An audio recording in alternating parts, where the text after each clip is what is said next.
custom products.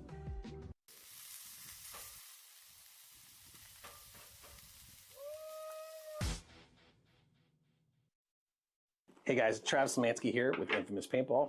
Just wanted to talk to you about our tech case. So it's a brand new accessory bag from us. This also has the mag mod. So all of our different backpacks, whether it's the Storm Vault, the M6 dry bag, our carry-on bag, our large rolling gear bags, this will just mount right onto it. Just click it right on, give it a little jiggle, and it'll come right off. So these go in different directions, so you kind of have to like play with it to get it off, but that way it doesn't accidentally pop off on you. This is an 840 denier nylon material, so it's completely waterproof. If it does get dirty, I mean, we expect you to be at the field and using this thing, you should be able to wipe that right off, keep it nice and clean.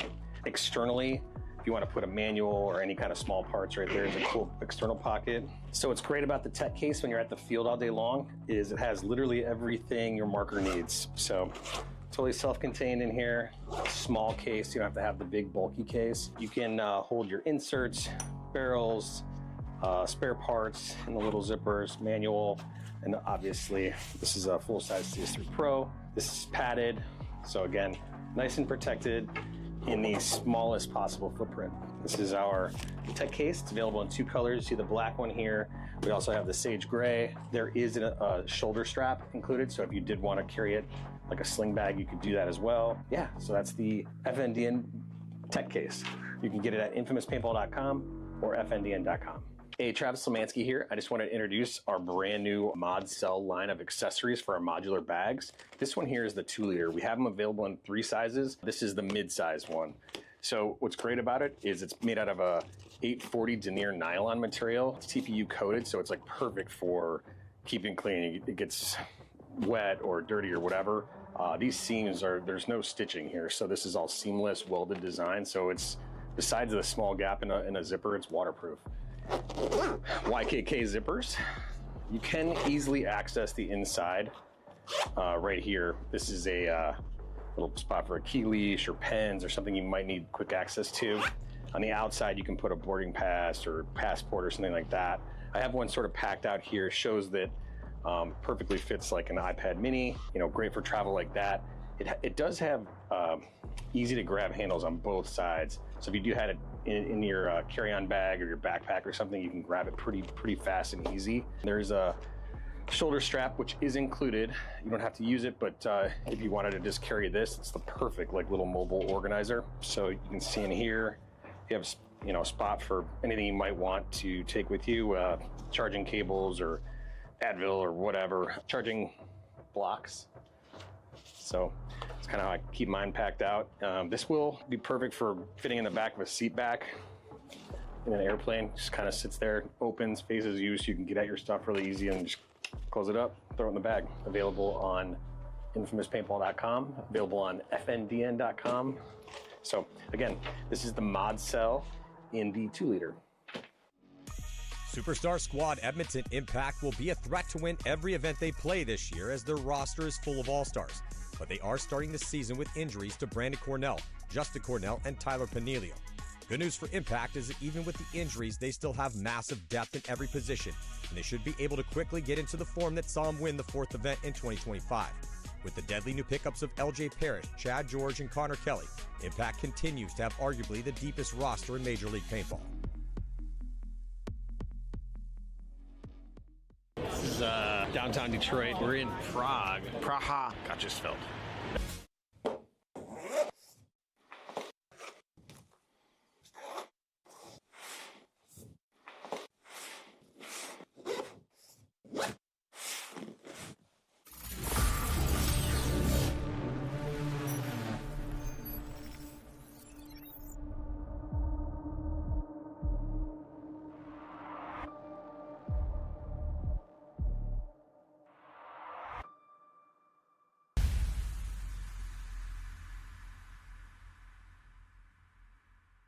The proof is in the pudding, guys. Last NXL event in Dover at the Mid-Atlantic Open, the 2 teams that were fighting in the championship battle were both shooting HK Army Level 5 paint. That's right. Tampa Bay Damage, the champions, and Edmonton Impact, the runner-ups, were both shooting HK Army Level 5 exclusive paintballs at each other all weekend long, giving them the edge to get to the big show. Now do the same for you and your squad this upcoming event. Make sure you do everything you can to get on that podium, and it starts by shooting the best possible paintballs you can get. HK Army Level 5 exclusive is made with care and precision and with the brightest fill available, our effing bright fill. The way you sign up is to go to hkarmy.com/NXLPaint, fill out all of your team information, division, format, home field, and we will get back to you with a confirmation locking you into our pre-order pricing. If you do not sign up ahead of time, you will not qualify for our cheapest price at the event and be paying a premium at the booth. So please make sure you register ahead of time to get the best possible pricing on the best possible paint. Sign up now at hkarmy.com/NXLPaint. We'll see you at the event. The DRV features a revolutionary automatic anti-jam, no button to push. The DRV also features an aluminum feed neck for an absolutely positive gun mount. DRVs feature a magnetic, tool-free disassembly. You can field strip the loader in seconds. Each DRV includes a speed feed, rain lid, and charging cable for the lithium-ion battery. They also ship in a zippered case. DRV is currently available in 8 different colorways. Learn more about the DRV at crbnpaintball.com.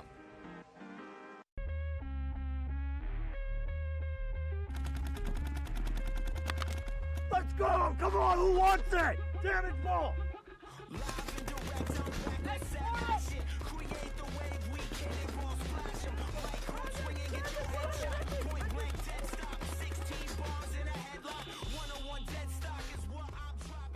Same old. You know, you know what to expect, man. We're just gonna put in that work, dog. That's it. Get out!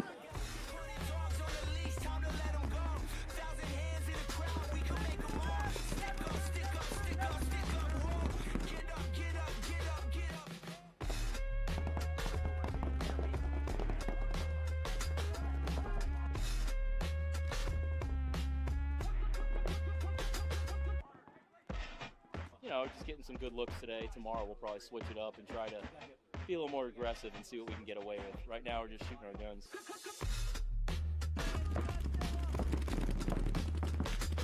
Get out! Get out! Kill the 200! That should be a Raider!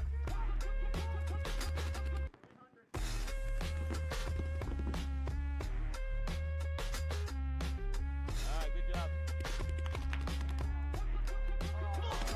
Did I not get Brian? Yeah.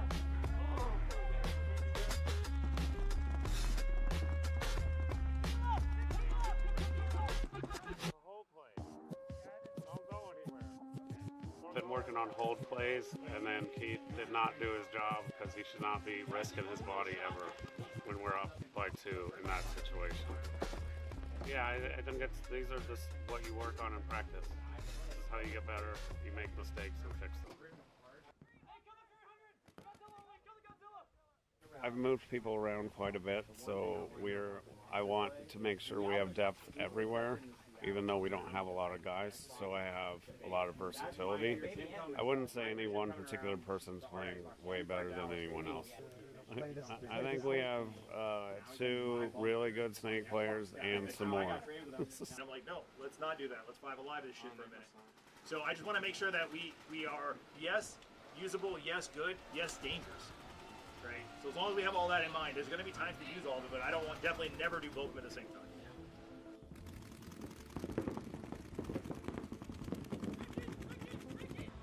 All right, so we're gonna do matches this morning, 7 minutes. Play the scenarios the way they're supposed to be played.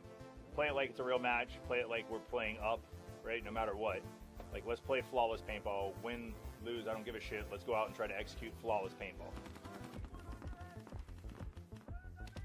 We played Collision, Distortion, Sea Dogs, and Hurricanes. And the Sea Dogs have a lot of tall motherfuckers. We're just kind of finalizing some of our plays and trying to work on that in-game communication.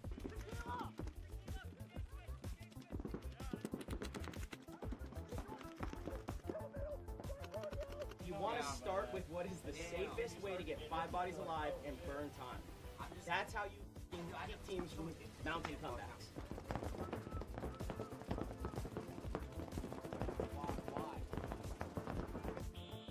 Now, like not being able to play and actually watching their tendencies and what they're doing, it just puts more faith and me and my team. Feeding information, critiquing what we're doing, and helping out as much as I can. We're out here doing the thing and just got to get prepared and go to war.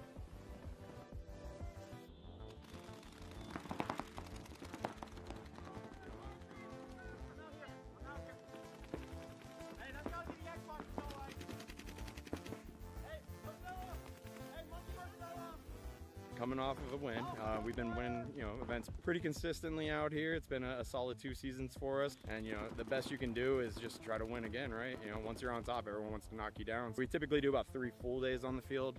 We use the 3-man at the events as a little bit more practice, and then we just go into the event knowing we're the best.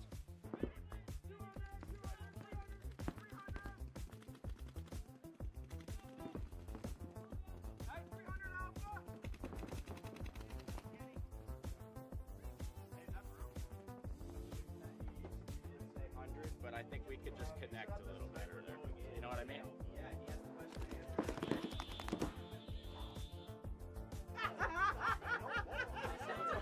What's been teaching you a lesson? It does shoot good. I ain't gonna lie. It's good. So we're gonna see how Mouse was killing me with the shocker, and see what was what was happening when I was on the other side.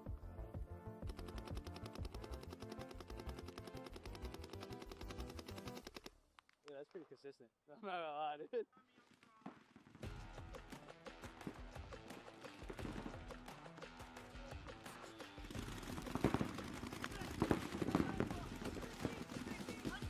It was good, man. Most of us did the 4-day grind, all the stuff. We just tried to break down the whole layout. I think we got a good understanding of how this layout's playing, fast and slow. On this final day, working on the comms, connecting with the team, and the small ball with the 2-man group. So, this is it. Final day. We're ready for the tournament. We feel confident, and I think momentum's on our side. So, definitely going to bring it at this next event.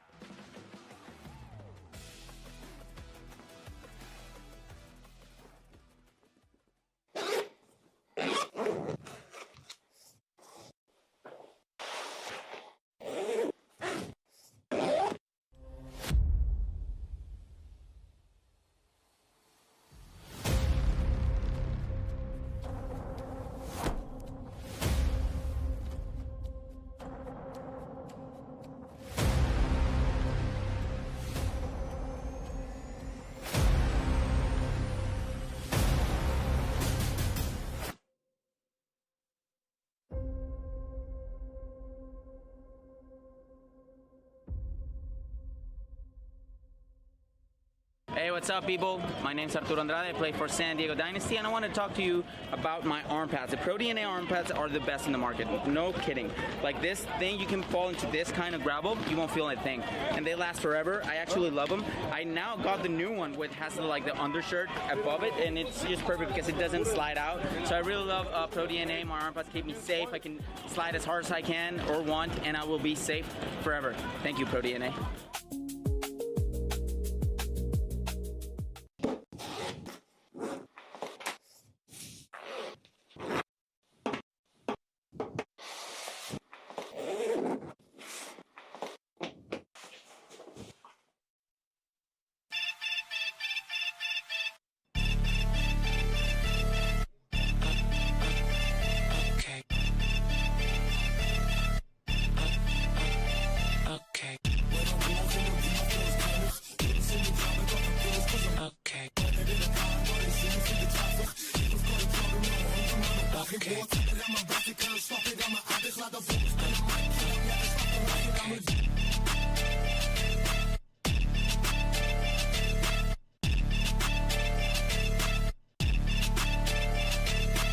I'm trying to fucking win.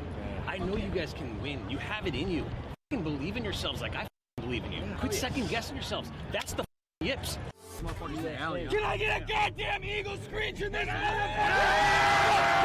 All right, let's get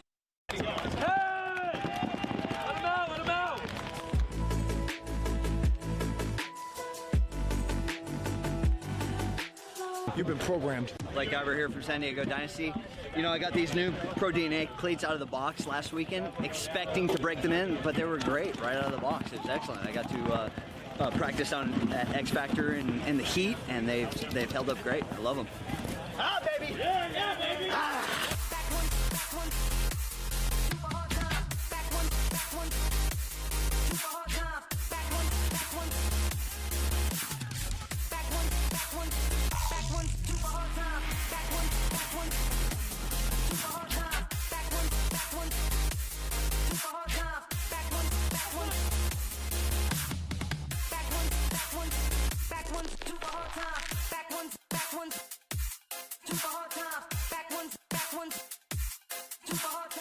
They're really trying to reach every player out there and not just the elite of the elite.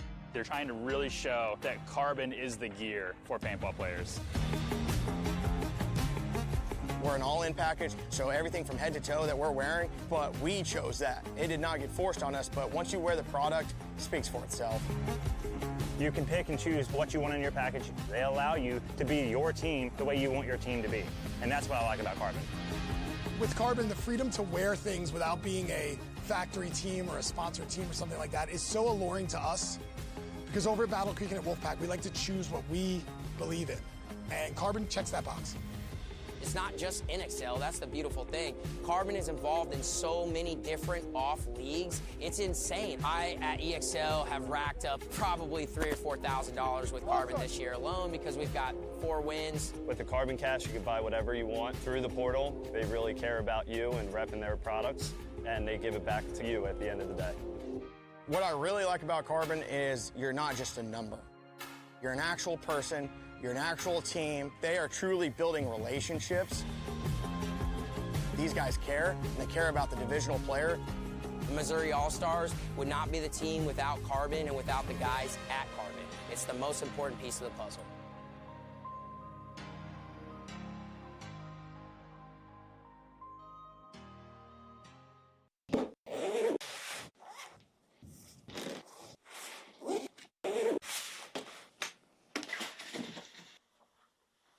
For just $19.95, your team will get instant access to the team catalog, as well as discounts, specials, promotions, product releases, and your own custom team gear. As soon as your team approves your design for your jersey, you're going to get access to custom training jerseys. We're going to do away jerseys for you guys. We have custom pod bags, barrel cases, team banners, goggle bags, cleat covers, and now we have custom goggles.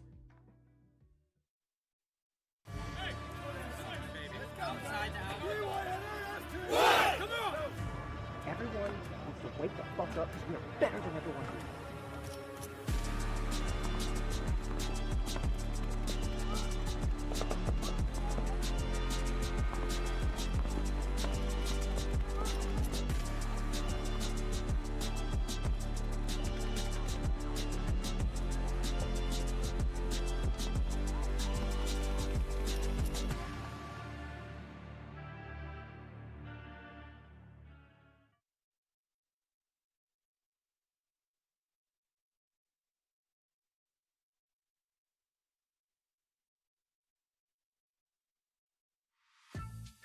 Seattle Uprising is a team with a long tenure at the professional level, as they have been in the league for a decade. But they've recently been on a run of improvement, earning the respect of the top teams, making Sundays, and they finally hit their first podium appearance with a third-place finish in Texas last year. Rising star Alec Holland will be missing the first event, so they will need the rest of their veteran core, comprised of Graham Arnold, Alexander Borromeo, Joel Eaton, Austin Woodward, and the aggressively creative savage known as Nate Schrader, as well as the Snake One rookie Jonah Rodriguez, to all bring their best game for them to have a chance to win in Tampa.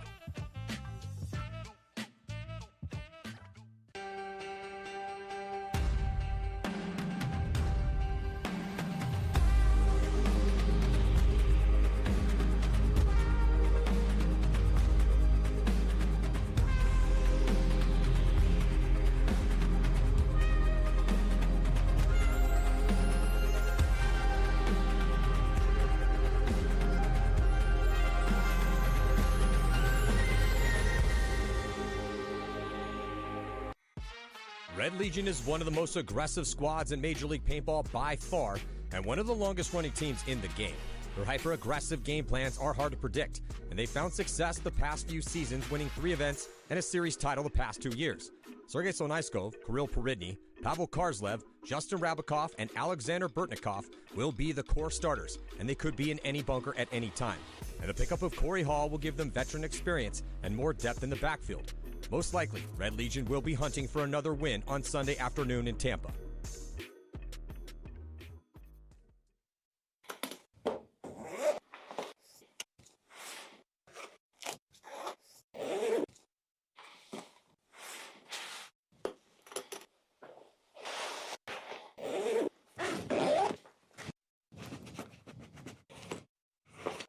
Hey, it's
seconds.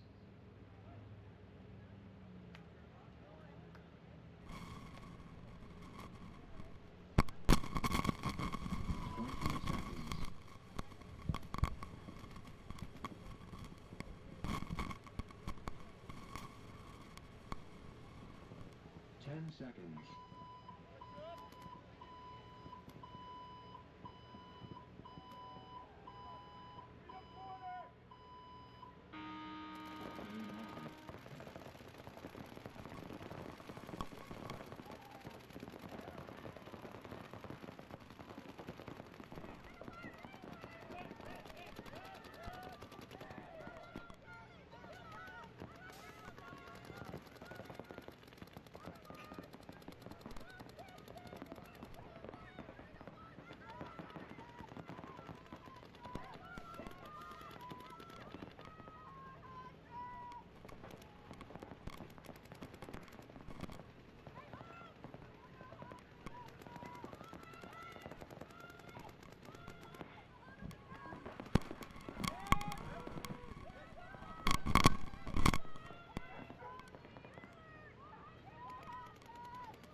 Soppy wet day.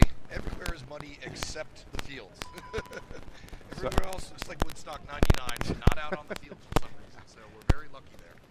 Our audience is probably old enough to catch that reference to Woodstock 99. I think so. If you had the album like I did, the cover speaks for itself. All right, it is a wet and muddy day. We're sorry for the delay at the start of the broadcast. We're fighting a little bit of moisture issues in our system, too. We'll get those cleared up. Rolling back out, you're going to see Northern Lights taking on High Rollers. High Rollers having a great day for themselves yesterday. Actually, the whole weekend, looking very dominant. Expect to see some Bella working the snake. Ali Balmorris working the back line, good closer. For Northern Lights, it's been the Cassidy and Aaron Scott story over here in the snake all weekend long. Nice Cassidy.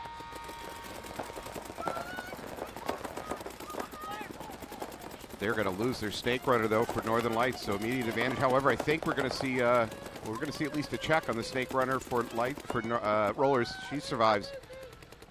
Aaron Scott takes over the snake roll from Cassidy. So 5-on-4 advantage right now for the Rollers. I take it back. Rollers are going to lose one of their players off the back line. So 4-on-4, now 4-on-3. Northern Lights losing another player off the Dorito side. It's Bella Eliza, moves into the propeller on the snake side here, matching up with who I believe is going to be Cassidy Bernaski. We saw her all yesterday and Friday, rocking in that snake. Bella creeping, looking for that jump to the snake brick. She's going to do it. There it is. A long, wet tournament for all involved. See a lot of new jerseys out there, though, so that could be a comfort factor. Those little things can make a huge difference when it comes to Sunday. Bella looking for the wrap. She's hunting. The good news is she's going to have a fresh arrival at the D2 to put her gun on, but she looked away at just the wrong time. Looks like Aaron Scott moving up to the cross here in the snake. And High Rollers player walking off on the Dorito side. Balmarez is going to fill in behind Bella as Bella wraps and possibly gets both snake players. No, she's just going to go ahead and run on Aaron Scott, sacrifice her body, but that's going to cost a major for Northern Lights. They don't have the bodies. And that's going to end the point, and Northern Lights possibly going to have to start down one. I believe they are. That is unfortunate. So Bella launched onto Aaron Scott. The refs feel that Aaron got shot first and kept shooting. It's going to be a major, and they don't have the bodies to fill it. Yeah, I'm curious if Bella got her on that first wrap and then went going, and the ref didn't see the hit on Aaron until she turned her gun, maybe? It's certainly possible. It seemed like she had her gun up, so I don't know. Just spitballing here. Not that we need more moisture. Yeah, thank you. Please stop. It's not really raining. It's just like we're inside of a cloud. We've been inside of a snow globe all weekend. Yeah.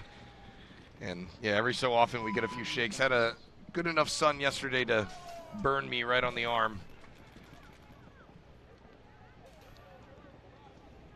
As the Heroines head back out there. Like I said, it was a hard-fought battle in the prelims between these two squads, and Bear Ridge Saints actually got the better of Heroines. Really, really hard to beat a tournament. Any team twice in one tournament.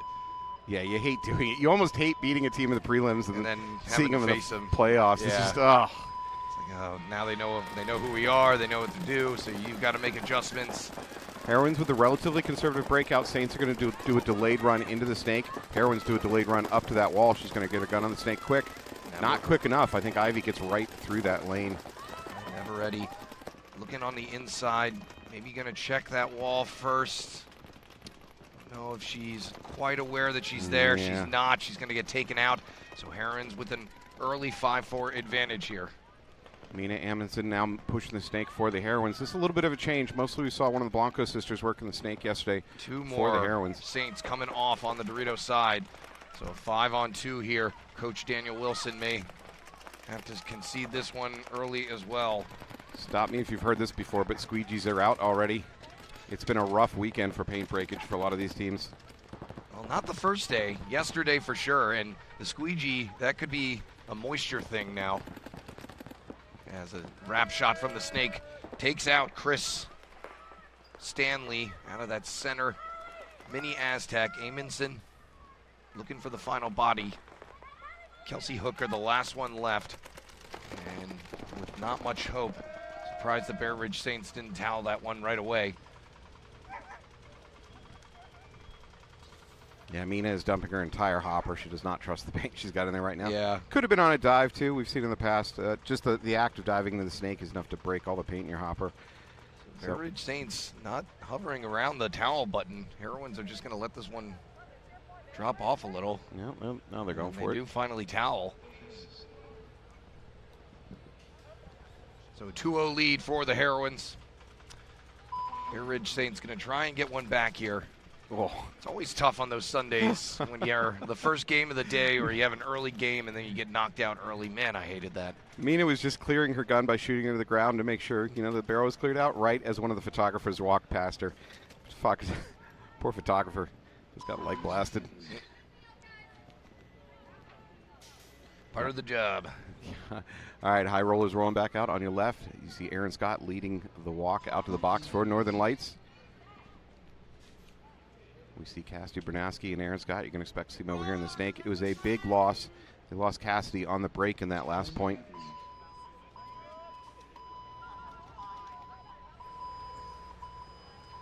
Been kind of an up and down weekend for high rollers. They went 2-2 in the prelims. So Friday they looked great. Yeah, it wasn't without any adversity here. Northern Lights going 3-1. Looks like we are 5 alive for high rollers. They are in the snake. Nope, we're going to lose our can player for the high rollers on the Dorito side back line. 5-4 here as Northern Lights look to get going. Neither team having a wall presence, which means both snake players have a little bit of freedom here. That wall and the tower just behind it are the things that have been doing the best job controlling the snake movement. 2 in the snake now for high rollers. Bella getting leapfrogged there. I can't quite see who that is. Oh, that's Kate. I think that's Caitlin Woodward. May have leapfrogged her. Cassidy getting itchy feet for the Northern Lights. She wants to make that bump. She's going to make that bump. No wall there to stop her. At the same time, Aaron shadows it up by moving to the outside snake. Another high roller player dropping off of the support side. So Bernaski going to wrap, but I think she sees the stream of Woodward coming through there. Yeah, Woodward's locked onto the edge of that box. And a nice snapshot by Bernaski as Bella gives me a little guff for getting her last name wrong and shoots me a couple times, so I get some early spray. Bernaski now battling with Woodward. She's just going to run her down. Cassidy launches. There is a trade at least. Bella takes her with her. And Scott, I think, might be the last one left here for Northern Lights as a run through on the Dorito side. Oh, no, there was one more Northern Lights Dorito player over there, so a bit of luck for Northern Lights because coming through the middle was Colamesta just running for the buzzer. Yeah, I didn't think that there was only one over there. And Northern Lights with a big win, having to start with 4. After that major penalty in the first point, they tie this one up. The engine of that win, to be honest, was Cassidy Bernaski getting to that snake brick on the outside just a few seconds before the high rollers. And the trap was set, and she still won the battle. So a nice snapshot there to take out Bella and then take out Woodward as well. All right. Bear Ridge Saints looking for something here. They're down 2-0. There's still plenty of time to do it, but they cannot really afford to go down another point. Clock might say they can, but from a momentum standpoint, I would not want to give the Heroines a 3-0 advantage. You're not coming back from that. The Heroines are very, very good at killing clock and shutting down attacks. So this will be our only WNXL match we'll see on this field today. After this, semifinals and finals will be heading straight to the pro field. So after this, we'll get right into semi-pro action. Bear Ridge Saints choose snake corner off the break. 2 up the middle. They're going to do a delayed breakout into the snake. And snake runner. And the up the middle is going to die. So Saints losing 3 players in the first 10 seconds of the game. And it just doesn't work out for them because they burned the snake player, but she had the paintball stuck in her hair. It didn't break. Oh, no. I saw it come out when she was checking herself. How many layers should we count hair as? You're only allowed wearing so many layers. So a quick concession by Bear Ridge Saints, and Heroines are on a roll here. Yeah, and she's pointing at her hair right now. She's saying it got stuck in my hair. This is the real heroine of this event. So a nice netted hair pull from the snake runner there for Heroines. Believe, let's see who that was exactly, but funny way to stay alive in there. All right, Northern Lights, Jersey High Rollers all knotted up, 1-1, still 11.5 on the clock, essentially a fresh match. That was one of the Blanco sisters. I think that was Adriana. So neither team electing to go up to that middle wall or the tower off the break, and that allowed the snake game to develop for both teams. Let's see if they switch that up. Looks like we might have Sobe Glass going up to the tower. Actually, both teams now sending a body to the tower. That might be Urquhart for Northern Lights. Sobe first one to get to that wall. Sobe's immediately going to, she's going to shoot. Bernaski walking off as well as the Dorito corner. And we're going to get a be major penalty there. Sobe's barrel was not pointed in the right direction. She had to lift it to defend herself, and that's enough. The refs say you shot second. So an instant one-body advantage now for Northern Lights, who have a 3-on-2. Last 2 bodies remaining for high rollers in the Dorito 2 and the can. Carlo Colomesta, the furthest up the field for them. Her teammate behind her letting her know the situation. Don't see the third Northern Lights player yet, but I'm pretty sure she's out there. All right, so for Northern Lights, they have a snake presence and a D2. It might be a 2-on-2 if I believe so. If I missed a body somewhere. Northern Lights move up on the Dorito side and a big run all the way over here for Starr. So Christina Starr going to try and play a little surprise on the Dorito 3, and she does get the kill. So now a 2-on-1. Last player left for Northern Lights, Aaron Scott in the snake 1 on the outer portion. Scott goes forward. She's going to move up to the cross. Starr doesn't know it. And a nice wrap shot there by Starr. Bringing it to a 1-on-1. Or Scott, excuse me. Scott winning that battle. And so now it's Scott and Colomesta. Scott's very nervous. In a way, she probably feels better being shot at this point because the mystery's gone. So she's locking onto that D2. And she gets her in the hopper. So 1-on-2 pulled off there by Aaron Scott to give Northern Lights the lead with 9:30 to play. Good movement by Scott in that snake, catching Starr off guard. Starr was still assuming that Aaron was down the tape. Instead, Aaron takes the inside route, catches Starr off guard, shoots that shot, and then just good shooting cross field to take out the last remaining Northern Lights player. That is the downside of those big bricks. You have a lot of protection, but it also blocks a lot of your vision, and being able to see over the top, you can't necessarily see where anybody is moving, especially in a 1-on-1. It can be tough. So a 3-0 lead for Heroines. Coach Anthony Vitale trying to tell them to keep the foot on the pedal. He said, Heroines going 2-2 in the prelims. First in the series. They were not expecting to have to do any scoreboard watching, but they ended up having to come out here early. Anthony Vitale, I talked to him before this. He said, I did not expect to have to be here at 8 in the morning for a match. This is not Heroine style so ball. He maybe punishing them a little bit, maybe getting them here a little bit earlier than they wanted to. They're playing like a team with a little bit of chip on their shoulder at the moment. Saints do manage to take the Dorito player of the Heroines, so Heroines down to 4 bodies. And they got 5 alive, so good start here. Chris Collins is going to move up into the center, or Stanley, excuse me, not Chris Collins, thank God. And Chris Stanley going to attempt to try and get around the wall to get out the Heroines player who's in there. Heroines just a tad too late getting to the wall to stop Osborne, who was going for the snake at around that same time. Now we're going to see a wrap. Chris Stanley trying to come around the wall, ends up getting taken out. They're going to come and check the Heroines center player to see if she took any on the backside. But for now, we've got a 4-on-4 game. Ref calling to another ref to see, what do you see from that side? Nope, we're calling her clean. So Chris just didn't commit enough to that wrap. Honestly, she made it a little bit slow, and that got her killed. That should not have worked. Oh, managed to get a kill on the run. Osborne takes the center player of the Heroines while running herself. Good trade. Very good shooting. Yeah, Raylene Burns now walking off for Heroines. That was Jessica Osborne. Got the kill. That should not have worked. That was amazing snap shooting by Osborne. All right, so 3-on-2, I believe now. All right, Saints have a chance to claw their way back into this. Heroines thought they were just shoveling dirt on the grave. Saints had other plans. Kelsey Hooker trying to keep the comms open as Adriana Blanco creeps up to the 50. And so it is a 3-on-3. Didn't see that other Heroines player there. Hooker knows she's in the 50 now. Blanco's going to work from it. It works. She takes out that mini brick, now down to 2 players for the Saints.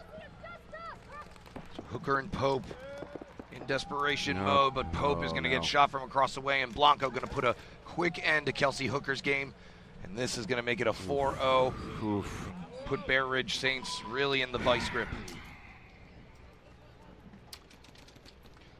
This is going from bad to worse for the Saints. Now down 4-0 against a team that has all the motivation in the world. Yeah, and like I said, being the first game of the day and then getting maxed out really, really stings. Because you get all dirty and sweaty for nothing. It feels like it got up early. I just did laundry for this. Why am I? Yeah, and I speak from plenty of experience of that happening to me. So. All right, this match is a bit closer. Northern Lights up by 1 point. We still have 9.5 on the clock. They might be an X-ball soon if Saints can't pull something out. 10 seconds. Northern Lights with a good response there. Coming back to win. I think they won 2 straight, right? Or did High Rollers, or did Northern Lights take the first one? I think High Rollers took the first one. We got a shot on the head of the high roller player going into the snake. Good shooting. Giacchio walking off, so a 5-on-4 coming up the middle. Wow, a she's big run clean. down the center. Nobody touching her yet. She finally gets shot, but I think she took the wall. No, she didn't get the can as well. She took the tower with her. There was nothing in the wall, so she improvised and just kept going. Jordan Adams with the Geronimo run up the center there. Makes it a 4-on-3. Make that a 3-on-3. Northern Lights losing a Dorito player. Looking for their 3rd player right now. I don't necessarily see her. Right now, all I see are Bernaski and Scott again in the snake side, trying to close things out. Cassidy needs Aaron to put a stream over her shoulder, push that can, and let Cassidy duck under the stream, dive into the brick. Cassidy can turn right and blow up the Dorito of the High Rollers if she does that. Cassidy's going to make her own luck. Colamesta hanging way out of that Dorito side, and another High Rollers player coming off the backside, and Colamesta does finally get caught off, mutualing with the last remaining Northern Lights Dorito player, so now it's a 2-on-1. Last remaining High Roller player in that tower. It's not a horrible place to try to take a 2-on-1. And that's Bella. Now have to be in fight or flight mode. Both players right in front of her at least. Now there's a rub on the top of Bella's hopper. Cassidy's identifying as the hit. Well, she's asking the refs for a check.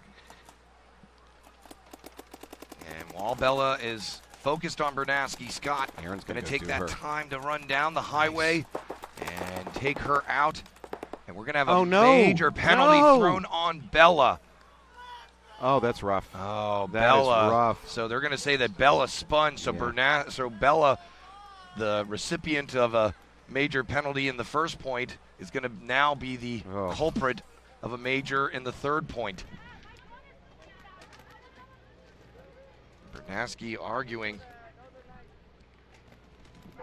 And she had her gun pointed at her. We don't have a replay. I didn't see the camera angle. Not sure which way she was looking. Can I shout a positive real quick here? For what Aaron Scott did, I love this, and it's something that's frustrating me. We talk about running wide to go bunker people. Not only did Aaron beeline instead of trying to run wide, Aaron actually tucked into the shadow, so to speak, of the tower. So there was no way that Bella was going to see her until literally the very last second. And that forced Bella's reflexes to, it sounds like it looks like she spun. But that's because Aaron didn't give her any pre-warning. She just arrived out of the blue. Maybe the kind of thing where she was loading and she had her barrel pointed at her, and she felt when she ran through she shot her, and the ref didn't feel the same way. Yeah. So we are blind to what actually occurred behind that tower from where we are in our perspective. So we don't actually know what went on between Bella and Aaron. So now High Rollers find themselves down 2 and having to start down 2 bodies. Tough break. All right. Speaking of tough, Bear Ridge Saints. Saints need a Saint here, working over their shoulder to pull this one off. 4-0. Gotta do something here or their tournament is over. They send Navarrete all the way to the Dorito 1 off the break. Don't see any Saints walking off yet. Saints have already lost their snake corner player. Okay, so she is now their middle temple. So a 5-on-3 here. Heroines looking to just wrap this up and put a bow on it. Saints coach cannot towel. There's no reason to. They're down 4-0. A towel means a mercy. Just going to have to hope the 2 players can come up with something. I believe we're still 5 alive for the Heroines. Heroines aggressively pushed up the middle. Right off the break. Hasn't even gotten into the snake yet, which she does now. Nobody's stopping her. She dodged a stream coming for it, too. Chris Collins, I think Thought she could get a piece of her. Nina ducked out of the way of that one, Matrix style.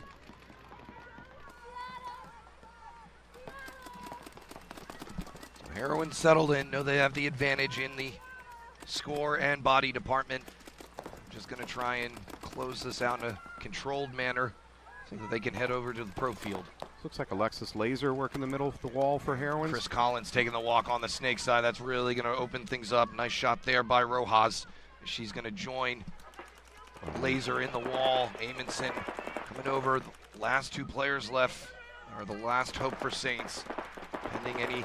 Nina doesn't trust that there's nothing waiting for her on the wrap, but frankly, she can wrap and just blow up that brick. Yeah, she's convinced there's still something down the snake side. Is there not a snake corner? I guess there isn't. No, there's just one player left for Saints. Okay, so there is only one. Yeah. Mina's going to drop and crawl. Good choice. Yeah, Mina still doesn't trust the snake's not hot. Her teammates need to be giving her a little bit better information. Granted, you're a 5-on-1. Well, they missed the body like I did, yeah, because I thought that she was still in there. There you go. Mina gets her head up. And yeah, I think they realize now Rojas going to put a quick end to this, going all the way down to her side of the snake. Oh, I take it back. See, there was a Dorito player. I knew it. My bad. See, once again, I need to trust my math. And that is going to do it. Heroines will be moving on here to the semifinals, heading to the pro field, where they will meet one of the two of Dallas Vibe or Femmes Fatale, who are eagerly standing by to play one of them. For the Saints, I would still mark this up as a really good weekend for this organization. Moving into the playoffs is a great step. Unfortunately, they poked the bear in the prelims by beating the Heroines, and the Heroines came out here on a revenge tour. But even outside of that Heroines game, they played good, solid ball all weekend. So yeah, they should not have their heads down too low after that. And yeah, like I said, I know that it sneaks. I knew the feeling. You come out here all pumped up Sunday and then having to head home early, but still good stuff from them. Hope to see them again. I know in my paintball career, I never missed a flight for bad reasons. So the Heroines over that stepping stone, going to be heading to the pro field. And now we're an X ball between these two squads where New Jersey High Rollers need some sort of miracle here. They're down 2 and having to start 2 down.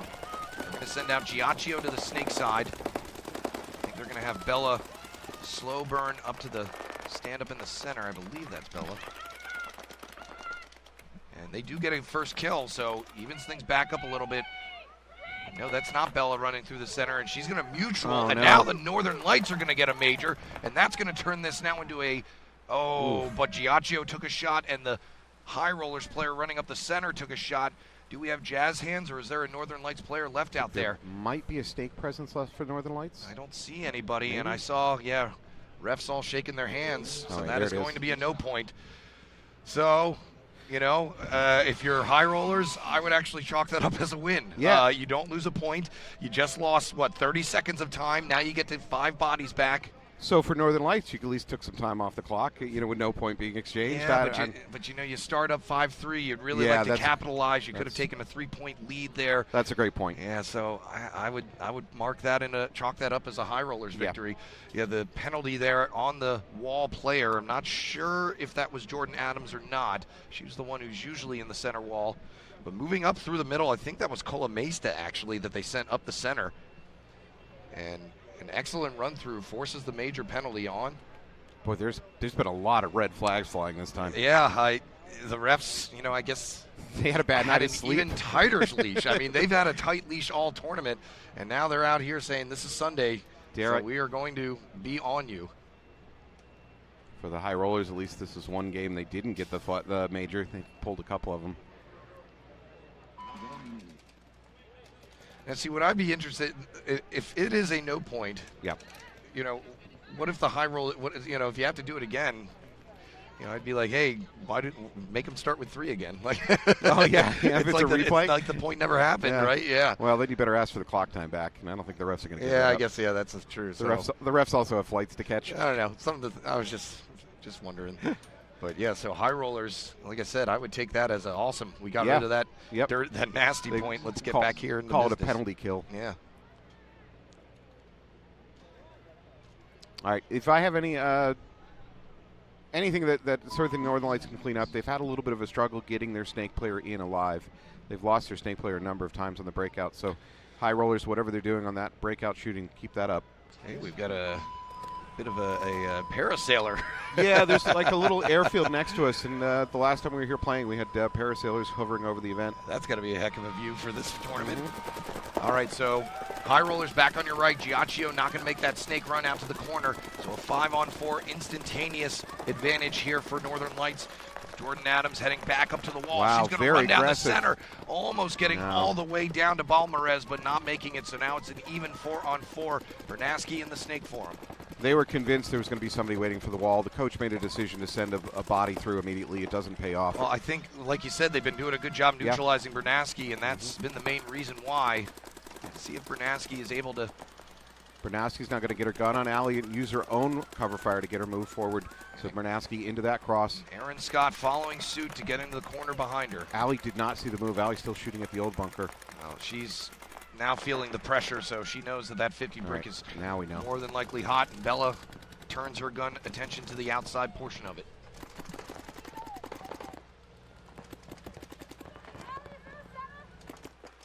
All right, Cassidy Bernaski now going to switch to the inside. Look if she can find a free kill over on the Dorito side. There is a pack exposed in the D2, but I think there's too many objects between them.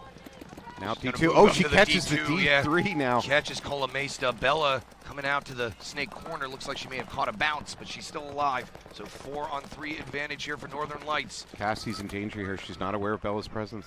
Yeah, but I think she's low enough that she No, doesn't have to no, worry about it. No, nope. she is out too far. Bella So eats her up. Bella able to even things up now at 3-on-3. Allie's going to drop back to that tower, trying to give Bella a little bit of support. High rollers moving up on the Dorito side. Christina Starr up to the Dorito 2. 3-on-3. Crucial point here. 5.5 minutes to go. Northern Lights still with that 2-point lead.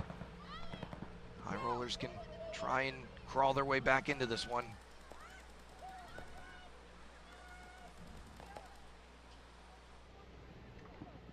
All right, team's slowing down a little bit, trying to assess the situation. I think there's been enough confusion over what just happened. They're trying to resort out where the bodies are.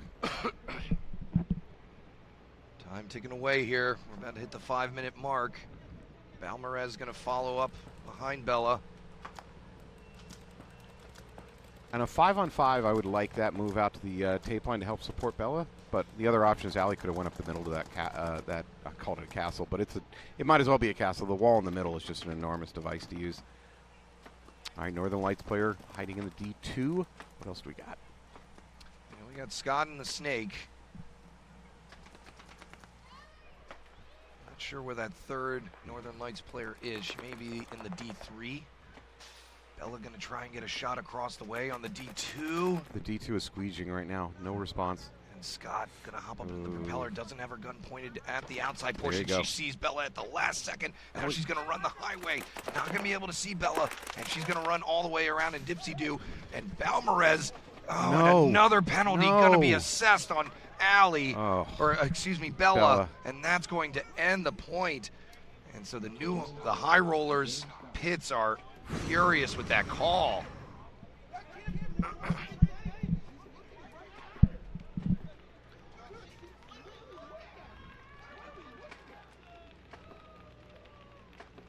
Yeah, that's a tough one there. High roller coach is asking for an explanation. From The the ref. ultimate is reviewing the footage right now. I think we had that one right in our center view. So Bella, Aaron certainly. Aaron certainly made a surprising move around the inside of the brick. That was not detected by Bella, but Aaron started shooting a little bit early. Aaron started shooting a little bit early before she actually had a bead on Bella. That gave Bella some warning. So she definitely didn't shoot Bella in the back, like completely by surprise, but I guess we'd have to go back and watch the sequence.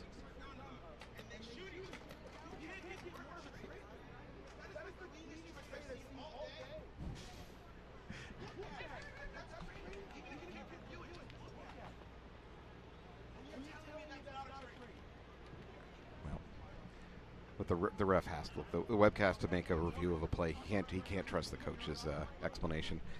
Coach is going to always present a version that they believe is true, but may not be true. and that would have. And so the high roller's still looking for an explanation here. And yeah, I mean, that's a tough one. I thought that Bella did have her gun up, and as you said, Aaron was coming around shooting, so Bella knew she was on her way to get her. Well, like I said, she didn't know at first. Aaron made a very nice sneaky move. It's just that Aaron started shooting just a beat too early. Was shooting the edge of the bunker that Bella was now on the outside of. So that gave Bella a split second of warning. You literally would have to go back and review the footage to see when the hits occurred. Another way as a ref you can determine that is where did the hits occur. If it was on Bella's back, then there's no question of Bella's spun, right? But if all the shots are in the front, then it's a lot easier to make an argument that it's a trade. And high rollers now also going to have to start down a body and I'm not sure how much it would have mattered because Allie would have been the last one left because the Dorito player I think was already on her way out. But they're going to start down a body. Ultimate's getting an explanation. Okay, so they are not going. Okay, so yeah, that's what I was wondering. I was like, I thought they had the bodies to cover. So Giacchio going to run all the way back out there, and we're going to have 5-on-5. So a bit of confusion here from that major penalty for all parties involved. Sunday is controversy day. Happens every event. So what I will say is Bella had the shots on the outside portion of her body, so maybe they're feeling that Scott edged her out, and then as she continued to try and go get Allie, that's when Bella shot her. So if they're saying, I mean, but that is so bang bang. I mean, how do you how do you determine that even from that angle? I don't have the benefit of replay up here in the booth. I'd have to go back and watch this after the day is over. I'm trying to wave to the parasailer. Maybe he saw it. Maybe he could tell us. Maybe he probably has he's a got a good GoPro view. on him. Let's consult him. So there's a little RC plane airfield right behind us. And they host all sorts of crazy stuff. So last year at Cincinnati, the same thing occurred. We had parasailers, which for those of you at home, we're talking about the ones with a parachute and a fan strapped to their back for propulsion, and they're buzzing over the fields. And there's a wakeboarding water park. Yeah, they got everything here. They had wakeboarding, soccer, RC planes, parasailing apparently. They have a dirt bike track in the back of the park. This is bordering the Little Miami River. You could probably launch a canoe if you wanted to. All right, so Northern Lights with a 3-point lead here. New Jersey High Rollers with a big hill to climb. They got to try and get a quick one here to have any semblance of a chance. High Rollers take a little bit more conservative approach to getting into the snake. They send a player to the outside, but don't send a body directly into the snake. First player walking off wearing a Northern Lights jersey, so 5-on-4. Coming out of the center is another Northern Lights player. Megan Oakes taking the walk. High Rollers doing good work with their guns here. They choose not to use their legs to push this field, but they don't need to. Christina Starr in the center this time for High Rollers, working that Dorito side. No attention being paid over here to Bernaski just yet as another Northern Lights player comes off on the Dorito side. So it's going to be Scott and Bernaski, the last two left. Allie dropping back to the snake side tower. They've also got a good push for the High Rollers going on the Dorito side, and it's paying dividends because we're dropping bodies. That's Aaron Scott taking a walk for Northern Lights. I think it just leaves their snake. Yeah, Bernaski, the last one left. High Rollers out for blood here. Not necessarily mad at Northern Lights, but mad at everybody else. So 3:10 to go. High Rollers going to run on in and hit that buzzer. Down by 2 now. All right, there's a little bit of a revenge point for High Rollers. Hopefully that kind of steadies the ship there in terms of emotions. And they gave Bella a breather just to calm down. Don't want her getting frustrated. I wouldn't blame her. That's 3. Yeah, I mean 3 majors. So 2 majors on Bella, on her, and one that she was the recipient of. So, got it. That's right. The beneficiary. She's got a halo of controversy surrounding her. Bella is a lightning rod today. Yeah, she is. Referees all over her actions. I shook her hand this morning, and now I'm afraid when I get in the car, I'm going to double check at every intersection. You're going to get pulled over instantly. I'll run a stop sign, get tried for murder.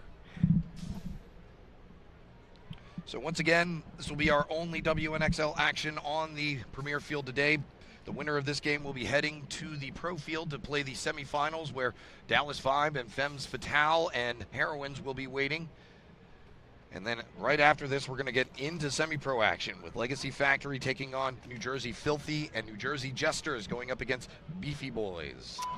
I would be neglectful not to mention one of our sponsors this weekend. That is Committed Paintball. with their Twister line of products. They did have a drop this weekend. It was not the Lux Air drop. That comes in July. You promised us. I promised us, yeah. It's an other product drop, including new laser engraved earpiece. What do we call those things? The connectors between your earpiece and your mask for the JT system. And some other goodies, not just that. You know what I did? I give all the viewers a warning to their wallets to be ready for the July drop. Yeah, that's what you did. That's what I did. I already sold my car. Start hoarding money. Start hiding it from the wife. I don't know why our lights got turned off, honey. I don't know. Beats me. Something wrong with the mail. But check out this check out this new gun I got. Yeah, that'll go over real well. It's for you. I bought it for you. All right, New Jersey kind of stabilizing the ship here a little bit. They're down by 2 points. They have 3 minutes, so they got to do it, and they got to do it fast. Northern Lights just got to play paintball here. Northern Lights try that outside run around the tower and then crawl into the snake. It's going to work. They send a body up to that wall. Do they try to go through on the break like they did earlier? The answer is no.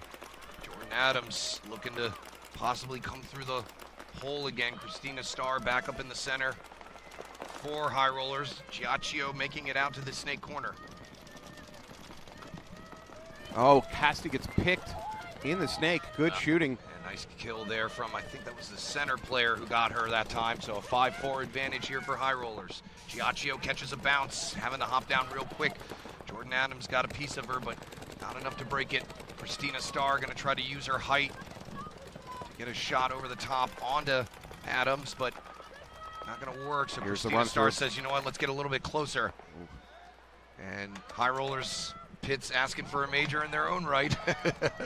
Don't blame them. It's a 4-on-3 now here for high rollers.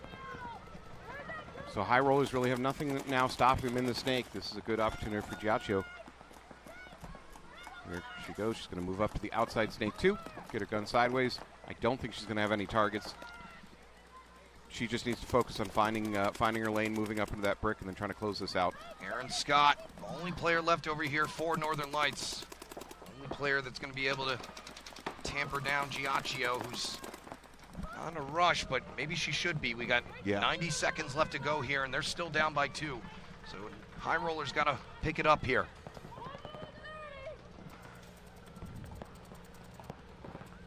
Yeah, we're now at 1:30. This is not good for high rollers. They need to be finishing this out about 10 seconds ago. So Giacchio now going to get into the 50 brick.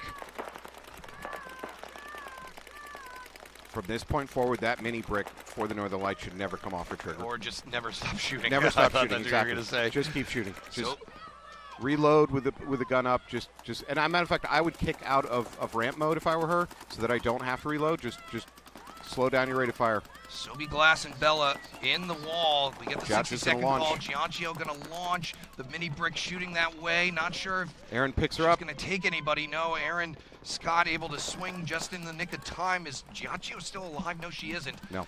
So Northern Lights able to survive that first run. That could be the match right there. That lack of ability to break that open for Giacchio, and she did what she was supposed to do. I'm not picking on her. Here comes Glass, and she's going to face a similar fate, but she's at least going to take the mini brick with her. But they're running out of time. 2 with Bella getting eaten alive in the center there, and Northern Lights having to just work now against Caitlin Woodward, who's the last hope for New Jersey High Rollers. No. Only 25 seconds left to go here, though. Respectfully, with 21 seconds and down 2 points, unfortunately, there is no hope at this point for the High Rollers. That launch by Giacchio, which didn't work, is not her fault, but that was it. That was their best chance to be able to pull out this match and maybe tie it up, and that, unfortunately, Aaron Scott did a great job defending it. And she's going to run all the way down to their snake corner to see if she can get Woodward out. Doesn't really matter, though. She's just playing with her at this point, and that is going to do it. Northern Lights moving on to the semifinals, where they'll face either Dallas Vibe or Femmes Fatale. Heroines also making the move through there. Tough break there for high rollers. Congratulations to Northern Lights moving on. Heroines with a convincing win on their side of this match. That is going to do it. We're going to go on break. When we come back, you're going to watch Legacy Factory taking on New Jersey Filthy, and you're going to watch the New Jersey Jesters taking on Beefy Boys. Thank you for joining us here at Joyce Park in Fairfield, Ohio. Absolutely, for a fabulous morning of the conclusion of the NXL Midwest Open, live from Joyce Park in Fairfield, Ohio. Eric and Matt back with you in just a moment. Don't go anywhere.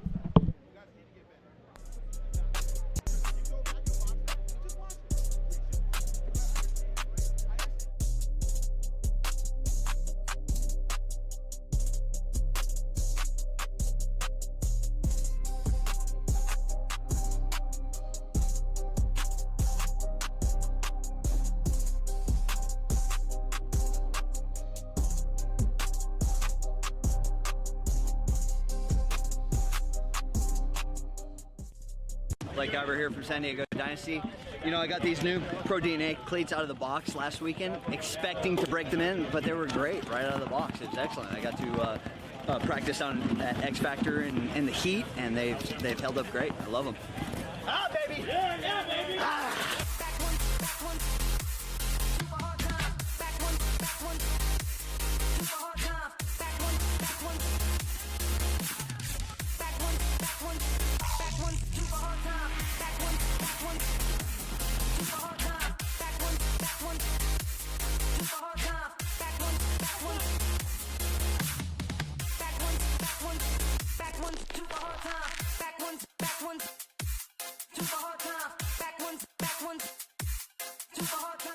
They're really trying to reach every player out there and not just the elite of the elite.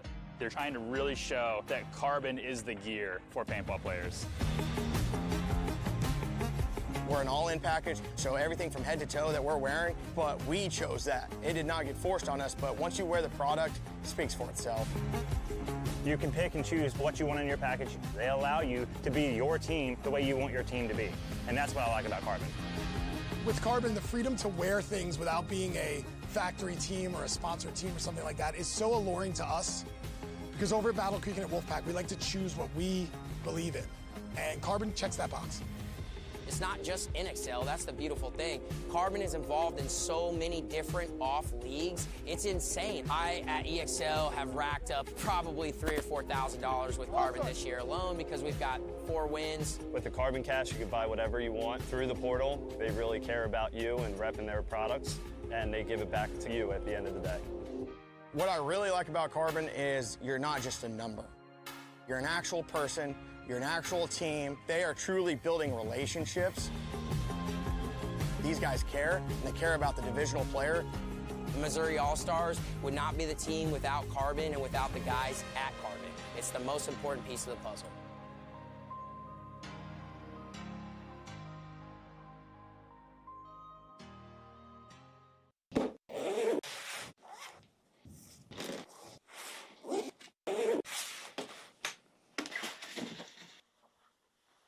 For just $19.95, your team will get instant access to the team catalog, as well as discounts, specials, promotions, product releases, and your own custom team gear.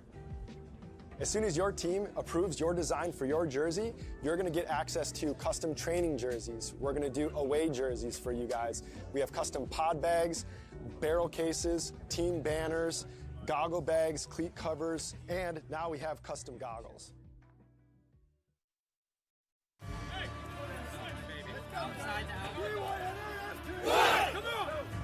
Everyone wants to wake the fuck up because we are better than everyone else.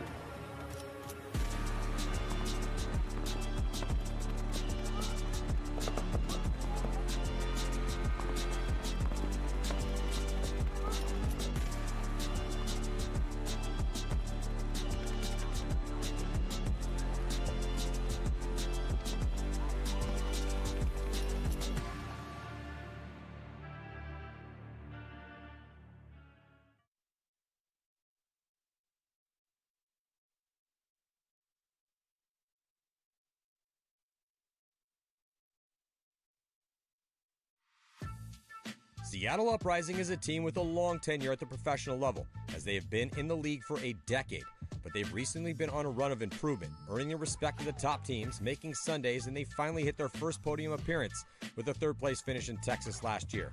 Rising star Alec Holland will be missing the first event, so they will need the rest of their veteran core, comprised of Graham Arnold, Alexander Borromeo, Joel Eaton, Austin Woodward, and the aggressively creative savage known as Nate Schrader, as well as the Snake One rookie Jonah Rodriguez, to all bring their best game for them to have a chance to win in Tampa.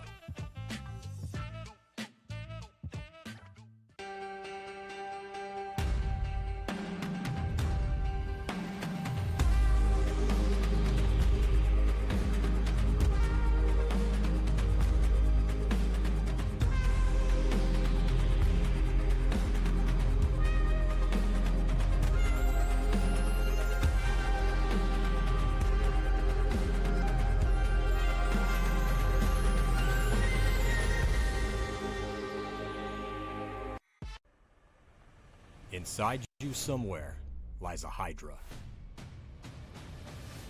an immortal, multi-headed monster born for the battle. But the Hydra mentality buried inside you must be cultivated through chaos. Rather than just surviving or remaining unchanged, the Hydra mentality allows an entity to improve, to thrive, to multiply its strength when exposed to stress and uncertainty, to strengthen with every challenge the world throws your way. Every time the Hydra gets its head cut off, experiences a loss or a failure, it becomes stronger by growing two heads in its place. The Hydra must seek war and discomfort in order to become the best version of itself. Be like a Hydra.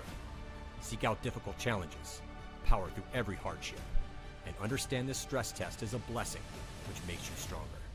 This is the Hydra way. Loud beep in my ear.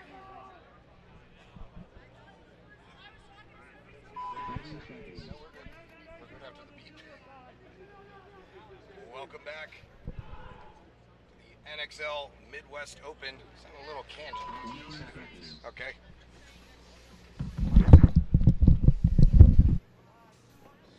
It's where I don't. Oh, there we go. Yep, that sounded a lot better. We are live. Welcome back here to Fairfield, Ohio. You're watching WNXL action. Excuse me, NXL action now. Yeah. New Jersey Filthy versus Legacy. Will be Filthy on your right, Legacy on your left. Legacy Factory, I was telling Matt when I was coming off the field yesterday, they are a young squad. Hard to tell that wearing masks, but seeing all of them without them was, whoa, you guys are a young team. So kudos to them for making it this far in the semi-pro bracket. As Tremaine Grant in the snake for New Jersey Filthy. Nobody making any big moves. Kind of what we expect on Sundays. Not as much experimentation. Staying alive is more of an emphasis. As Tremaine Grant going to move in unison with his partner there in the snake. Grant dives through a stream, manages to get to that outside snake too. It shouldn't have worked. Somehow he made it happen. Legacy's going to respond by pushing into S2 themselves. Their wall player's going to push off to the left side, looks for something on Dorito. They do manage to get the snake. Oh. Here comes a run down the center by the Legacy middle player. He's going to get one, get two, and finally get taken out. So a 4-on-3 now. But here comes a launch from Goda, who's going to try and get that wall player who's no longer there, but he's still alive out in no man's land, and then he finally gets taken out. Makes this now a 4-on-2. Make that a 3-on-2. Legacy dropping, I think, another body, or is that the same center wall player? Either way, they're in the 50 brick right now, staring down on Tremaine Grant, who is having to keep his head on a swivel here with his last remaining partner on the Dorito corner. What were we saying about games getting conservative on Sunday? Because this has been a wild sequence of events. Yeah, that one, they were like, we'll show you. Tremaine Grant thinks he got to kill down the wire, but he does end up getting shot. Grant gets clipped. Nest is going to get a check. He's clean. And New Jersey Filthy trying to towel it, but the button's not quite working over there. Everything is soaked, so electronics are not very happy this morning. Including our mics. Sounding like I was talking in a bomb shelter when I put on my first mic. So Legacy Factory going to take the first one against New Jersey Filthy. And yeah, that was an excellent move down the center. Didn't get a chance to see his jersey number. Huge run through. I thought he was just switching off to the left side looking for some Dorito work, but with nobody looking at him, he decided to launch. Frankly, he didn't even look at the wall. That's interesting. Generally, you just assume the other side of the wall is hot, but he already knew, and he just went. Yeah, complete awareness there. As always said, nothing's more dangerous than a center player who knows where everybody is. All right, Beefy Boys are going to be on your right. Jesters on your left. Jesters expect to see some work over here on the snake side by the Russian crew. Yeah, they were their main drivers of offense in the games we saw them play on this field. Let's see if that's still the case as Beefy Boy is going to take a shot to the leg in the snake. Luckily, no penalty assessed on A-Bar. Gives us only a 5-on-4 here for New Jersey Jesters.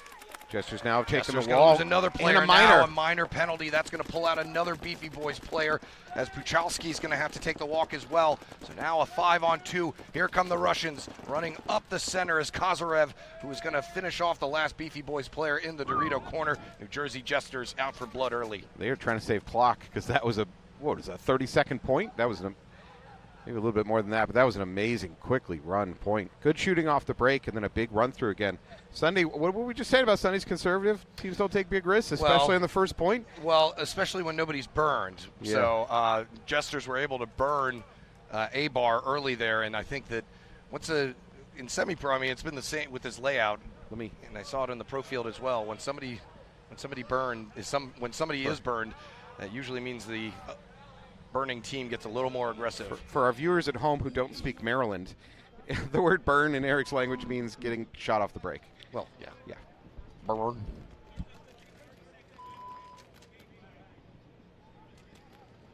So the ultimate judge now going to go investigate the towel button that isn't working, as these teams want to keep those precious seconds.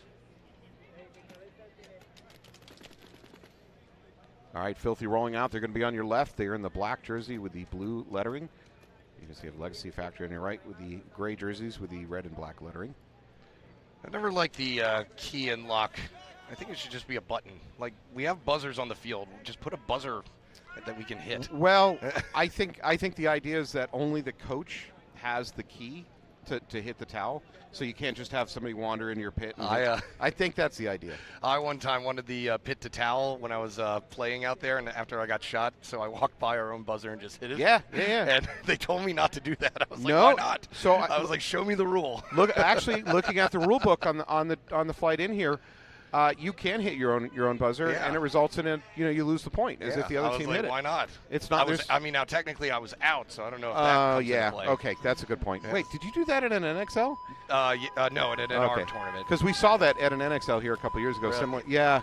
Like I said, you know more information. I think that should be something you're allowed to do. If you're alive. All right, so Legacy now going to try and capitalize on this 1-point lead. Nobody walking off just yet. Legacy first into the wall and into the snake. Filthy going for the snake. He should not be able to get it. There's a gun waiting for him. He's going to keep going. Did he go too far? Nope, he slid just under the stream. And Castro going to walk off for Legacy as Legacy center player gets shot. How did Goya get through all that? Goya had a gun just trying to peg him at every single move in that snake. He ignored it all, dodged through it. I think it was a dive through that was just too fast. It is a big window, but if you can slide underneath of the stream just in time, you can get in there. As a 5-on-2 commences here, last two Legacy players in the two stand-ups, and actually it might be a 5-on-3. I'm not sure if that can moved over to the Dorito corner or not.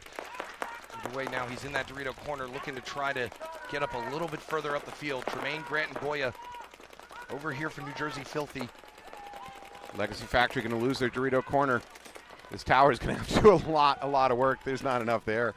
And that is going to do it as a Legacy Dorito side player tried to make a move up. Not going to be able to do so. So a fast victory there to respond for New Jersey Filthy as Legacy Factory's coach has some words for the Ultimate.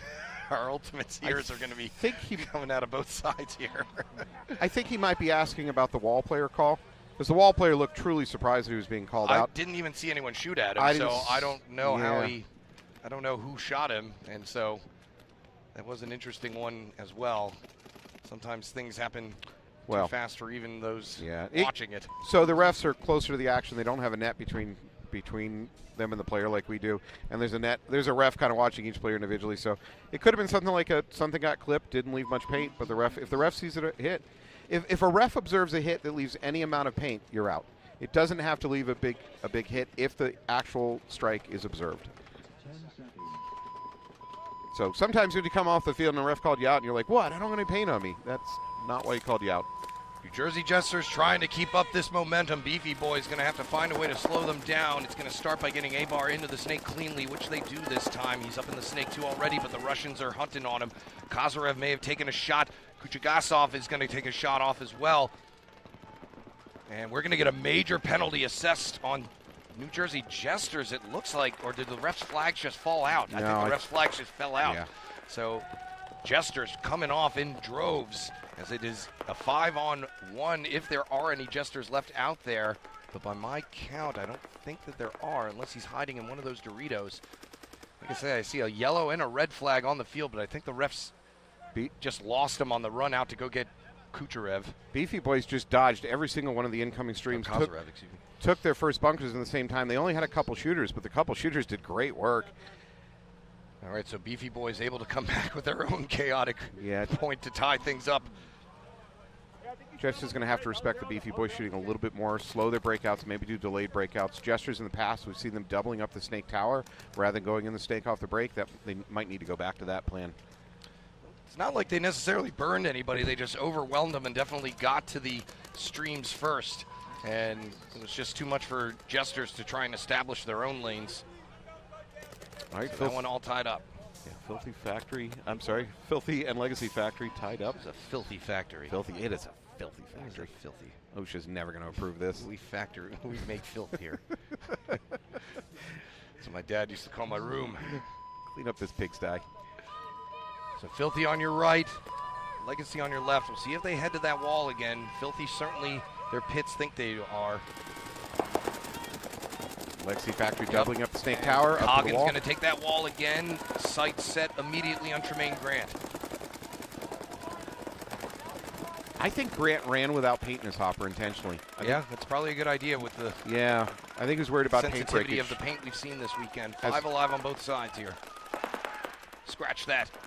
Walking off is going to be Nestor Castro for Legacy Factory. Coggins gets a piece of Goya on the way into the outer portion of the snake. So we're even again here at 4-on-4.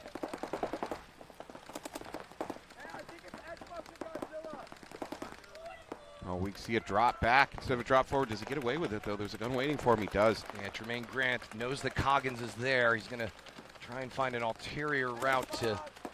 Coggins was locked onto this gap between the snake 2 and the cross, but frankly, for going, he's going to have to go through the same lane. Oh, Coggins going to take a walk. Nice shot over the top there. I don't know if Tremaine got him or somebody else did, but that's going to open the gates here for Grant to get into this 50 brick. Legacy's gun shifting now. Grant's Dorito corner going to want to tuck in. Yeah, he's not aware of Grant's presence. He's not aware of him, and he's going to dodges out. He may have caught one and then dove up into the Dorito one to get rid of it, because that's what that looked like to me. Yeah, you noticed that too. And yeah, he's not going to make it long in there, so he gets called out. So a 4-on-2 now in favor of New Jersey Filthy. Filthy controlling the 2 stand-up objects on the back line. Now they're going to try to spread out to the Dorito corner, right where his partner died. Puts another notch on his belt. He went right to a death bunker, and now his tower is going to take one of the hopper. That's it. And so a quick concession there by Legacy Factory. Head shakes from the coach. And New Jersey Filthy are pumped. Grant with a great game there. Good job detecting the gun, waiting for him, dropping back. That was a 3 or 4 pack there for Tremaine Grant. Well done.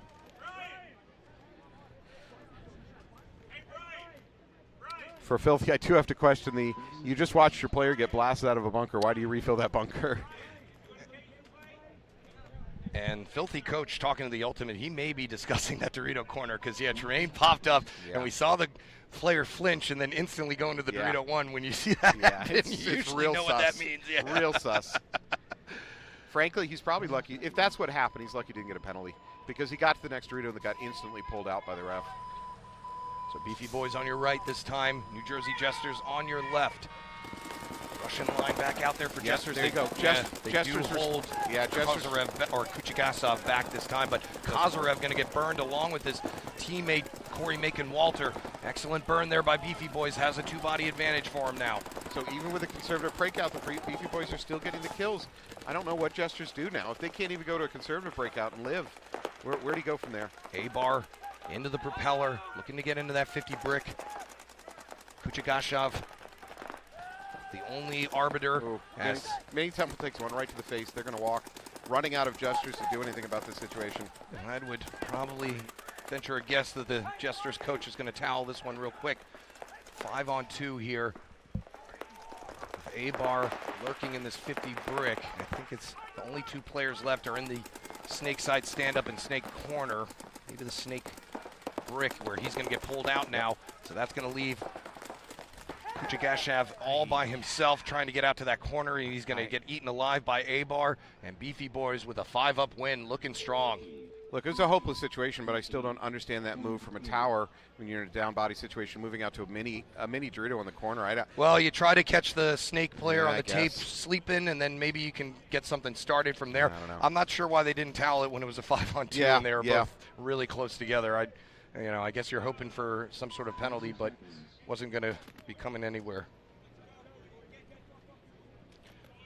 So New Jersey Filthy heading back out there. 2-1 advantage over Legacy Factory. 10.5 on the clock. That's plenty of time.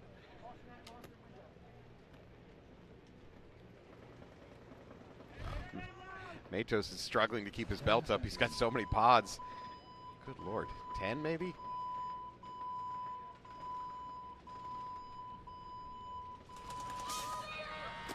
Dorito runner for Legacy this time. Going to head out to that D1. Makes it clean. Coggins back up in the Goy is center. going to get shot going to the snake and get a penalty for his troubles. So 2 bodies drop immediately for Filthy. Filthy has no snake presence anymore. 5-on-3 here, but Legacy Factory going to lose their Dorito runner. So now a 4-on-3. Goya walking back with hands on the air. 1 body advantage here as Coggins turns to the Dorito side just in the nick of time. He's going to mutual with Tremaine Grant to make it now a 3-on-2. Last 2 remaining Jesters player, 1 in the center there, and I thought they had one on the Dorito side, but I'm not so sure anymore. He's talking to somebody. Yeah, he's in the Dorito corner. Nestor going to work up the snake side. He wisely figures out the situation, drops and crawls. He can take their side of the field in the snake, looking for something on the Dorito side. Dorito side's going to run right into his gun.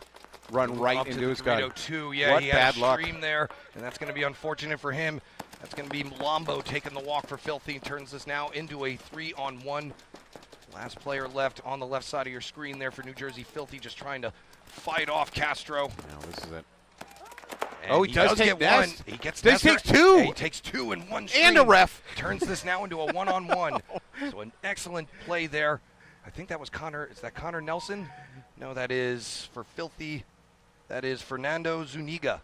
So Zuniga living behind his gun. Wow. Dealing now with the last remaining Legacy Factory player who's on the far, far side at the top of your screen there. So D2 versus the mini Temple. And see, so you were just talking about the move out to the corner. That's what you're hoping for sometimes. That you just catch 2 guys not paying attention in the same stream, and instantly you flip the script. And that's what Zuniga just did now. Zuniga has the opportunity to move up here into the wall. That's what he's going to do. No, he walks right into a gun walks lane. right into the wrap. Yeah. So after an excellent comeback attempt, Legacy Factory survived to tie this one back up with 8:38 to play. And that was Warren Barker surviving for Legacy Factory, so good job on his part. Congratulations to Zuniga, though. Good, very, very good hold. Just couldn't win in that one-on-one in the end. All right, point Jesters. So that game is going to tie up 2-2. 8:30 left on the clock. On this side, we have, Jesters versus Beefy Boys. Jesters down by 1 point, 12 minutes to go. It's Filthy versus Factory that's tied up 2-2. 2 New Jersey teams on the field for this match. Is that legal? Are you allowed to have more than 1 team with New Jersey in their name? Jersey ball alive and well. I can personally attest to that. Seen tons of teams coming out of there, tons of camps. 10 seconds. A lot of players moving up as well. All right. Beefy Boys on your left in the brown jerseys. Looks like they're going to go for a snake run. They do, and they get away with it. Clean into snake, 5 alive. They might be losing the Dorito corner, though. They do. Beefy Boys lose the Dorito corner. They do take the wall. They're going to shoot the left side towards the Doritos. Kuchagashov has a bit of paint on his cleat, and they is going to get a call on there. No flag. Penalty assessed, and not going to matter though because his Russian counterpart going to get called off as well as a Jesters player. So they are going to pull the minor on Kazarev or Kuchagashov, excuse me. Turns this now into a 4-on-2. A-bar searching for these last 2 bodies of the Jesters. One in the Dorito side can, filled by Corey Macon Walter. Another Jester over here on the Snake side who's going to go and try and get A-bar. Hayes and A-bar exchanging pleasantries. Clean neutral according to the refs. I agree. 3-on-1 left now, and we're going to get a quick concession from New Jersey Jesters pits. That's going to put us at 3-1 Beefy Boys in front with 11:26 to play. Beefy Boys just doing great shooting. I mean, they are just shutting down the Russian attack over here. Kuchagashov and Kazarev are just not able to get anything going. No momentum, which we know they're kind of like the juggernauts. Don't let them get started. Don't let them get any momentum started. If you can stop them before you get them out of the backfield, that's your best bet. 20 seconds. All right, so this one now all tied up. 8:36 to go. This one's been a good one here at New Jersey Filthy and Legacy Factory trading blows. Take a moment to thank one of our sponsors. That's Hydra. Hydra, go check out their website. They've got a build-your-own-goggles system over there. You can build the Hydra goggles in any color combination you want. Thank you for supporting this webcast. Absolutely. All right, here we go. Legacy on your left, Filthy on your right. Legacy Factory, like in Goggins going up there, they've managed to burn the Snake corner runner of Filthy, so a 5-4 advantage here. Beyond just the body advantage, they have complete control of the Snake right now as long as Coggins is in that wall. No presence for Filthy over he's here. He's doing a good job. He's staying disciplined in there, not overdoing anything. It works. Pull out the tower. Another one coming out on the Snake side. That's going to allow Connor Nestor to really start cooking here on the Filthy side of the Snake in the propeller. He's going to looking for his next kill. It might be Tremaine Grant standing up on the Dorito side. And they're still not aware of him. They're still not aware of Nestor's presence here in the Snake. Filthy player takes a shot to the hopper in the back Dorito corner or can. I think he was successfully able to evade it though.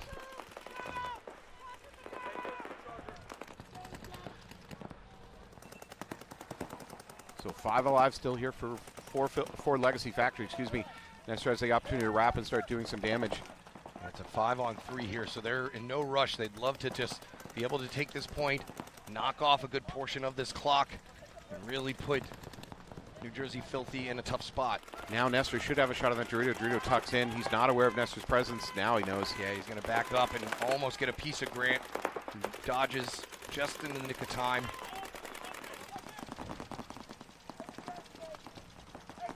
All right, Lombo backing up Grant over there. Yeah, Nestor should go back to work on the outside here. He's going to do that. He's going to look for the wrap, see if he can do some damage to either the can or the mini tempo and break this thing open.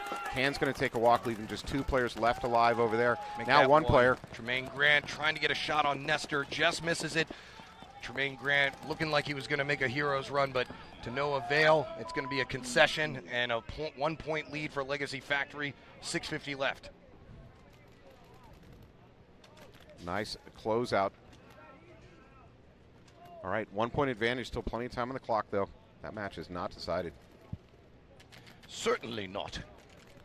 Don't you go anywhere. So continue the semi-pro action. This is the Ocho Finals that you are looking at right now. We've got 2 more sets of matches coming up on the premier field. Well, so 1 more Ocho, and then we'll head into the quarters. But Beefy Boys' shooting has just countered everything the Jersey Jesters have really tried to do on this field so far. Jesters' main attack throughout the weekend has been the Russians on the Snake side, but Beefy Boys focused in on that, and they're shutting it down point after point after point, including Jesters trying to do a conservative breakout, doubling up the tower, Snake Tower. Still doesn't work. Got to be scratching their heads. Here come Beefy Boys on your right, Jesters on your left. Going to send Kazarev up to the wall this time to watch the Dorito side. Jesters have a clean 5 alive breakout. That's, oh nice. As I say that, they're going to lose their Snake corner. So 4, now 3 players left alive for Jesters. This has got to be frustrating for their coach. Yeah, just not able to get anything going. Beefy Boys dialed in after losing that first point. A-Bar freewheeling it over here in the Snake. Nobody putting any paint towards him. Now the tower finally turns his direction. They have got to try and get a kill and get one now, or else this one may be getting out of hand for them. We're approaching a 5-point score in the first 5 minutes of the game. A-Bar managed to get Corey Macon Walter trying to make a move up to that first Dorito, so now a 5-on-2. Jesters may just want to try and save whatever time that they can, because this is going to take a while for them to get out. There's so much time, though. This is, I mean, for the Jesters, I think you just let it run. There's so much time left on the clock. A-Bar going to wrap. Almost get a piece of the Jester center player who returns some fire. And another player walking out, and that is going to force the concession. Beefy Boys covering Jesters like a blanket right now, just not letting them move anywhere. They're smothering them. I literally, I'm watching the Jesters breakout plans. They've thrown everything at it, and it's not working. They're losing a few too many bodies after the break, even when they have a successful breakout. So Jester's coach has got to be scratching his head. There doesn't seem to be a solution here that's working for them.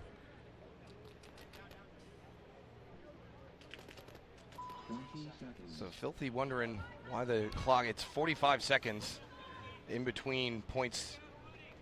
And so that's why the Filthy is wondering why it's taken, or it only came up with 45 seconds. That's been, I thought, pretty much the standard the whole tournament. All right, Legacy Factory with the 1-point lead. 6:50 to go here. Filthy trying to break this cross. It's been Coggins who's been a thorn in their side in that wall. Wouldn't be surprised if they send somebody up there to go nab him early. They're going to take the Snake corner And their center Aztec player going to get shot out by Connor Nestor, who just wasn't ready for it. So a 5-4 advantage again for Legacy Factory. The center locking things down. Filthy do fill the Aztec, and they are able to take out Connor Nestor, so that evens things back up at 4 apiece. So Filthy with a nice refill of that tower, and it works out for them, and they catch Nestor making the crawl. That would have been game over if Nestor got there. Coggins looking for a edge of a hopper or anything of that Aztec player to see if he can knock him out of there. Meanwhile, while he takes his eyes off the snake lane, Tremaine Grant makes his way into the snake too. Not sure if anybody from Legacy even saw it. Grant's a little bit overconfident here. He's going to make a move to the cross. He gets away with it. Coggins' gun is looking a little bit too far wide.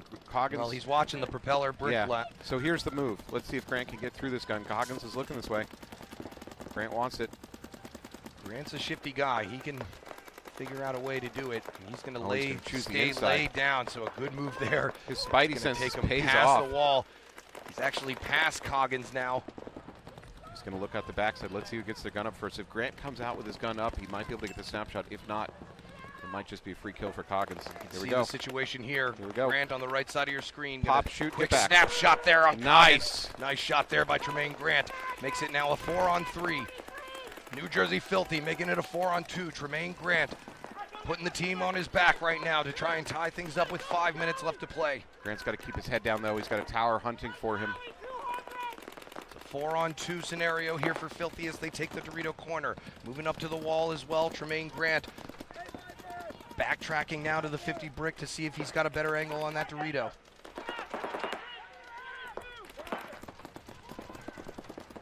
And he gets the kill across the way on the Dorito 1.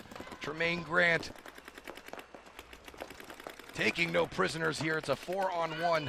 Legacy Factory's last remaining player in this tower just absolutely obliterated. And that is going to get a concession out of Legacy Factory to tie this one up. 4:35 left to go. I got a feeling this one's going to go the distance.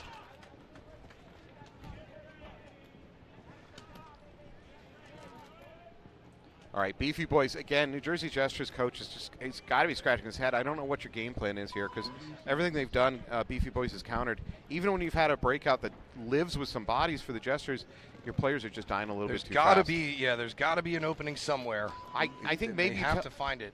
Maybe it's not okay. So conservative breakout, don't take big risks because Beefy Boys are eating that up. So if you're going to go conservative breakout, tell you guys not to overengage in those early gunfights. Just calm down a little bit. Let them shoot your bunker.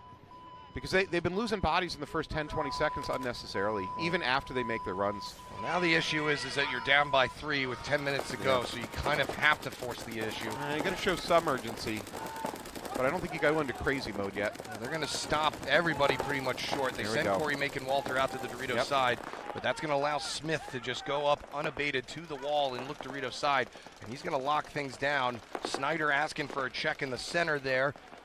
And it looks like he's going to be called clean. And he is. There we go. A little bit more conservative breakout and especially a little bit more conservative gunfighting. Because they shoot A-bar early, so now a 5-4, one-body advantage here for Jesters. Beefy Boys make a weird run from the can up to that mini temple. It doesn't work. He gets picked up by the Dorito side. And Kuchalski taking the walk for Beefy Boys makes this now a 5-on-3. And Jester Snake player going from the corner to the brick, going to ask for a check. We saw some paint spraying off the back end, and it did get him. So a 4-on-3 now for Jesters. I mean, this is thin praise, but for the Gestures, this has been a longer point than most of them, so at least they're doing okay on survivability. Kuchagashev trying to work with Snyder and how the best way to get this center player off of his case. I think they're going to do a run through here to try to clear it out. Yep, and that's what Snyder is going to do. Clean. And that should be a penalty. Yeah, we're going to get a major penalty there on Beefy Boys.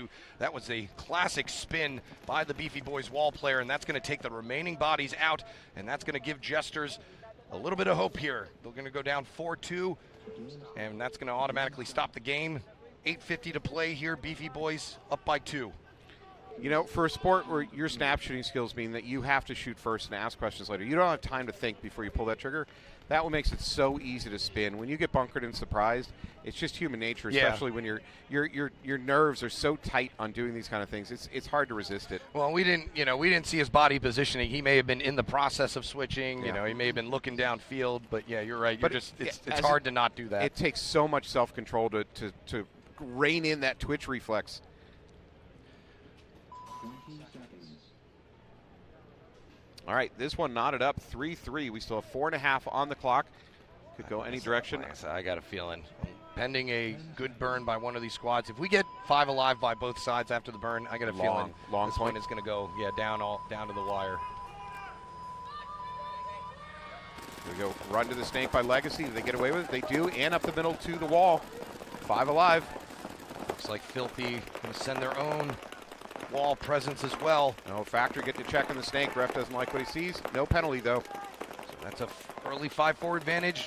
Oh, but Tremaine Grant taking one off the hand. Going to make it a 4-4. Big player for them last point. Not going to be a factor in this one. Coggins back up in the center wall, locking down the snake side. More or less may want to worry about the player right in front of him. Both teams fairly identical in positioning over here on the snake side. Neither one with a clear entry route into the snake. I think we've got a recipe here for, like I said, a lockdown showdown that's going to come down to some late game decision making. Coggins is not convinced that the snake is empty, though. He's still locking on some of these jump points between, say, the S2 and the cross.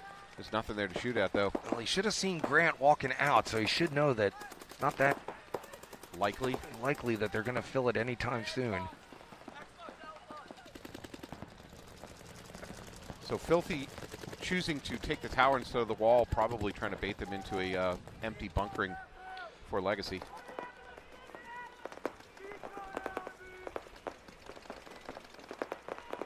Yeah, like I said, game is slowing down now a little bit.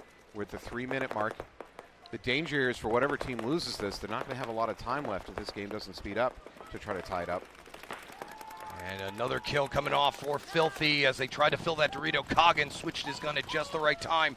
Shooting at the Dorito from the snake side makes that a 4-on-3 now. Legacy with a big fill out to the snake tower. He gets away with it. He's under fire, but managed to dive and slide underneath the stream. And another kill coming off Connor Nelser, joined by Zuniga. That left Goyard all by himself up in the center. And Legacy Factory going to force the concession. Just under 3 minutes to play. They've got the 1-point lead. 3 points, still plenty of time. So we were a little bit afraid that this last point was going to go almost down to the minute mark. It did not happen, so still a decent amount of time. Beefy Boys with a 2-point lead. Again, 9 minutes, roughly 9 minutes on the clock. That's still plenty of time for Jersey, who's clawing their way back into this match. More conservative breakout in that last one, paid dividends, slowed the gunfighting down a little bit, managed to pull it out. And still with a lot of time, Beefy Boys still been sending out the same 5 the whole time. So we'll see if any fatigue starts to set in. All these teams played afternoon games, on Friday and Saturday, and then had to quickly turn around to get back out here early for these games. So, all right, Jester's on the left. Let's see what their plan is. I think they're going to run straight for the snake this time. No, it's a dodge. He's going to go up the middle instead. Dogleg into the snake. They lose one of their players out of the snake tower. So they did bait him, and it did work because they got into the snake, but they lose one in the process. Moving up now to the center wall are Beefy Boys. 5-on-4, 4-on-4 as player coming out of that center wall. So now we've got a showdown here in the snake as A-Bar is going to be on the losing end of it. New Jersey Jester snake player thwarting his ability over here as another player comes off. Corey Macon-Walter for Jesters turns this now into a 3-on-3. Into the 50 brick goes Daniels. Switching up the personnel for Jesters, pulling the Russians back off this Dorito, of the snake side. Instead, it's Daniels doing work. He might have a gun issue, though. He's looking at something. Well, they had Kuchageshev out there, but he got burned. Daniels, having some gun trouble. Last 3 Beefy Boys in the back line, just trying to stymie the flow of the Jesters. Let's see if Daniels can get his gun back up. I think he's degassing and pulling the bolt. That is a shame because they've got such a great positioning over here. That's the worst possible gun to go down for the Jesters. Could work out for them, though, because Puchalski looks a little confused because he's like, I know I saw him in there. Why is he not trying to shoot me? Daniels is not just being nice. He's got maybe a hopper problem. I've yet to see a ball come out of his gun since he got here. And Puchalski now saying, okay, yeah, he's definitely in there. Going to head on back to the mini brick on the Dorito side as Daniels continues his gun surgery. This is heartbreaking for the Jesters to do this much work get in there, and then he's got gun problems. He's trying to do his best to at least relay information.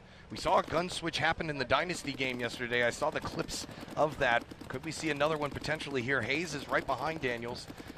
Maybe he'll just, run up there and do a quick switcheroo. Hayes has got to feel awful generous to switch guns with somebody with a broken gun. If Daniels can't do anything about a gun, he should just either concentrate on finding bodies and communicating and or drawing off guns.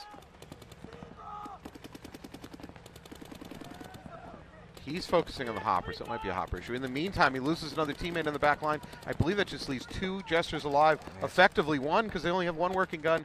Hayes is going to have to do all the work himself. It's a 3-on-2. Beefy Boys over there in the Dorito side somewhere. Lost track of him. Right now, all I see is Puchalski and Sutherland in the back.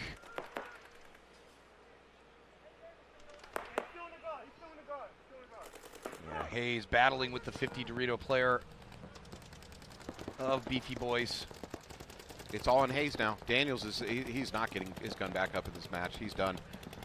Wow, giant run into their Dorito. So Dorito 1 of the gestures has been taken. Now he's going to the Dorito corner. Did he overextend? He overextended. That was a shame. Shot. That was unnecessary. Just staying in that Dorito would have been enough. So Diaz Quirolo for Beefy Boys. Out kicking his coverage there, and Hayes is able to get a piece of him. Still 2-on-2, 5:44 left to go. Can Hayes pull this one off with Daniels acting as an essential spotter? Because he's got no gun, so he's just trying to draw some of the fire away from Hayes to let him operate. Yeah, he should be poking his head up enough to draw the fire and draw some heat off of Hayes. He's staying low. But he's staying low. I would really become more active putting my head up. Just keep drawing fire. Draw it away from Hayes. Well, Beefy Boys don't know his gun's down, so... Well, they're going to have to start getting suspicious. No way you're going to trust that his gun is down, but you got to have some suspicions at this point. Hayes checking the clock as he continues to battle with Sutherland, wrapping this 50 brick. Oh, no. Hayes overextends there, gets shot. That leaves Daniels. Leave Daniels all by himself. I think we'll see a quick towel here as he Daniels is gonna have deep in the gun surgery now, screwing a bolt together. Daniels going to have to take the barrel off and go with a blowgun style approach here. I think that's his only hope. Oh, this is rough. Yeah, maybe the coach can't see Hayes' gun problem. There's the concession. Yeah, we're going to get a concession. Daniels looks to the heavens walking away. That is a tough, tough spot to be in. So Beefy Boy's going to take a 3-point lead here with 4 minutes and 44 seconds left to play. Yeah, Daniels hands off the gun as soon as he's through the net. Oh, that thing would be into the trash can immediately right when I get off the field. There is nothing more frustrating. If that's the case, I'm going to follow you around and check trash cans. Yeah.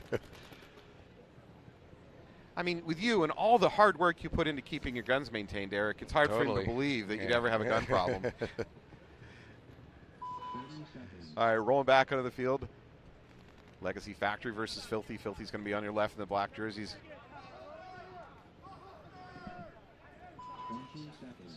All right, 2 minutes, 51 seconds. That's still a lot of clock time for Factory. Legacy Factory to just go into clock kill mode. I don't know if you can get away with a pure defensive game plan with that much clock left. I think you need to treat this as a normal point. Go try to win it.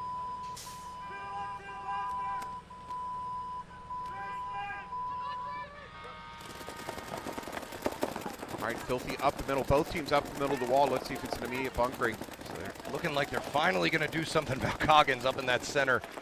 Yeah, Filthy sending another body up the center, so they got 2 bodies up the center. That makes me think they're primed to go do a bunkering. Yeah, one of them takes him out, and then the other one fills, but they're going to get some help here as a player off the Snake side for Legacy gets shot. Tremaine Grant asking for a check on Coggins. Coggins going to He's drop going to get checked out instead. I thought Tremaine's like, I wasn't asking for a check. But Coggins is still alive, and he's going to backtrack to that stand-up. A nice move there because Zuniga is right in front of him in the wall, but Zuniga almost getting shot from the Dorito side. Zuniga's got to get a tighter belt. He's really struggling with his pack this match. So 5-on-4 advantage for New Jersey Filthy. 2 minutes to play, down by 1. Tremaine Grant trying to get some recon from his support staff.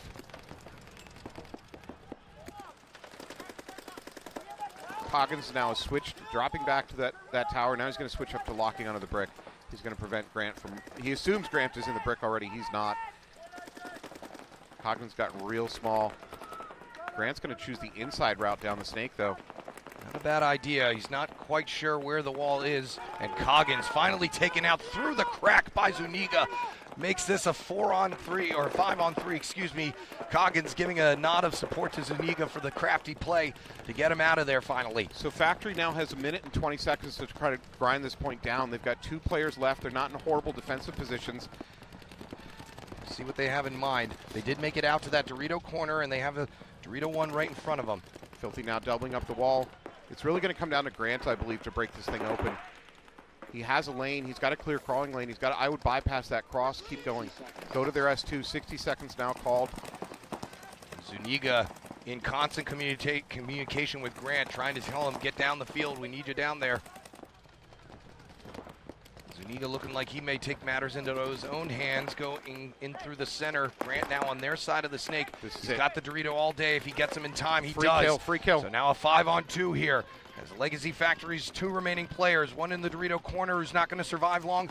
Connor Nestor, the last one left here. He's going to get a piece of Grant, but he's going to get taken out by Zuniga, and that is going to be enough for New Jersey Filthy to tie things up here with 22 seconds left. They may just let this wind down a bit. Nope. They're going to instead force a 19-second burn drill between these 2 teams before we more than likely head to overtime. Guessed by yours truly. Wow, what a great last-second push there. It's really, Grant has to be given the credit. He recognized the opportunity to crawl down the snake. Smart play by Grant there. And rather than going guns a-blazing, he just took his time, got the nice controlled finish, didn't panic when he heard the 60-second call. It seems like they had that planned out all along. Zuniga with a big kill, finally getting Coggins out of there. He's been a thorn in their side the whole entire time. All right, another shout out to our sponsor, Hydra Fit, making this possible for you to watch this webcast here on a not sunny Sunday morning in Cincinnati, Ohio. Hydra, go check out their product line. They've got literally just about everything you could ever strap upon yourself to go play a game of paintball. Goggles, headwear, clothing. I don't know if they have cleats. They have cleats yet? I don't think they have cleats. Not sure. Wrong guy to ask. All right, Jersey looking for an answer here. They're down by 3 points with 4:44 left on the clock. One more good point out of Beefy Boys. This match should be put away. Jester survived the breakout. Walter. No, they didn't. No? Walter gets burned going down the corner. Across the middle immediately. Going to get 2 on his run through the middle at least, though, so it's a 3-on-3 now. Jester's going to try and just, I think, confuse Beefy Boys a little bit with some chaos to try and make a fast one happen here. Kuchagashev already in the 50 brick. Puchalski letting A-Bar know that he's got company in the snake. Kuchagashev has enough paint broken on his mask as a ref. He's going to run through on A-Bar. Puchalski puts a few into him, and we're going to get a major penalty assessed on A-Bar. That's going to pull the 2 remaining players and give an automatic point to New Jersey Jesters just in the nick of time for them. All right, well, I guess the answer was just pure naked aggression for the Jesters. That was just a lot of run-through action benefited by a major thrown on A-Bar. And they're going to say A-Bar didn't have his gun up when Kuchagashev made that run through. And that's going to give Jesters a slim side of hope here, down by 2, 4 minutes to play. All right, for Filthy and Legacy Factory, they got 19 seconds. It's likely, like you said, just going to be a bit of a sit and shoot. You know what I'm going to say? You have any idea what I'm going to say, Eric? No penalties? No, let's count how many pods they go out with. Oh, yeah. Because that's going to tell me whether or not a team is going to do a suicide charge through the middle. I don't think we're going to see one. That's why I'm counting pods. Because not pods is a good chance they're going to do a bonsai charge. I don't see that. That's not the case here. So probably just going to see 19 seconds go to time. You don't want to see it? It's great TV. You trying to tank our ratings, Eric? Totally. Damn. You got a saboteur inside the webcast. Take the shot. Take the shot.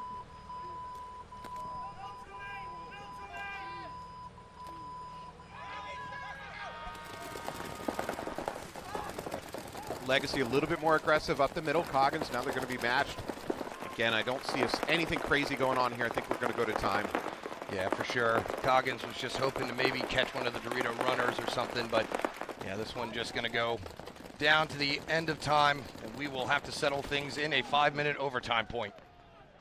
So don't go anywhere, people. That match Still not over.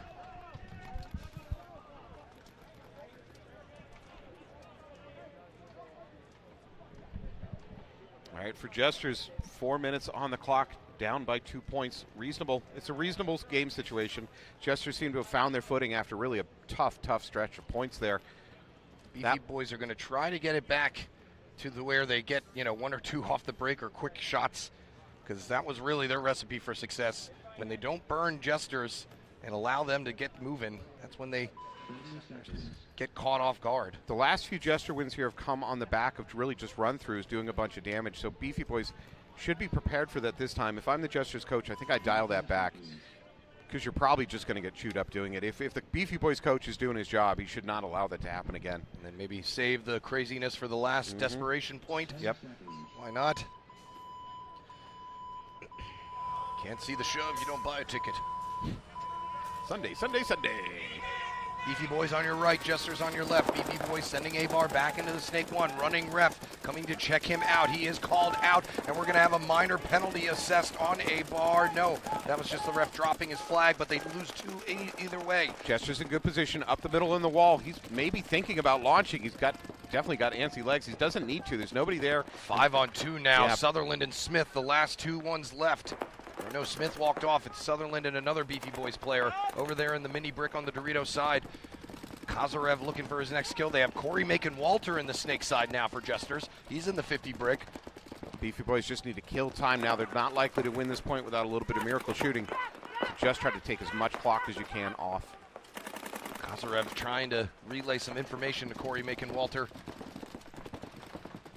Kozlov now going to switch to the Dorito side. I don't think he's going to have anything to shoot at over there. Any run-through attempt by Kozlov will probably get chewed up in that crossfire from the Beefy boys. Here we go. They're going to cross the 50 on their belly. Time ticking away here. Just under 3 minutes ago. Hayes and Macon Walter trying to get those last 2 Beefy boys out. Sutherland taken out by Kazarev, who then runs through on the last Beefy boys player to give this New Jersey Jesters team a much-deserved 1-point deficit. I mean, 10 minutes ago, it looked hopeless for the Jesters. They couldn't get anything started. So with 2 minutes and 39 seconds left to play, Jesters with plenty of time to try and tie this one up and send this one to the distance, as New Jersey Filthy and Legacy Factory have done for us graciously. So we'll have a 5-minute overtime point here to determine who will be moving on into the quarterfinals. Eyeballs on the Legacy coach. He looks frustrated. Felt like they could have put this one away by now, but here we are. Here we are in overtime. We're going to have a 5-minute overtime. Failing to decide this match in that 5-minute time period, we go to one-on-ones. We've already seen that happen this weekend. Failing to decide it in the one-on-ones results in more one-on-ones and more one-on-ones. No one goes home. All right, Legacy Factory, I think you can safely assume we're going to see Coggins up the middle to that wall. So far, Filthy hasn't figured out an antidote to that. Well, they sent their own wall player, but he didn't necessarily go right at him. Instead, waited until he backtracked and shot him through the crack in the wall.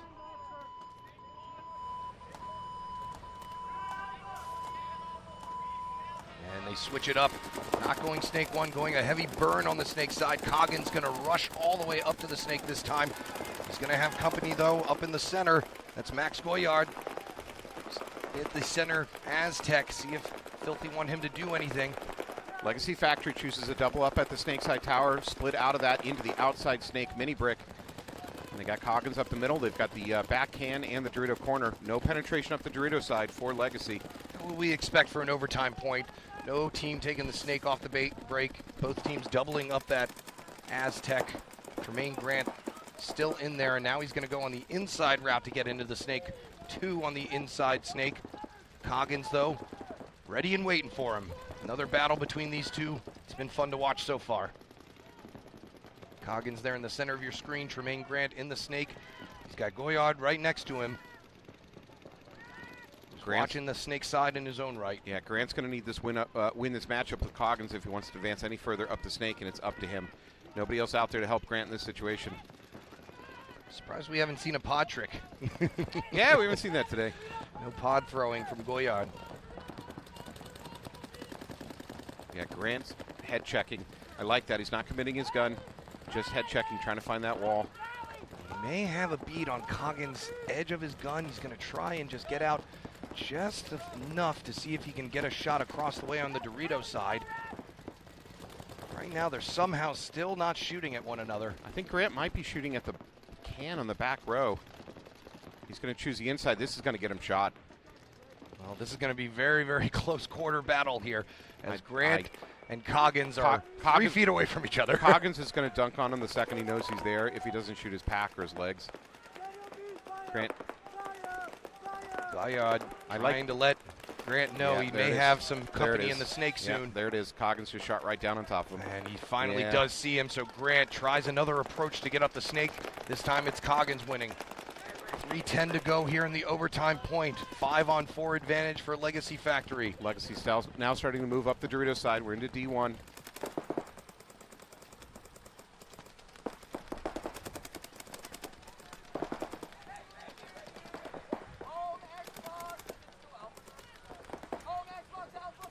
Connor Nelson doing some recon for New Jersey Filthy. Not really much new information to report. Legacy Factory have pretty much stayed put since the breakout. Legacy Factory player over on the Dorito side ghosting off the back of the Dorito, trying to look for a shot. Now he's going to wisely scurry back up under the cover of the Dorito. Coggins getting nervous about a possible run. Yeah, and here comes Coggins launching on Goyard. He'll get the trade, and that's fine, but I think he assumed that the wall was hot, so I think he launched under false pretenses. Yeah, maybe a gust of wind blew that tall bunker. All right, but that's going to still give Legacy Factory a one-body advantage here. 4-on-3, and maybe he was thinking, hey, if I can get these guy out of here, the last 3 players are going to be stuck in the pocket, which is what they are now. Legacy Factory snake player dives to the inside. Now he's going to crawl to the outside. He gets to the cross. He's going to look to suppress before trying to make that jump to the brick. We are at under 2 minutes now. This is Nestor working the snake for Factory. Out of paint, though. Oh, you are right. So this has been a long one here, and not looking good for Filthy either. Mason Lombo out of paint. Connor Nelson down to his last pod. So Nestor needs to go on the aggression. There's no point in not doing anything aggressive if you're running out of paint. Close the distance. 95 seconds left to go here. Can Nestor figure out a way to break this cross?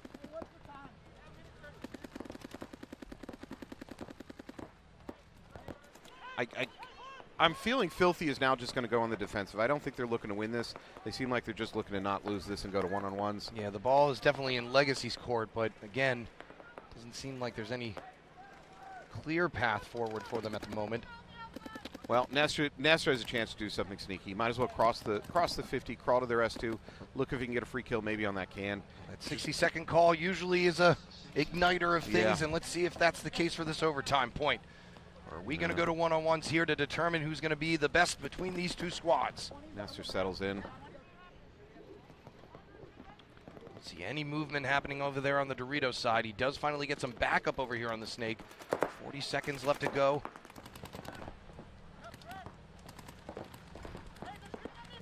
Now we're going to have a spread out into the snake corner. Nice Filthy there. Into the mini brick. Connor Nelson coming out now to the snake wide, and he's prepping for run-throughs. Kills. And he pops up over the top, and Zuniga getting shot out of the center, going to mutual with the Legacy player. Connor Nestor going to backtrack now, realizing that Connor Nelson is there. Now 18 seconds left to go. Dorito side. Dorito side is now hot on their side. Double Dorito.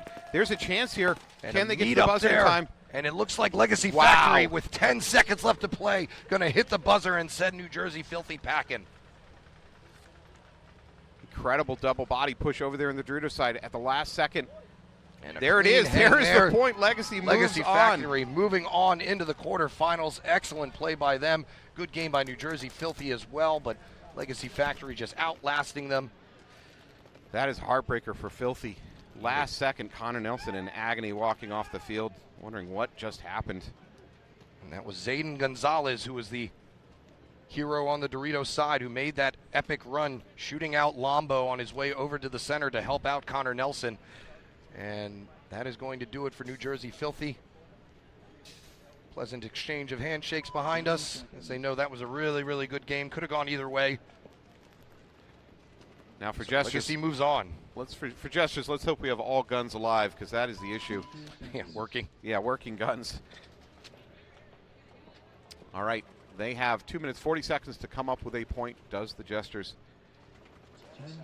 Beefy Boys have had great success so far going gun heavy, but Jersey's found some ways through the cracks to make early game pushes. All eyes on the right side of your screens, Breakout, because that's where the Jesters are. And let's see what they have in mind. They're going to send Corey Macon Walter into the snake. Looks like Beefy Boys 5 alive. They do take the D1. They're going to look for the cross-up. Kuchagashev on the Dorito side for them. No craziness as of yet. 2:20 to go here. Beefy Boys with 5 alive. Same for Jesters. Beefy Boys into Snake 2 on the inside Snake. They've got no presence up the middle in the wall or the tower. Neither team does at the moment. Gives Walters here a chance to make this jump from the S2 into the cross for Jesters. So hearing the shots come through, it's that center Aztec who's just pouring paint on him. I think they're aware that he is in there. We're now at the 2-minute mark. Kazarev, or no, that's Snyder, excuse me. Now moving up parallel with Walter.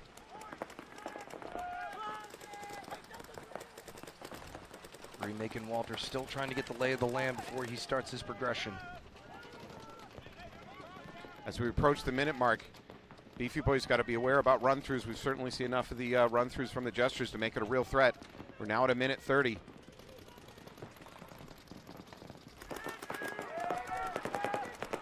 Oh, nice. Kazarev trying to make a run up to the wall, gets himself killed, so a 5-4 advantage now for Beefy Boys. Kuchagashev not aware his Russian counterpart just got shot. So for Abar, I'd like to see him keep his gun crossed, just try to defend the run-throughs. We're now at a minute mark, roughly. No, we're going to throw a body weight up the middle. Overzealousness in the center for Smith. Abar is now in the snake corner. He's definitely going to get bunkered. It's and coming. Snyder getting shot out of the center from somewhere. Oh, nice. Corey Macon Walter tries to make a run to the snake. Abar takes a piece of him and Hayes in the same stream just as we get the 60-second call, and we're going to get a concession from Jesters. Jesters are going to try to win 2 points in under a minute. That's a lot to ask, but I don't know what else. What other choices they have? Their attack got blunted. They're running out of bodies. Well, it was a 2-on-1 there with 1:50 to go. Kuchagashev not exactly sure what was happening over on the far side, so I can understand the towel there and trying to save it as they are in X-Ball. Got to get right back out there with 53 seconds left. You're going to want to see what Jesters have in store. Snyder is accusing a dead player walking off the field of pulling the trigger and shooting either him or one of his teammates. That he did one of the under the armpit shots.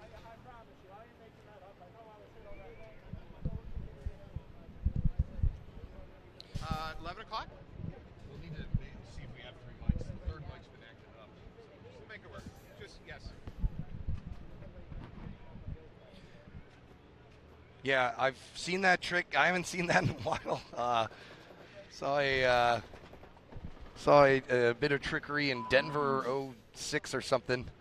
Yeah, I saw J.C. Whittington try to pull that move on Bob Long's Ironman. J.C. Whittington of Arsenal?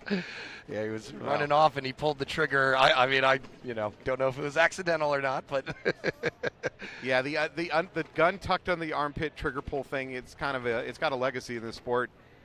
Snyder asking for the refs to review the footage. That's going to be a difficult thing to catch, though. Well, it did look a little jarring just because, he came through the middle. I mean, Snyder may even be arguing that he didn't get shot, but that Smith made that run through the middle as if he was a run-through player, and Snyder had to react, which then got him shot, which is, a gray area in the rule book. Yeah, it is. A lot of teams use that when a player is dead, they race as fast as they can down a sideline or something, trying to draw guns just to take it off their teammates. Or just through the middle. And, yeah. I've done that plenty of times using myself as a human shield. For shame, Eric. For shame. Got to find the edges wherever you can. How dare you, sir? So only 53 seconds left. Tall order here for New Jersey Jesters, down by 2. We've played a good game, and they came back. Beefy Boys just holding on tight here to this lead and not letting go. All right, well, Jesters looking for a miracle here. They need a couple miracles stacked on top of each other. Matter of fact, if they can do this, their coach should be applying for sainthood. They've got 53 seconds to come up with 2 points.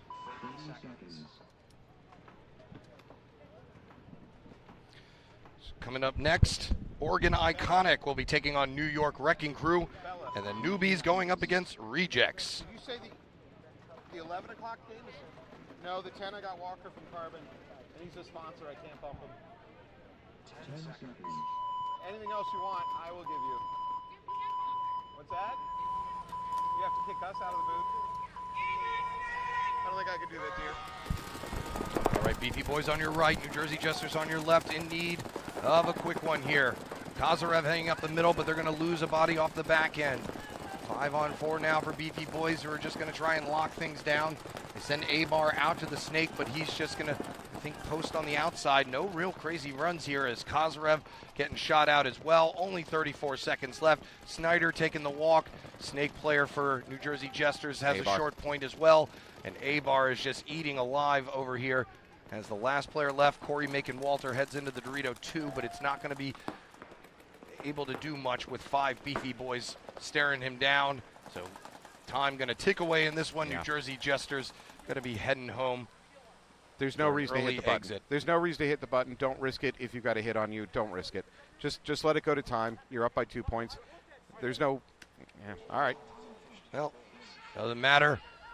As Smith is going to dump the hopper. Don't think it was out of any disrespect. I think it was really to just get the paint, that paint out of his hopper. Yeah, nobody trusts their paint right now in this weather condition. Get this stuff out of here. All right. Well, congratulations. By the way, Jersey Jesters, very good weekend for you. You just ran into an opponent that seemed to figure out some of your game plan. So well done, Beefy Boys. They are going to move on. So both New Jersey teams falling. Legacy Factory beating New Jersey Filthy. Beefy Boys beating New Jersey Jesters. Up next, Oregon Iconic taking on New York Wrecking Crew. That's going to be a tight ball game. And Newbies taking on Rejects. So we've got plenty more action coming your way for the semi-pro Ocho Finals. Continuing here on the Premier Field, live from Fairfield, Ohio at Joyce Park. Eric and Matt back in just a moment. Don't go anywhere. Inside you somewhere lies a Hydra. An immortal, multi-headed monster born for the battle. But the Hydra mentality buried inside you must be cultivated through chaos. Rather than just surviving or remaining unchanged, the Hydra mentality allows an entity to improve, to thrive, to multiply its strength when exposed to stress and uncertainty, to strengthen with every challenge the world throws your way. Every time the Hydra gets its head cut off, experiences a loss or a failure, it becomes stronger by growing 2 heads in its place. The Hydra must seek war and discomfort in order to become the best version of itself. Be like a Hydra. Seek out difficult challenges, power through every hardship, and understand this stress test is a blessing which makes you stronger. This is the Hydra way. Inside you somewhere lies a Hydra. An immortal, multi-headed monster born for the battle. But the Hydra mentality buried inside you. Blake Iver here from San Diego Dynasty. You know, I got these new Pro DNA cleats out of the box last weekend, expecting to break them in, but they were great right out of the box. It was excellent. I got to practice on that X Factor in the heat, and they've held up great. I love them. Ah, baby! Yeah, baby! Ah.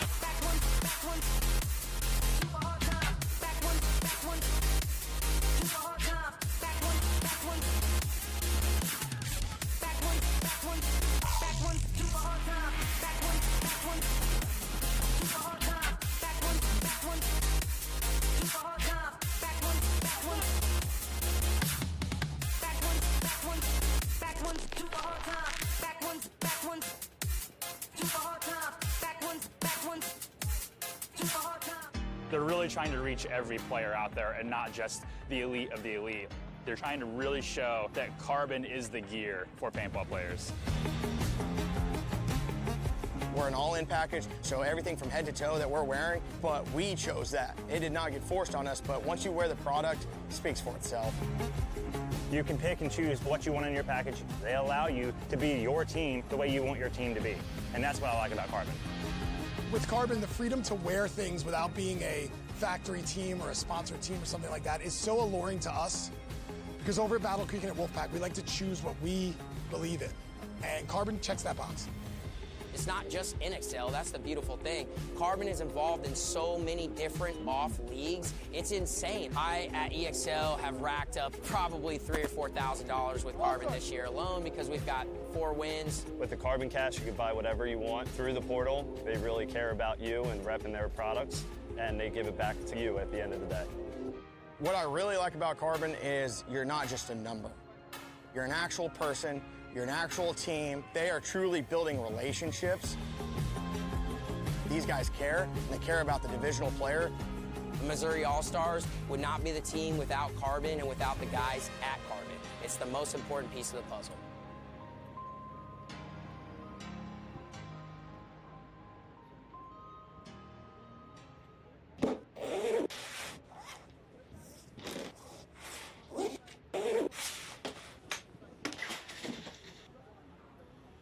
For just $19.95, your team will get instant access to the team catalog, as well as discounts, specials, promotions, product releases, and your own custom team gear.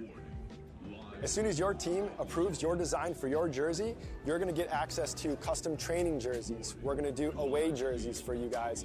We have custom pod bags, barrel cases, team banners, goggle bags, cleat covers, and now we have custom goggles.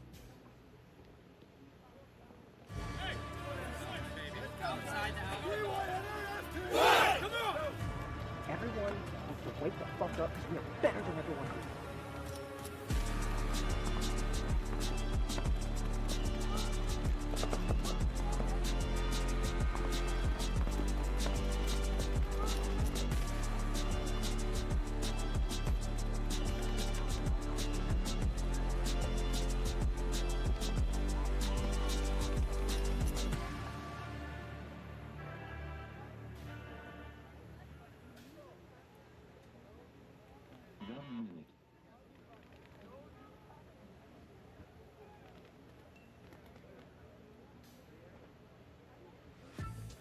Seattle Uprising is a team with a long tenure at the professional level, as they have been in the league for a decade.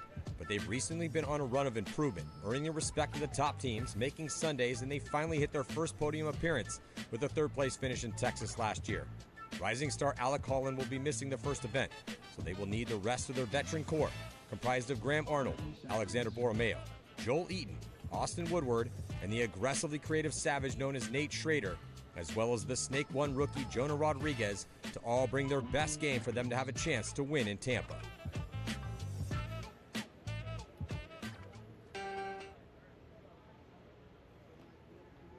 Seconds.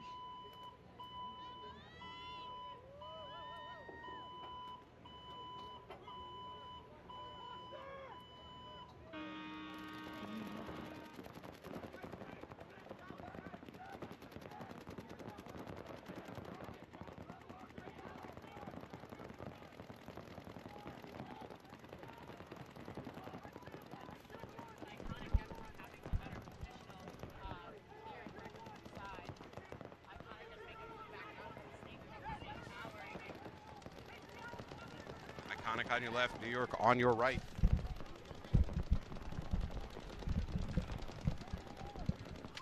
Yeah, so Wrecking Crew losing their 2 bodies off the Dorito side, just leaving them 3 bodies with Ian in the almost the 50 snake, as Iconic is also occupying the same bunker. All right, there's a drop back by Ian Rolston. Yep. As he takes out that Dorito corner. Sneaky inside route. I think he's going to try to bunker out the cross or set up a trap for him. Yeah, he's going to go the trap route. Yep. Very good move by Ian, as also Iconic's player does get out of that laid out Dorito to try to get out wide to match Wrecking Crew with Tommy in the 10. Iconic setting up a trap on the outside of this brick there. He is incorrect. There's nothing waiting for him. Yep. He's still thinking that Ian is sitting in that brick right now, but Ian did come around, shoot the Dorito corner, and then kind of bounce back into that 50 snake. Ian is not to be trusted. No, he is not. He's sneaky. Don't loan him any money. Don't tell his girlfriend that. Ooh, shots fired. I'm kidding. I love them. Yeah. So Ian just sitting, waiting. Iconic now pushing up to the D3. Clock ticking a little bit on Rolfson here. If he doesn't take action, he's going to take action. He's going to slide forward.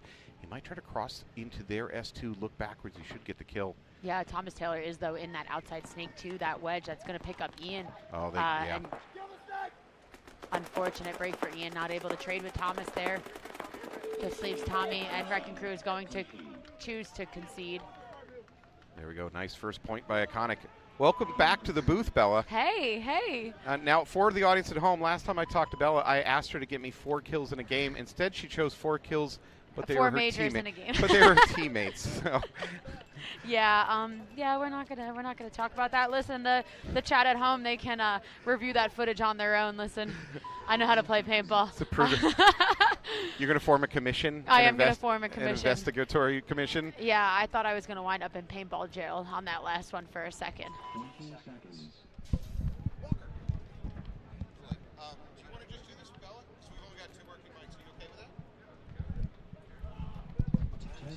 So I'm about to get kicked off air because we have one of our guests here. That is going to be Walker from Carbon. Walker and Bella are going to take this match. Uh-oh. You're leaving us alone in here? All right, we got newbies on your left and rejects on your right. Rejects losing their snake player as newbies are able to get into that snake 2, giving them a 5-on-4 advantage for newbies.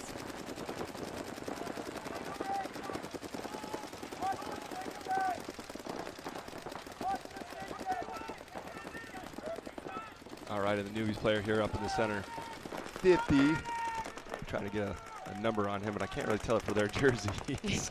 Yeah, rejects player in the snake can. I've been seeing that a little bit all weekend of that snake. That snake tower looking Dorito side. It does have some great shots in there as the laydown Dorito for the laydown wedge on the Dorito side for rejects, and their center is looking snake way. Yeah, we're kind of in a little bit of a lockup situation right now. Look for the newbies to probably strike first. But we got Brad Johnson here for the rejects. He's kind of one of the main guys, head honchos. He's laying down some paint right now on the snake side, keeping everyone honest. Yeah, but this is newbies' game right here. This is what they love to do. They love to lock it up. They love to they make you come in, get them, and they make you try to make moves on them. Let's hope the rejects don't fall for that, as newbies do make a good move out into the Dorito corner to get out of that can, as that got a little tight for him in there, as rejects were able to move out of the laydown into the Dorito 1 and now Dorito 2. Yeah, this is newbies. Newbies loves this match right now. This is what newbies wants. This is their territory. It's funny when I'm over at the booth, people are always just like, yeah, we played the newbies, and the score was like 2-0. Yeah. It's like, yeah, this is what it is. Like, they know how to play paintball. They're slow. They've been playing together for a really long time. They got really seasoned players too. Yeah, so we actually, the girls, the high rollers, we actually practice newbies at Quick Shot, and they're so much fun to play because they play almost a little bit like how the WNXL goes. They lock up their zones. They, not trying to make such big heroic moves against us. So yeah, they've been great. Unfortunate break. Honestly, looked a little bit like rub. That snake 2 is covered in paint, but unfortunately the refs did call that a minor on the newbies snake player. Yes, we're looking at a 5-on-3 now. Yeah, newbies player is safe going out to the snake tower to try to cover and stop the bleeding on the snake, even though rejects don't have a snake presence. Here comes Brad Johnson up the center. Oh, but he's going to get peeled off from the Dorito side. Newbies player in the D3. Rips up his shoulder. Now a 4-on-3 still in favor, I think, of rejects. Is that correct? I believe it is a 3-on-3. Because newbies did get a minor. Yes, I believe it is a 3-on-3. So we have a snake tower, we have the wall for newbies, and we also have the Dorito 3, and we have the Dorito 2 for rejects, the Dorito can, and the Dorito, the snake tower as well. Yeah, so good thing for rejects with newbies with that minor. Yep, we got this newbies player kind of going around here too. He's back to Dorito 2, back to Dorito 3, but they got the field position right now, that's for sure. Yep. Newbies are very good at just sitting and waiting for the other team to kind of make that jump and make that mistake and get antsy.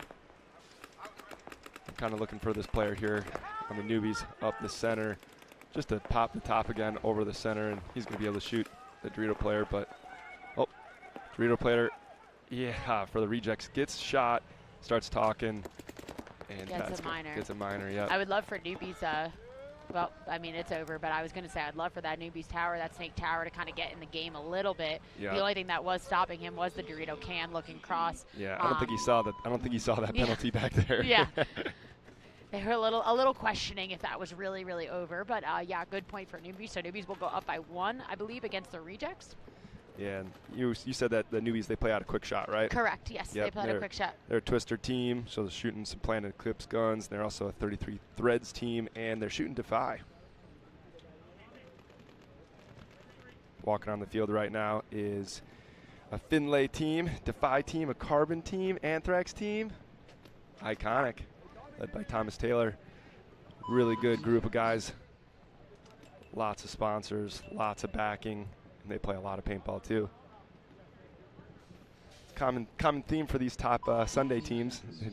They play a lot of paintball. A lot of paintball, yep. So yeah, back on your field, we're going to have Wrecking Crew stepping out on your left, and Iconic is going to be on your right. So Iconic up by 1, still 13 minutes left of paintball. That is so much paintball.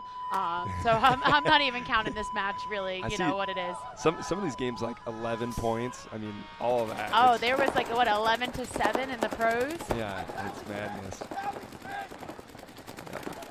Snake player for Wrecking Crew getting shot off the break. Yep, good shooting by Iconic, as Iconic does take the snake, but also Wrecking Crew losing Ben, kind of going out into those Doritos. Iconic player does make a good move back into the tower, setting up that trap to bait him, saying I'm at the wall, and now I'm not. Yeah. Yeah, 5-on-3 in favor of, just I say that, Iconic player in the back. Cursed him. Peeled off. 4-on-3. Yep, 4-on-3. It's getting a little slippery out on that Dorito side for that Iconic player, slipping, coming around the Dorito 1 into the Dorito 2. Colton Dahl looking to make a move out of that corner, looking to kind of step out and see if he can get a read down the tape. Just playing over the top of that Dorito corner. Yeah, you can see Thomas Taylor here in the back snake corner, just kind of kicking it, just talking. And yeah. He's I mean, what an awesome 2 or a 3 to have behind you. Oh, right? yeah. He's ready to launch any second. Unfortunate break for Tommy, trying to fill back into the Dorito can from the center, just gets peeled off in the back. Yeah, Iconic on your screen right here. Yep. Thomas Taylor on the left. Yep, Iconic just doing a great job of covering their zones, peeling off bodies, locating the next ones, and then capitalizing on that. I want to say there's 2 players. One body left, one body left. And there's the towel. Yeah, so Iconic is going to go up 2-0 against Wrecking Crew with 11 minutes and 43 seconds on the clock. Good point. 2-0, yeah.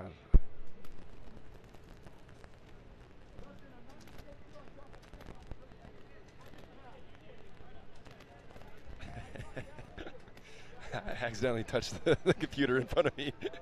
Here we go. There we go. They left us alone in this booth. We don't even know what we're doing. It's all right. Everything's fine up here. All right, so then the rejects too. These guys I commentated for them. I think they won the last match that I was up here for as well. But they're so we got some good luck up here for rejects.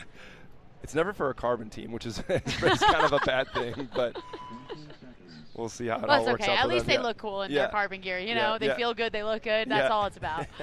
The rejects, though, really cool story they got going.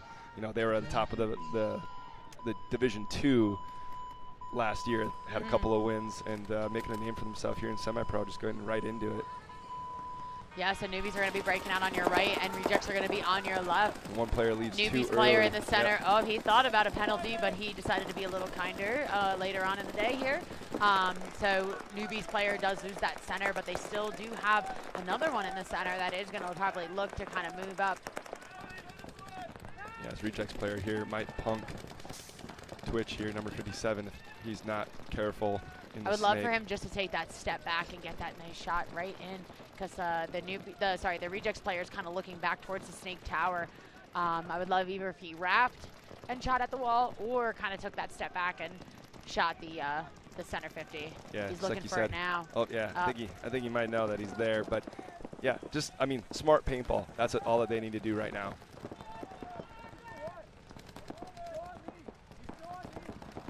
For a little bit of development, maybe up the center here for the rejects.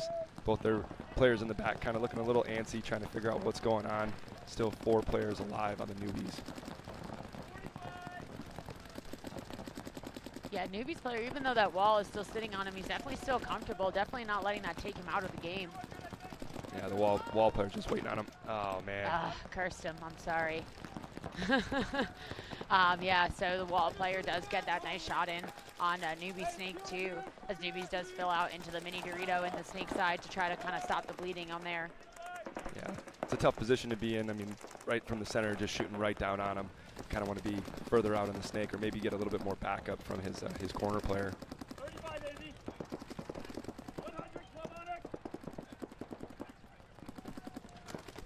All right, Brad Johnson into the... Nice little slow creep up into the snake. Just Brandon Johnson, he just scooted right around. Yeah, nobody's even shooting at him. No, nope. unfortunately, it's really hard for them to even know, you know, with where newbies is. They're kind of blind. Yeah. Yep, and he gets a nice shot in on the two-pack here. Yep. Yep. So I believe that leaves no bodies left. Yep, for newbies. Right then, we got a 1-1 game. There you go. Nice.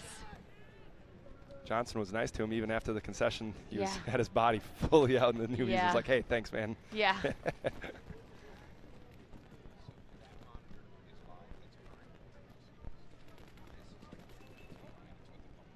Got it. All right. All right, look for Wrecking Crew here to maybe try to put up a quick point, try something maybe. Yeah, still 11 minutes and 43 seconds on the clock. You know, there's so much paintball. Both these teams have seen each other a lot, especially on Sunday. Sometimes they were in the consolation match. They also were in finals and cup together. So these teams know each other very, very well. Yeah. So definitely, I think both teams are kind of taking a step back and be like, okay, who's going to bite first? Yeah, yeah. It's honestly both of these programs been playing for a long time, but Yeah. they put up some crazy quick points. Yeah, yeah.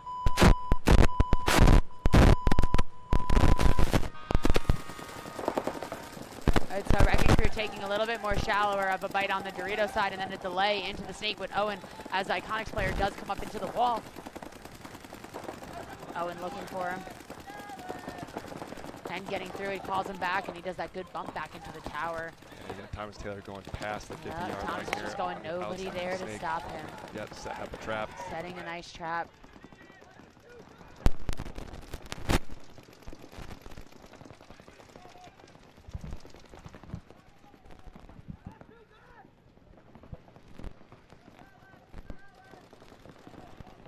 Yeah, so Thomas just sitting here patiently, just waiting. So all he needs to do is just be patient as Wrecking Crew's player does go up into the Dorito 2. Looks like he's kind of cleaning his gun a little bit. Looks like he's maybe taking his hopper off. Yeah, right now player 14, he's just shooting on the inside trying to keep this tower player for Iconic. Yep. Iconic losing a body off the Dorito side. He shoots him out of that Dorito can. 5 still alive here for Wrecking Crew, and they have spread the field. 2 in the snake still.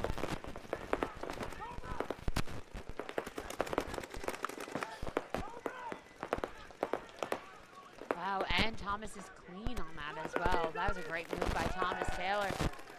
He's going to shoot him. And then, yeah, he shoots Yeah, up the middle player. Kills the center player. Nobody knows that he's still there. Thomas overcommits here. Thomas Taylor going to pull out 3 bodies on an awesome, awesome move early in the game to get up into Wrecking Crew's clover here. And I think it's just 1 player left for Iconic over on the Dorito side against 2 players on Wrecking Crew on the Dorito side. They're looking around. They're looking over to their sidelines as well, trying to count some bodies.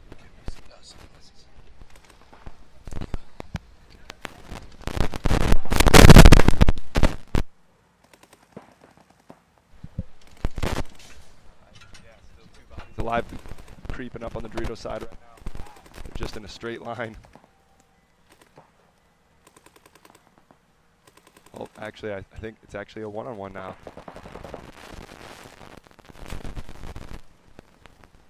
Yeah, one-on-one with Colton here. Colton in the Dorito corner. Moving over to the can, going over to the snake side. He's clean. Dorito 2 player for Iconic.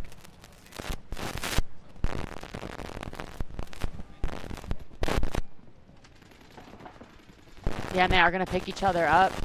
Colton having the advantage being in the brick here. Yeah, Wrecking Crew needs. Going over the 50 Dorito. Yeah, Wrecking Crew needs this point terribly right now. Dalton retreating to the 50 snake. Colton, excuse me. Gall. Maybe a little nickname for him. Yeah, they're going to try to lose each other. That's what they're going to do.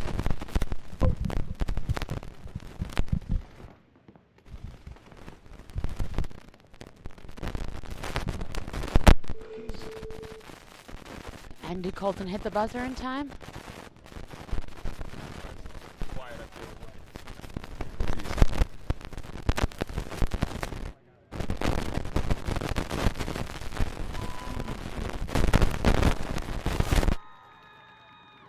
Yeah, so Colton for Wrecking Crew getting that point. Awesome race to the buzzer.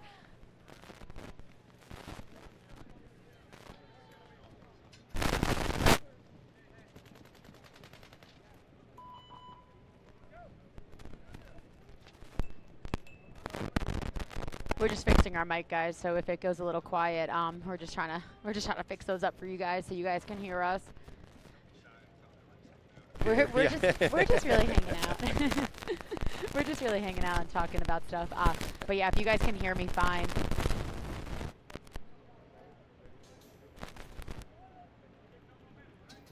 I don't know if that's any better for you guys. If you guys were hearing any of what we were hearing, but on my end, it kind of sounds pretty good. But yeah, we got Newbies back on your left and Rejects back on your right. We got a 1-1 game with 9 minutes and 27 seconds on the clock. Both teams are going to elect to take the center.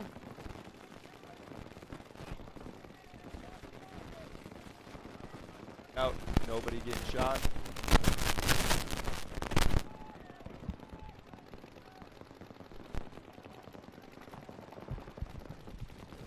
Yeah, so we're still in a 5-on-5 game here for Newbies and Rejects, as Newbies player is going to make a bump up to the wall from the tower.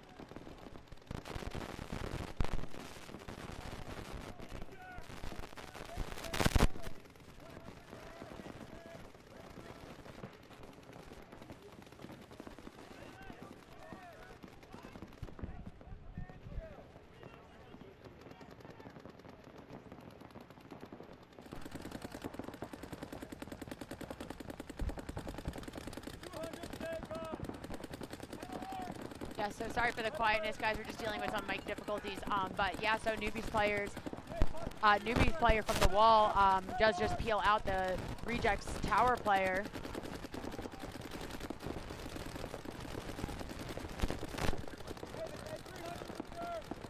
So basically, I just kicked Walker out of the booth. So yeah, so it's just me, guys. So yeah. Yeah, Walker's just up here to hang out. He's just watching some paintball from the good view. Yeah, so we got I believe we are still 5-on-4 for Newbies in favor of Newbies. As Newbies player does make a bump out into the Doritos. Rejects losing their Snake Tower player.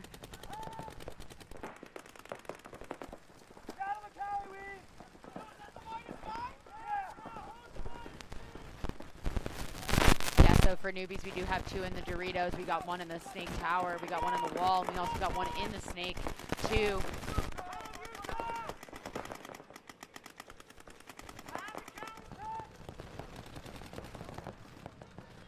Rejects player going to get out of that can as that can gets a little tight as Newbies starts to kind of wrap on him.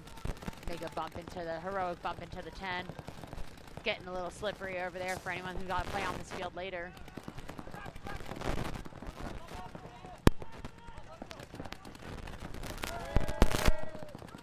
Yeah, Rejects does lose their center player from the Snake. Newbie Snake player just playing over the top of that Snake too, just hanging out, not even really, so concerned, not trying to push anything. Not trying to make any mistake as he's going to bump into the almost the 50 Snake.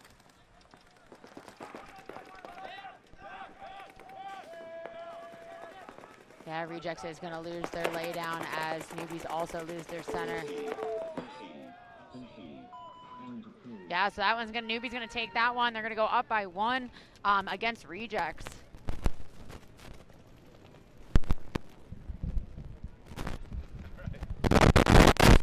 We'll kind of switch back and forth here while we're working on another mic. All right. Good job. Good job. All right. Walking on the field right now, Iconic and Wrecking Crew, 2-1. Good last point by Wrecking Crew. We'll see what both teams throw into the mix. But yeah, plenty of game time still. 8 minutes, 25 seconds. Give a quick little shout out here for Wrecking Crew. They're a Planet Eclipse team.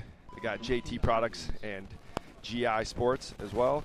And Flow, PunisherPB.com, Carbon, Nodell Platinum, Filthy Streetwear. And let's see. I can't read that other one that's on their jersey right now. All right, about to get in it.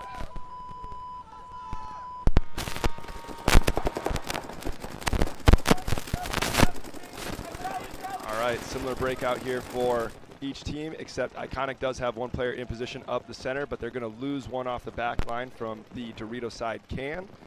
Oh, and they're also going to lose Thomas Taylor.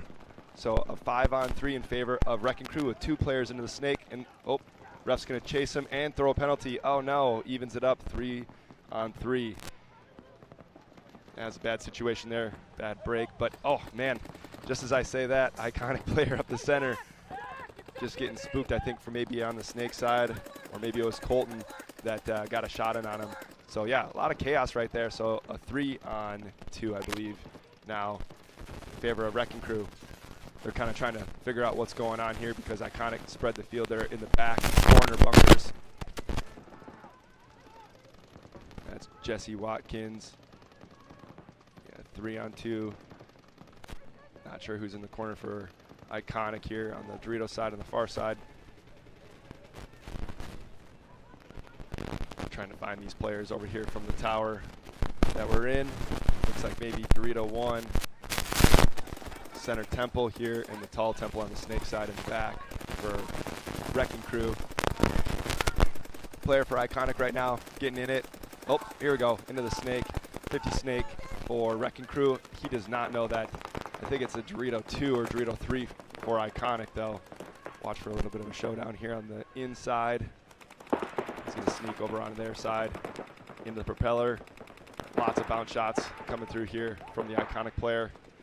Just as I say that, though, the Wrecking Crew player going to go all the way coast to coast. This player's going to move back here. They're kind of trying to figure out where they're actually at. Jesse Watkins in the snake corner for Iconic, kind of peeking around.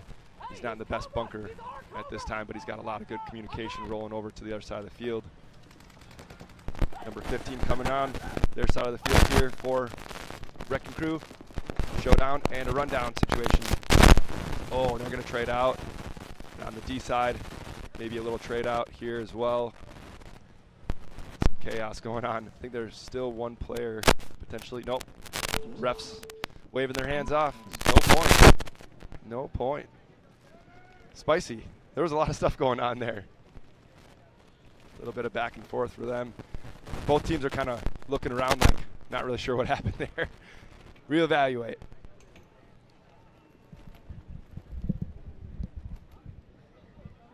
And I'm back.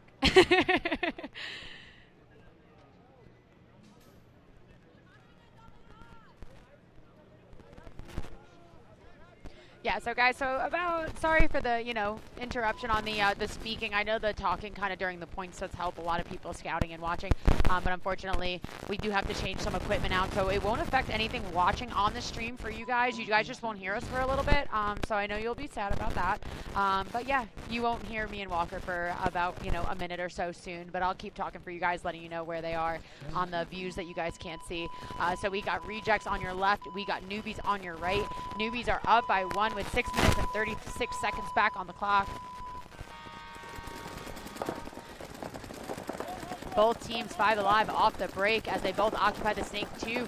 Rejects electing to kind of stay back in that back center, not taking the tower up as they were the past 3 points. Both teams also do have wide bodies on the Dorito corners as well. These are almost mirrored as Newbies does lose their center tower player. Rejects in a 5-on-4 advantage right now against Newbies, as Newbies snake player is definitely just waiting for the trap, kind of wondering how he lost his center body. It was the snake 2 that kind of wrapped on him and got that shot in. Number 19 for Rejects, killing that center tower.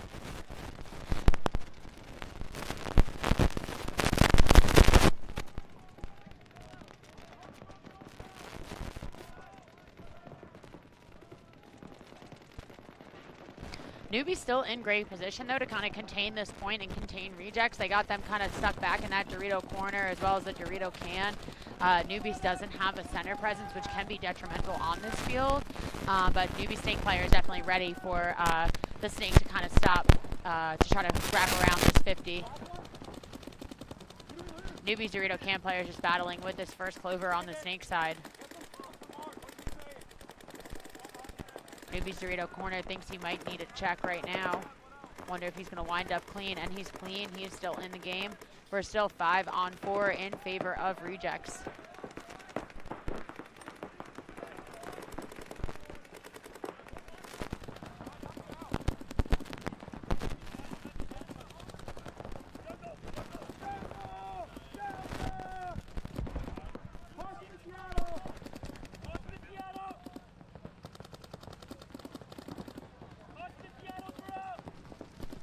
little bit of a stalemate point here. Who is going to take that first bite?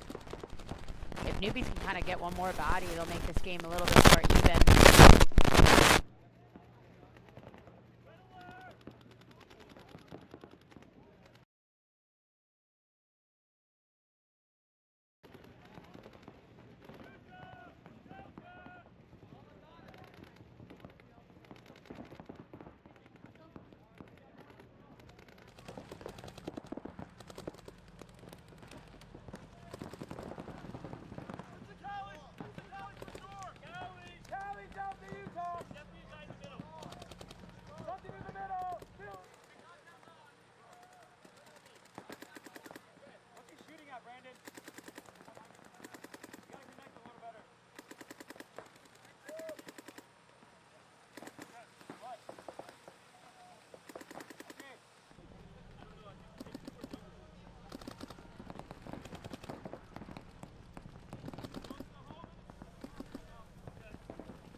Seconds.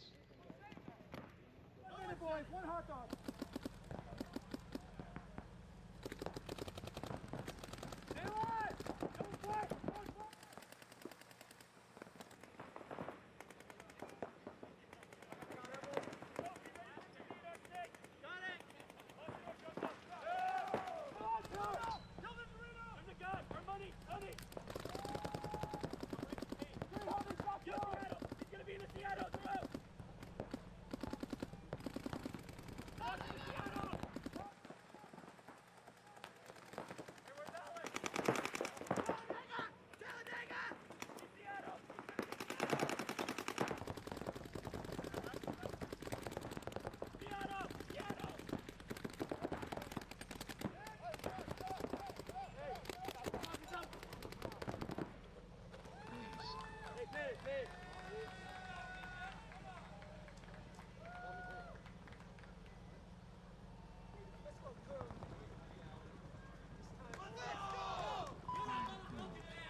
seconds.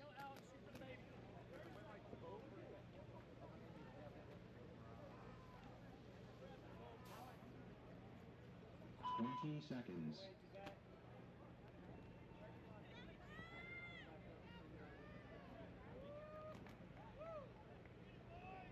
10 seconds.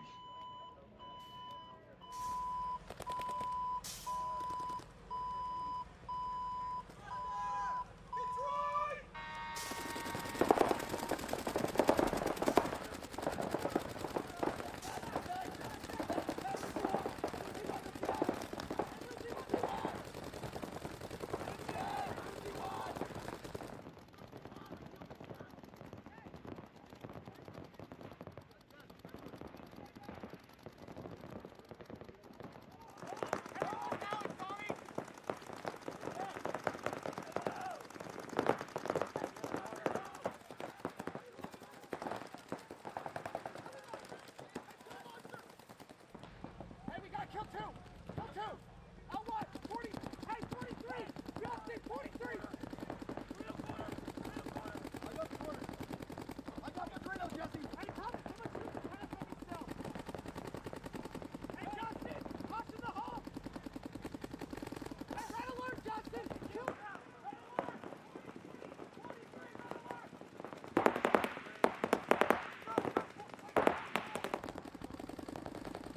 Watch over Justin! Yep. Hey, I think it's a hole still, Thomas. It's big two!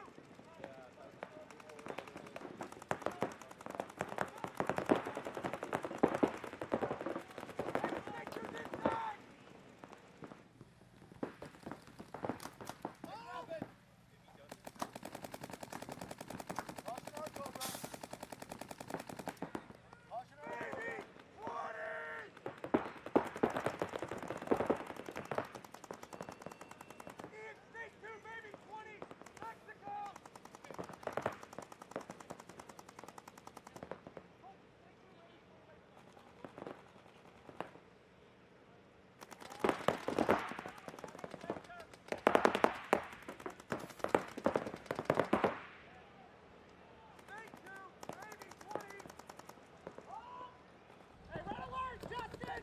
200! 200! Hold the went to the 200! 200! Red alert, hole! That's it! No, the hole went to the 200! Okay! Justin, hole went 200! 100, 200! 100, 200, Justin! 100, 200, red alert! Kill two! 43! Possible 300! Possible 300! Possible 300! Hey, 200! 100 to 200! 100 to 200!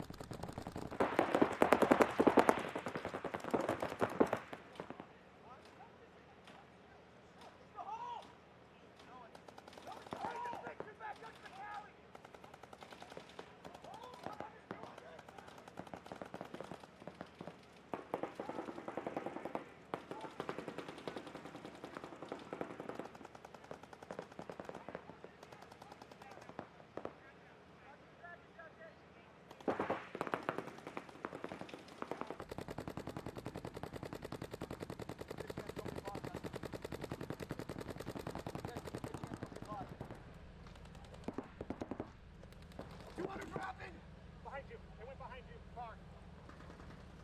Broken paint in the bottom of it, Thomas. Justin's Yep. Viper! Viper! Viper! Viper! Viper! Kill the Viper! Viper! Viper! Hey, kill the Viper! Oh, there's another Viper! There's another Viper!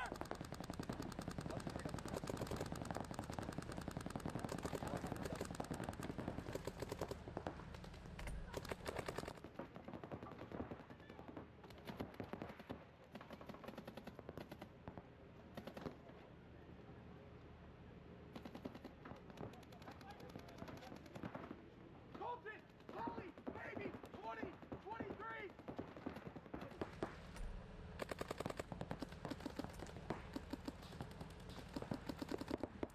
Thomas! Thomas, give me the Monday! Thomas! Viper! Viper! Viper!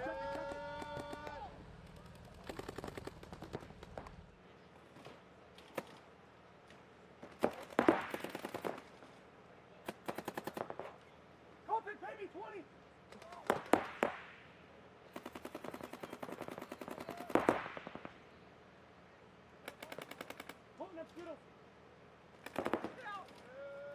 20 only, back check.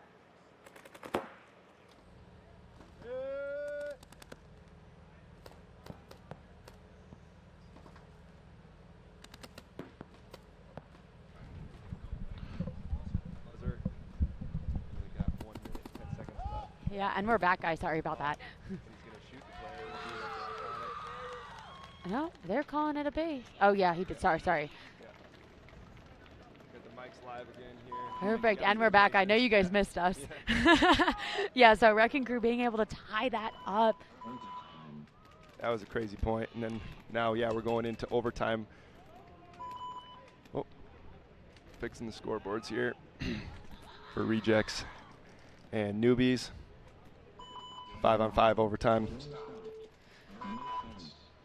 I think they're just messing with that clock over there. But yeah, so rejects and newbies are going to be out on the field. So newbies and rejects going into overtime. This is their 5-minute point. If no team is able to score, we will go into one-on-ones, which I would love to see.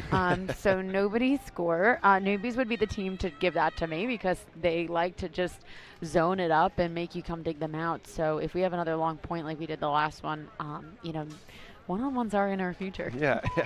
That last point, I mean, if you guys aren't actually, if you're just tuning in right now, you should go back and watch that. The rejects put that together. It was madness. We'd had the mics off up here, but we were like, whoa. We were freaking out up here. It was crazy. Yeah, Johnson came through just at the right time. I was like, it's too late. And then just one arm over the snake too, does him dirty, comes through, shoots the other guy in the snake tower, hangs it. I think they had 4 seconds left. Yeah, so. It was a little bit of madness. Yeah. But yeah, rejects are going to be on your right side and newbies are going to be on your left. Both teams occupying the snake. Good 5-on-5 breakout for both teams. Absolutely. Newbies does have the little bit of the field advantage with that center tower, now making his bump up into the wall. Being a little smart about it. Looks like he's trying to, shoot right onto the bunker.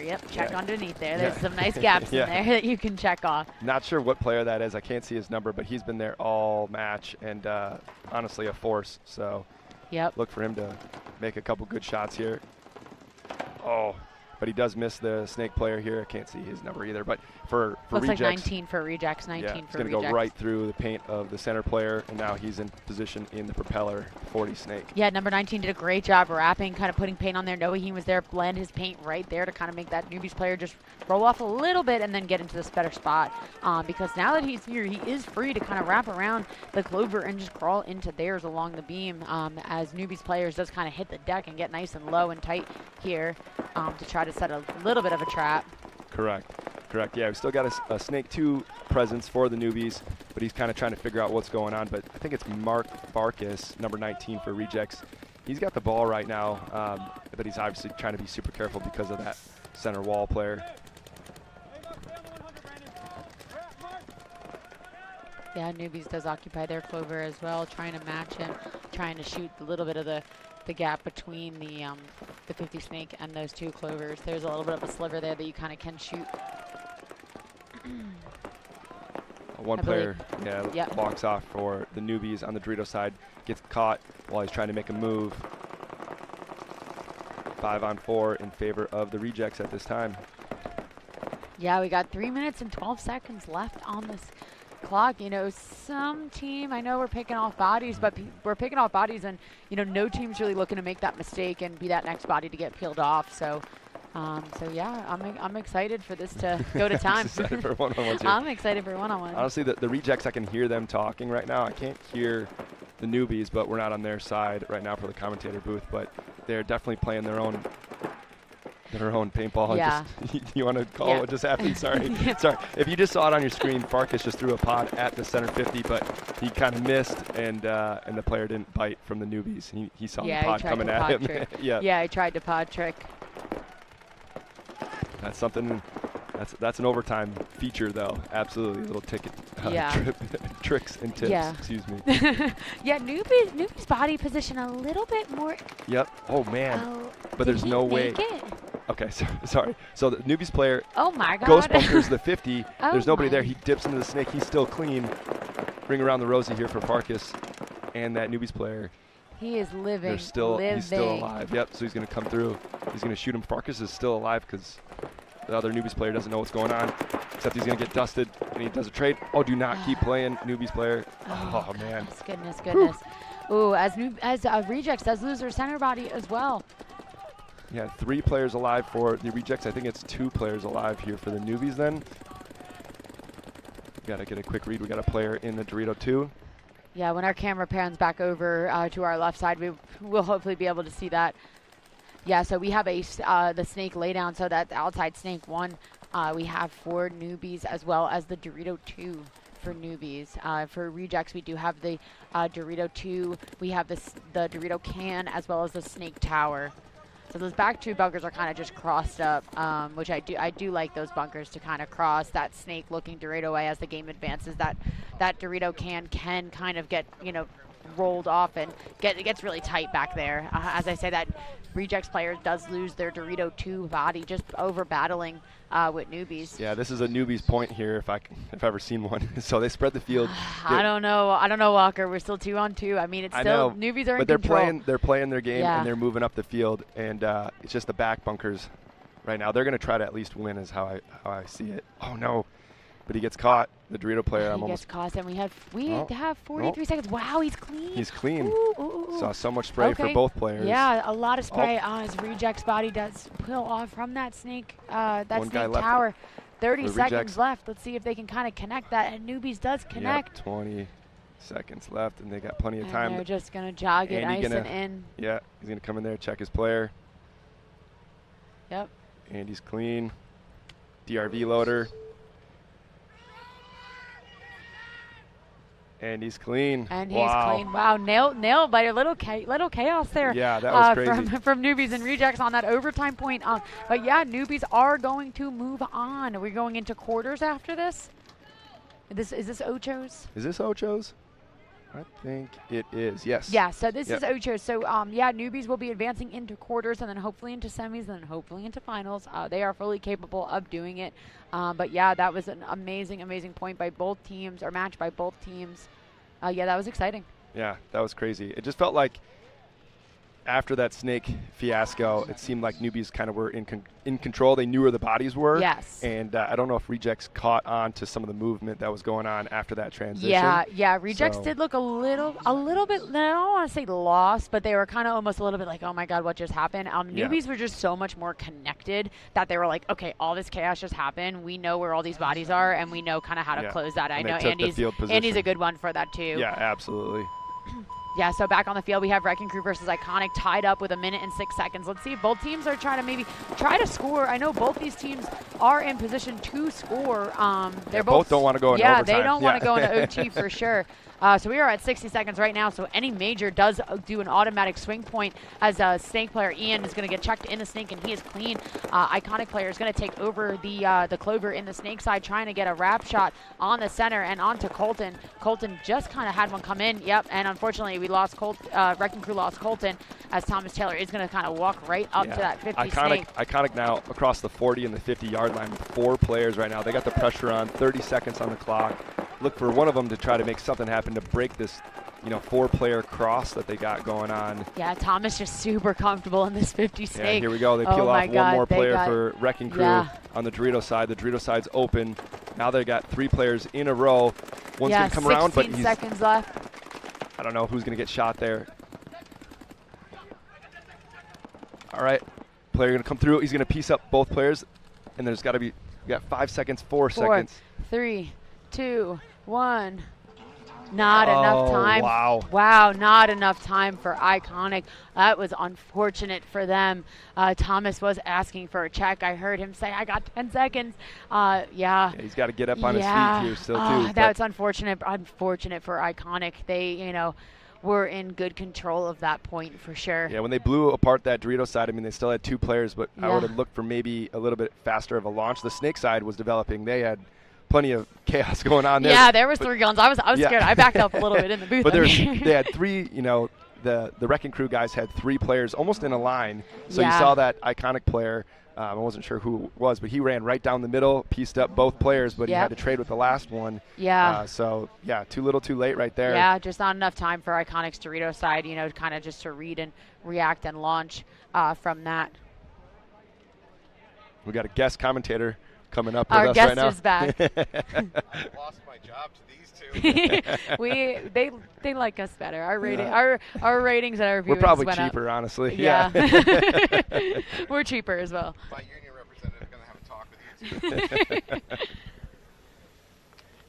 Well, Matt, you've missed an exciting one so far. So There's a lot of back and forth last second craziness going on out here. I'm impressed. yeah, I know you've been watching. You've been kind of. I've been judging. You've been sharking our booth here, a little jealous. I've been watching your potential. I'm seeing where this is going. All right. Yeah, just worried about losing your job. It's okay. Hey, congratulations, Walker. Not many of Bella's teammates have survived in this close proximity. For Oh, most of the God. night. Don't try to scare me. It's Sunday. I got to go home. Every time I come into this booth, there's something else. She gets so much hardware. Yeah. That's funny. Yeah. Well, yeah, sorry again about the technical difficulties.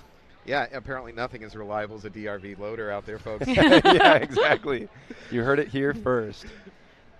Yeah, 3 days of rain just finally caught up with us. We just had too much moisture in the setup, and fortunately our gosports engineers scrambled, got us back up and running. Thanks for your patience. It was pretty impressive. That was pretty impressive. They kind of like threw me and Walker out of the booth. They were like, "Get out of here, scram!" And then they were great. Click, plugging in things. Yeah, I hope you guys were still able to watch and to enjoy those points. Unfortunately, I know there was probably some things that were missed, or some people didn't get recognition during some pretty cool moves. But we're back. So we're going into overtime now with Iconic versus Wrecking Crew. 5 minutes.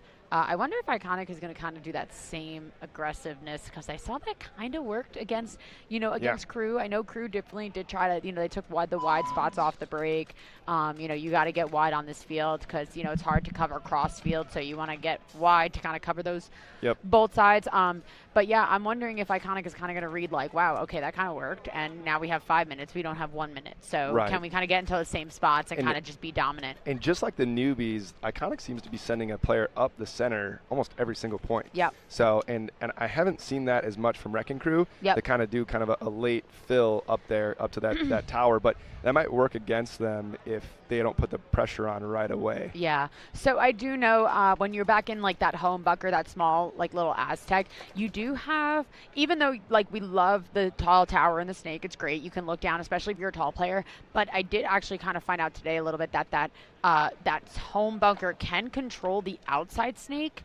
They can stop them from coming around that outside snake too, which is kind of how most people are kind of scooting around and getting into that 50.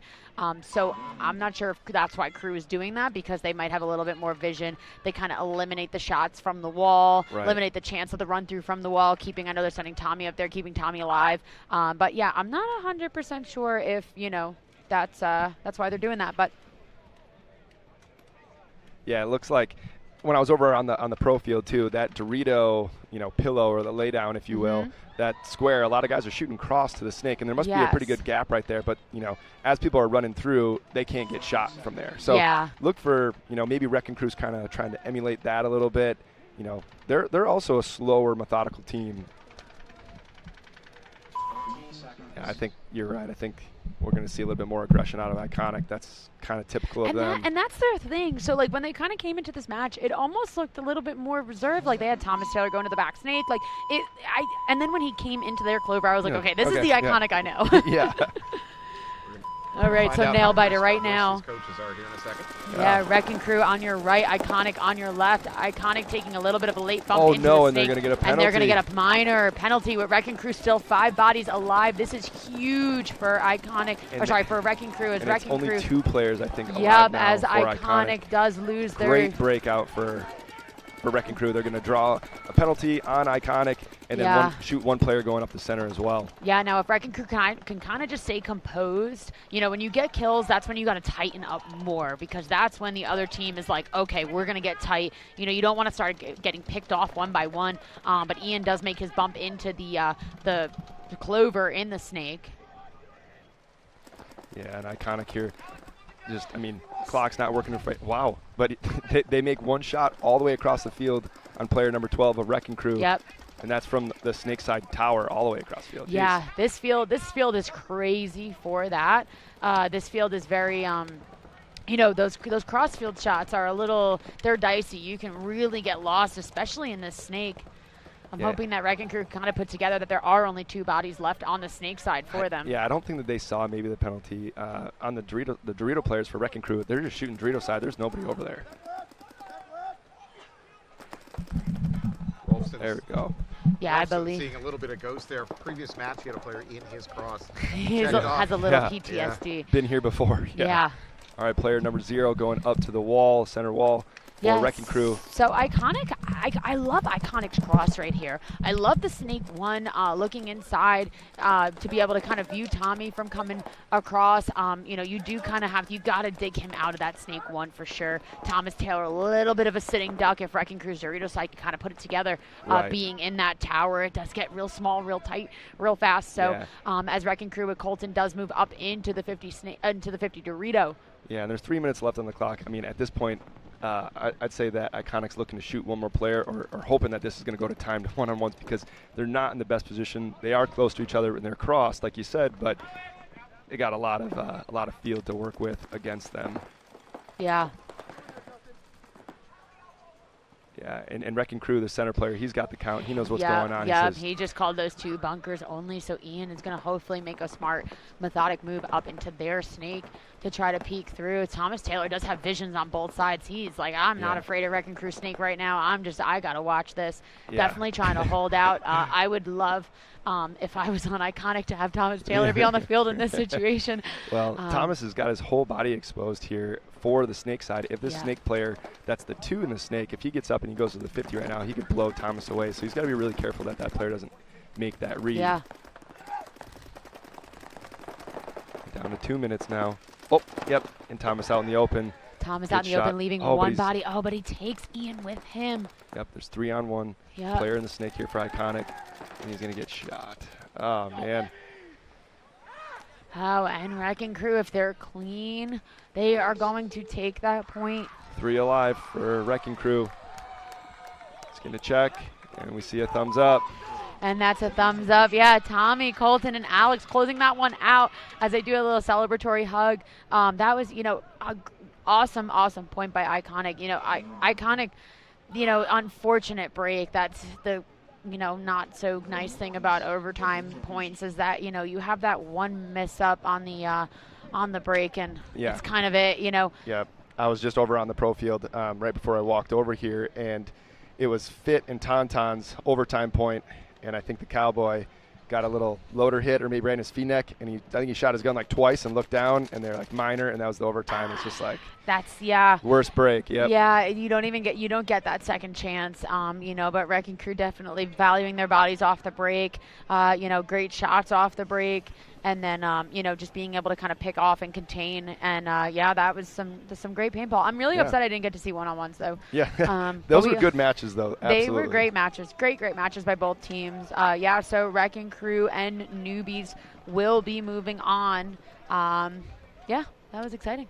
So we are going to go to break soon. We want to first of all thank Walker from Carbon, and of course we borrowed Bella from High Rollers here in the booth and putting up with our technical issues. So thank you guys. Yeah, our pleasure. Yeah. We're going to take a break. When we come back, we're going to watch some D2 action, the semifinals going on this field. Please don't go anywhere. Thank you. Blake Iver here from San Diego Dynasty. You know, I got these new Pro DNA cleats out of the box last weekend, expecting to break them in, but they were great right out of the box. It was excellent. I got to practice on at X Factor in the heat, and they've held up great. I love them. Ah, baby! Yeah, baby! Ah.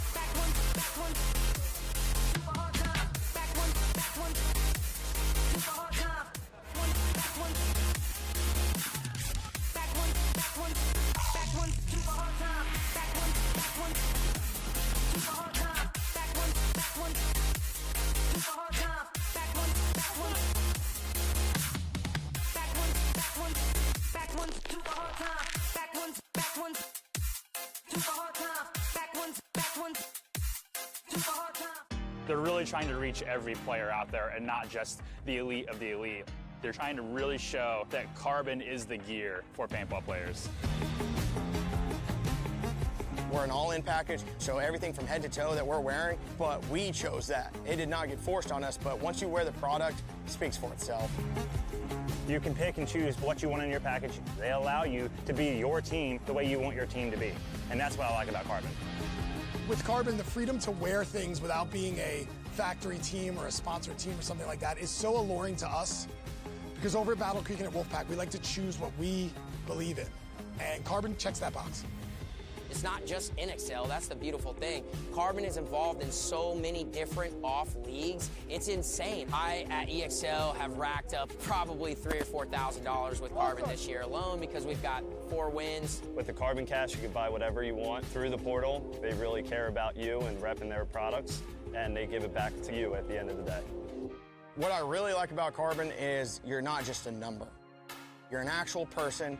You're an actual team. They are truly building relationships. These guys care, and they care about the divisional player. Missouri All-Stars would not be the team without Carbon and without the guys at Carbon. It's the most important piece of the puzzle.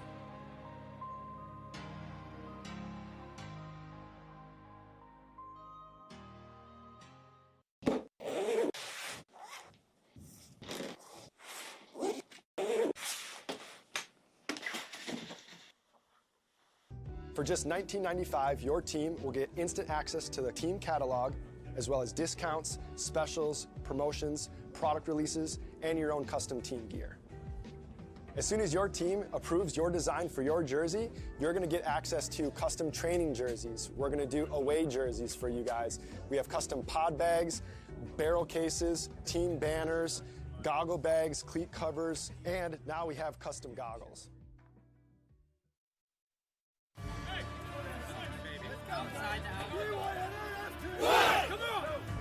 Everyone needs to wake the fuck up because we are better than everyone else.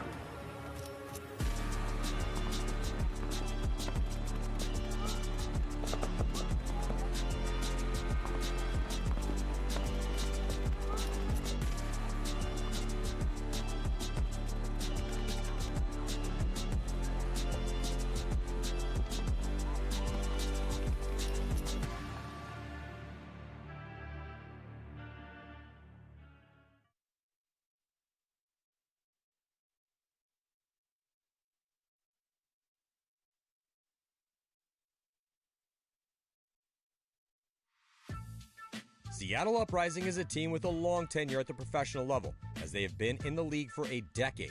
But they've recently been on a run of improvement, earning the respect of the top teams, making Sundays, and they finally hit their first podium appearance with a third-place finish in Texas last year. Rising star Alec Holland will be missing the first event, so they will need the rest of their veteran core, comprised of Graham Arnold, Alexander Borromeo, Joel Eaton, Austin Woodward, and the aggressively creative savage known as Nate Schrader, as well as the Snake One rookie Jonah Rodriguez, to all bring their best game for them to have a chance to win in Tampa.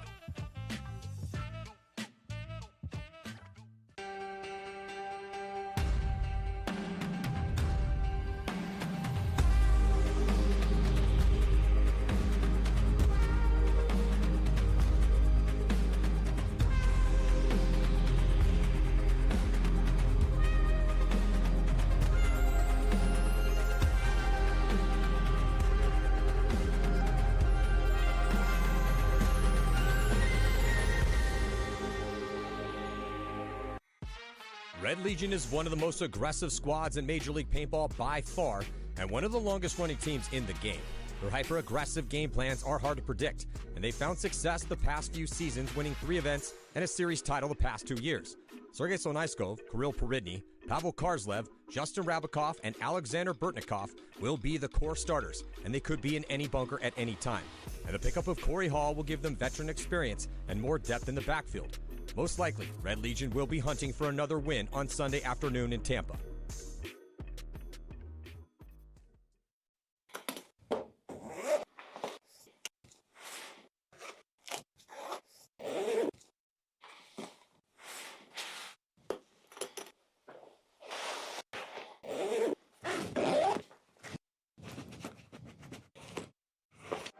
Hey, it's BRNT at CRBN, here at the DRV, an absolute hot rod force feed winner. What separates the DRV from the competition is our LCD display on the back, This has a built-in timer, ideal for classic paintball, but if you're playing anytime paintball at all, the ability to know what's going on without a scoreboard is an advantage. Along with our adjustable torque settings, 1 through 5, allows you to shoot any paint in every condition. If you're shooting super brittle paint, turn it down. If you trust the paint, it's a little bit harder, you can turn it all the way up, shoot 25 balls a second, no problem. The DRV features a revolutionary automatic anti-jam, no button to push. The DRV also features an aluminum feed neck for an absolutely positive gun mount. DRVs feature a magnetic tool-free disassembly. You can field strip the loader in seconds. Each DRV includes a speed feed, rain lid, and charging cable for the lithium-ion battery. They also ship in a zippered case. DRV is currently available in 8 different colorways. Learn more about the DRV at crbnpaintball.com.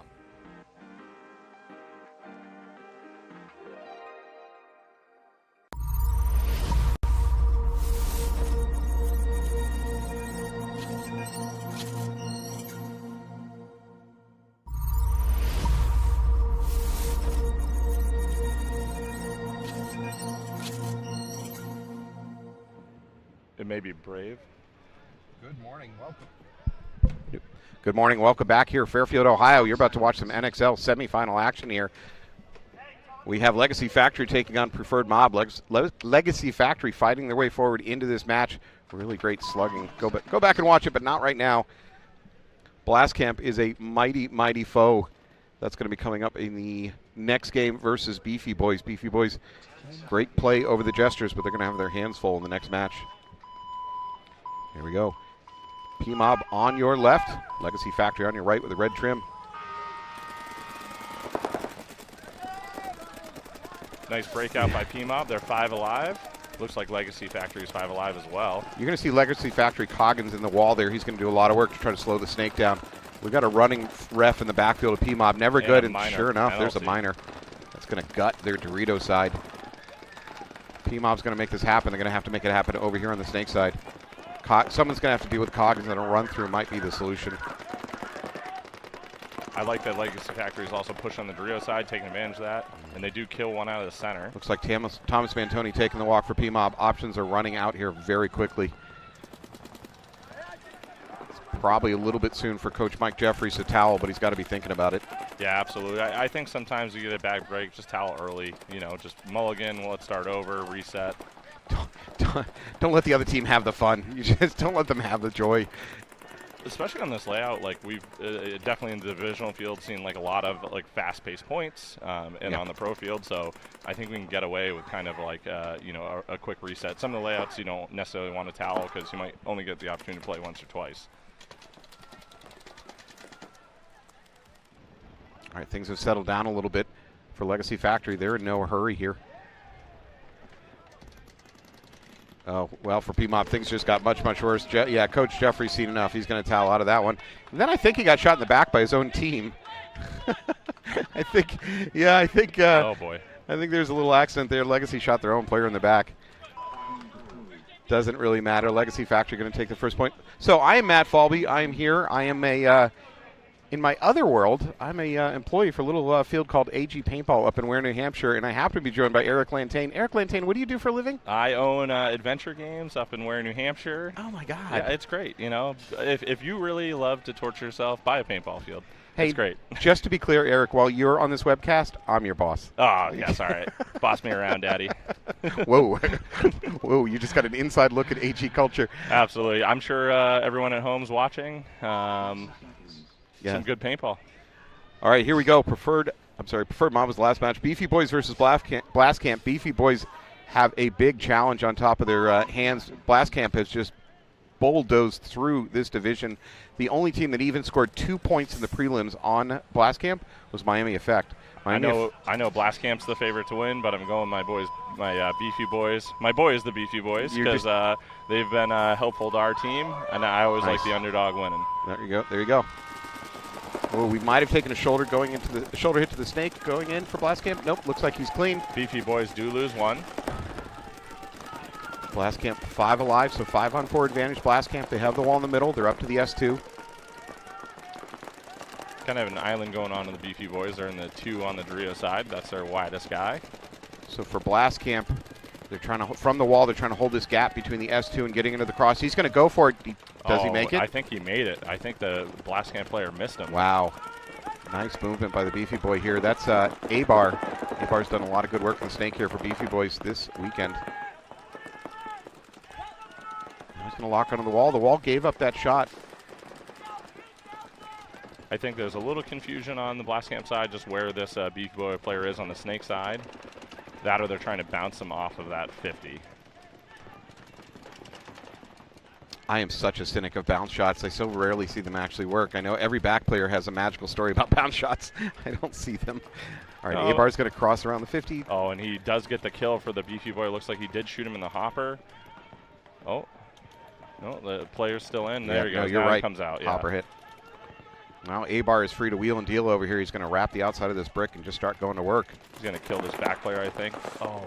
Ooh, he dodges out of a hit, Matrix style.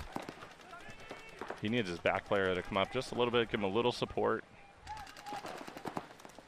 Blastcamp is well aware of his presence now, so no more free kills for A-Bar. He's going to have to work to get anything he wants.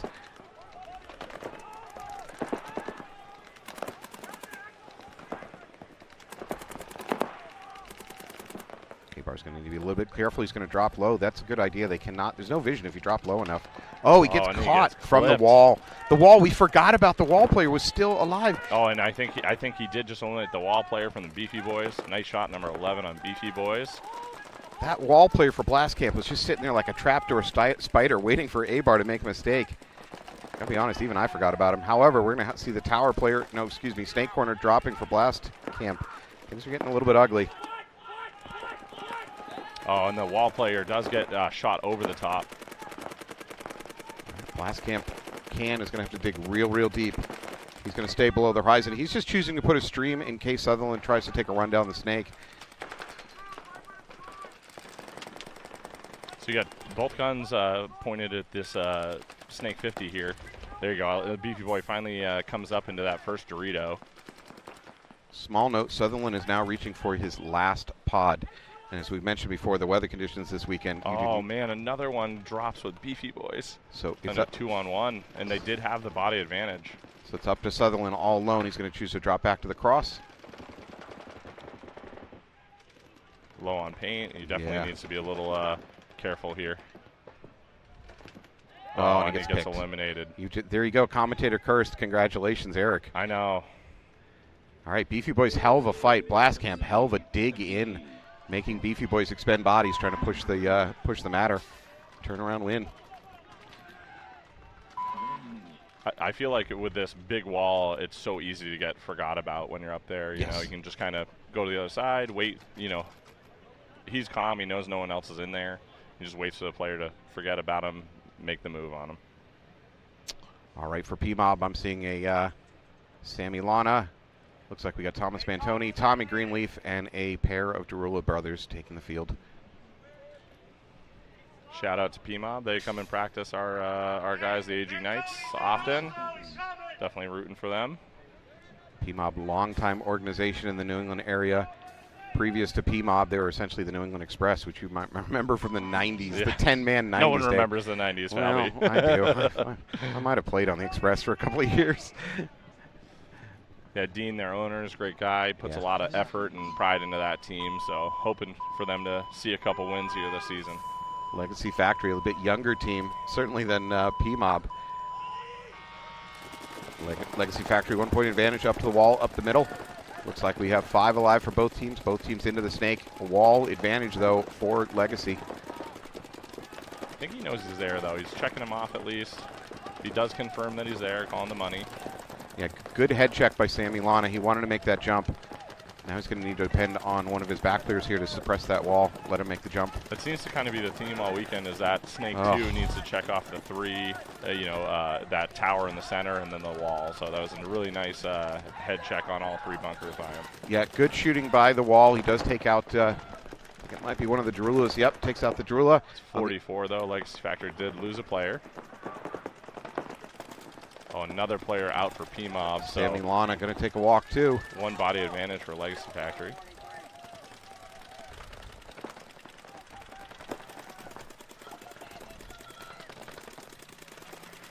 So P-Mob now starting to push matters over on the Dorito side. They're in D1 and D2. They've really got no snake presence, and unless this tower, which I think is Thomas Bantoni, wants to go in, I don't expect to see a snake presence for P-Mob to this point. However, for Legacy Factory, we are now up to the 50 brick. He does have the back Dorito guy on the cross, though, so I don't hate that. They're in pretty good position to battle this guy in that 50 snake. Is Thomas aware of this 50 brick being hot? I think he is. I think it's Darula and Thomas, and they are talking about it, so they are aware.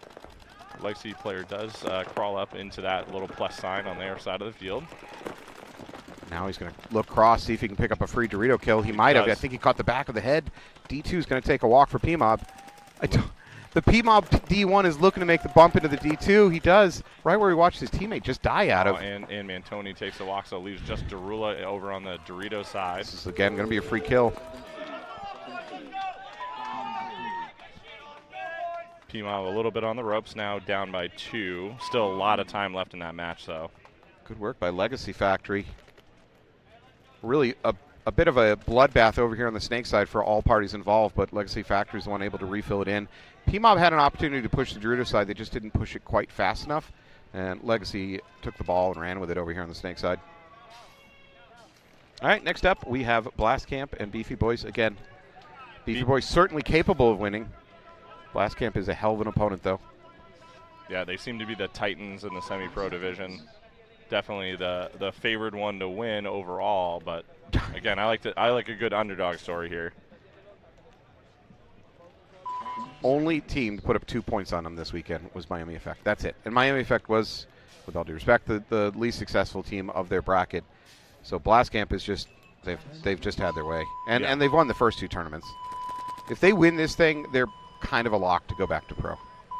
Yeah, it would be really hard. You do get the double points at World Cup, but it would be really hard to dethrone them with this tournament win. Looks like 5 alive for the Beefy Boys. A little different look. Oh, and they lose one. They did kind of try to double the home bunker to start. Yeah, that mini temple is a quick double up, but you can't stay there for very long. They peel out of that, get to the can over. Really a very rarely used can over kind of the middle ground. Doing the same thing. I haven't seen that a lot this weekend. Are we saying this game is rigged? This might be rigged, yes. So again, 4 bodies alive for Beefy Boys, 5 for Blast Camp. Neither team up in the wall, which is an important bunker for slowing down the snake. That might be where you see these can players go to. A little retreat by the Beefy Boys too. He's trying to get to the other snake side. Yeah, he's trying to get to the outside of the snake. He does get there successfully. I don't hate that. So if he can now move up to about the snake outside 2 or 3, it should be a quick jump into the brick. I do like what he's doing. I think the can for Blast Camp is about the only thing that has a good shot on him out there. I think the Blast Camp S2 should go ahead and make that bump. He's got an opportunity here to jump into the cross. He's got some opposition from that can. Maybe that's why the can is being used. They feel it's a safer option than the wall. It certainly could be. You do have a little tighter shot there. You know, this tower, I would say, has almost the identical shot to the wall. I've seen a lot of people playing that, but yeah, and the tower gives you an advantage of maybe you can bait the other team in attempting to bunker out the wall. Yeah, and you not having a body there.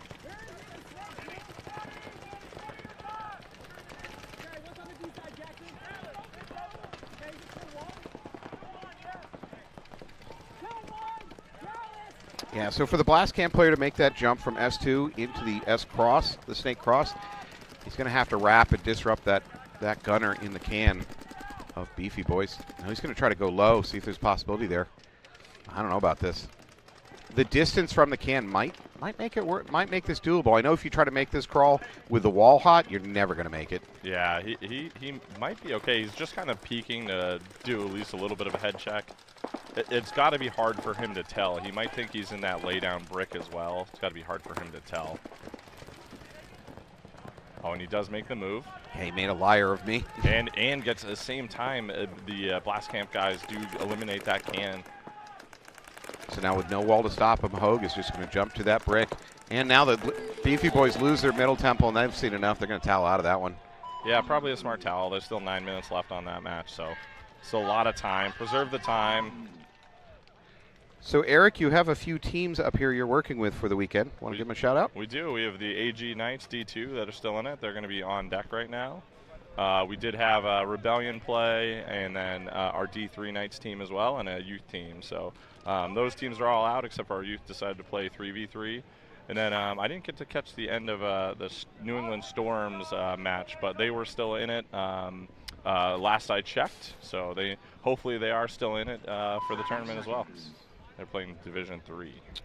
Maybe we can check on that. You have the technology? Look at this. We have. Unbelievable. I have my circa 2012 netbook because I'm not willing to risk anything more expensive out here at a paintball field. Certainly not with this weather. It's been a little drizzly, rainy, a little bit of a mud mess here at the field, but overall could have been way worse.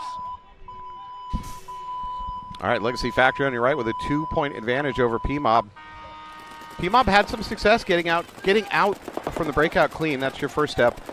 Just losing a couple gunfights. I think that might be Thomas Mantoni walks right into a ball waiting for him. Gets Cyclops. Legacy Factory does lose their snake fill too at the same time, so still 44. Legacy Factory launches. No one. Yeah, nothing there. Dude, bad intel. Well, they took Thomas Mantoni out and they didn't communicate to their teammate to not go trying to bunker through the middle. So body just thrown away for Legacy.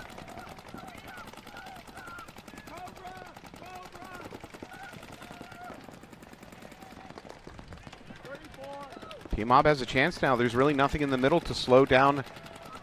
Looks like Aiden Chaseman, number 24 for PMOB, has a chance here to push this snake side. The only one that really has a shot is this can on the cross. So if he stays low, he can go to their side of the field, though, and which he does. And then he can wrap it and start shooting at him. Legacy takes the D2 at the same time on their side of the field, but Aiden Chaseman's crossed the 50 now for PMOB. Legacy Factory does move over to the Dorito corner, which allows him to shoot this cross a little easier. If Chaseman doesn't get any action from this tower, meaning engaging in a gunfight, I might see him jumping over here to the outside snake 2 of Legacy. I'd agree with that move, too. It's not the greatest bunker to gunfight out of because you're going to have to stay low, but really otherwise, we're going to lose the Dorito. Legacy Factory, they're doing work on that Dorito side. So Legacy down to 2 alive. I do like this retreat from Derula, too. Puts him in a little better position to battle this back player. Going to go through the middle. There it is. Tower's gone. Chaseman's free to wrap and just do whatever he wants. There's one player left alive. Dorito corner. Not for long. Not for long. One of the Derulas is going to go bunker him, I believe. No. And he does get eliminated. Not necessary. Save your steps for your Fitbit. Doesn't need to go bunker him. That's going to be it. Good game by PMOB. Good work over here on the Dorito side. Nice response by PMOB. And again, still 11-11 left in that match. There's still a ton of time. Yeah, so I will say that on this layout, if both sides choose to play this slow, it can be very slow. If they want to go fast, though, you can definitely press and make this a very fast field. Yeah, Snake side over here has a lot of opportunity for sneaky fast play. The counter to it really is the wall and the tower. You can put a gun shooting downward into the snake, and there's a couple jumps that players need to make to get up the snake, and that's what the tower and wall can try to stop. And all right. It seems like the Dorito side is just to keep a body alive and draw guns. Yeah, so I talk about the meta shifting at every event, right? So teams come out and they go, well, what's the strong side of every layout, right? We can do layout every event. And inevitably somebody goes, oh, it's the snake side. Okay, great. So early on, everybody invests their resources in the snake side. Yeah. Okay, that's great. But then accidentally, somebody discovers nobody's watching the Dorito side. Dorito side goes and does a bunch of damage. So now teams start shifting resources. In the end, most layouts, no matter how much more powerful one side or another, most layouts end up seeing wins from both sides of the field just because teams over-dedicate resources to the quote-unquote strong side. And then you have all the randomness of runouts, and there's so much randomness in this sport. 100%. And all the accidental bounce shots that happen. Oh, boy. Don't get me going. All right, so back to Blast Camp Beefy Boys. Beefy Boys are down by 2. 9 minutes, 19 seconds left. Clean breakout by the Beefy Boys. Blast Camp all the way up to the center on the run out and into Snake 2. Beefy Boys gun heavy, a little bit more conservative breakout. It doesn't pay off with kills, though. They do get all the way up into this Dorito 2 for the Beefy Boys. So Dorito 2 can put pressure on the mini tempo of Blast Camp there and get kind of locked in a gunfight. Frankly, the Dorito has a little bit of an advantage in that gunfight due to the bunker shape. Snake player for Beefy Boys is aware there's a wall. He is trying to wrap and shoot at him a little bit. Yeah, that mini camp, that mini temple for Blast Camp bails out of that mini temple, dives into the mini brick over on the Dorito side. First elimination coming from Blast Camp. Again. Oh, 44. It looks like Beefy Boys do lose their Dorito side player and another. Yeah, Beefy Boys attempt to play one of those small cans running in a line between the Dorito and the 50 wall. 3-on-3 it looks like. I think he's like punching his card of all the bunkers he's played this weekend because I haven't seen anybody use it. We're going to lose a bar for Beefy Boys over here on the Snake side. Things starting to fall apart for Beefy Boys. 2-on-3 situation, I believe. Yeah, Blast Camp has no reason to take any risks either. They're already up 2-0. Frankly, clock bleeding off would be in their favor.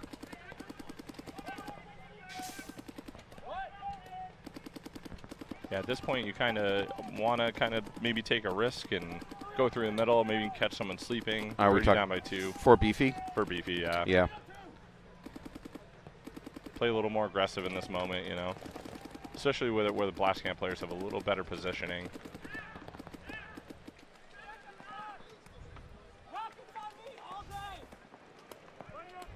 All right, things have slowed down a little bit again for Blast Camp. There's no hurry.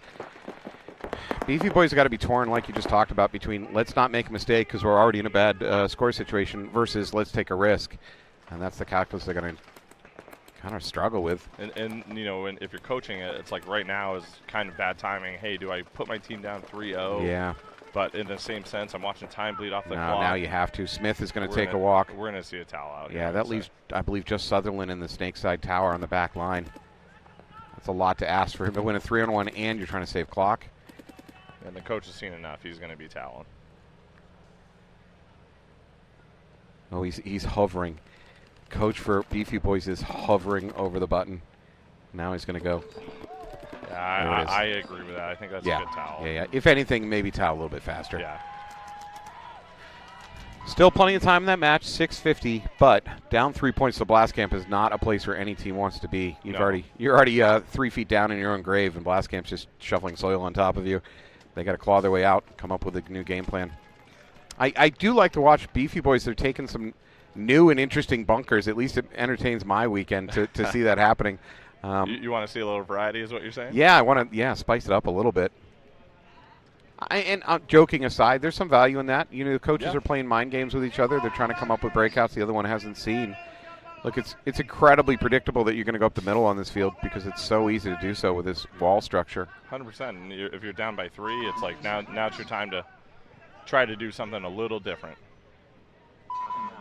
Looks like Legacy's going to call a timeout. Maybe something going on with his gun. Yeah, I think he had a gun issue. He's running off. Betancourt grabs a new gun.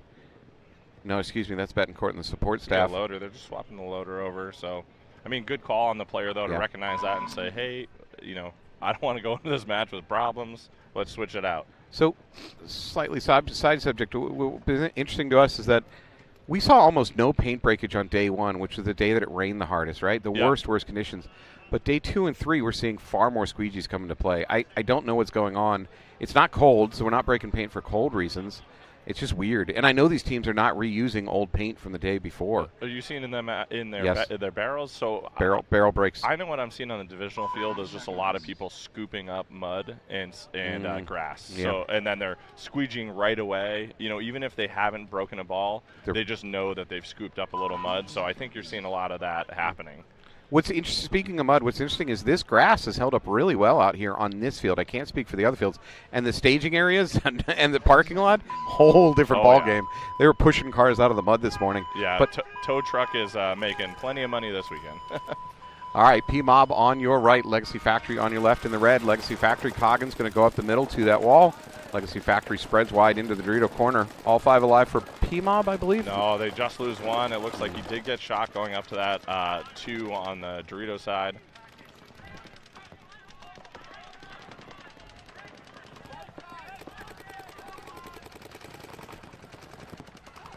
Legacy Factory does realize that they did get the kill. for a bunch of reasons, PMOB really wants to move on, of course, from this round. But for one of the reasons, is they are in 3rd place overall for the year, coming off a 2nd place finish in the MAO. Dropping out of the tournament here in this round will really kind of dash their hopes of trying to catch up with Blast Camp.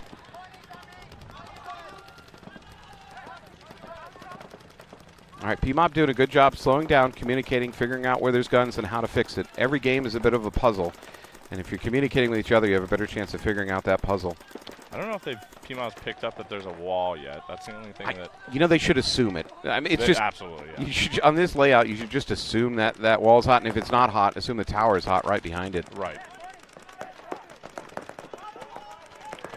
Oh, man, and the Gorilla does get clipped out of the snake side, too.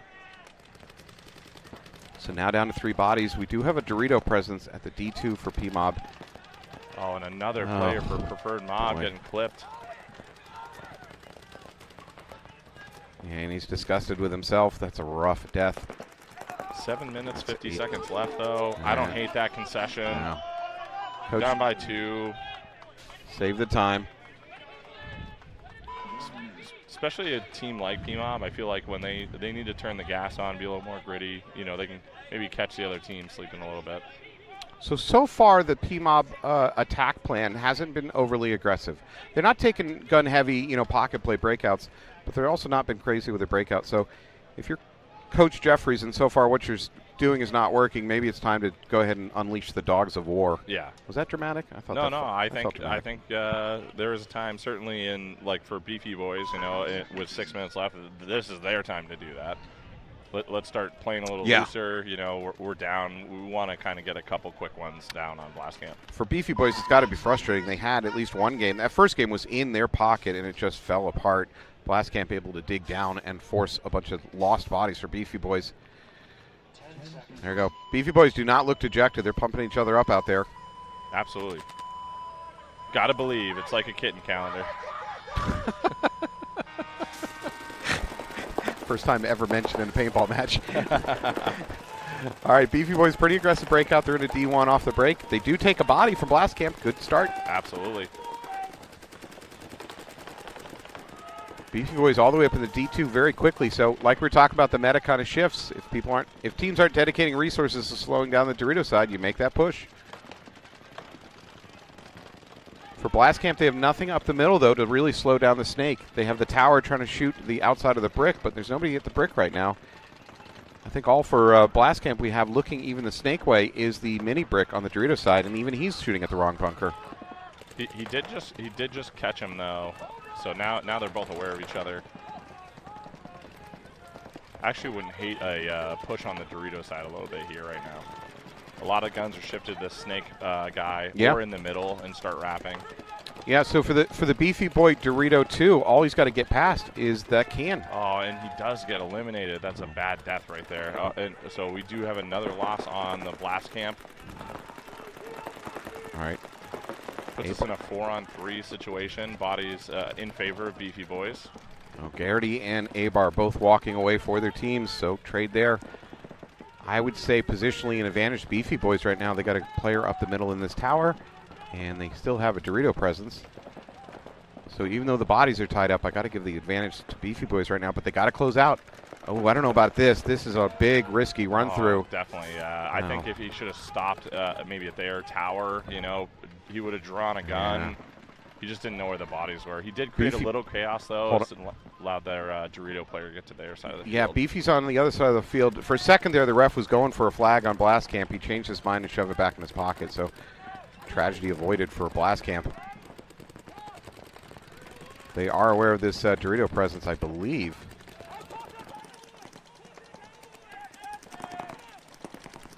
So we did have another player from Beefy Boys walking off. I think he was in this snake corner.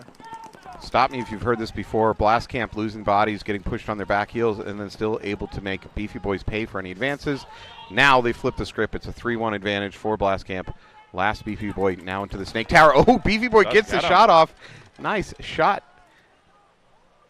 2-on-1 in favor of Blast Camp. Olevan is going to take a walk for Blast Camp. Still advantage Beefy Boys. Maybe the advantage to surprise is gone. I'm sorry, advantage for Blast Camp. The element of surprise is lost for Beefy Boys. They should know where he is now. but he gave himself a chance. Obviously, you don't want to lose this point, but I think you do have to press if you're Beefy Boys yeah. still, because 4 minutes left, 4 we're minutes. down by 3. You could be down by 4 soon. Yeah, coach is either going to have to towel out or see something. So. And there it is, last shot. So we're going to see a towel here. Yep. Valiant attempt by that last Beefy Boy player, but not enough. Pachalski is going to take a walk. He's not happy with his teammates, actually. He's having a conversation with his coach or teammates. They're playing good. They're getting kills off the break. They're getting in good body situations. And so you want echoes of the past? When I watched the season that I watched PV Fit and Blast Camp here in the semi-pro, this was exactly what PV Fit was doing. They would go down bodies, go down positions, and then just casually still win the game. And it was so frustrating for their opponents, just game after game after game, doing everything right and having it fall apart. Well, Blast Camp's doing that right now to Beefy Boys. Beefy Boys, a couple of these games have gone up. They've had everything in the palm of their hands, and Blast Camp just knows how to dig it out. Yep, they stay calm. They let people, run in their guns. Definitely a disciplined camp.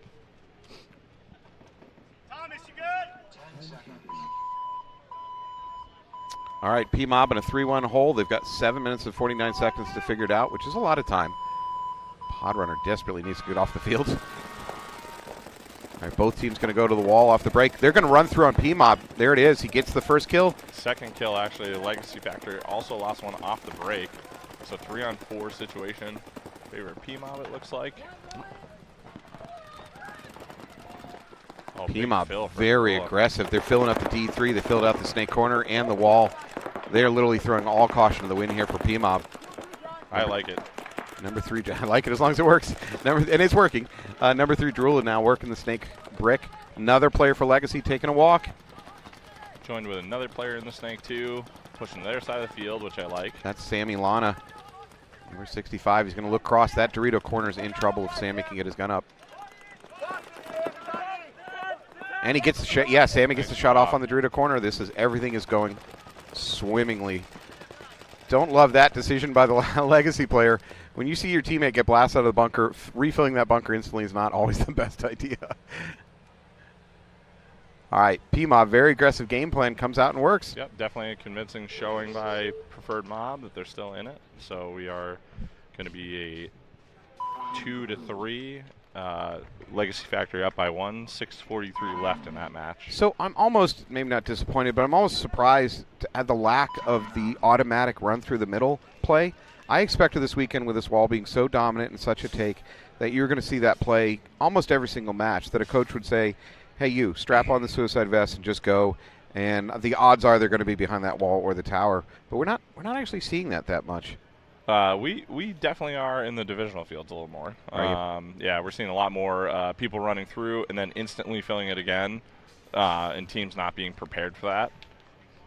So what are we seeing is maybe a little bit tighter gameplay in semi-pro and perhaps pro, where the stakes are so high, teams become a little bit more risk-averse. Plus, some of these teams have gotten better at baiting opponents into coming and bunkering empty walls. Well, that, and it's not a free move up the middle. You know, you can definitely just shoot blindly over it, and you're guessing a little bit. Yeah. But if you know they're doing it every time, you switch 2 guns there, and then you get a kill out of the middle that way. We've definitely seen that adjustment in the divisional fields too.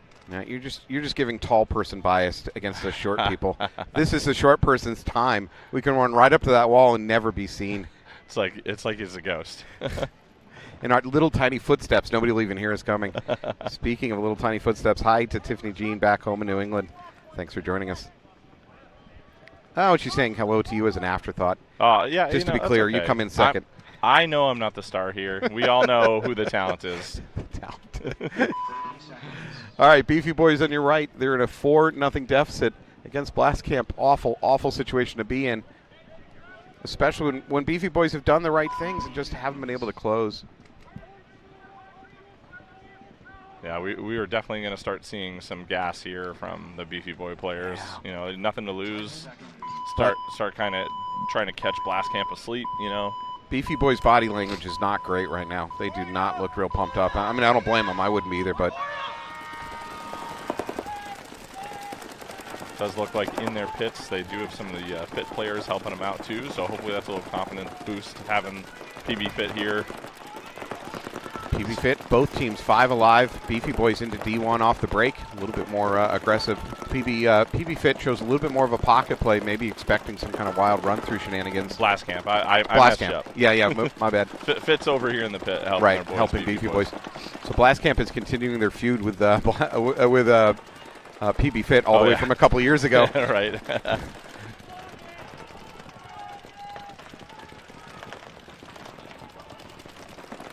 So 5-on-5. Beefy Boys now starting to push their secondaries. D2 up the middle to these rarely used cans. He's just playing a dead zone, too. Playing a pin. Oh, look at that. That's Bobby. what I'm saying. Yeah, Let's go. This is the why not? It's Sunday. Nobody's seen this before. Now using a second. Oh, it works. He takes the tower. Blast Camp Tower going to take a walk in the middle there. Yeah, I certainly wouldn't be looking for a player there. So. No, nobody does. I doubt we even have a camera on it. Oh, looks like Beefy Boys do get a trade. Okay, that's fine. A trade is fine. You're already up. No, they've lost two bodies all of a sudden. No, not a good trade. Please, not for Beefy Boys. Not again. Not another game where they go up points and lose it. They got to win this thing. 3 bodies left alive for Beefy Boys. Unfortunately, most of their bodies are pinched over here in the snake corner. And we don't even have a gun on the snake guy. And there's. Oh, he does shoot the this wall is out. Not good. Not a good situation for Beefy Boys. Sutherland wisely making the bump over to the tower, trying to spread it a little bit. I don't see any way he's ever going to get to any other bunker from there without some kills. Let me be clear. Oh, there we go. Barron over-invests in that gunfight. He's going to lose it. We're back to a 2-on-1. I think the last Blast Camp. No, 2-on-2. There's two Blast Camp player and the 2 on the snake side, and then that second Dorito. Got it. But we're 2-on-2. You know, Beefy Boys down. They got to play off that kill. So I'd like to see Sutherland, if he can, without taking enormous risk, spread the field out. I believe this is A-bar here for Beefy Boys. He's hunting Dorito. I think he's just going to drop. No, he's going to drop back a little bit into the cross. This is such for the back player for Beefy Boys. You know what, though? Blast Camp has already kind of succeeded in this point. We're now down to minute 20. Yeah. Yeah, so this match is essentially over. So for A-bar, and I believe that's Sutherland, they're just looking for some redemption point here. For Blast Camp, it's just a hold, close it out. The snake player does know that there's someone on the Dorito side, but I don't think he knows quite where he is. 60 seconds. I mean, this is a very small accomplishment for you to say this, but this might be the first time that Blast Camp gets denied a mercy this weekend. A-Bard has to be careful not to. No, he overcommits to that gun. No, he overcommits to the gunfight. It's a trade out. There's 40 seconds left. We're in a one-on-one. Yeah, Blast Camp loses a player too. So. Yep. I believe is there still a Blast Camp player in that stand-up tower on the back line? I believe so. I don't see any movement. Yep. There it is. Oh, no. Did Beefy Boy just lose a Dorito player? He just ran into the gun. Yeah, I didn't know he was there. Lord. All right. Well, it looks like Blast Camp is going to complete their mercy sweep so far this weekend. They might not go touch it, though. So, I mean, we got 13 seconds, so. No, they're not going to. They're not hunting stat book wins, I guess.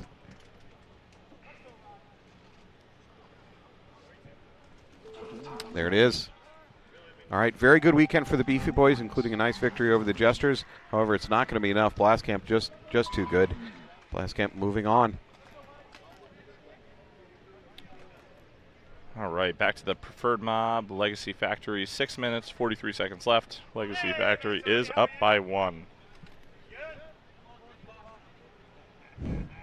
Legacy Factory is chirping the P-Mob guys a little bit as they're walking over. Mantoni never wanted to be quiet. I think it was friendly. It didn't seem that ugly. I think it was friendly. Yeah, there wasn't there weren't choice words said. So no. All right, for P-Mob, I'm seeing Sammy Lana, Greenleaf, Mantoni, one Drula. There's probably another Drula floating around over there. Drula's moving packs. I don't know if you know that. They hunt in packs. All right, Legacy Factory with a slim 1-point lead, 6 minutes, 43 seconds on the clock. They're going to be an X-Ball, so however this ends up, they're going to have quick turnarounds to get back out there. I'm seeing a little bit of sneaky reshuffling by Legacy. I think they're going to go gun heavy. Mob. Oh, Tommy Greenleaf does die off the break. it's going to be a 4-on-5 situation for Legacy Factory with advantage. Legacy now in the tower and perhaps the wall up the middle. They're in the D corner. Snakeside tower on the back line. They're going to get the wall's getting checked, yeah. A running ref. Nature's most dangerous predator. He calls it rub. He's going to back off. So far, Tommy Greenleaf, the only loss for PMOB. PMOB does have good presence in the snake, but the problem is they got to get past this tower for Legacy, playing the tower in the middle here. That's the threat. I believe that's Sammy Lana in the snake for PMOB. The tower gives him some protection from being bunkered. That is for the Legacy player, so he's pulled back a little bit. When I like the positioning because, you know, you have the guy at the wall looking on the Dorito side, and then you have this guy in the command center, that tower, looking snake way. So even if we lose a guy in the middle here, you still have some protection on the snake. They're kind of asking for a trade at this point, you know, for that wall player. Sammy's going to try to pop the top. That's a risky strategy. Oh, yeah. You can do it once. You can do it once. You can get away with it. Just don't try to do it twice with a gun waiting for you. Legacy kind of grinding the clock here. Really not a true clock kill situation for Legacy. They're only up by 1 point. There's a lot of clock. I don't feel like PMOB has to panic right now. You know, certainly if they lose another body, then start moving with a little more haste. But they just want to be smart right now. Legacy Factory holding on to the tower in the back line. Dorito corner, tower up the middle. Not sure where our other bodies are.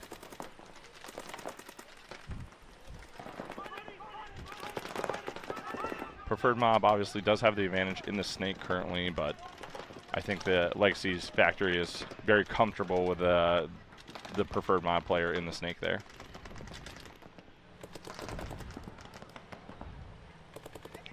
So PMOB is free to take some risks. Let's say the risks don't pay off, they go down 4-2. That's not the end of the world with 4 minutes and a half on the clock. But let's say we get to the 3-minute mark here. Oh, that is never a good sign. We have the Preferred Mod player in that small juice box putting his loader in his jersey. So his gun is down. And he basically is just committed to that. This will not be repaired for the rest of this match. No, he's on musket ball now. He's just feeding them in one by one. I think that might be Thomas Bantoni. You can kind of form a crude hopper by holding a tube on, holding a tube on the feed neck and then cupping it with your hands to kind of make the paint go in.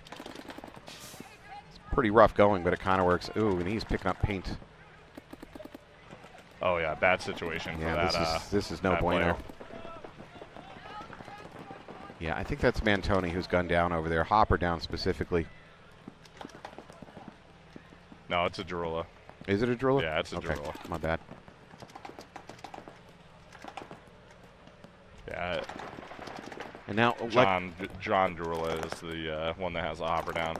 And now, like we talked about, we're at 3 minutes, 20 seconds. So for PMOB, they're slowly creeping into territory of a must-win. Because if they lose this one, they're going to be down 2 points. And let's say 3 minutes or less on the clock, trying to win 2 points is a rough go. Not impossible, but... Oh, no, we're going to lose. No. Yeah, we're going to lose our corner here. If I'm the coach, I might towel right now. Just because we have a player with a loader down. We're essentially in a 2-on-4. Let's preserve the time. I'm okay with 3 minutes on the clock trying to win 2. Oh, yeah. There now it is. They lose another. We're going to see a towel come. We should. Yeah, there's Mike. Mike Jeffries heading for the towel. There it is. No, is it not working? There it is. Good towel by Preferred Mob. Mike Jeffrey has assigned another player towel buzzer duties, and they're having an argument about technique. That's the first time I've seen that. I watch Coach Jeffries doing a whole hand motion. This is how you push the towel. Hey, these are things that you got to work on the little details. Yeah, if you don't know how it works and it takes an extra 10 seconds or so to towel out, that could be a problem. Hey, shout out to Aaron Scott's mom watching us. Obviously fan of the Northern Lights. Aaron Scott's mom here from British Columbia. Aaron Scott's mom, your daughter's a wonderful woman, and she's had a great tournament this weekend. Hopefully they have a little bit more in them. Thanks for joining us. So again, this is an X-ball match, so they're going to have a minute to get back on the field. This is where you having a deep roster is really important. Having those extra players that are fresh that can spin quickly. So the bad news is the clock and the time and the score indicates for PMOB, the coach is going to take a few pages out of his playbook and just crumple them up and throw them away because you can't use them. The clock doesn't allow you to play a conservative game. That means that you become more predictable. That means Legacy can set some traps here. Again, I don't expect we'll see. Well, I don't know. If you're PMOB, do you dedicate this game as your crazy game? Where you just start throwing bodies to the wall just to hopefully catch Legacy off guard? Yeah. Or do you try to win this point straight up and then throw the crazy at them? There's mind games here, is what I'm saying. Yeah, I think I'd probably be a little bit a medium level of aggression here. Maybe take a little bit bigger risk somewhere, but not kind of throw all sheets to the wind. So if you're Legacy coach, you know they're going to have to do some kind of crazy at some point. So you're just trying to guess which game will it be.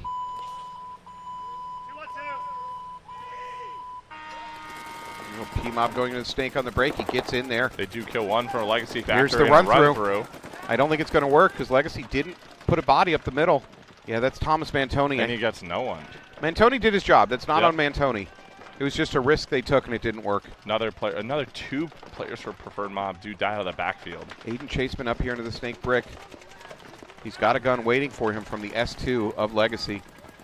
And that Dorito side for PMOB is completely clear right now. Chaseman should look. He might have a free kill over there in the Dorito corner if he can get his gun up.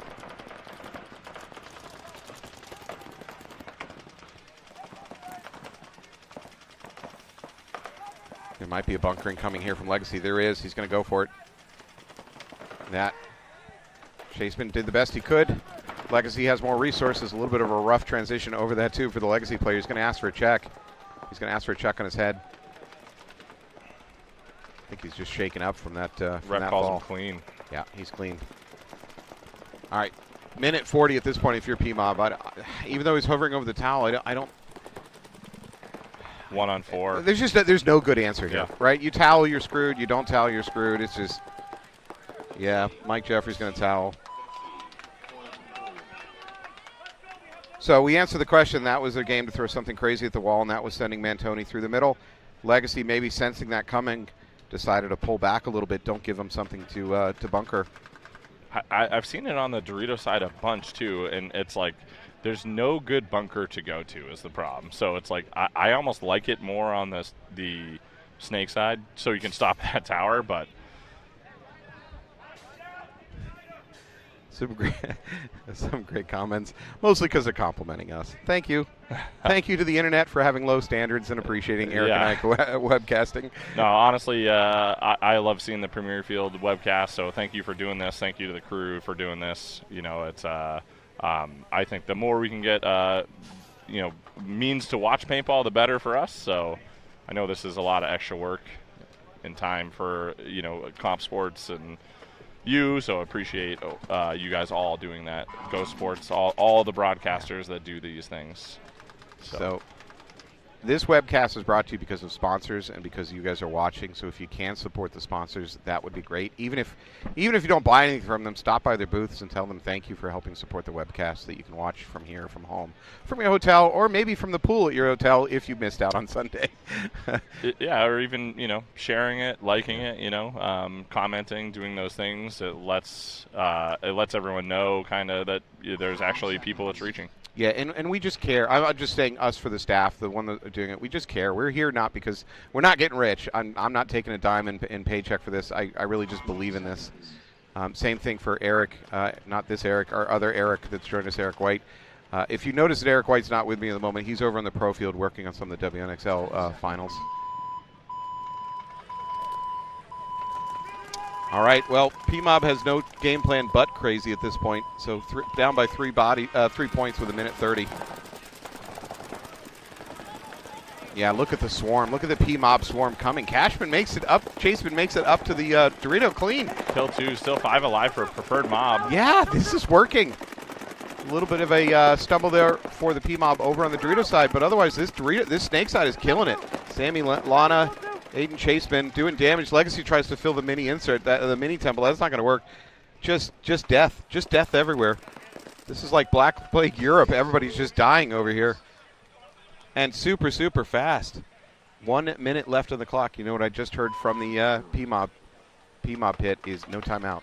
So they're not going to use a timeout. They're going to try to force 100% the right move, too. You know, we had a quick one. We have momentum. Maybe they have a deeper bench. Maybe they can get a whole nother roster out there. Hopefully we shot them a lot, and it's hard for them to get clean, all those things that you can kind of put in your arsenal here. So by not taking a timeout, they're putting pressure on the Legacy pit to try to turn it around. I don't see any panic, certainly, from the Legacy pit. It's not that much of a move, but there's definitely some tactics behind it. So minute 30 left. PMOB down by 2 still. I mean, obviously that was a 1 minute left. 1 minute left. I'm sorry. 1 minute left. Minute 20 left in the break. Yeah, I mean that was obviously a very quick point. So if they can get another one, they might still have a shot. Nestor, Barker, Gonzalez. Looks like Coggins going out for Legacy. Not sure who their last one is. And he just lays down to get dirt on him. Coggins trying to clean off his front, just does a full face plant into the dirt in the pit, trying to get hits covered up. It's a move. Well, it's often a move on the field for teams to do. All right, you know, this non-timeout kind of worked. They're putting a little bit of pressure on a little bit of time pressure on Legacy. They're going to get in there, but there's a little bit of a scramble feel in the Legacy pit to this.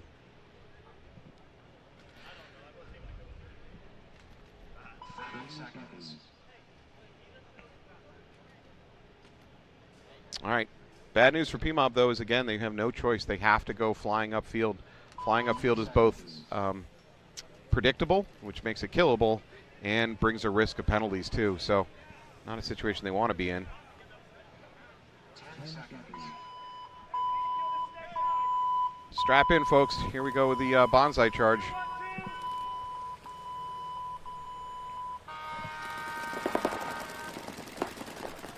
PMOB going to go around the corner of the Dorito, up into D1, up to the wall. I expect to see a bunkering right here on the wall real fast. PMOB does lose a player, though. On the D side. Jarula up the middle in the wall. He's going to have to go through soon. Oh, not a good sign for preferred mob. But, I mean, here we go. Does Jarula launch? Jarula gets him clean in the middle here. Ooh, took one of the neck to Coggins, maybe the back of the ear. Coggins is struggling to get off the field. Ref going in to help him. And he waves off the ref. All right, clock ticking down. There's no way that PMOB can towel out of this. Down by 2 points. We're now at 20 seconds. This match probably just slipped through their fingers. Jarula tries to extend the move, cuts up to the tower. He's going to die doing it. That pretty much should seal the deal for Legacy.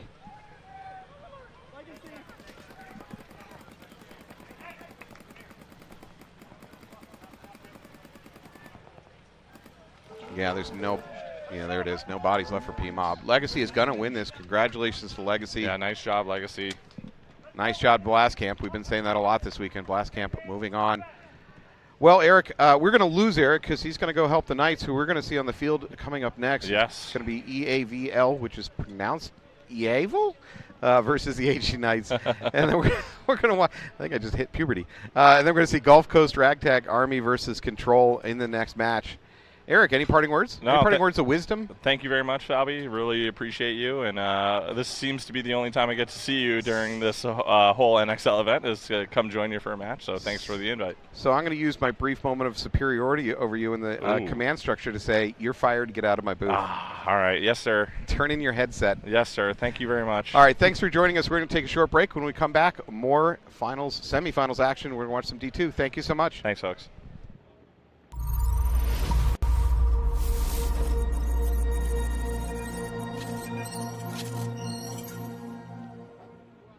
Blake Iver here from San Diego Dynasty. You know, I got these new Pro DNA cleats out of the box last weekend, expecting to break them in, but they were great right out of the box. It was excellent. I got to practice on X Factor and the heat, and they've held up great. I love them. Ah, baby! Yeah, baby! Ah.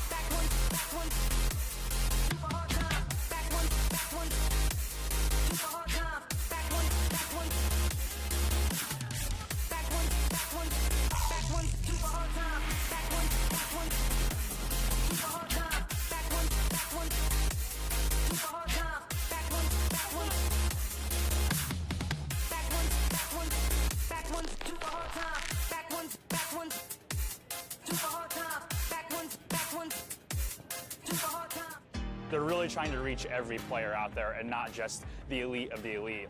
They're trying to really show that carbon is the gear for paintball players. We're an all-in package, so everything from head to toe that we're wearing, but we chose that. It did not get forced on us, but once you wear the product, it speaks for itself. You can pick and choose what you want in your package. They allow you to be your team the way you want your team to be. And that's what I like about Carbon. With Carbon, the freedom to wear things without being a factory team or a sponsored team or something like that is so alluring to us, because over at Battle Creek and at Wolfpack, we like to choose what we believe in. And Carbon checks that box. It's not just NXL, that's the beautiful thing. Carbon is involved in so many different off leagues. It's insane. I, at EXL, have racked up probably $3,000 or $4,000 with Carbon this year alone because we've got 4 wins. With the Carbon Cash, you can buy whatever you want through the portal. They really care about you and repping their products, and they give it back to you at the end of the day. What I really like about Carbon is you're not just a number. You're an actual person. You're an actual team. They are truly building relationships. These guys care, and they care about the divisional player. The Missouri All-Stars would not be the team without Carbon and without the guys at Carbon. It's the most important piece of the puzzle.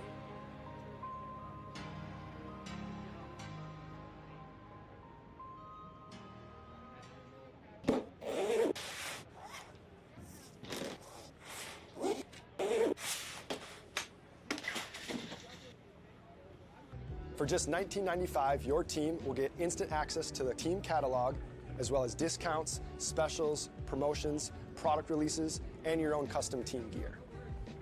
As soon as your team approves your design for your jersey, you're going to get access to custom training jerseys. We're going to do away jerseys for you guys. We have custom pod bags, barrel cases, team banners, goggle bags, cleat covers, and now we have custom goggles.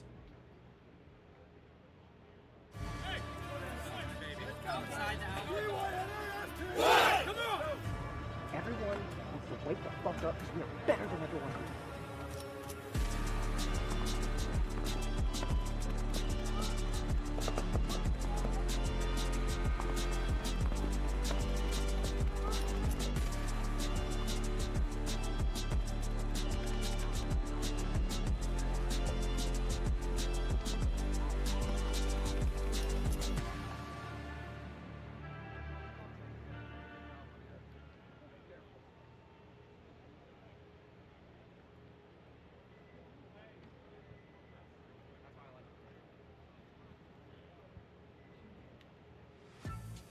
Seattle Uprising is a team with a long tenure at the professional level, as they have been in the league for a decade. But they've recently been on a run of improvement, earning the respect of the top teams, making Sundays, and they finally hit their first podium appearance with a third-place finish in Texas last year. Rising star Alec Holland will be missing the first event, so they will need the rest of their veteran core, comprised of Graham Arnold, Alexander Borromeo, Joel Eaton, Austin Woodward, and the aggressively creative savage known as Nate Schrader, as well as the Snake One rookie Jonah Rodriguez, to all bring their best game for them to have a chance to win in Tampa.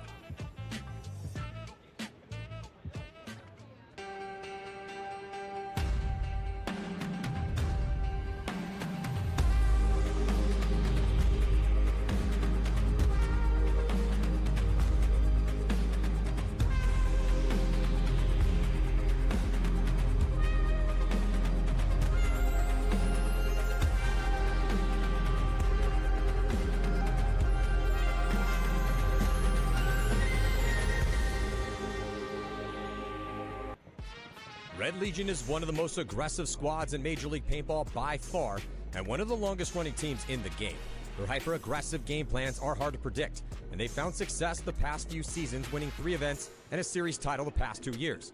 Sergei Sonaiskov, Kirill Peridny, Pavel Karslev, Justin Rabakov, and Alexander Burtnikov will be the core starters, and they could be in any bunker at any time. And the pickup of Corey Hall will give them veteran experience and more depth in the backfield. Most likely, Red Legion will be hunting for another win on Sunday afternoon in Tampa.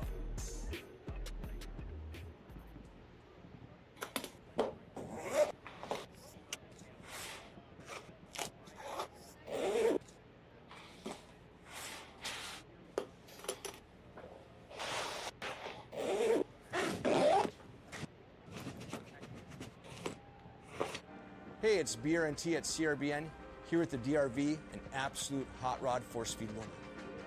What separates the DRV from the competition is our LCD display on the back. This has a built-in timer, ideal for classic paintball, but if you're playing anytime paintball at all, the ability to know what's going on without a scoreboard is an advantage. Along with our adjustable torque settings, 1 through 5, allows you to shoot any paint in every condition. If you're shooting super brittle paint, turn it down.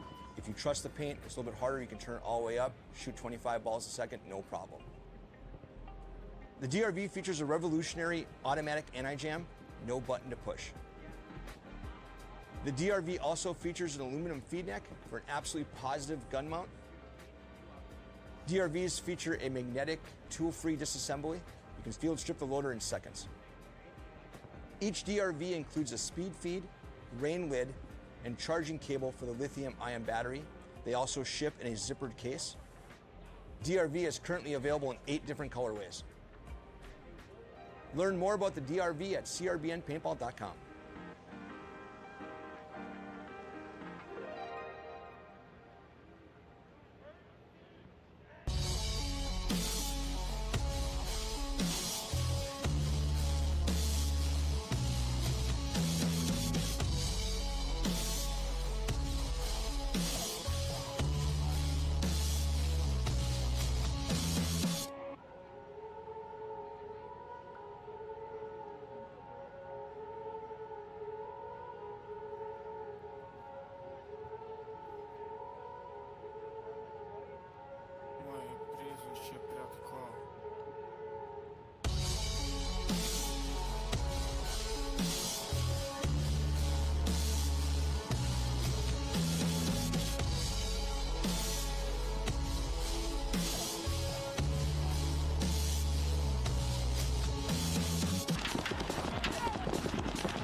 Here to show you how easy it is to set up your team account through the custom CRBN team site. Our team program is designed to be super simple and make your life way easier. There's no minimums, there's no required packages, and you'll get season-long access to our catalog at a discount team price. Plus, you can design more custom products. The first step of the process is to design your custom jersey. Now, that might sound weird if you already have jerseys or you're going through a different provider. However, this is a crucial step in building out your whole team catalog. So we're going to use your guys' logo, team colors, and your sponsors to build other cool custom products. For just $19.95, your team will get instant access to the team catalog, as well as discounts, specials, promotions, product releases, and your own custom team gear. As soon as your team approves your design for your jersey, you're going to get access to custom training jerseys. We're going to do away jerseys for you guys. We have custom pod bags, barrel cases, team banners, goggle bags, cleat covers, and now we have custom goggles. All right, it's that simple. Your team will have the easiest access to a team program throughout the whole season. They'll have the best gear, the best support, and the opportunity to have the best contingency in the whole industry. Have questions? Shoot us an email at teams@crbnpaintball.com. We can't wait to see what you guys create.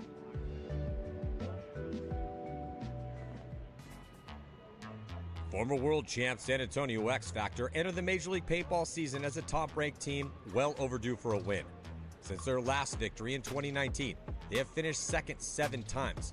But make no mistake, it would surprise absolutely no one if they took the victory in Tampa, because the lineup is a who's who of the best players ever to come out of the great state of Texas, with Colt Roberts, Matt Jackson, Miner Ninos, Cody Bayless, and TJ Danner.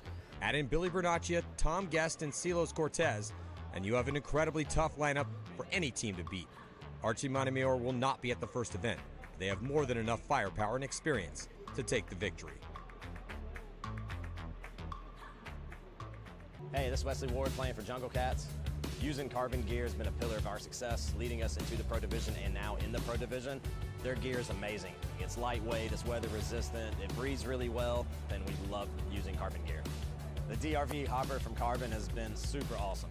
Man, that thing has been performing for us flawlessly. It has been great. We love it. Motor and products on their website, the team program, has been just exceptional. It's very smooth, very easy process. You give them all your details of what you want, when you want it, how you want it, and they deliver. Working with Carbon has been amazing. Those guys are family and friends to us at this point. We've been with them for 3 years. They take care of us at every point, every turn, win or loss, weather, doesn't matter. Those guys are great. Without Carbon, I mean, it would be a lot more stressful on us. Those guys have been awesome. We love them. 1, 2, 3, family!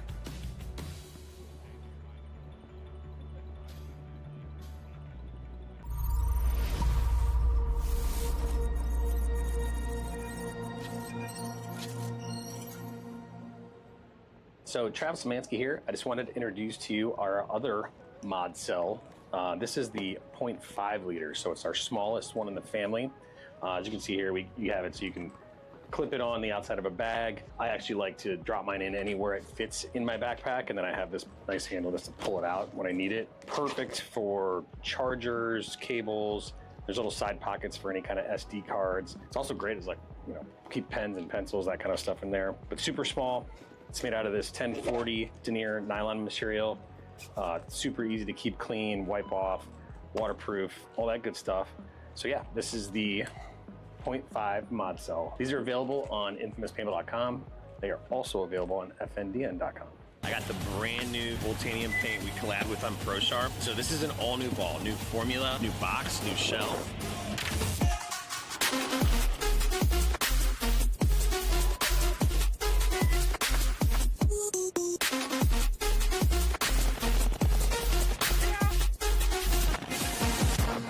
All new fill, extra neon Voltanium brightness. Now this is the good stuff, boys. We're here in Prague testing this out. It's getting nothing but like awesome marks from all the players here. We are gonna have this at the NXL Midwest event in Ohio coming up next couple weeks. Travis Szymanski here with FNDN, and I want to talk to you today about our brand new sling. So this is our tech sling.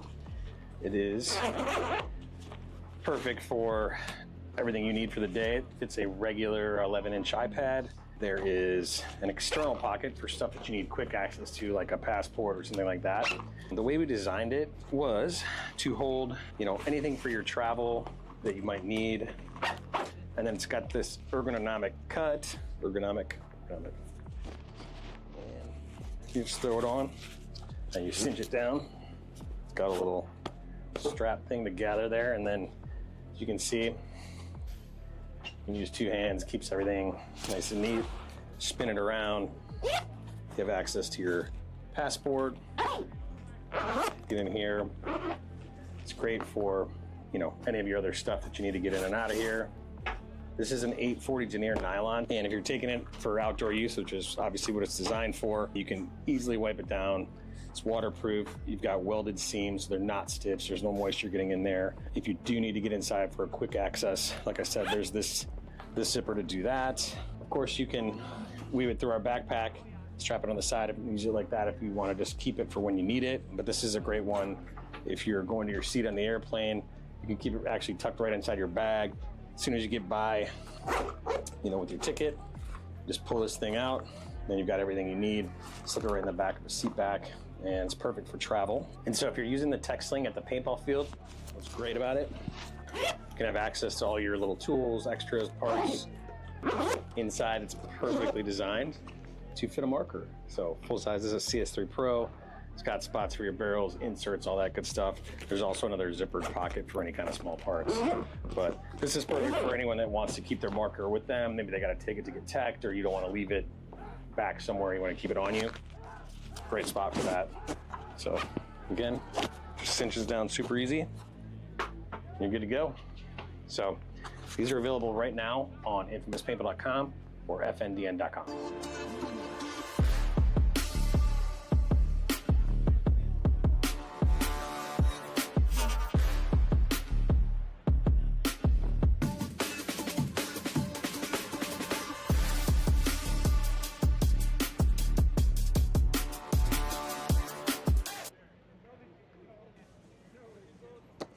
What's going on, everyone? Walker here with Carbon Paintball.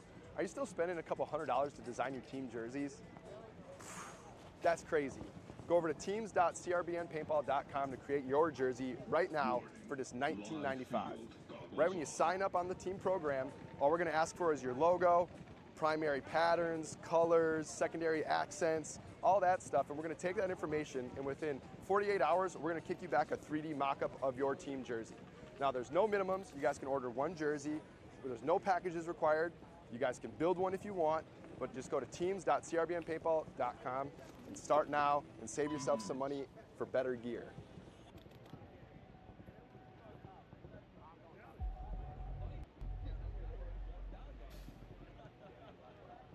Red Legion, see if they send it again. Yeah, they're going to put Hara in again. Man, Hara, that was hard getting tons.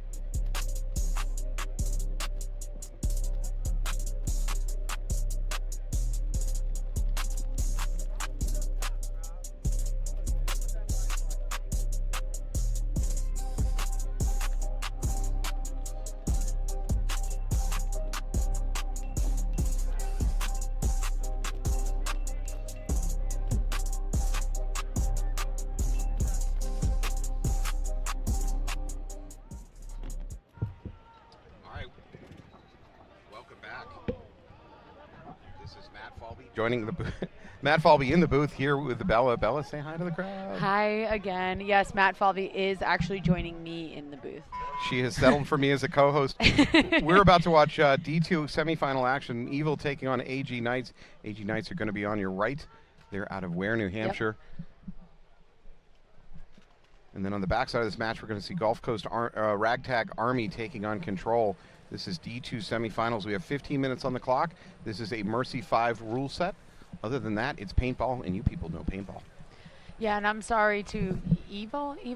I'm going to call them evil. They're evil. Yeah, they're evil. They look evil. They look mean. They look ready to win this match against AG Knights. AG Knights going to give them a really, really good fight this match. So this should be super exciting. But I'm sorry if it's pronounced a different way, but I'm just going to call you guys evil the whole time. So Bella, I have another job for you. Yes. And that is to keep me in check on any bias, because I am a employee of AG Paintball, and this is AG Knights on the right. Yes. Don't worry, Evil, guys. I got you guys. Yeah, so Evil's going to be breaking out on your left, and AG Knights are going to be on your right. Believe we see a snake runner for Knights. Nope, he's going to go up the middle. First kill goes to the Knights. Evil player walking off that back center.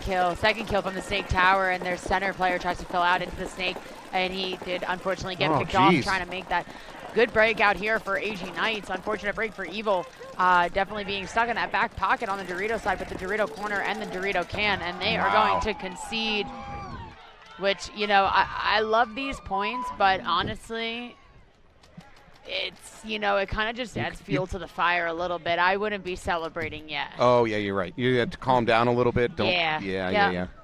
Well, there's a lot of you can tell the team to calm down. The problem is there's a lot of supporters in the crowd. Yep. So half of the yelling you're hearing after that point was not from the Knights pit, but from just the crowd in general. Yep.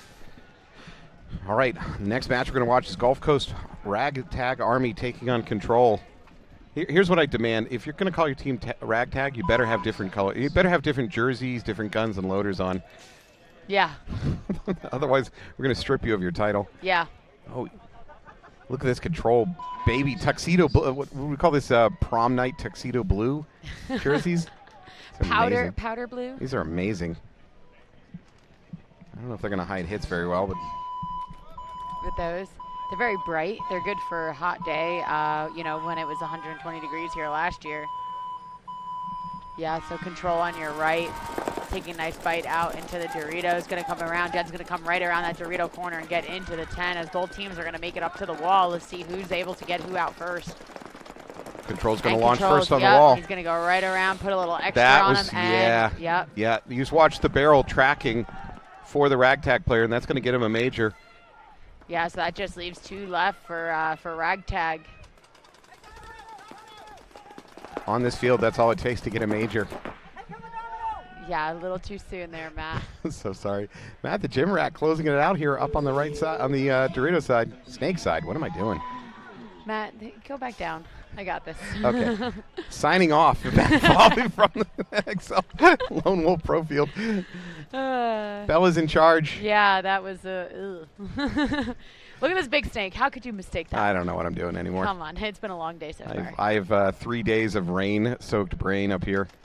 All right, rolling on the field, I'm seeing Evan Eames, Will McLean. He's the captain and on-field general. Spencer Nyland. Nope, that's Kyle Menard taking the field. And then we have a Tom McWinney sighting.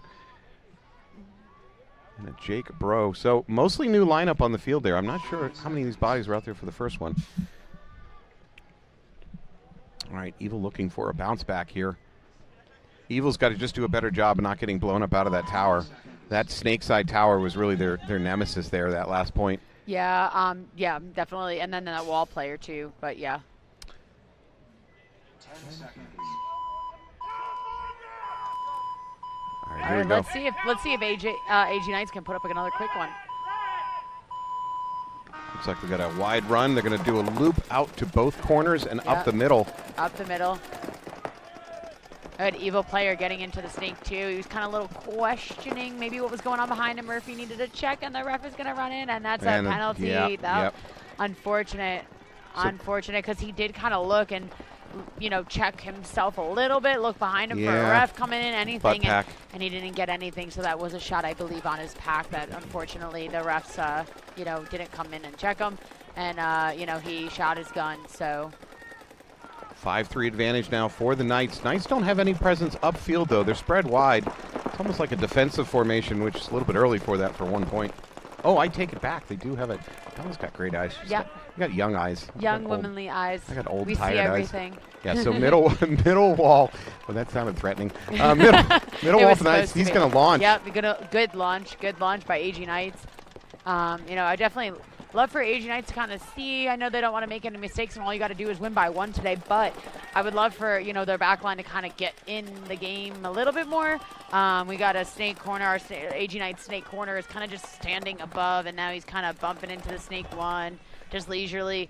You know, he isn't getting any heat. He's going to hop the beam, come to the wall. That's Will McLean, both the captain and kind of, he runs the entire dynasty of the AG Knights. They have several teams here. Yeah, great. Another good one for AG Knights. Bella, you want to get down there and tell them to stop celebrating? Yes, stop celebrating, because anything can happen. Go have a talk with them. Yes. Tamp it down. Listen, I've been up here a couple times during this D2, D3, D2 finals or semifinals and stuff, and I've really always see AG Knights. And I love it. I'm a Northeastern girl too, so like I was out Matt's Outback, and you know, so we're right around the pond together. Part of that name recognition is swarm theory. There are so many AG Knights out there. There's so many teams. Right now, there's a birthday party taking place in a rental field somewhere up in the area. Who doesn't know it? But they'll be on the AG Knights in about 2 years. Yes, they don't know. That's where it all starts, Matt. Birthday parties, right? But there's so many players that have joined that organization, and every year they just keep cycling new players in the system.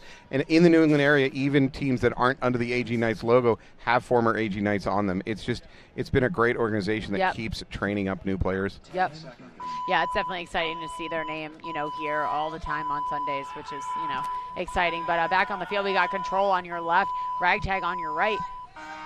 Ragtag looking to make a nice bump into the Dorito corner, and then as well delaying and then getting wide into the snake, and he's going to occupy the snake too. It looked like a little bit of confusion there for the Ragtag breakout. It seemed like there's a little bit of a stutter stepping, maybe players taking bunkers they didn't expect to take. Yeah, you know, Matt, like this breakout, this field, it's a little bit like you can delay, you can kind of go somewhere, then if the paint's coming, you can go back this way. Like there's a lot of options off the break. There's a lot of bunkers, a lot of spots you can go. So maybe he kind of changed his mind a little bit, or maybe he was supposed to, you know, shoot but didn't, or there was paint. I don't know. Yeah, but it does sometimes look a little confusing. But yeah, the Ragtag player is going to bump into the Dorito too, as Control does occupy this wall, holding up Ragtag snake player in the snake too. That wall is such a powerful take to stopping this. And he bumps up the snake, which is why you often see coaches just sending players through the middle to try to clear out the wall. I kind of just wanted to go up to it one time and just pop a nice hole. Jeez, you're out here shivving bunkers? Yeah. How much time have you done in prison? Exactly. We don't talk about that, Matt. All right, Control is going to lose their player in that middle wall. Control trying to spread the field back out to the snake side tower in the back line, trying to slow things down. By the way, Combs here for Ragtag arming the snake. Early on in the match, I thought he had some gun problems, but he's gotten over it. Yeah, Control just lost their snake 2 body.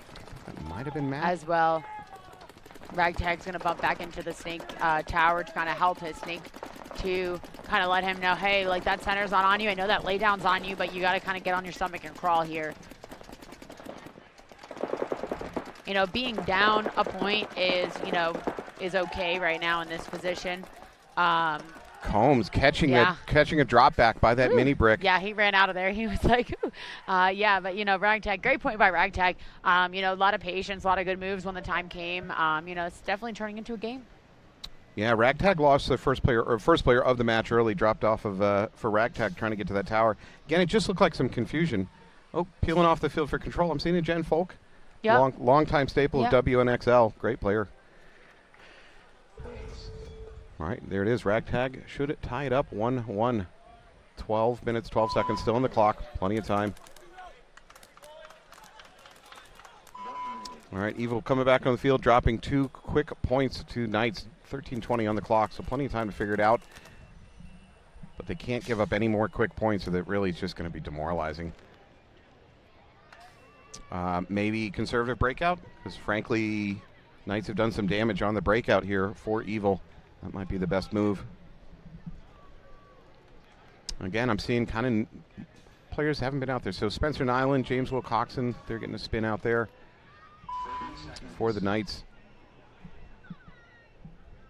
Yeah, so Evil, are they a new name? No, they've been around. No, I'm sorry, guys. I've never seen them before. So shame on me for not giving you more information. That's okay. So they're not a semi-pro team, so I don't really get a look at a lot of these D2 teams. Sure. I'm lucky, I know the Knights, so I know a little bit about them. Yeah, of course. But Evil, this is not their first rodeo, and it's not their first playoff rodeo either. Exciting. Yeah. So two veteran teams. Yeah, veteran teams in this situation, kind of going at it right now.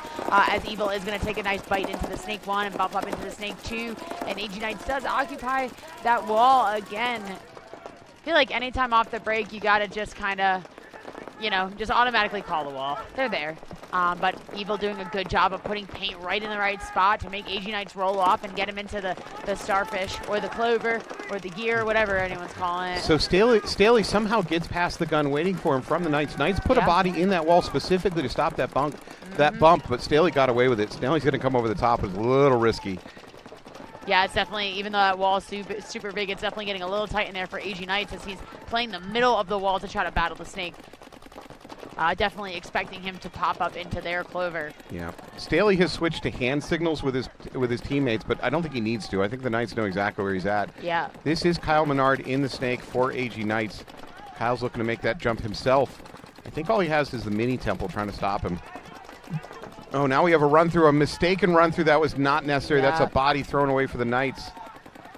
Oh, that's unfortunate. Yeah, just a little impatient there. A little bit more patience and just like, hey, this is my job, and I trust my team to kind of, form around me. Like, I would have maybe a bump back to the tower.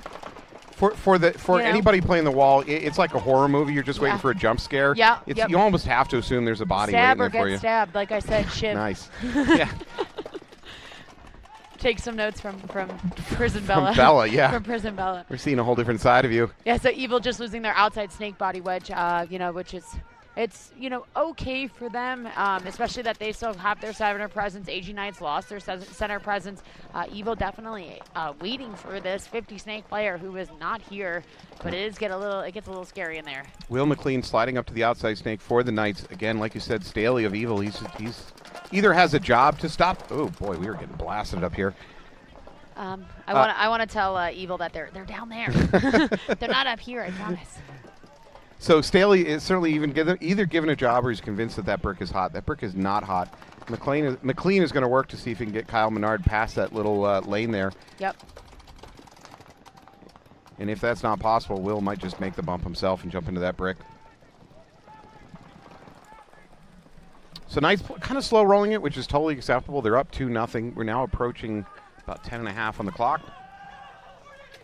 Another kill. They lose the Dorito player for Evil over there. Yep.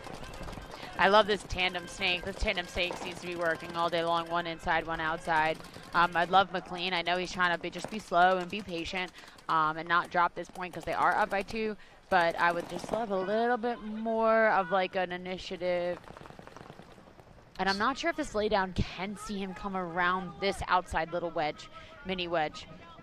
Bella is advocating for some prison yard aggro. Yeah. As is her nature. All right, but at this point, Evil's on the back foot. They've lost a lot of players. Well, they've lost a couple players. They're not in great positions to push the matter. They're in that mini brick, which is being used as a defensive defensive to try to hold down the snake. It's really not great for holding the snake, to be really honest, but it's kind of all they got.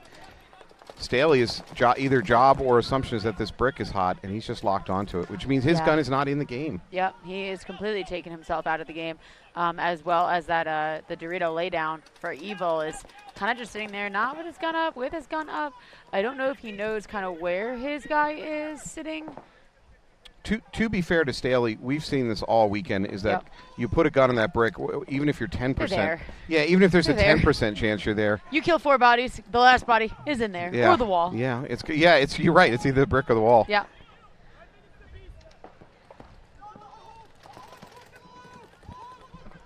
Good communication. Kyle Menard checking out the home, what it's doing, passing it on to the Dorito side so the Dorito side knows what they're up against. Yeah, great communication from AG Knights as well, definitely. They're just, especially the two I can hear over here in the snake, quiet, just calm, relaxed, not frantic. Okay, now Staley has given up on that on that brick. Staley says, all right, I waited here long enough. I don't think he's there. But unfortunately, when you do look away, it's kind of the second that they come. Absolutely. That's when they get there. Oh, my God, it's true. Yeah, that's when. Yeah. Evil's going to try to save the clock. Yeah, Evil just saved the clock. Yeah, Evil kind of tucking in, playing like they were up bodies. That might have been one of those situations where the coach says, I'm going to give my players a minute or two, and if I don't see something out of them, I'm just going to towel. Yeah. Because what are we going to do, sit here for the next 10 minutes and nothing happens? Yeah. So I think the coach just put a clock on their head. They didn't know it, but. All right, I see Jen Folk rolling out there for control.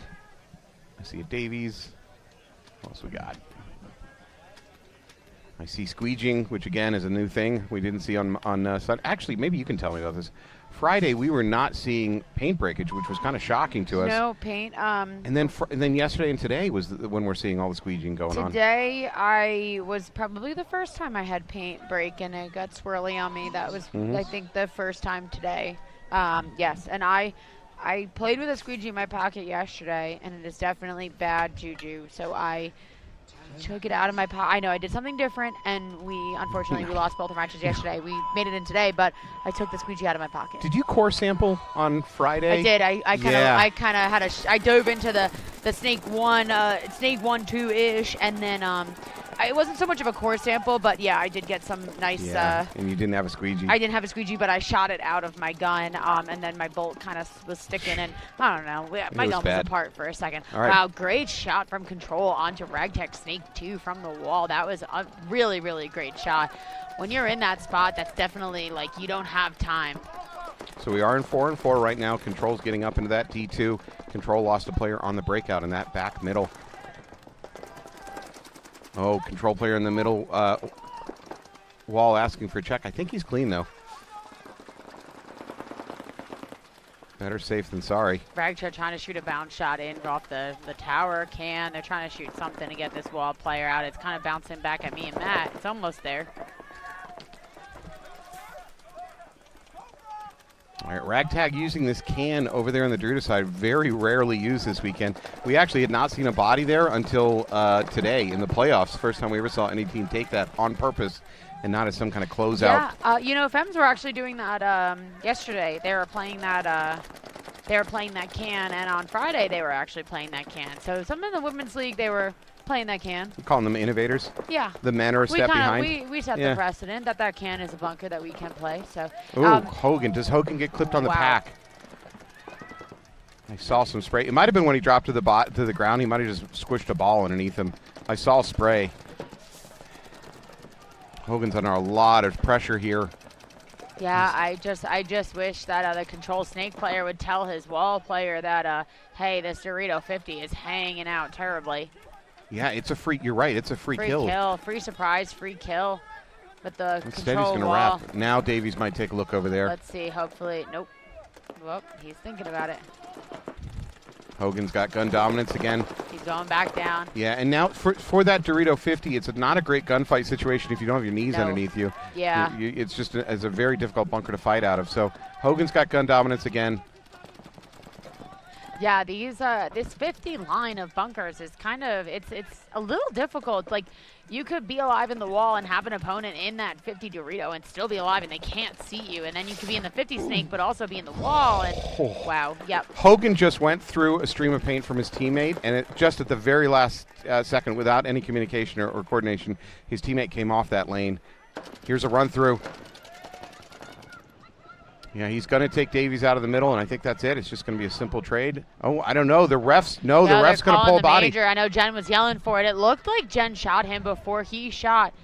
Yep, that's going to be a red going up for Ragtag. Yeah, Jen was calling, and she said, she was like, I shot him before he came through, and I truly believe that is how that did look. Oh, Jimrak gets blown up, not aware that the snake is still hot down the tape. A little bit of confusion when these penalties go up and bodies are dropping off. Yeah, they lost focus there for just a second, and that's going to cost Matt his life.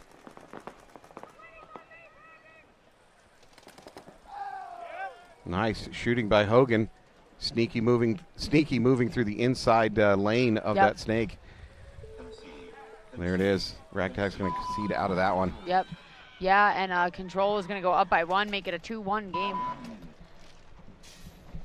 All right, so what's the answer here for Evil against the Knights? Maybe celebrate early. You're saying unbridled, unearned confidence? Yes, celebrate. No, Evil just has to kind of take a little bit more just initiative on both ends. I didn't hear them connecting as much as like AG Knights is connecting with each other, and I know AG Knights has been around forever.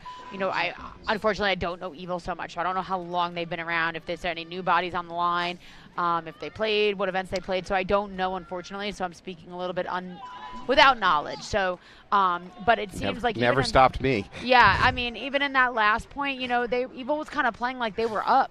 They were sucked in. They were in great spots to hold. They didn't take the initiative when they needed to, and they forced their coach to towel out due to their lack of activity. They did, yes, and that was unfortunate because I feel like they could have really, maybe tried to put something together. But as I say that, Evil is going to take the Dorito corner and the tower on the snake side, and do we lose an unfortunate minor? Yeah, AG Knights are going to lose their snake corner and their snake tower due to penalty. Now there's attempted run through by Evil. It works. He takes the tower and he lives to tell the tale. We are going to lose an Evil player from the snake, but they are up bodies. Two players from the snake we just lost. I think we might be back to a 3-on-3. No, now we're going to lose Evan Eames on the back line for AG Knights. So 3-on-2 in favor of Evil, correct? This is what they needed. Yeah, I believe so. For Knights, they still have the Dorito corner. And let's see. The snake side was cleared out.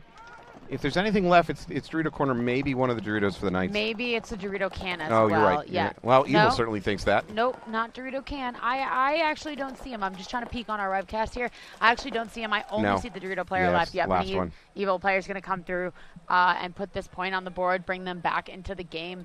They have over 7 minutes, almost 8 minutes left. Not just for the point, but for momentum. Evil really needed that to get their heads back in the game. Yeah.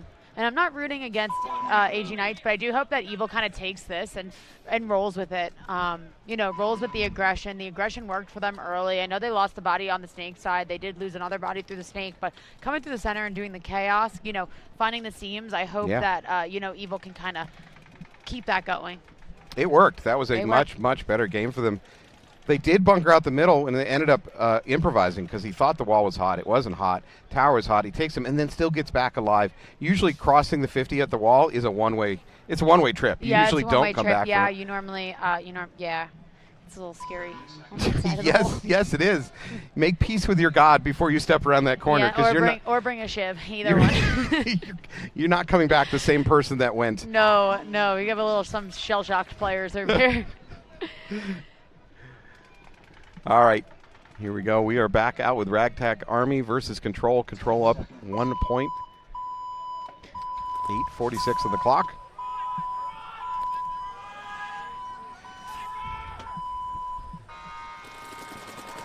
Ragtag, little sticky dive out into the snake. whatever that's called. The Yeah, snake Dorito. There we The go. grass is not wet anymore. I think we're No. at 4-on-4. They do manage to take the control player heading. That's Hogan heading out to the snake corner, gets picked. Yeah, and we did also Ragtag did leave the Dorito corner going out.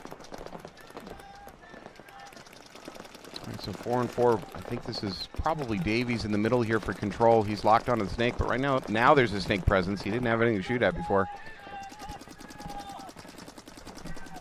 Now Ragtag has helpfully provided him something to shoot at, although there's a gun problem. Look at the amount of there's broken paint inside of his hopper for Ragtag. Yeah, just opening up, cleaning it, taking his little pocket micro out, just leisurely cleaning his loader.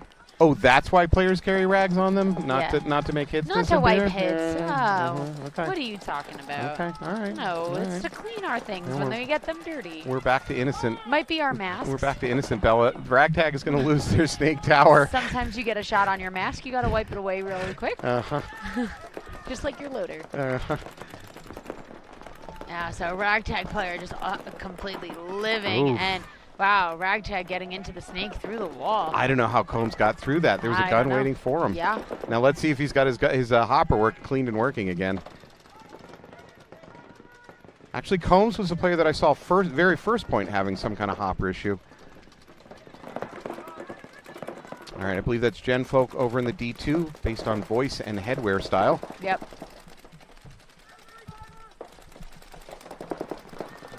Jen had a legendary WNXL career as a Dorito player, so she's certainly at home over there.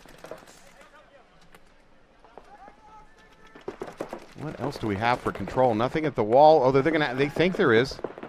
Oh, there is. Wow, I take he it did. back. Yep, Yeah. He got him. Wow. And Clean. Ragtag supposedly stay alive. Let's hope he stayed alive for Find their out. sakes. No, he isn't. Is that going to be? Oh, the ref must have saw the hit as it occurred because there's no penalty there, so it didn't happen during Yep. the bunkering. Nope, no penalty. I think I did actually see the paint kind of come in as the ref was running in to check him. Combs is free to turn the corner here on this brick. I think we're looking at the can on the Dorito side. Jen now moving up to D3. She's not aware of Combs' presence. Yeah, Combs knows about her presence now. Yep. Yeah, and he's able to get that communication across the field to his sole Dorito player left alive. I believe we are in a 2-on-2. Yeah, I believe we have two control players certainly left. That is Yeah. the can on the back line, and now Jen Folk up to D3. Yep, I do like Squeegee. Squeegee, there we go. I do like Ragtag's position a little bit better than I like Control's position. That Oh, yeah. can gets really small and really tight. Yeah. The good news for that can is there is that mini temple between them. As long as he goes low, Combs can't really drop a shot in on him. Yep, and he's low right now on that outside. He just kind of wrapped and head checked, and he's just shaking that thing all over. I just see the top of the can just wiggling all over. Yeah, it certainly gives away his position. There's no Yeah. chance they don't know he's there. They already know they're throwing paint on him. He's leaning that bunker over. So it's probably up to Jen here to make something happen. Let's see if she tries to go for the D50. If she does, she should be protected from Combs. Oh, well, as I say that, Combs has crossed the 50. Yep. Combs is into their outside snake, too. Yeah, Combs in a great position to wrap low on this Dorito can. I would say there's a clock on Jen's head now. If she's got to do something, win a gunfight, something, because her can player is not long for this world. Yep. Yeah, if Jen can win this battle down the Doritos, and then just kind of take off, like leave Ragtag's tank player. Don't even worry about it. So, yeah, if she runs the highway, perhaps, Yeah. in the Dorito. And by the way, it's so much easier for us sitting here watching this to know exactly the right move and the right answer. When you're on the field under fire, it is damn near impossible to figure out what to do. Yeah. I'm really shocked at how long this can is living. I would imagine if the Ragtag, yeah, there you go. If the Ragtag can shoot on the inside, there it is. Yeah. There it is. Yeah, because Jen launches. Oh, is Jen going to get a major? Who's getting the major? I believe it's Who's Ragtag. getting the major? Oh, it is Ragtag getting the Yeah. major. Jen That's- pulls. Jen, yeah. Wow, Jen's going to get the point, and Ragtag's going to have to start down a body. That's 2 for Jen, calling out her penalties. Wow. What do you mean she called out her She penalty? called out the first one. The guy came through the wall, and she was like, I shot him, and then they threw the penalty. And then that one, she said she was like, what? And pointed at him and was like, hello. So you're saying that paintball players can beg the refs for penalties? Is that a thing in this sport? That must have happened this morning. I'm amazed at how many players simply pull the trigger and start screaming that's a penalty every single time they shoot a ball. Oh yeah, my It's just thing is I'll tell the ref that player's wiping. Okay. All right. Well, yeah, why not? So I'll say that they're wiping it, and then a lot of times a bunch of them kind of run in, and then I'm able to. That's called social engineering. I'm able to kind of make my moves. I think we're getting attacked by the Japanese beetles now. All right, Knights dropping that last point. Good work by Evil climbing back into this thing. So 1-3 deficit. About 8 minutes left on the clock. Yeah, I hope, like I said before, I hope Evil can really ride this momentum. That they got that really good point on AG Knights. I know they're down by 2. I know it looks like a big score, but no, this is not, especially with 8 minutes on the clock. Yeah. This is still certainly Evil's in this game. Yeah, they're 100% in. Yep. Definitely this is kind of the make or break it point right now. If they can kind of catch up, put one more point on, not let AG Knights get too much ahead. And then also, foot on the gas a little bit, not let the time kind of run, not playing like they're up. Yeah, for AG Knights, they should not play as if they're clock kill. I don't recommend that right now. No. We're too early in this match for them to play, as Evil does make it into the Snake as well as the Dorito 1. Will McLean, however, taking the walk for AG Knights. That's a big loss, but there's going to be a penalty on Evil, losing most of their Dorito side. However, they match over here. It looks like might be James Wilcoxon taking a walk for the Knights. Yeah, a little bit of early chaos coming on here, and there's a wall player for AG Knights that does miss number 21 what are we, Evil? Yes, yeah, from Evil trying to get into the clover. Well, that was Leland Richmond taking the walk for the Knights. Excuse me. Evil player just trying to find that body that is shooting at him, not knowing it is in the Dorito corner. Yeah, Mundo's asking for no, he's asking if that snake brick is hot. It is not, so he's going to kind of waste his gun there. Yeah, I'm not sure if Evil was able to kind of realize that, they did lose those 2 bodies, and we're going to let AG Knights fill over into the Snake Tower to kind of stop the bleeding on the Snake. That's Evan Eames making the spread. Yeah. At the same time, Evil moving up in that Doritos. Now they got 2 bodies over here in the Snake. This is a little risky. He's ghosting on the outside of this bunker. Yep. You sure can. Ooh, I don't know about this. Staley, trying to live behind his gun. Same thing for the wall player. Yeah, wall player living just tucked into the center of that. I think Evan Eames is going to try to wrap around the outside, do some damage here. Does he see Staley's bud pack? No, he misses the shot. I'm afraid you didn't. No, he did. He's correct. He's 100% correct. I'm sorry I ever doubted you. That's both bodies going to get pulled. Evan, nice move and nice talking to the refs. Yeah. He gave them the 100%. I guarantee you that's a hit and a penalty. So honestly, that should have actually been a gross major. He did dig his shoulder into the bunker and try to kind of move it, and then wasn't letting the ref pull him back. So that actually shouldn't have been a minor. That actually should have been. I got to be extremely careful with my AG bias here, but you might be right because the tank went right up on top of where there might have been a hit. Yeah. He dug his shoulder. I mean, listen, nice try when you're in that situation, but also too, you have bodies alive. Just get out. Just get out. Especially when your opponent's giving a 100% guaranteed oral contract that there's a hit there. Yeah. Just walk off.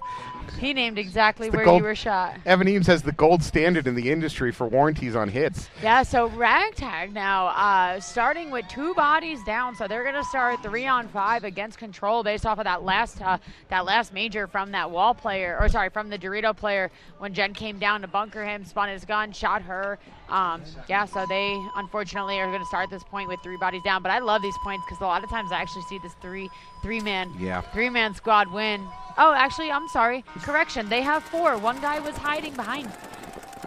Huge run up the Dorito side. Into the Dorito 3 from Ragtag. Davies is going to get bunkered here. His gun is not up. Ooh, that's careful. Yeah, Davies is going to get the major. His gun was pointed at the ground when the bunkering occurred. Wow. You bring your gun up, and that's going to get the major. That guts the Control team, leaving, I think, just 1 player left in the Snake.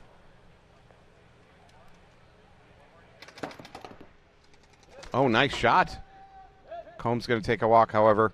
His teammate's going to clean it up. Last player taking a walk, I think that's Matt for Control.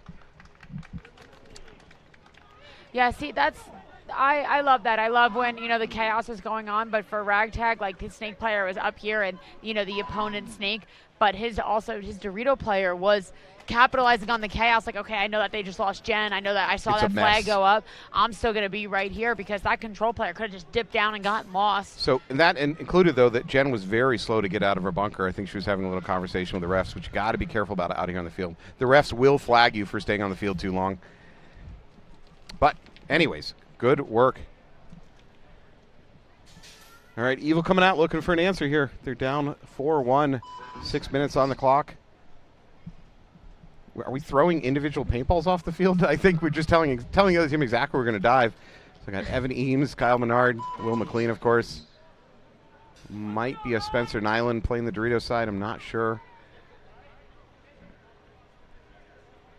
I mean, you got to roll Evan Eames back out there after what he did that last game. Yeah.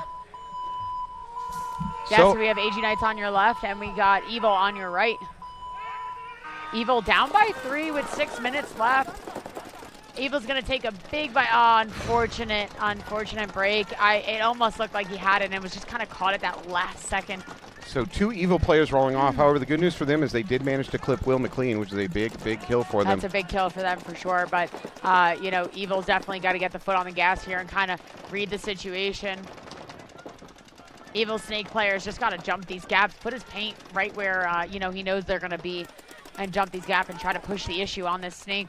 Because I believe this Snake is pretty much free for Evil. Yeah, there's nothing up the middle for the Knights to slow. There's nothing up the middle for either team. So either team that can get into the Snake here has a lot of room to work with. I don't see the Knights even intending to get in the Snake. I do think this Snake corner here for Evil is likely to make that bump into the outside brick. So right now I think the Evil has a little bit more positional advantage to try and do something, but Knights with a 1 body advantage. Yeah, as we're approaching 5 minutes here, Matt, I feel like this game might be a little bit getting away from Evil. Yeah. They're going to have to really kind of find it deep down. There it is. Last player left alive in one of the worst bunkers on the field. That's the mini Dorito. You do not want to be there for 4-on-1. You don't want to be there ever. No. Yeah, towel. All right. Totally fine with that towel. That's the right move. Yeah, so Evil is going to go down by 4, making it a 5-on-1 lead in favor of AG Knights here in our D2 semifinals.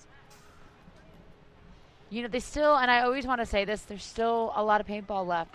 We're just under 5 minutes, 4 minutes and 54 seconds left. It is possible, and I never want to say that it's not possible. We've already seen a 4-1 comeback this weekend. I think I'm going to keep my mouth shut. I'm not remember what teams it was, but we've seen 4-1 comebacks. 5-1 comeback, a little bit tougher, but at least they could make it respectable. There's always a chance of a major penalty, flipping a quick point. It happens. Yeah, I mean, anything's possible. I saw Dynasty and the Russians. They had an 11-7 game. Oh, that's crazy. I saw that. 18-point game. I don't know what the record is. What is the record in NXL, certainly pro history? I'm not sure. No idea. But back on the field, we're going to have Control on your left in that baby blue, and then we're going to have Ragtag on your right, all decked out in darker shades. Oh, Control is going to immediately lose their tower player. Now they're going up the middle. I think he got shot in the wrist. He sure did. Control's down 2 players immediately. Down 2 players, but Ragtag also did lose their Dorito corner player, bringing in a 4-on-3 advantage of Ragtag. I love that Control is still kind of playing like, they still want these points. They want, to put some more room, more cushion in between their scores. Yeah, so Control with a 1-point lead, 3 minutes on the clock. Dejected Matt Davies walking off. Control. Just hopping over the beams just loosely. Rigsby kind of throwing care to the wind. Gulf Coast is in great position here to tie this thing back up 3-3. Yep. Plenty of time to do it as well. Yep. On the flip side, if they somehow lose this, and I don't think they will, but if they somehow lose this, that's a bad clock and point situation. So they got to win this thing. Yeah, Ragtag does now occupy Control's Starfish on the Snake side. And I don't believe that Control has a body in that Snake. No. So I think the Snake is pretty much wide open for Ragtag to take. Yeah, Combs is. And their snake player knows that for sure as he's kind of creeping around that snake 1. Yeah, he's all the way down to their inside snake 1. He's going to blow up that can. Yep. Let's see, what do we have left here? At this point for Gulf Coast, it's just a walk-in. So we're going to have a buzzer push at about 2 minutes. This game's going to be tied up 3-3.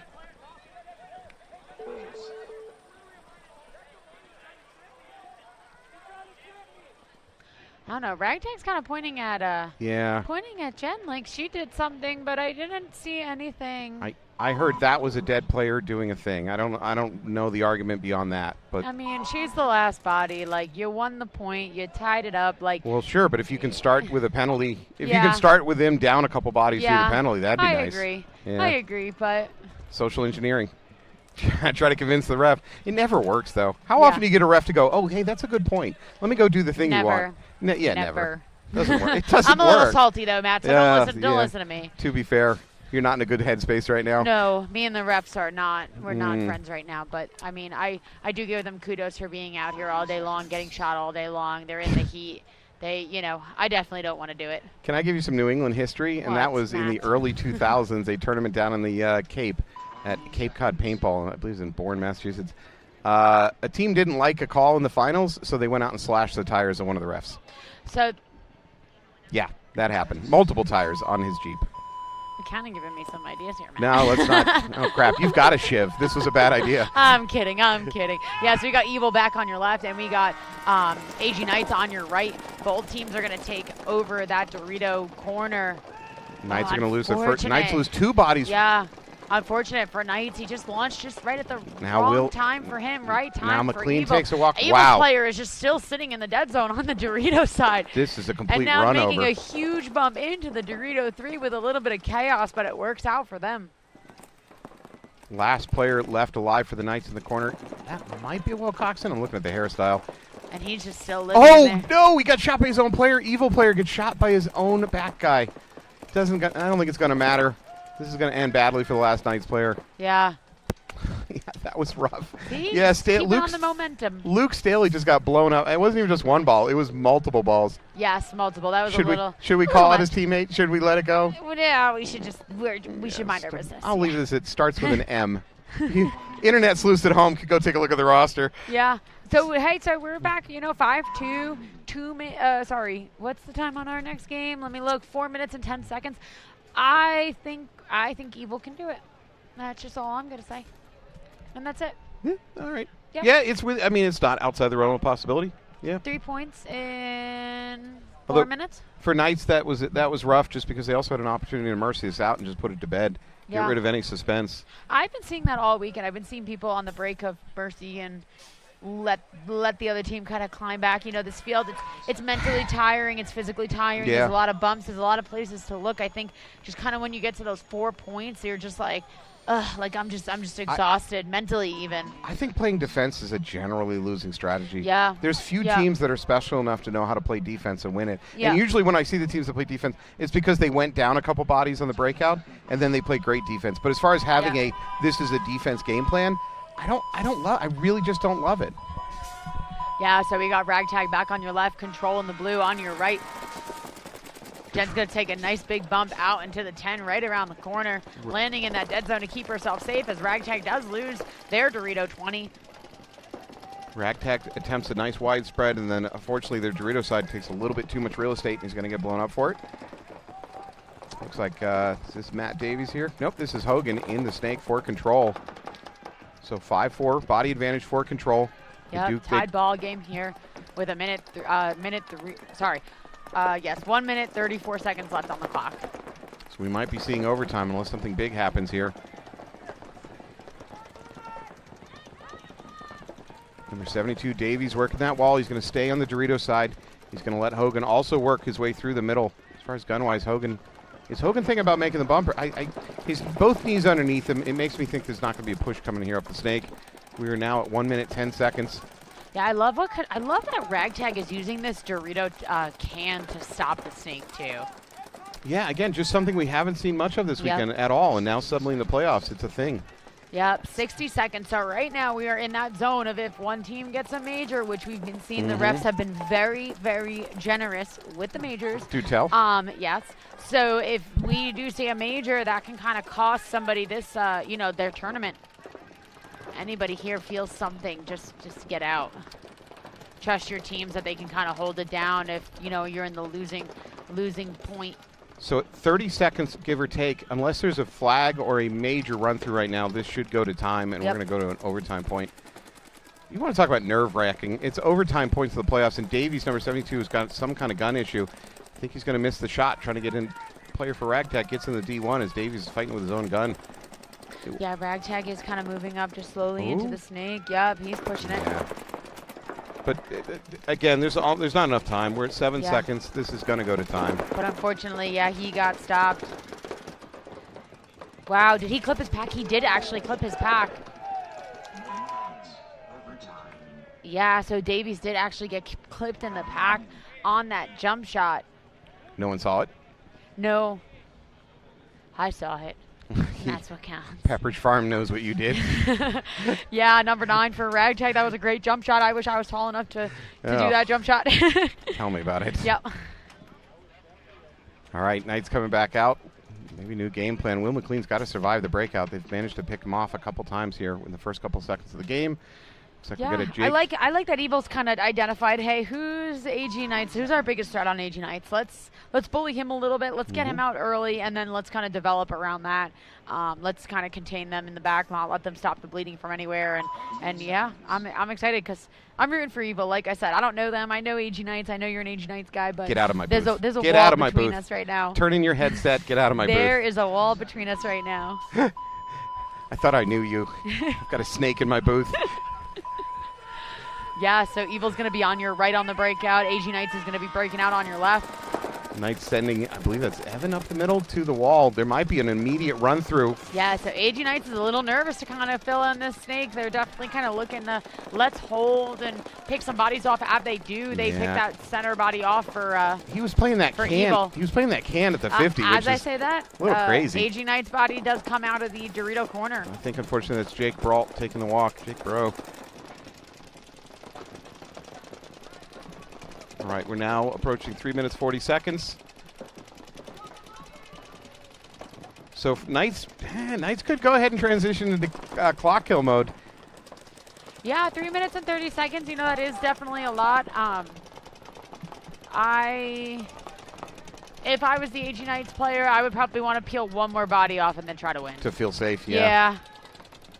Yeah, but unannounced to them, Evil is now occupying the 50 Dorito. And that puts this middle wall at risk, I believe, by body type. That might be Evan Eames. I'm not 100% for the Knights. I believe if he just kind of pushes that 50 Dorito, well, he is going to wrap and shoot the Dorito can. Knights starting to lose bodies here. But again, clock is rolling off. It's the good news for the Knights. Yeah, I think you might get it in your visor or feed neck. Yeah, there it is. Evan's going to... Oh, no, that's McWinney taking a walk from the middle. I'm surprised that wasn't a penalty. Evil going for the closeout. They need to save clock here. Yeah, Evil player running down the Doritos in excitement, unfortunately. Just lost kind of count of that last body in the Snake Tower. I believe it's just the Snake Tower fighting to defend his score and his buzzer. I believe that's Kyle Menard trying to stabilize the situation again, just killing clock. There's a bunker incoming. Kyle doesn't know it. Kyle gets blown up. A little bit of an apology there from the Evil player. Is there any bodies left? We do have a Dorito. Yeah, here we go. Here we go. The Dorito side. Yep. But and he's going to come clear the field. All right, mixed blessings here for Evil, though. They're going to get the point. They're going to get this back to a 3-5, but they were down to 2 minutes. That was a lot of time to do that. 2 minutes and 2 points? Doable. Doable, but so, all right, strategically, your coach has to start cutting out parts of the playbook when you need 2 plays in 2 minutes. What does that mean? That means now you got to start making dumber runs and riskier things. Well, the other coach knows that. So the other coach can start setting up game plans to take advantage of that.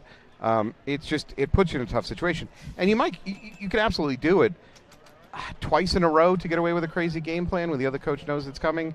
It's a big ask. Yep. That's a big ask. And you risk more penalties when you got your guy. You tell your guys, hey, I need you to run and dunk the 50 on the run out. Yeah. There's just a higher chance for a penalty. Yeah. But doable. So I had this conversation actually here. Who was I with? Maybe Spica or something like that. Anyways, I was saying, why does it ever work? Why does the crazy last-second push ever work? Because it shouldn't work at all. Like any other sport. So I have always been a fan of saying that. Like, we've had some points where it's like, you know, we have a minute, we got to score 2 points. Our first one, we come out, we come through, we kill all bodies, like we win. And I'm like, why didn't we just start with that? Why don't we do that every time? All the time? Yeah, why don't we do that every time? Yeah, especially when they're not predicting it. Yeah, so control is going to be on your right in the blue, and ragtag's going to be on your left in black or gray.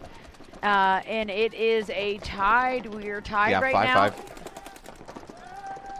Score-wise, we are 3-3 right now. No, control is going to lose. I believe that might be Matt Davies trying to get to the snake corner.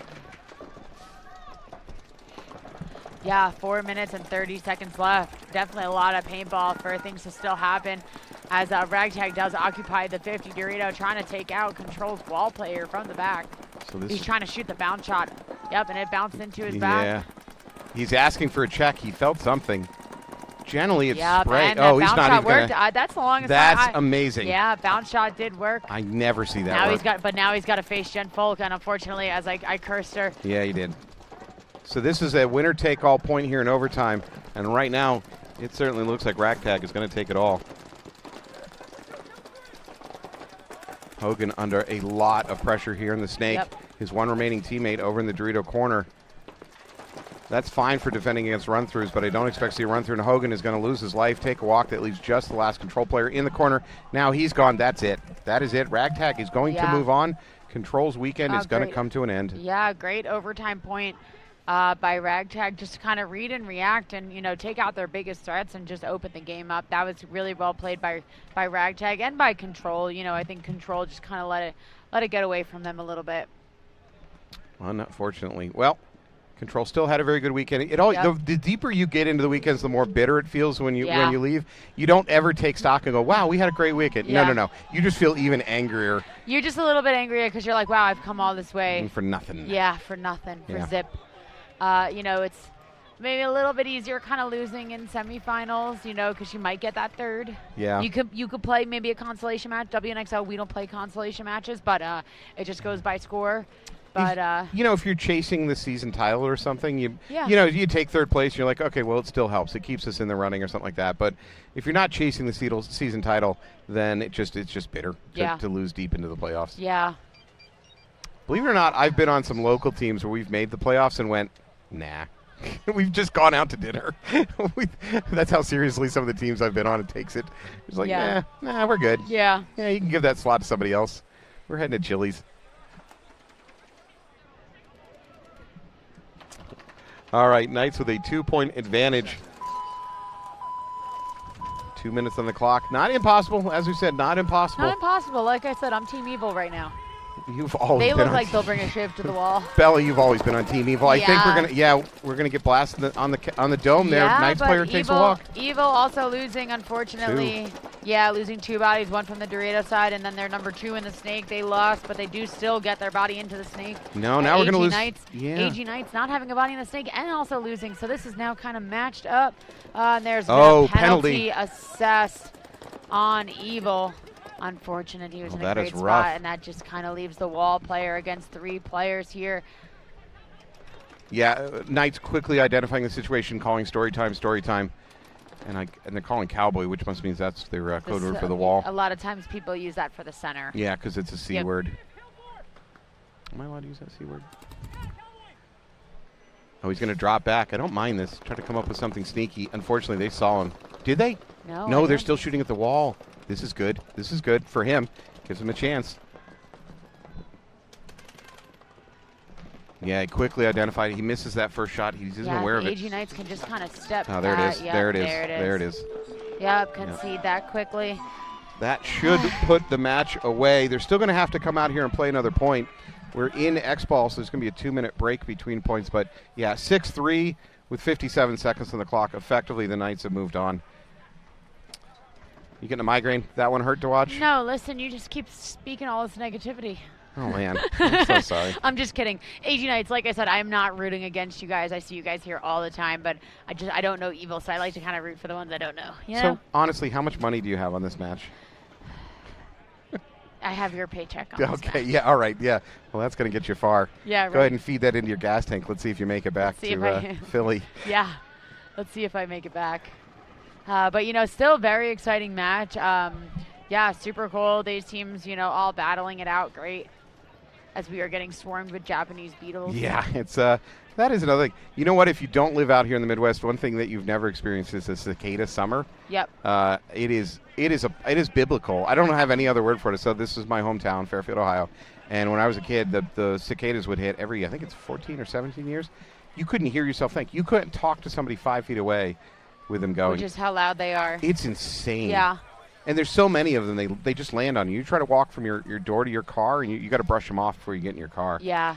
Yeah, it's good times. Good Well, times. I'm happy that I don't live in the Midwest. Are we Midwest? Ouch. Right now? We are 100% Midwest. 100% Midwest. The definition of Midwest, right? Yeah, yeah. We're also at the tail end of Tornado Alley, so Yeah. I spent a good part of my childhood hiding in basements. Childhood or also adulthood? No, I moved out of here in the late 90s. I moved up to New England in the late 90s. So I've now been up in New England since like 96, 97. That was a pun you didn't get, Matt. No, I'm very slow. How did you insult me? Oh, never mind. The chat will get it. Ouch, you're so hurtful. I invite you up here as a friend. Turn my back on you. Here we go. Yeah, we're back into paintball right now. AG Knights taking big giant fight up into the wall. Evil crossing the 50 on the Dorito side. Yeah. They're going to lose a body and a penalty. Their snake side's going to melt. Flag. Snake side's going to melt. And the Evil does lose a Dorito player. It's just leaving the... Here's a bunkering. Just the wall player actually left alive now for Evil. He unfortunately lost his Dorito player. He should go to the other side and loop around if he wants to bunker. It doesn't matter. There's one body left. Yeah, he's just going to trade, and that... Oh, that could be an overshooting there. That was a little bit unnecessary from the Evil player. Doesn't matter. Knights are going to get to celebrate. 18 seconds left. I don't think there's any players left for Evil.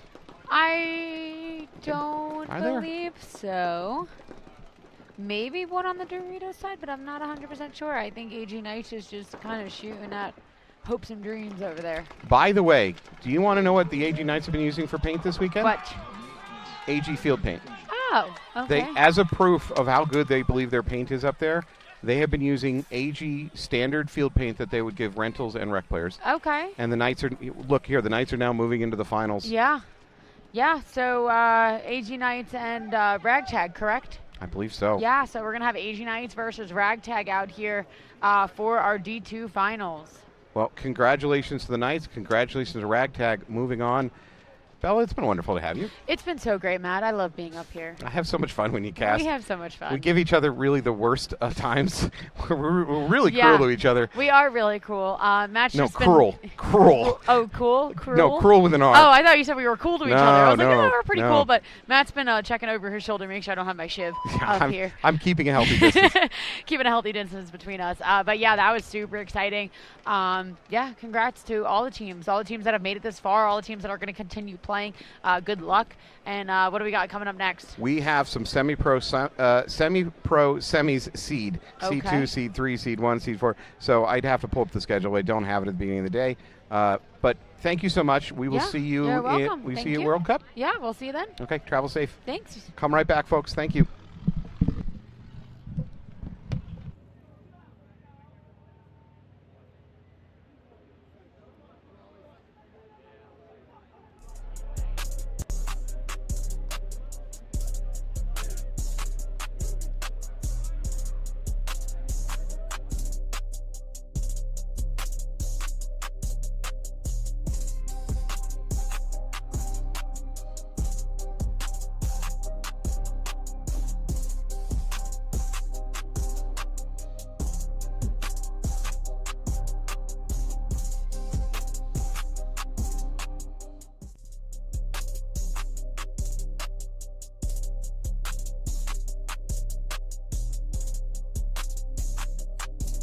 Blake Iver here from San Diego Dynasty. You know, I got these new Pro DNA cleats out of the box last weekend, expecting to break them in, but they were great right out of the box. It was excellent. I got to practice on at X Factor in the heat, and they've held up great. I love them. Ah, baby! Yeah, baby! Ah.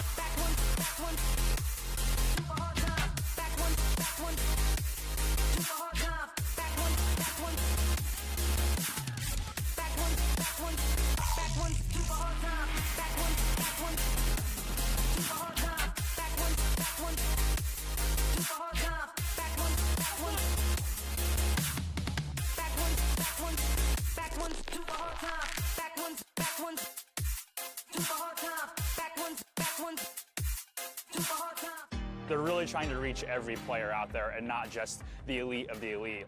They're trying to really show that carbon is the gear for paintball players. We're an all-in package, so everything from head to toe that we're wearing, but we chose that. It did not get forced on us, but once you wear the product, it speaks for itself. You can pick and choose what you want in your package. They allow you to be your team the way you want your team to be. And that's what I like about Carbon. With Carbon, the freedom to wear things without being a factory team or a sponsored team or something like that is so alluring to us, because over at Battle Creek and at Wolfpack, we like to choose what we believe in. And Carbon checks that box. It's not just NXL, that's the beautiful thing. Carbon is involved in so many different off leagues. It's insane. I, at EXL, have racked up probably $3,000 or $4,000 with Carbon this year alone because we've got 4 wins. With the Carbon Cash, you can buy whatever you want through the portal. They really care about you and repping their products, and they give it back to you at the end of the day. What I really like about Carbon is you're not just a number. You're an actual person. You're an actual team. They are truly building relationships. These guys care, and they care about the divisional player. The Missouri All-Stars would not be the team without Carbon and without the guys at Carbon. It's the most important piece of the puzzle.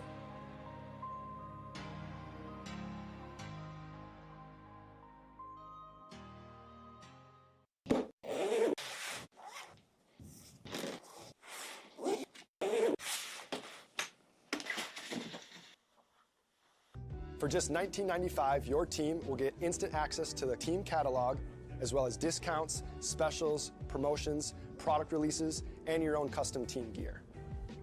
As soon as your team approves your design for your jersey, you're going to get access to custom training jerseys. We're going to do away jerseys for you guys. We have custom pod bags, barrel cases, team banners, goggle bags, cleat covers, and now we have custom goggles.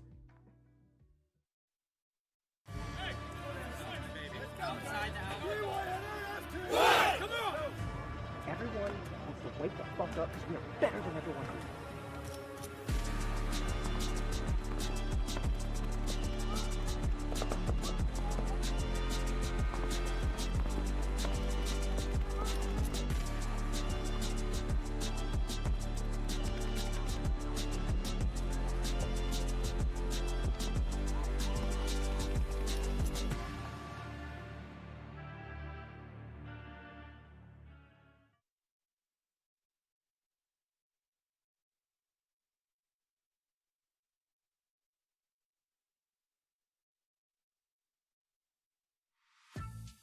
Seattle Uprising is a team with a long tenure at the professional level, as they have been in the league for a decade, but they've recently been on a run of improvement, earning the respect of the top teams, making Sundays, and they finally hit their first podium appearance with a third-place finish in Texas last year. Rising star Alec Holland will be missing the first event, so they will need the rest of their veteran core, comprised of Graham Arnold, Alexander Borromeo, Joel Eaton, Austin Woodward, and the aggressively creative savage known as Nate Schrader, as well as the Snake One rookie Jonah Rodriguez, to all bring their best game for them to have a chance to win in Tampa.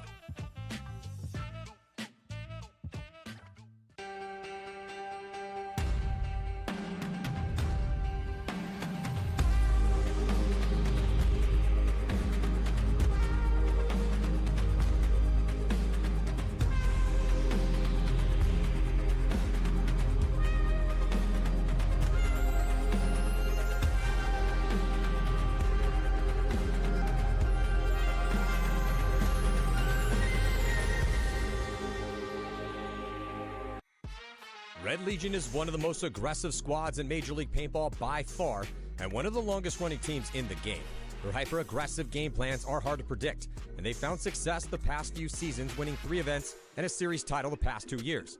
Sergei Sonaiskov, Kirill Peridny, Pavel Karslev, Justin Rabakov, and Alexander Burtnikov will be the core starters, and they could be in any bunker at any time.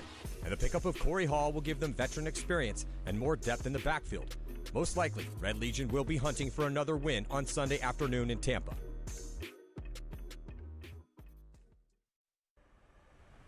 Inside you somewhere lies a Hydra. An immortal, multi-headed monster born for the battle.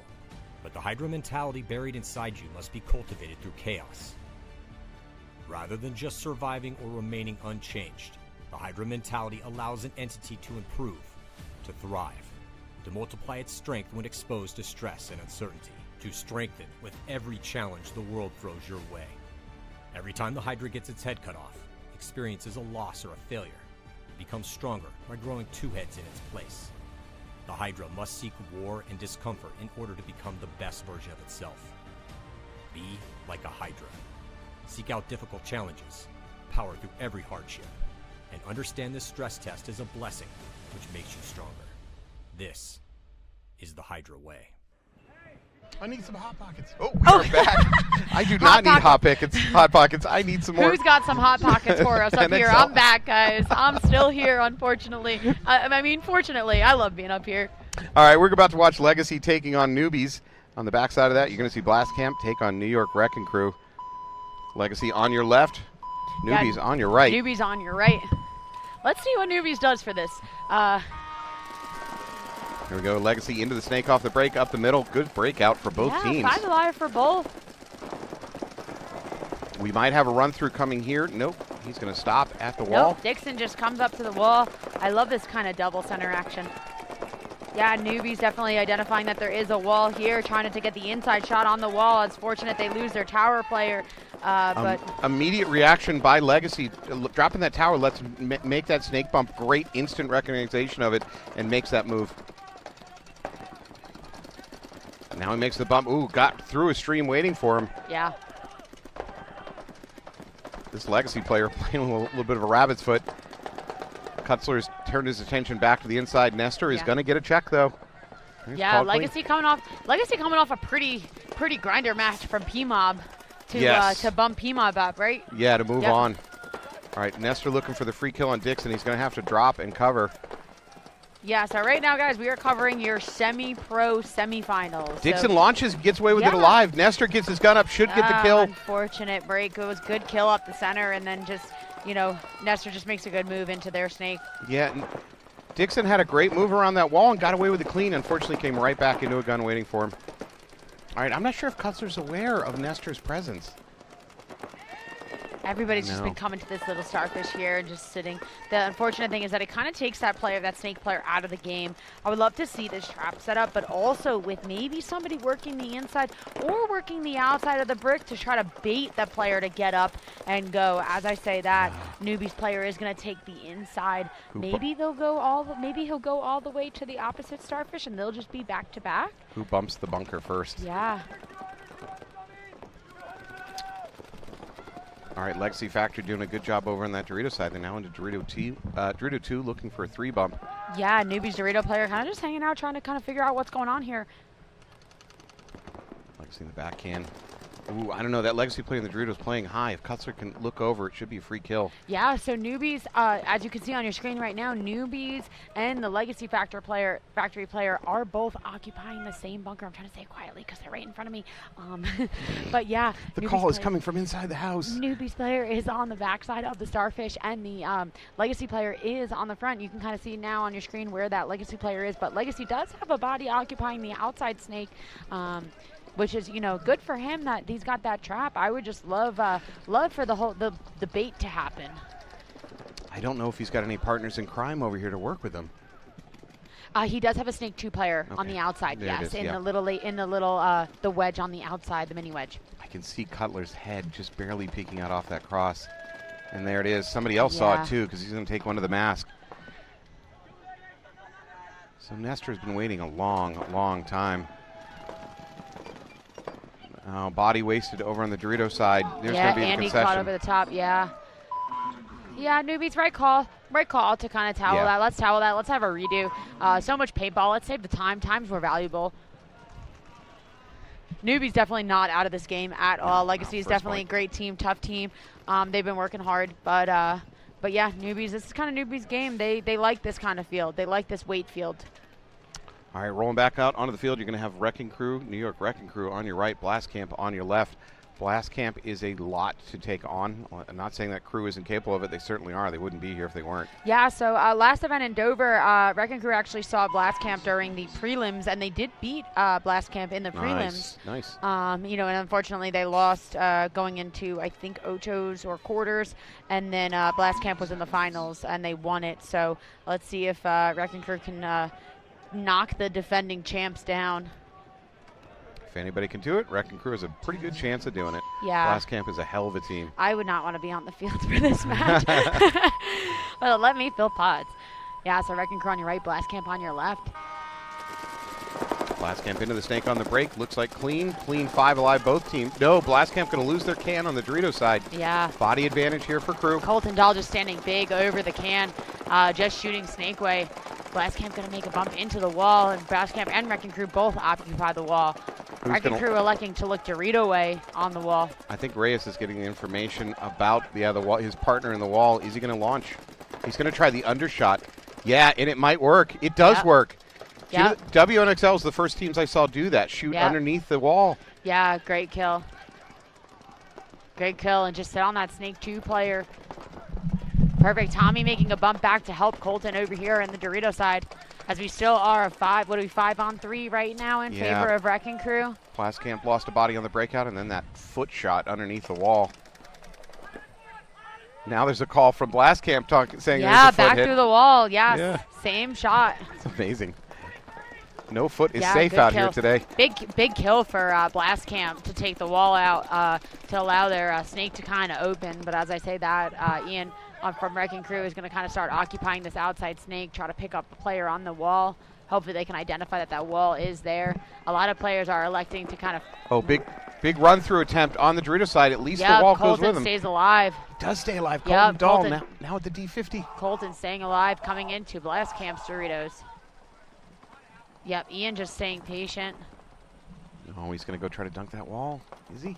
Yeah, he's going to try to dunk the wall. Oh, La Papa overextends at the same time. Just a little bit of chaos here, but fortunately for Ian, he had Alex backing him up over his head. Blast Camp electing to towel out. The unfortunate break for Blast Camp early. You know, they kind of lost. They lost their wall player, wall to wall. Lost their can on the breakout. Lost their can on the breakout, and then, you know, Wrecking Crew was kind of able to identify and capitalize on that. But a lot of players I see now are kind of starting to prioritize the wall, looking Dorito way. Yeah, you're right. That's a change from most teams. It's get to the wall, look at the snake, and then may or may not go bunker out your opposite on the side of the wall is the basic game plan. Like I said, not stab or be stabbed, you know?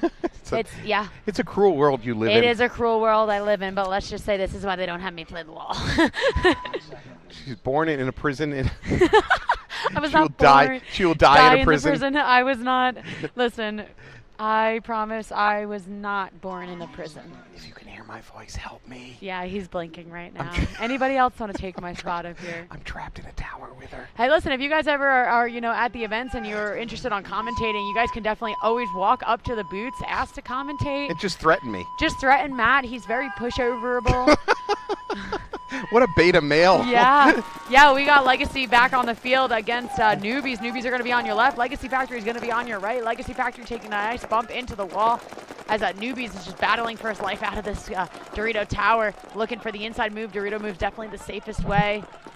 He's going to look through the wall. Yeah, look through it. Yep. Look for that foot. That foot might be available now. No, he doesn't see it. Launch by Oh, that Hawkins? looks like it almost was a penalty.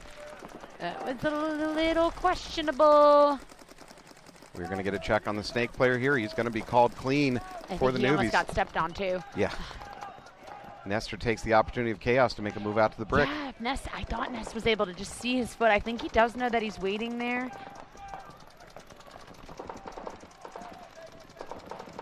I think Ness is locked onto that tower. Oh, now he's trying the bounce Shoot shot the into the bounce cross. shot, yeah. He's trying to bounce shot into the cross. Nothing in the cross, though. Yeah, this paint is just so good today. It's just breaking on the side of that beam, but he's trying to shoot that bounce shot. He could loosen his barrel if he wants to get the bounce shot. That's an old school trick.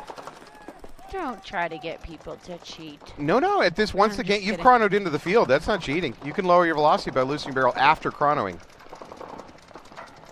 Maybe if you're trying to do a drop shot in on top of somebody, it's still possible. Yeah, Ness just living on the side of this Snake 50 here as that Dorito 2 is just kind of raining paint down into him. Yeah. He's just really committed to trying to shoot that bounce shot. Nest is convinced that there's somebody in the cross. There's nobody in there, but in a sense it's the same, because if he tries to wrap, he's looking at a gun waiting for him from S2. All right, so if I'm the D2 player here for newbies, I'm going to give up on the shot. There's just nothing to shoot at for Nest. Yeah. Just move forward. Keep pressing the matter. They have a Dorito can. You know, the Dorito can kind of watch over, see if any chaos happens over there. You know, and I just think their Dorito player, we like to use the term Brady when you're kind of the one who's got the ball and you're the one who's got the opening to make the move. So he's kind of would be the Brady right now to kind of open this game up, and him launching. Yep. Oh, Nest misses the shot. Just missed him, but now he is safe if he wants to keep going. No, Nest drops back, takes one to the butt pack. Yeah, Ness trying to jump back to kill the Dorito player. Not really. Don't know if he really realized that his buddy was behind him. I think he felt that his position was about to be compromised, and he kind of panicked and dropped back. Maybe. I'm guessing here. So, unfortunately, fortune sways in the favor of newbies here. Legacy had great position. It all kind of fallen apart for him. Now they're left with two players, both kind of crunched back into that Dorito corner. Yeah, newbies, great communication. Newbie's now fully in control. He can start on his feet, doing whatever he wants over here in the snake side. This Dorito side's in a lot of trouble. Yep, there it is. We're going to take out the Dorito 1, and that just leaves the Dorito corner last left alive, trying to jump over. Yep, and that is it for Legacy.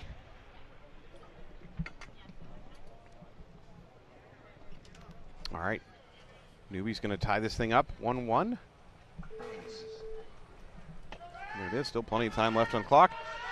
Flip side, New York Wrecking Crew taking the first point against Blast Camp. Yeah, and that's point of proof for Newbie. So Newbie's back in this game. If I'm going to analyze that point, because, well, we get to do that when we're up here, I would just say neither team had some incredible breakout. They just did the breakout, but I think New York Wrecking Crew had more individual smart moments of winning little individual matchups there. You know, the shot underneath the wall, that kind of stuff, just gave them that win. All right, Garrity, Hogue, Cody LaPapa rolling out for Blast Camp. For Wrecking Crew, I see Dahl, Ian Rolfson, of course, Reyes. 30 seconds. Looks like we got Tommy and I think Alex Barker. 20 seconds. Paintball has providing jobs and employment for under 12s as pod runners. Yes, we support child labor. We support child labor. I'm loud and proud about it. Yeah, so Blast Camp is going to be on your right. Cutest little workforce. Going to be on your left. All right, Wrecking Crew up the middle directly to the wall. Is there a thought process of an immediate dunk? Nope. First body dropping for Wrecking Crew. Wrecking Crew taking a peek to the wall. Then Wrecking Crew is going to lose their stand-up can and their tower. Yeah, and an unfortunate penalty. Yeah, it's falling apart real fast for Wrecking Crew. So I think Crew might have. Oh, now they're going to lose their can. Yeah, Dorito? they just lost Colton out of the Dorito can. And I don't know if... Is there anything in the Dorito still? Oh, there might be one when we pan over that way. There might be one left in the Doritos for Wrecking Crew, but I'm not 100% sure. No. Nope. Yeah. And quick point. The instant Blast Camp figures that out. Wrecking Crew coach towels out of that one. Yeah.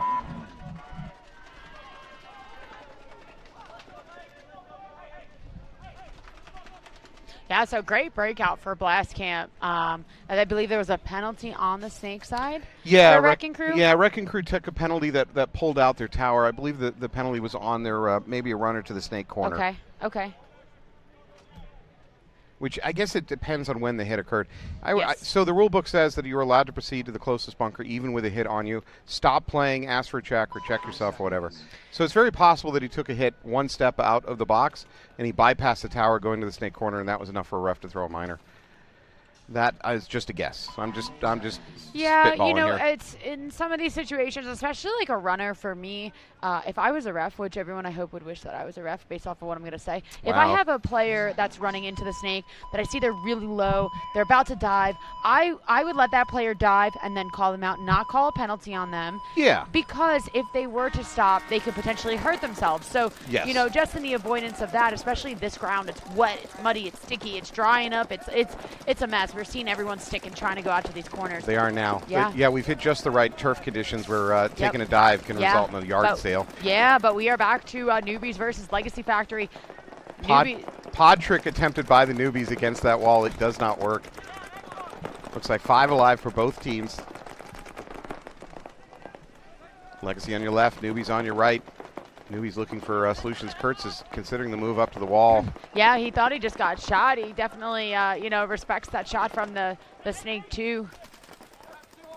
Big bite up Giant to bite Dorito. up Yeah. into Doritos for newbies. Newbies ignore the D1 and D2, go right into the D3. It's just so crazy it might work. Sometimes it works like that. Sometimes it Yeah, be like newbies that. player coming back, wanting to re-engage with a Legacy Snake player. He knows his shot's good. He's got to stay nice and small in this tower as this tower starts to get a little bit tighter for him to live in. There you go, Garrity using his own gun to make his bump, give himself cover fire, makes that jump over to the cross. Unfortunately, he's convinced the brick is hot. It is not, so his gun is kind of going to go silent for his team for a while.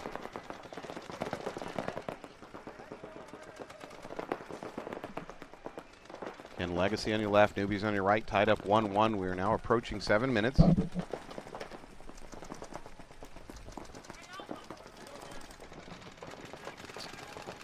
Successful dive by newbies into this snake corner. Going to look cross, try to support the Dorito. There we go. Kurtz up to that wall himself. He's very careful not to bump it. If he's going to launch, I'd probably launch around the other way. You pretty much know the barrel's going to be pointing snake side. If you launch snake side, you're just going to trade. Yeah, it almost looks like both players are kind of electing to protect their snake player. Although Kurtz's angle is more thinking that they're further afield than they are. The truth is that the Legacy snake player is a little further back. Although as I say that, it makes a liar be my moving forward. Yeah, when you crouch down at that wall, it does take away your vision. But he's going to bypass the brick. He's going to go to the inside, crawl to I've their been wanting cross. to see this all Oh weekend. no! Oh no! Kurtz looks away at just the wrong Just time. the wrong moment. And he's going to come back.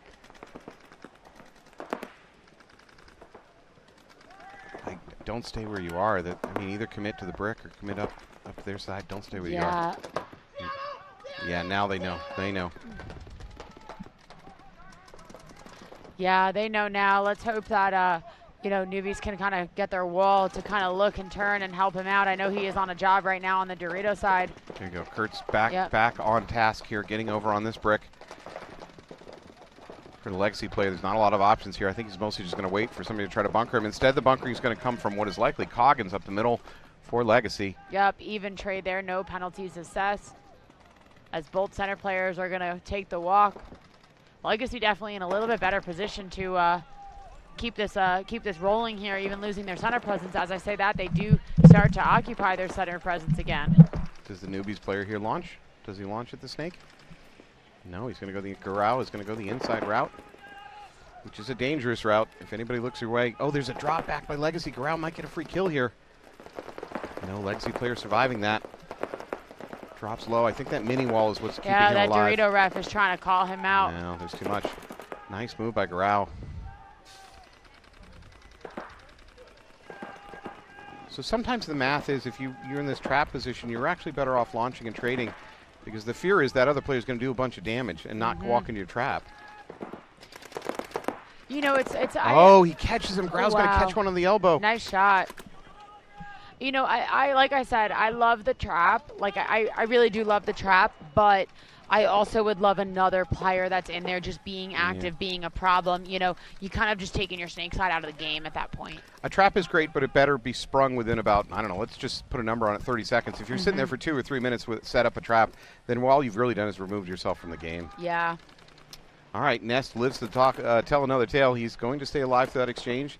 He still has a player directly down from the tape from him. He knows about it. Yeah, I believe that's Andy as well. He's definitely still has to get through Andy to try to get to Newbies buzzer here. We're approaching 4 minutes left with a 1-1 game.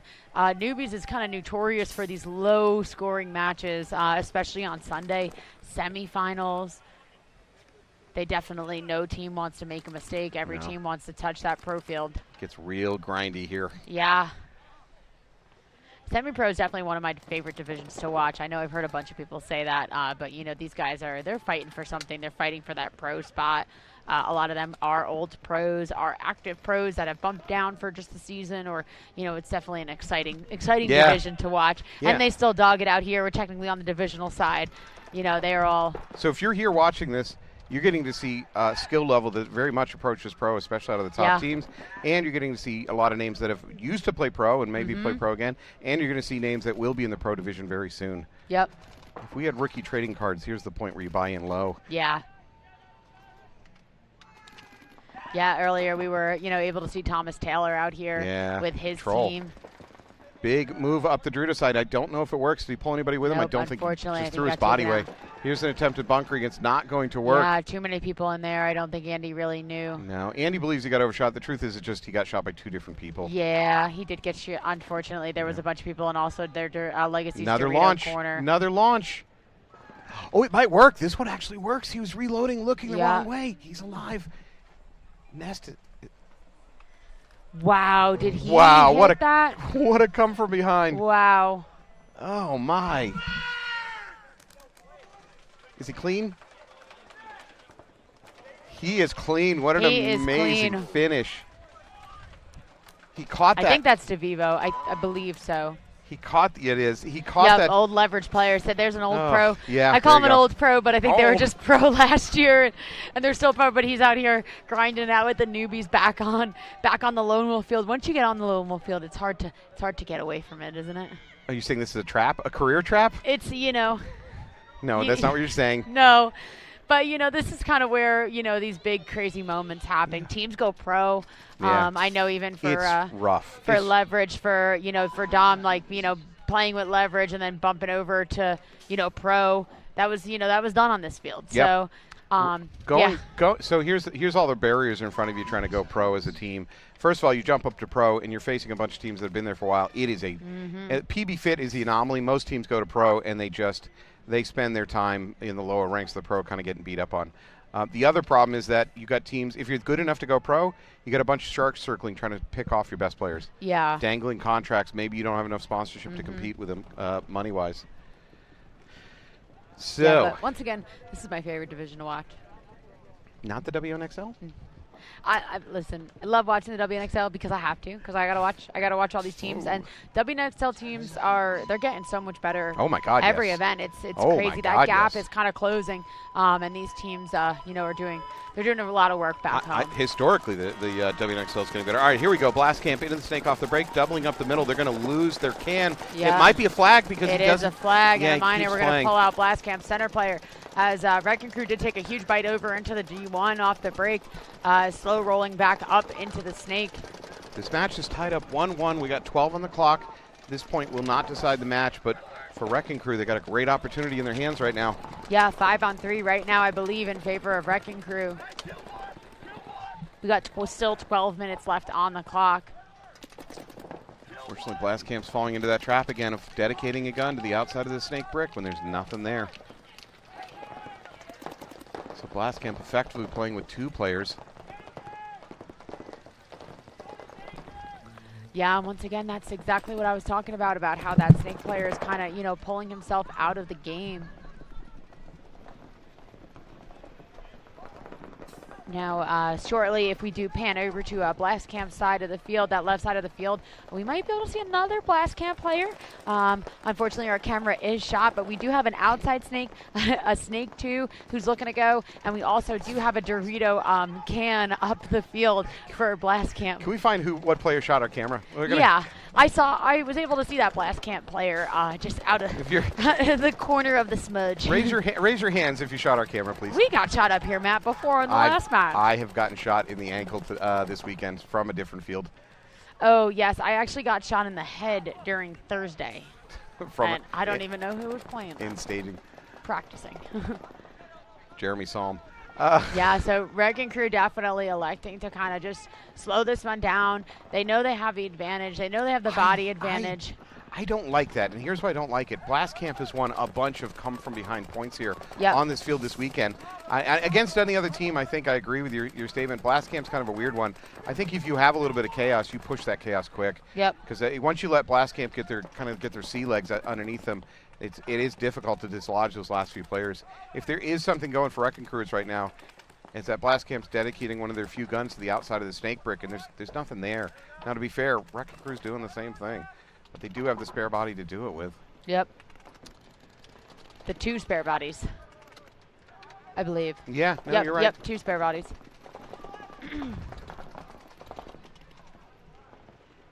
Yeah, Blast Camp being definitely a big, not a culprit, but a definitely big user of this Dorito can looking snake way.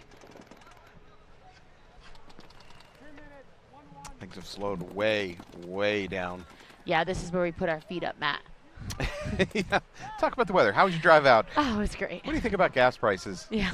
Oh, they. You know what? They've actually gotten a little bit better, I could say. A little bit better. I saw gas under $4 yeah, recently. It's been a little consistently under $4. I can start driving my windows open less efficiently. Yeah. Yeah, Wrecking Crew's just trying to figure it out, keeping slow, keeping calm.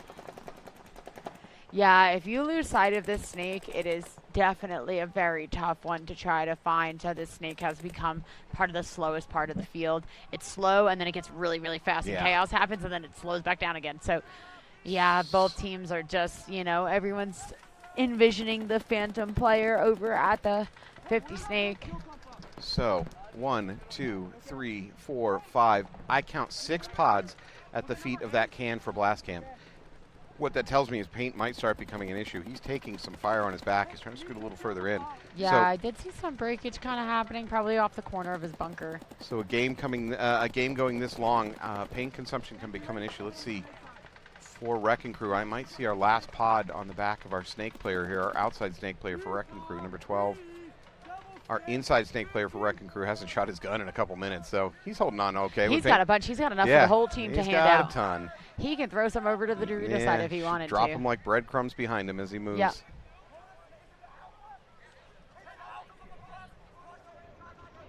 Well, even the photographers have stopped taking pictures of this. It's slowed down so much. We've had the same picture, yep. Yeah. Yeah, Wrecking Crew not taking any chances, and Blast Camp is doing a really, really good job of just being tight, being small, and just being quiet and just waiting for that opportunity to assure that kill. So our Blast Camp snake player's finally given up on waiting for the snake brick to get hot. He's going to start getting adventurous. This is Hogue. Yeah, he's going to do this little backwards wrap. He's exploring around, looking to find something. There's another pod for that can in the middle for Blast Camp. Again, I wonder how much he's got on him. His back is facing away from me, so I'm not sure.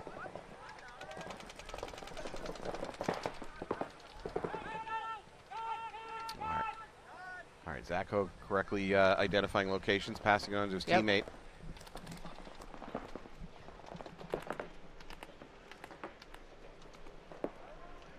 Hogue moving up to that brick.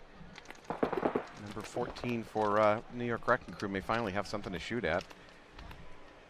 Yeah, he's just been sitting inside all day, just waiting for that move. He took a massive bite off the brake, and then kind of has wrapped around and gotten into that Dorito too, and is just sat inside. It's a great spot to kind of protect a run through from the wall, but unfortunately for them, there is nobody at the wall. Hogue is going to move. Now here's the good news. Hogue is moving in a position where if he tries to go any further forward, he has to go through the exact same lane So in a way, that gun for New York Wrecking Crew comes back to being useful. Oh, Blaskim's going to lose their can.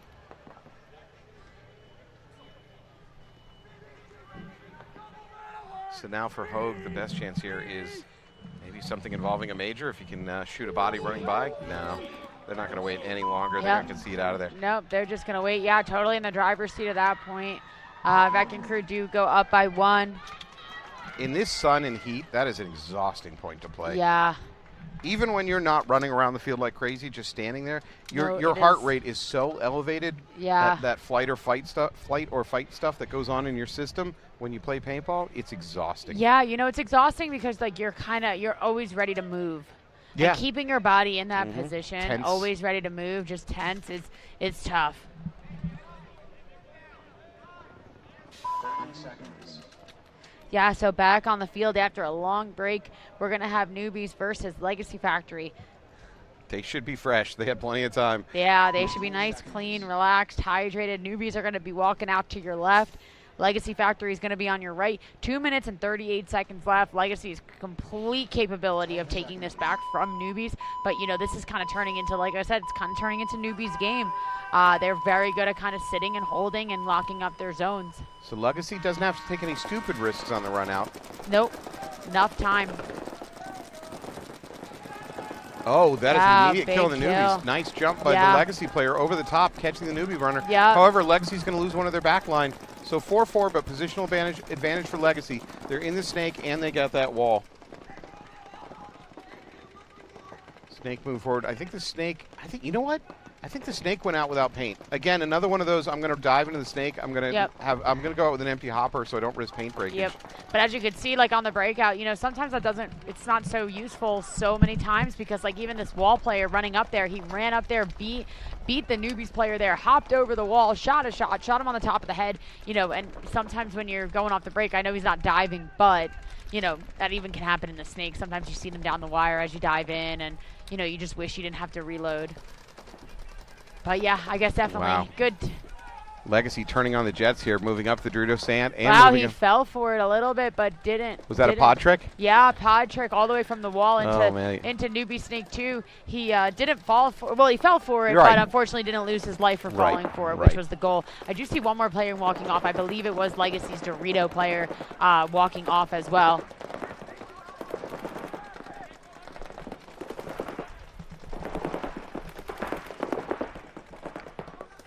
Yeah, so Newbies player definitely just fearful of the center 50 structure on the snake side, just kind of keeping his gun, you know, pointed at it. And he's right because there is a Legacy player point in that starfish.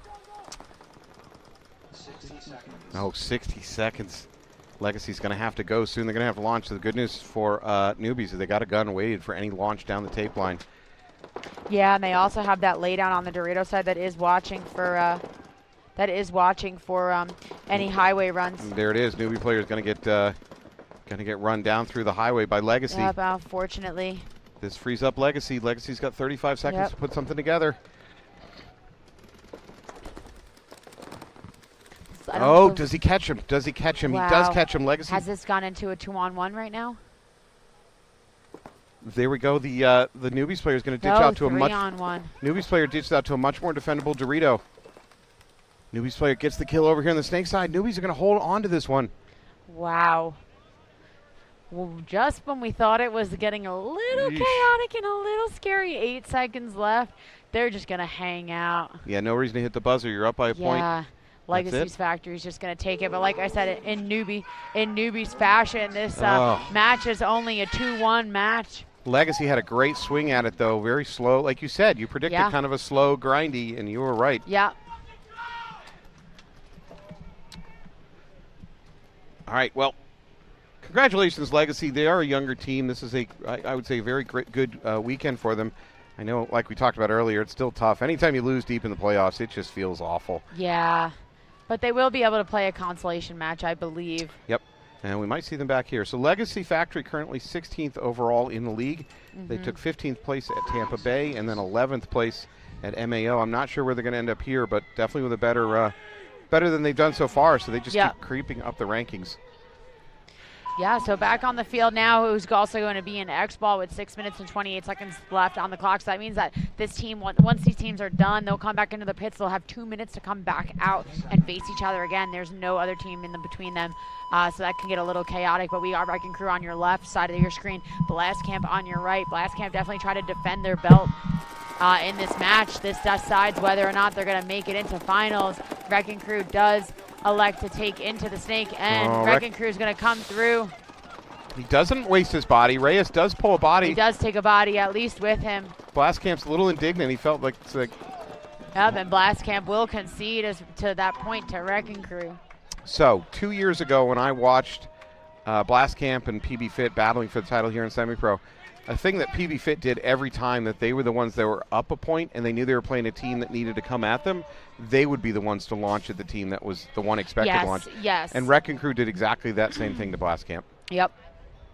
And it worked. It worked very, very well. They got a quick kill. Honestly, I thought that Reyes run through the middle was going to be a bad. He had nothing to bunker. Yes. I thought it was going to go very badly. Yes, I thought he was going to bunker nothing. You know, it's kind of hard when you are playing this field all weekend long. There is always somebody up there. And for Blastcamp to elect, smart for them to elect to not send somebody up there. Could there have been someone up there if they did keep their bodies alive off the break? Maybe. But he was able to kind of find the seam and still pick out that center home player. So, yeah. This is part of that game within a game where you've got coaches trying to bait and counter move, and maybe that's Blastcamp. Either you're right, they could have just lost the player that meant to go there, or maybe the coach was saying, I'm going to try to bait New York Wrecking Crew into wasting a body. I don't know. Don't know unless we're in the pits, but this wall has been an endless kind of like shifting chess game of, do you send a body through on the break? I've seen a team go up to the wall, punch it. They literally punch the wall to make it vibrate, greatly. Are you sure they didn't stab it? No, yeah, they didn't stab it. They didn't have a shiv on them. Punch the wall and then immediately retreat to the tower. Yeah. To try to bait a run through. I've seen that all weekend long. Rejects were actually doing that like crazy. I thought this guy was had to be so tired doing that. He was just running back and forth, back and forth. He would go, to the wall, then he'd come back to the tower, back to the wall, back to the tower. It was crazy. It was like really a shuttle exciting to watch. drill. Yeah, he's definitely practiced his shuttles for sure. All right, New Year Wrecking Crew now with a 3-1 lead over Blastcamp. Yeah, 6 minutes left. Blastcamp definitely not newbies to this position right now. They're definitely veterans, being pro, coming back to semi-pro. They got a great pit crew. Yeah, big bite into the snake for Blastcamp, as they do, I believe, keep all their players alive, as well as Wrecking Crew. Ref kind of looking. Wrecking Crew's going to launch up the center, electing to look Dorito way. Going to come through and unfortunately get shot. 4 on 4. But he does take out that center player, so both teams losing their center player. Blastcamp gets a little bit too adventurous in the snake here. He's going to lose his life for it. That leaves 3 bodies left for Blastcamp.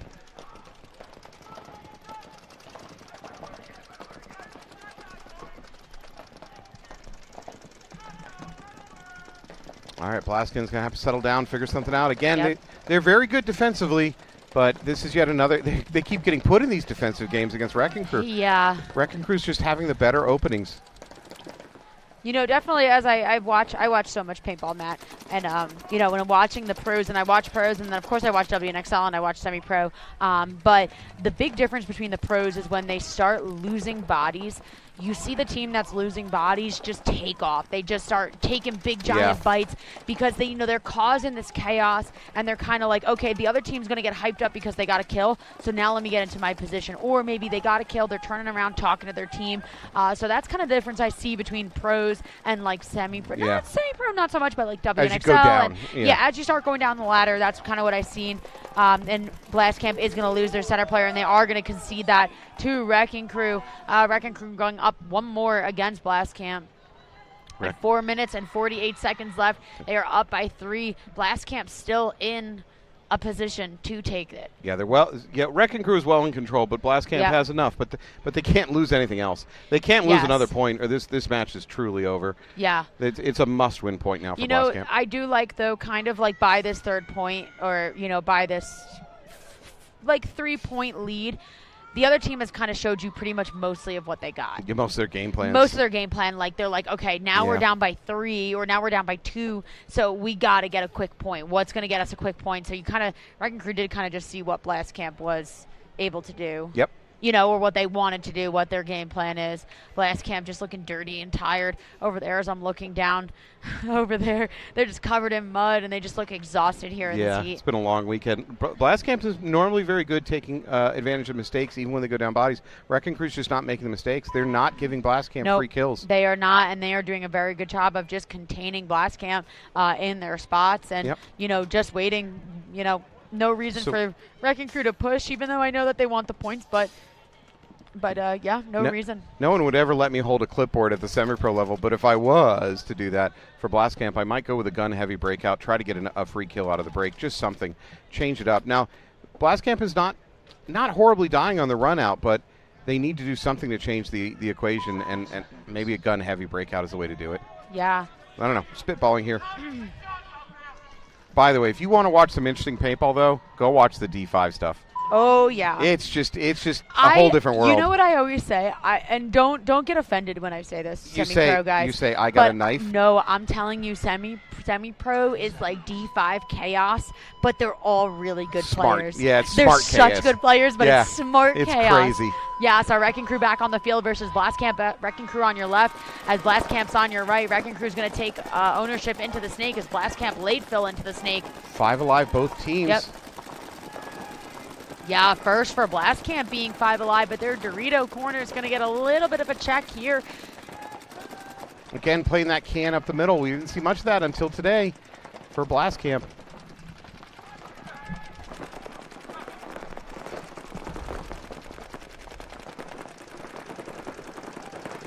Yeah, Blast Camp player just creeping around, getting into Wrecking Crew's portion of the snake in the clover.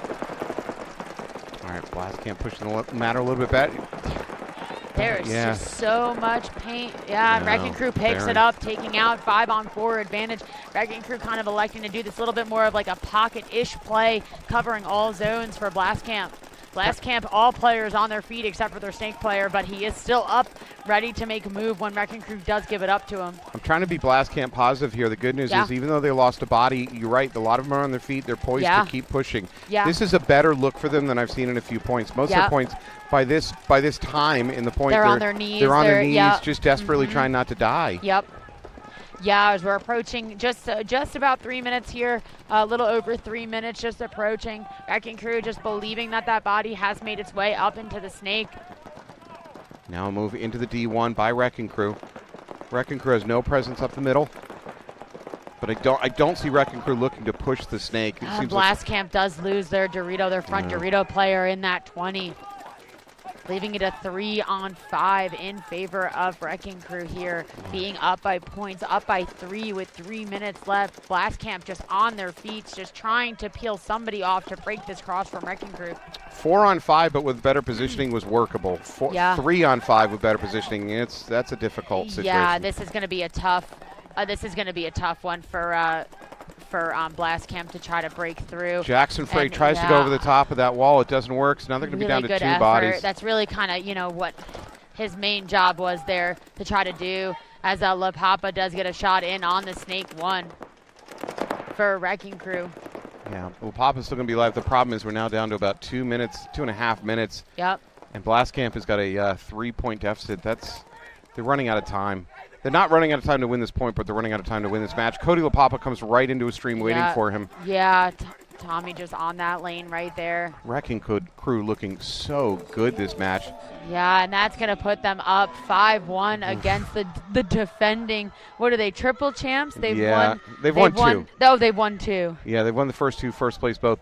That is a devil's choice for the coach of Blast Camp to hit that towel, because hitting it's going to drop you 4 points behind with 1:45 on the clock. That is 100% miracle territory. Trying to win 4 points in 1:45.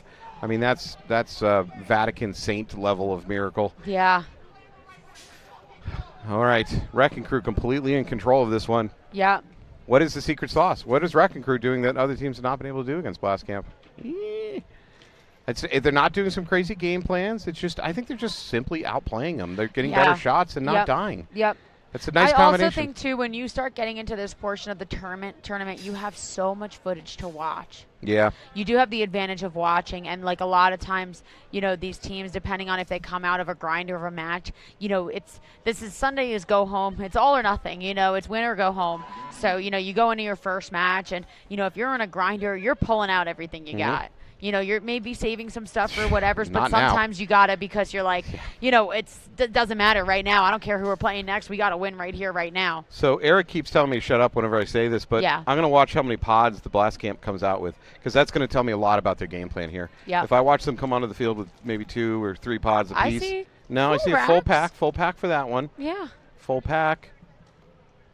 Yeah, so they still could do some crazy bonsai charge through the middle, but the evidence is a little bit thinner that they're going to do it. Although I only see 3 pods on that player. Okay. I mean, these guys are physically capable of doing a bonsai charge with 10 pods on their pack. Lord knows I'm not. But if I see them going out with 1 pod each, then I know exactly what's coming. Yeah. Wow. Look how many pods Crew is going out with, though. Yeah, listen, you want to do the math on 10.5 balls a second, how many pods? Yeah, Paintballs, how many pods? You're going to have to be uncapped semi to shoot through all those pods with a minute 45. A little bit of a collide here off the break for Blast Camp, trying to come up the center as they do. Wrecking Crew does lose a body. Blast Camp takes a body. They're up by 1. They do have the wall. Check on the snake comes to nothing, but running out of time here. Yeah. Minute 55. Still doable, you know, if Blast Camp plays Blast Camp Paintball right now, definitely still doable. They do have this crossover here in the 50 snake and the wall. I think they might have gotten that move out to the... Nope. I guess they did not. He stayed alive, yeah. So Blast Camp needs 4 25-second points, and it's not happening, right? We're now at a minute 30. Now they need 4 20-second points. Yeah, so Blast Camp, unfortunately. They're in an essentially unwinnable position. Yeah. And it looks like Blast Camp's tournament is going to come to an end. We won't speak too soon. But no, I don't I know. Listen, I always believe that anything can happen. So, you know, still a minute left. Something can happen.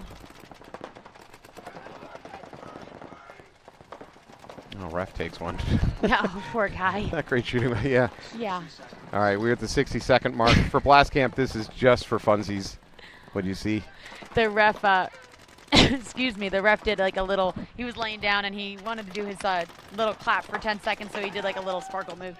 It was kind of cute, but if you can see it on the webcast. Little jazz hands. Yeah, it was a little jazz handsy, right. and Blast Camp's going to get, unfortunately, taken out of this tournament right here by Wrecking Crew. Blast Camp does a few of those why the hell not run-throughs, but it is fairly pointless. Wrecking Crew's going to level this one out. I think just for pride, just for fun, Wrecking Crew hit that buzzer, put that mercy there it on is. the board. There it is. Yeah.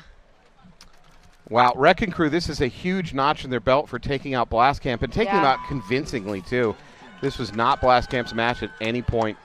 Congratulations, Wrecking Crew. Yeah, Wrecking Crew in control of this whole point the entire time, only coughing 1 up to Blast Camp. But, yeah, that was really awesome to see. Really great fight. Blast Camp definitely coming in, showing them that, hey, we are the defending two-time semi-pro champions, and you're going to have to work for it. You got to contend with us, and they didn't. Yeah. So on the other side of that match, Newbies moving forward also. Legacy Factory dropping, Newbies moving forward. New York Wrecking Crew, congratulations. I have to take 1 second to thank one of our sponsors. That's Hydra. Hydra making this match possible. If you have a chance, go check out their booth if you're here. If they have any product left. If not, jump online. Yeah. Well, Bella, thank you so much. You're welcome, Have a good time? Thank you. I always have a good time when you're up here casting. I know. We always have a great time. Yeah. But yeah, that was exciting to watch. I got to see pretty exciting matches up here. So go ahead. We're at the end of the broadcast. You can reveal your bias on that one. Oh, no, I'm not revealing my bias. No? Okay. All right. Go back and rewatch this one and figure it out for yourself. You're pretty good about it. You're pretty coy about it. Thank you. I try to be fair because, I just want both teams to have fun. But thank you so much. It's so much fun having you up here. Me as well, yeah. I'm enjoy excited. the rest of the tournament. Yeah, thank you. I'm excited. All right. Have a great one. Stick with us. When we come back, you're going to watch some D4 and D3 action. Don't go anywhere. Inside you somewhere lies a Hydra. An immortal, multi-headed monster born for the battle. But the Hydra mentality buried inside you must be cultivated through chaos. Rather than just surviving or remaining unchanged, the Hydra mentality allows an entity to improve, to thrive, to multiply its strength when exposed to stress and uncertainty. to strengthen with every challenge the world throws your way. Every time the Hydra gets its head cut off, experiences a loss or a failure, it becomes stronger by growing two heads in its place. The Hydra must seek war and discomfort in order to become the best version of itself. Be like a Hydra. Seek out difficult challenges, power through every hardship, and understand this stress test is a blessing which makes you stronger. This is the Hydra way. Like Iver here from San Diego Dynasty. You know, I got these new Pro DNA cleats out of the box last weekend, expecting to break them in, but they were great right out of the box. It was excellent. I got to practice on X Factor in the heat, and they've held up great. I love them. Ah, baby! Yeah, baby! Ah.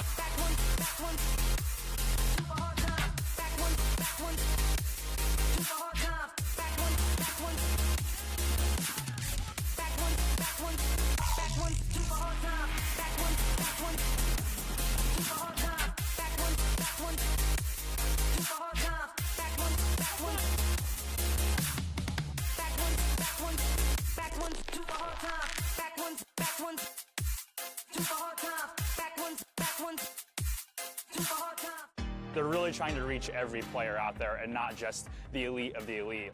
They're trying to really show that carbon is the gear for paintball players. We're an all-in package, so everything from head to toe that we're wearing, but we chose that. It did not get forced on us, but once you wear the product, it speaks for itself.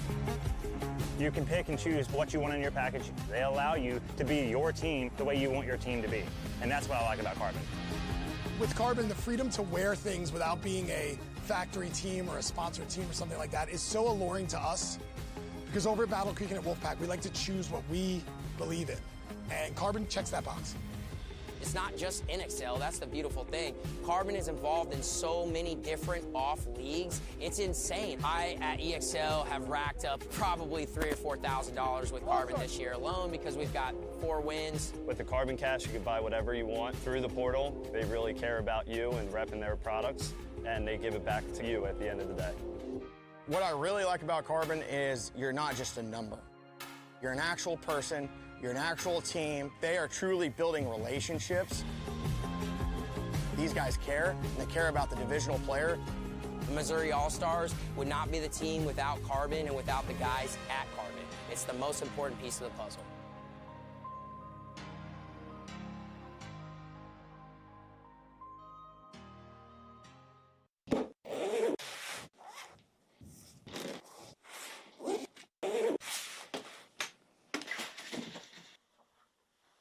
For just $19.95, your team will get instant access to the team catalog, as well as discounts, specials, promotions, product releases, and your own custom team gear.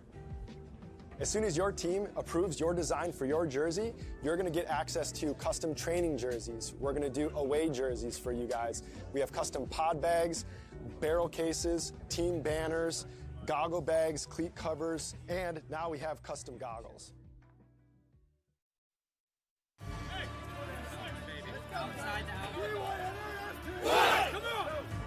Everyone needs to wake the fuck up because we are better than everyone else.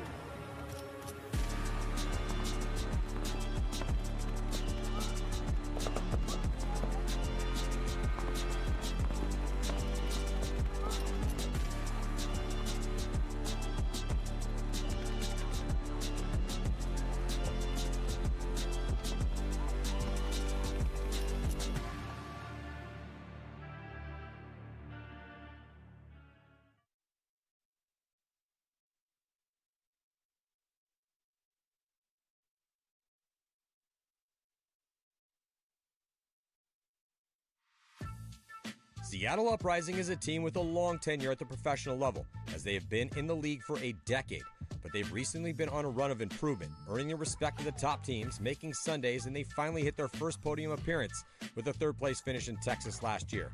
Rising star Alec Holland will be missing the first event, so they will need the rest of their veteran core, comprised of Graham Arnold, Alexander Borromeo, Joel Eaton, Austin Woodward, and the aggressively creative savage known as Nate Schrader, as well as the Snake One rookie Jonah Rodriguez, to all bring their best game for them to have a chance to win in Tampa.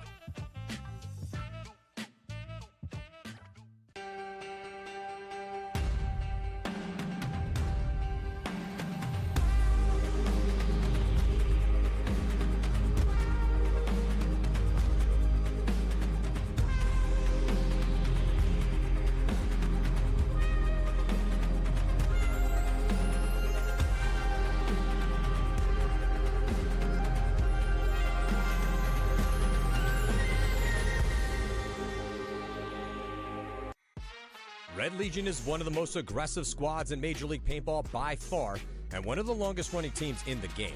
Their hyper-aggressive game plans are hard to predict, and they've found success the past few seasons, winning 3 events and a series title the past 2 years.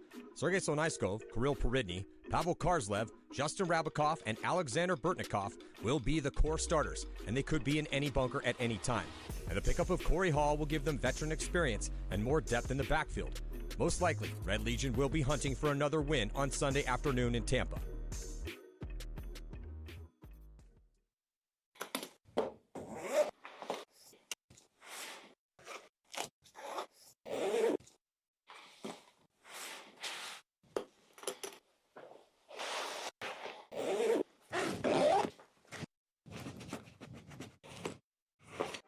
Hey, it's BRNT at CRBN, here at the DRV, an absolute hot rod force feed loader.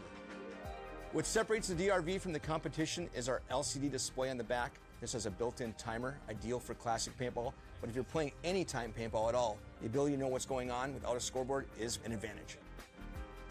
Along with our adjustable torque settings, 1 through 5, allows you to shoot any paint in every condition. If you're shooting super brittle paint, turn it down. If you trust the paint, it's a little bit harder, you can turn it all the way up, shoot 25 balls a second, no problem. The DRV features a revolutionary automatic anti-jam, no button to push. The DRV also features an aluminum feed neck for an absolutely positive gun mount. DRVs feature a magnetic tool-free disassembly. You can field strip the loader in seconds. Each DRV includes a speed feed, rain lid, and charging cable for the lithium-ion battery. They also ship in a zippered case. DRV is currently available in 8 different colorways. Learn more about the DRV at crbnpaintball.com.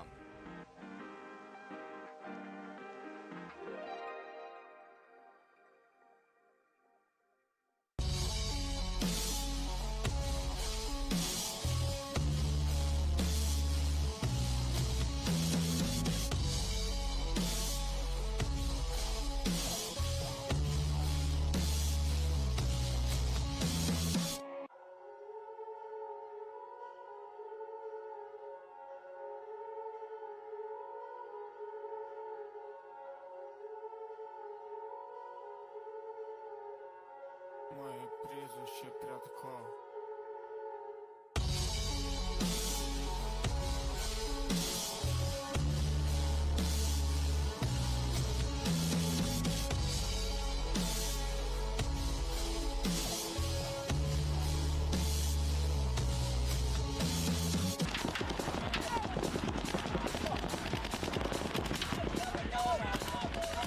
Here to show you how easy it is to set up your team account through the custom CRBN team site.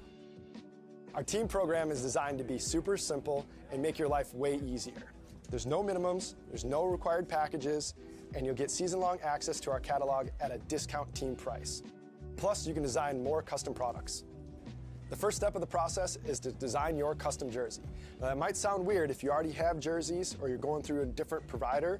However, this is a crucial step in building out your whole team catalog. So we're going to use your guys' logo, team colors, and your sponsors to build other cool custom products. For just $19.95, your team will get instant access to the team catalog, as well as discounts, specials, promotions, product releases, and your own custom team gear. As soon as your team approves your design for your jersey, you're going to get access to custom training jerseys. We're going to do away jerseys for you guys. We have custom pod bags, barrel cases, team banners, goggle bags, cleat covers, and now we have custom goggles. All right, it's that simple. Your team will have the easiest access to a team program throughout the whole season. They'll have the best gear, the best support, and the opportunity to have the best contingency in the whole industry. Have questions? Shoot us an email at teams@crbnpaintball.com. We can't wait to see what you guys create.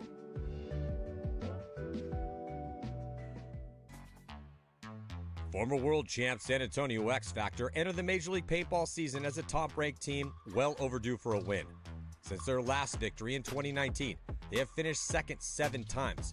But make no mistake, it would surprise absolutely no one if they took the victory in Tampa, because the lineup is a who's who of the best players ever to come out of the great state of Texas, with Colt Roberts, Matt Jackson, Miner Ninos, Cody Bayless, and TJ Danner. Add in Billy Bernaccia, Tom Guest, and Silos Cortez, and you have an incredibly tough lineup for any team to beat. Archie Montemayor will not be at the first event, but they have more than enough firepower and experience to take the victory. Hey, this is Wesley Ward playing for Jungle Cats. Using Carbon gear has been a pillar of our success, leading us into the Pro Division and now in the Pro Division. Their gear is amazing. It's lightweight, it's weather resistant, it breathes really well, and we love using Carbon gear.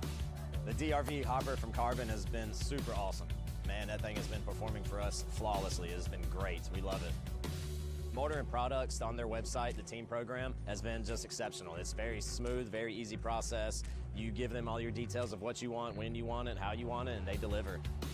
Working with Carbon has been amazing. Those guys are family and friends to us at this point. We've been with them for 3 years. They take care of us at every point, every turn, win or loss, weather, doesn't matter. Those guys are great.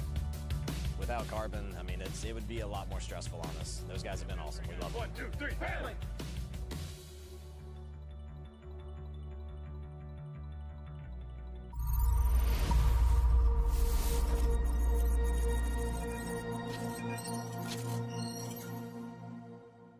So Travis Szymanski here. I just wanted to introduce to you our other mod cell. This is the 0.5 liter, so it's our smallest one in the family. As you can see here, you have it so you can clip it on the outside of a bag. I actually like to drop mine in anywhere it fits in my backpack, and then I have this nice handle just to pull it out when I need it. Perfect for chargers, cables. There's little side pockets for any kind of SD cards. It's also great as, like, you know, keep pens and pencils, that kind of stuff in there. But super small. It's made out of this 1040 denier nylon material. Super easy to keep clean, wipe off, waterproof, all that good stuff. So yeah, this is the 0.5 mod cell. These are available on infamouspaintball.com. They are also available on fndn.com. I got the brand new Voltanium paint we collabed with on ProSharp. So this is an all new ball, new formula, new box, new shell.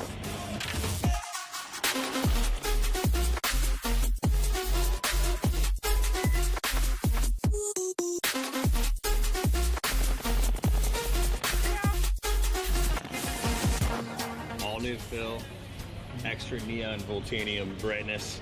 Now this is the good stuff, boys. We're here in Prague testing this out. It's getting nothing but like awesome marks from all the players here. We are gonna have this at the NXL Midwest event in Ohio coming up next couple weeks. Travis Szymanski here with FNDN, and I want to talk to you today about our brand new sling. So this is our tech sling. It is perfect for everything you need for the day. It's a regular 11-inch iPad. There is an external pocket for stuff that you need quick access to, like a passport or something like that. The way we designed it was to hold, you know, anything for your travel that you might need. And then it's got this ergonomic cut, ergonomic. And you just throw it on and you cinch it down. It's got a little strap thing to gather there, and then as you can see, you can use two hands, keeps everything nice and neat. Spin it around. You have access to your passport. Get in here.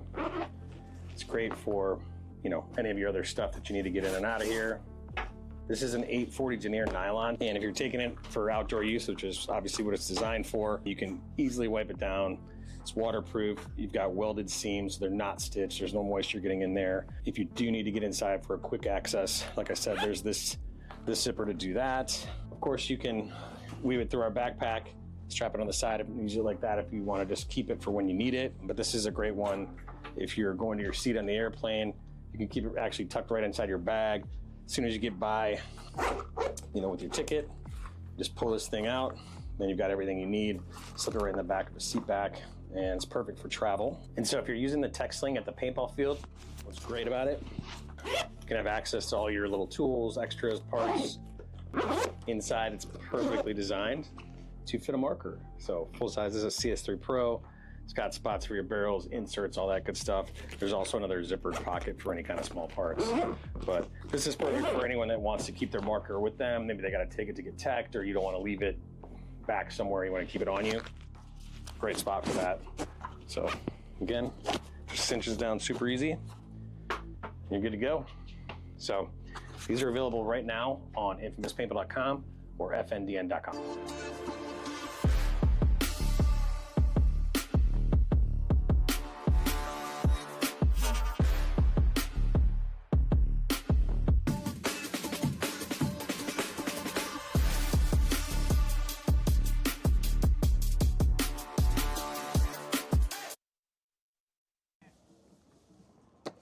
What's going on, everyone? Walker here with Carbon Paintball.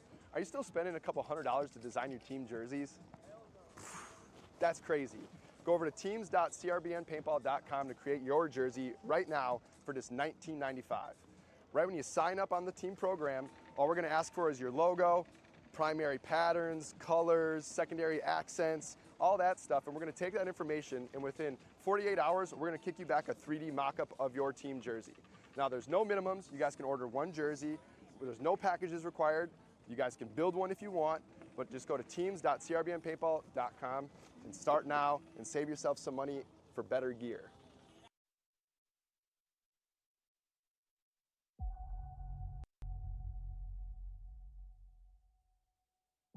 Red Legion, see if they send it again. Yeah, they're going to put Hara in again. Man, Thomas Hara getting a ton of spins out here. Yeah. I'm Thomas Hara from Oklahoma, and I'm played paintball for Red Legion. And one of the emerging stories here is Thomas Hara. He has just been lights out. Probably the best emerging talent we have seen here at this event on any team. Hara should be able to get as far as he wants over here on the snake side. He's going to go to work on Brown. Trying to cut down the snake side, but Hara is already in the starfish over here. They're letting Hara ride it out. Not going to matter. Stacking up points right now. Legion up by 4, 8:32 on the clock. Hard to come in cold against a team like Red Legion right now, and Hara in front of him is firing on all cylinders.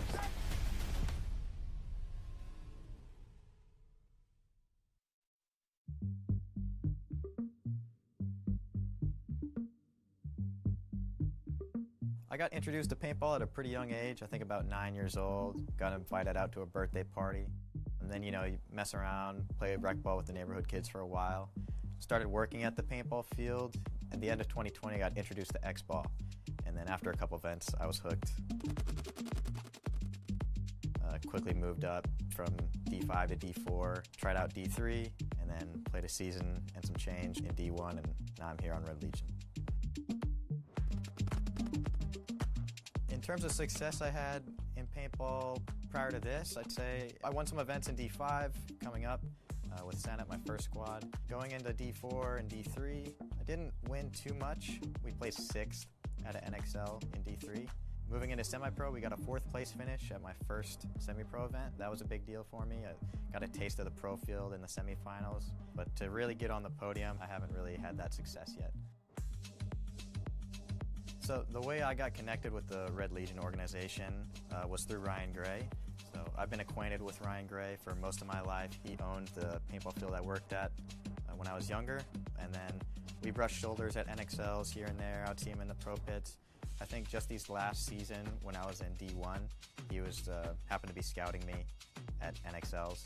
But once he saw I was kind of a free agent during the off season, he reached out to me and gave me an opportunity.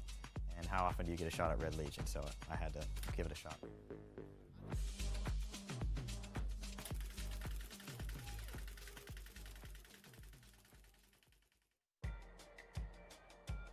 One of the things I love the most about this Red Legion camp is that it's a meritocracy. It's where the guys who are playing the best at practice are going to be the ones who get to play at the tournaments. So coming into camp, I wasn't sure if that was going to be me for a few events, or if I would have to, you know, build up my skills, get a couple reps here and there. But to come out of practice and be named on the starting 5, they're only going to do that if they really believe that I'm the guy for the job. So I'm about to head into the LA Fitness here, do a quick recovery session, try to get my hip back in order after diving snake off the brake so many times this last weekend. So this is the LA Fitness. When all the team's here, this is where we all get together for team fitness trainings, and so I come here by myself too. Played some soccer in high school, wasn't too good at it, but really my passion for most of my life was rock climbing. I did that all through high school, into college, and then as soon as I started playing paintball, you know, that kind of took over, but I still have a lot of love for rock climbing, and I think it built a solid foundation physically for paintball for me. Do I think about running like in the game when I'm on the treadmill? Nah, because normally I'm not running that fast on a treadmill, but when I'm running hill sprints at the field, that's what I think about, just like in the game.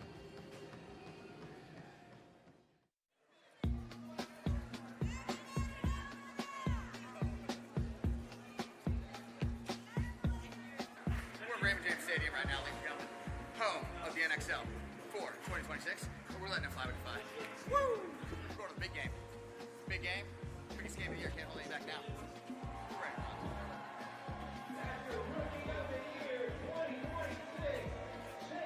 Right. Primetime paintball going down here on center court in Raymond James Stadium to start off the 2026 season.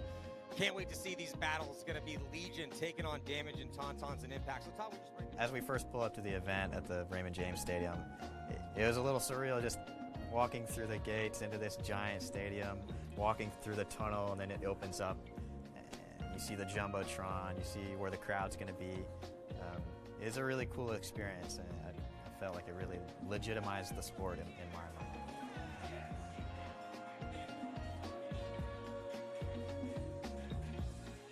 The vibe was cool. Everybody, you could kind of see them just looking around, taking it all in, just the grandness of it, and then soaking in. We're gonna play here tonight under the lights against Damage in front of a huge crowd. Like, how cool is that?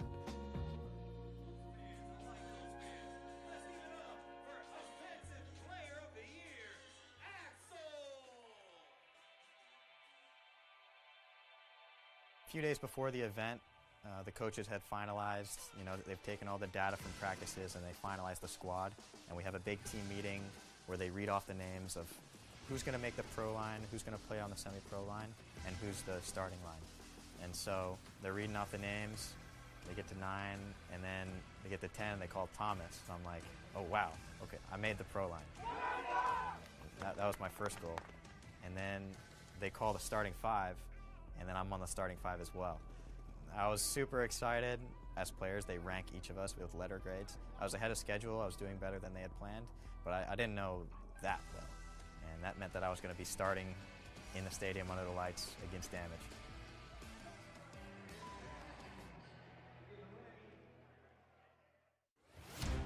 Major League Paintball Plus is your all-access pass to the sport's biggest stage. The exclusive home to live tournament paintball action, featuring semifinals and finals of all NXL major events, and much more.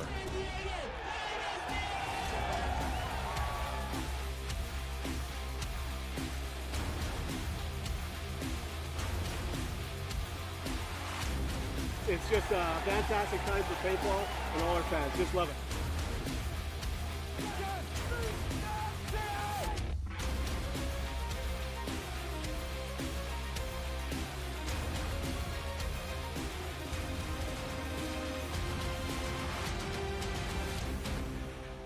Go beyond the field with Major League Paintball Plus. Hey, it's BRNT with CRBN, and I have our new IC PWR Nano Barrel System here.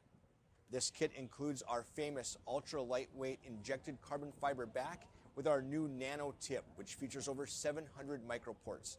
This microporting prevents any debris, paint, or moisture from entering the bore and also produces a unique low sound signature.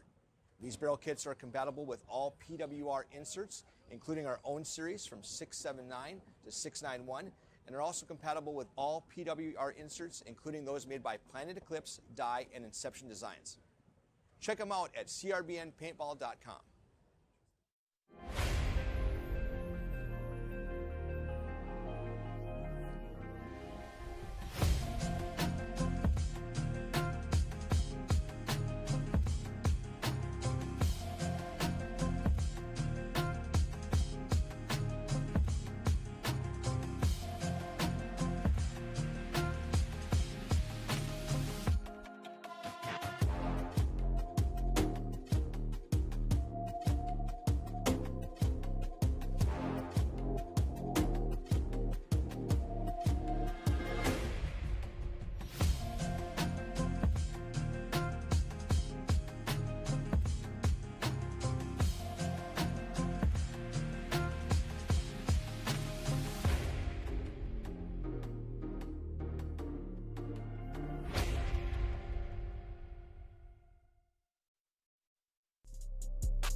and just won a World Cup. We needed it. Let's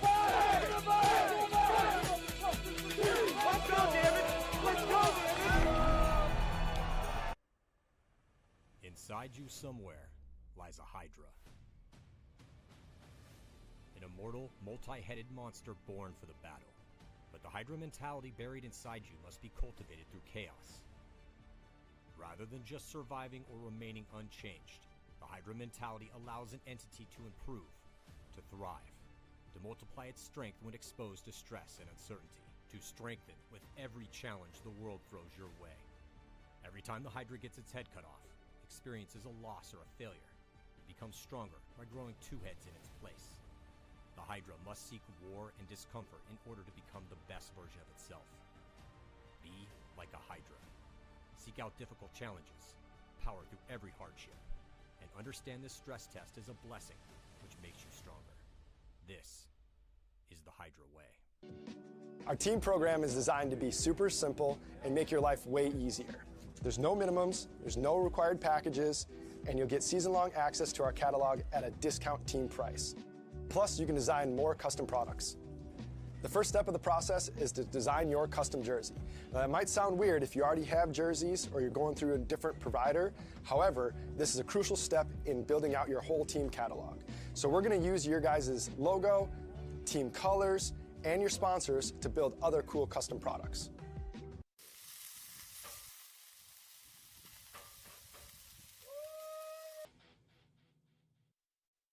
Hey guys, Travis Lemansky here with Infamous Paintball.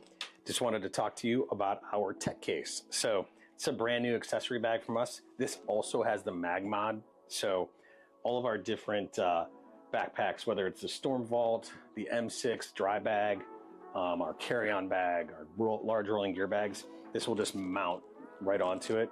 Just click it right on, give it a little jiggle, and it'll come right off. So these go in different directions. So you kind of have to like play with it to get it off, but that way it doesn't accidentally pop off on you. This is an 840 denier nylon material, so it's completely waterproof. If it does get dirty, I mean, we expected you to be at the field and using this thing, you should be able to wipe that right off, keep it nice and clean. Externally, if you want to put a manual or any kind of small parts right there, is a cool external pocket. So what's great about the tech case when you're at the field all day long is it has literally everything your marker needs. So totally self-contained in here, small case, you don't have to have the big bulky case. You can hold your inserts, barrels, spare parts in the little zippers, manual, and obviously this is a full-size CS3 Pro. This is padded, so again, nice and protected in the smallest possible footprint. This is our tech case. It's available in two colors. You see the black one here. We also have the sage gray. There is a shoulder strap included, so if you did want to carry it like a sling bag, you could do that as well. Yeah, so that's the FNDN tech case. You can get it at infamouspaintball.com or fndn.com. Hey, Travis Lemansky here. I just wanted to introduce our brand new Mod Cell line of accessories for our modular bags. This one here is the 2-liter. We have them available in 3 sizes. This is the mid-size one.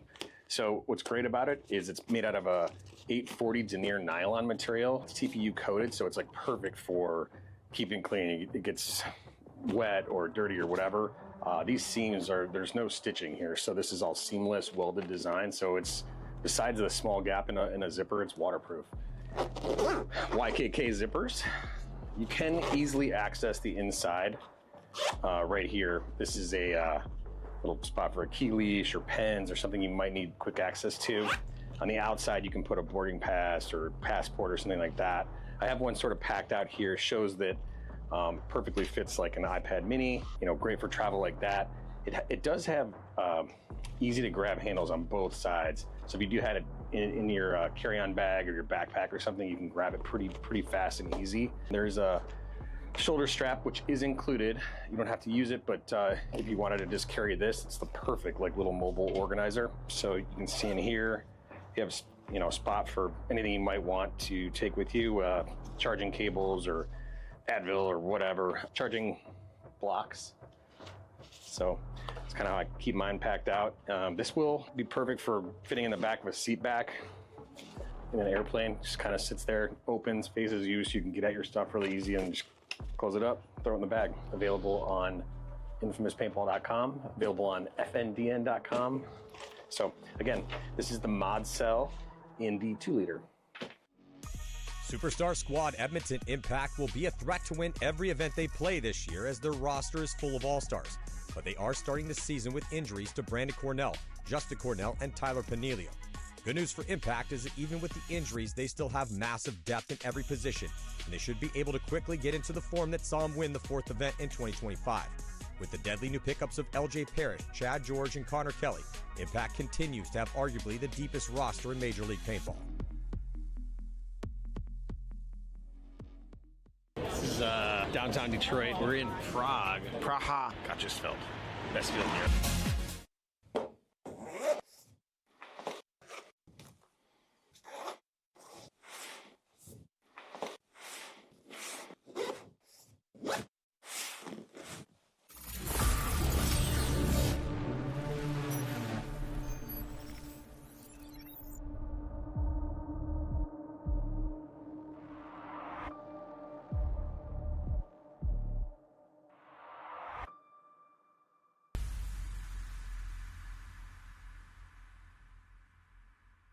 The proof is in the pudding, guys. Last NXL event in Dover at the Mid-Atlantic Open, the two teams that were fighting in the championship battle were both shooting HK Army Level 5 paint. That's right. Tampa Bay Damage, the champions, and Edmonton Impact, the runner-ups, were both shooting HK Army Level 5 exclusive paintballs at each other all weekend long, giving them the edge to get to the big show. Now do the same for you and your squad this upcoming event. Make sure you do everything you can to get on that podium, and it starts by shooting the best possible paintballs you can get. HK Army Level 5 exclusive is made with care and precision and with the brightest fill available, our effing bright fill. The way you sign up is to go to hkarmy.com/NXLPaint, fill out all of your team information, division, format, home field, and we will get back to you with a confirmation locking you into our pre-order pricing. If you do not sign up ahead of time, you will not qualify for our cheapest price at the event and be paying a premium at the booth. So please make sure you register ahead of time to get the best possible pricing on the best possible paint. Sign up now at hkarmy.com/NXLPaint. We'll see you at the event. The DRV features a revolutionary automatic anti-jam, no button to push. The DRV also features an aluminum feed neck for an absolutely positive gun mount. DRVs feature a magnetic tool-free disassembly. You can field strip the loader in seconds. Each DRV includes a speed feed, rain lid, and charging cable for the lithium-ion battery. They also ship in a zippered case. DRV is currently available in 8 different colorways. Learn more about the DRV at crbnpaintball.com.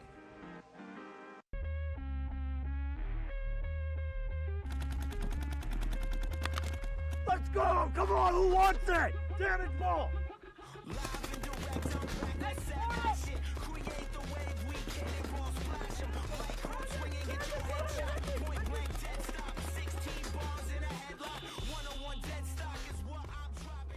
Same old. You know, you know what to expect, man. We're just gonna put in that work, dog. That's it. Get out!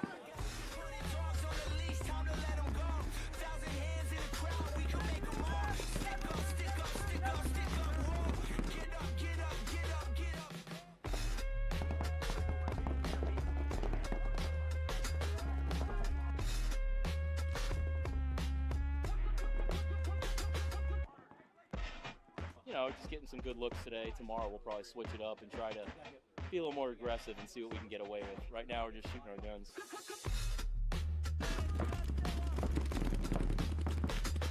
Get out! Get out! Kill the 200! That should be a Raider!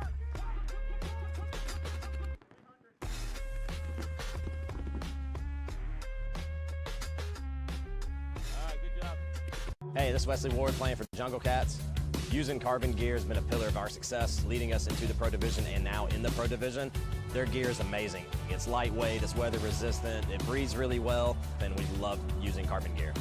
The DRV hopper from Carbon has been super awesome. Man, that thing has been performing for us flawlessly. It has been great. We love it. Motor and products on their website, the team program, has been just exceptional. It's very smooth, very easy process. You give them all your details of what you want, when you want it, how you want it, and they deliver. Working with Carbon has been amazing. Those guys are family and friends to us at this point. We've been with them for 3 years. They take care of us at every point, every turn, win or loss, weather, doesn't matter. Those guys are great. Without Carbon, I mean, it would be a lot more stressful on us. Those guys have been awesome. We love them. 1, 2, 3, family!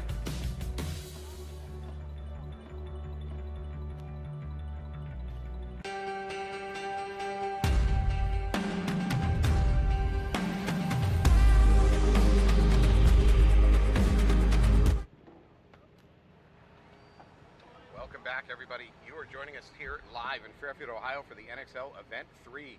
We are about to watch some D4 action. We're looking to settle the third versus fourth place between Kicking Factory and Tri-City Storm. On the backside of that, you're going to watch GTF Raiders taking on the Instigators. They're trying to settle the matter of D3, third versus fourth place. So welcome back. If you were here in the last match, you watched Newbies knocking off Legacy and Blast Camps losing to New York Wrecking Crew.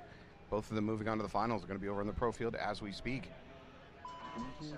For this match, we are watching a 12-minute game time, if I'm not mistaken. Yes, and with a 4-point mercy rule.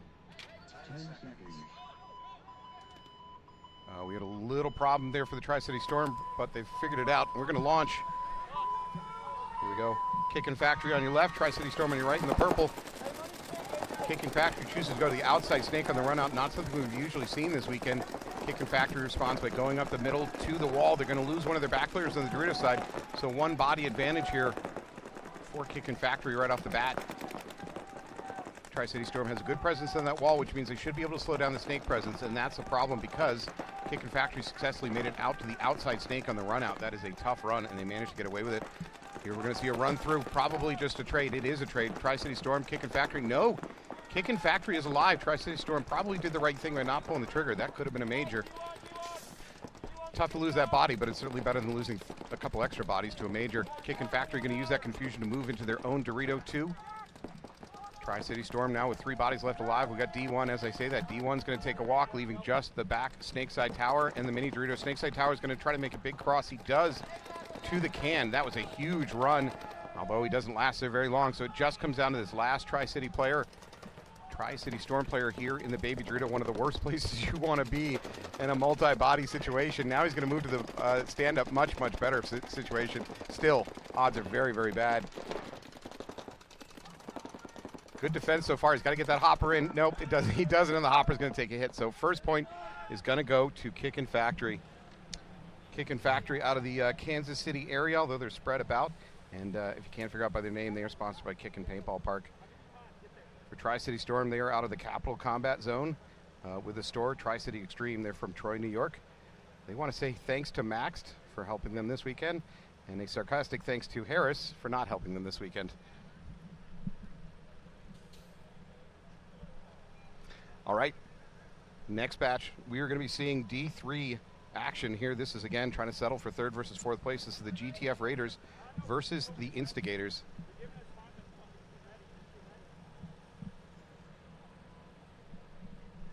We are still trying to sort out whether or not it's a good hang. It makes you nervous. No, it is a major penalty.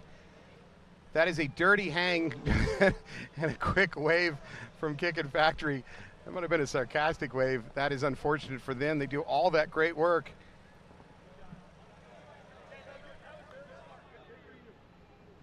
That is a friendly banter. Actually, the Kickin' Factory player that I'm not sure what went down, but he said that's very smart to the opposing coach. That was not. I don't believe that was trash talk. It seemed very friendly. So, fortunately for Kickin' Factory, did a lot of work. Tri-City Storm smart enough not to hit the buzzer. That's going to be a dirty hang without enough bodies. That should be a reverse point. And it is. Tri-City Storm, by virtue of losing but not hitting the buzzer, is going to get that first point. All right, after a slight delay for sorting that out, we're going to see GTF Raiders taking on the Instigators. Again, this is D3. D3 trying to settle the matter of third versus fourth place. For GTF Raiders, they are out of Yulee, Florida, sponsored by Hydro. They want to say thank you to them and some of their other sponsors. That's Southern Earthworks and Top Shelf Travel. For Instigators, their main sponsor is HK Army. They want to thank Joe Bredlow. He's part of the leadership of this team. And thank you to some of their sponsors, Battlegrounds and Gator Joe's. They are out of Indianapolis, Indiana, not too far from here. 10 seconds. All right, GTF Raiders on your left in red. Instigators on your right, darker jerseys. Instigators, very gun-heavy breakout. It works. First player peeling off is for the Raiders. Now, unfortunately, the Instigators are going to throw away a bot in themselves. I believe it's 4-on-4. No snake presence yet for the Instigators. Raiders are going to get a check in their own snake. He's clean. That's a major advantage. Bad news for them is there are 2 bodies for the Instigators up at the wall. That's going to make it very difficult for this snake player to advance.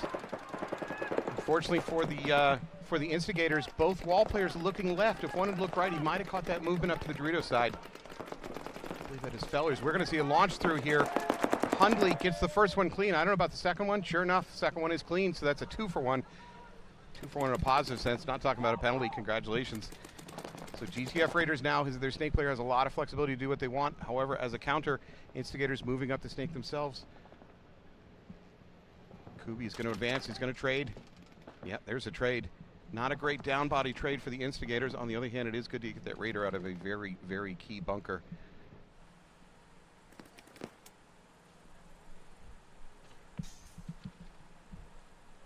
All right, Raiders working their way up to the Dorito side. Instigators trying to hold them up. Snapshot battle won by Instigators. Raiders taking a walk out of that Dorito. And that's a concession.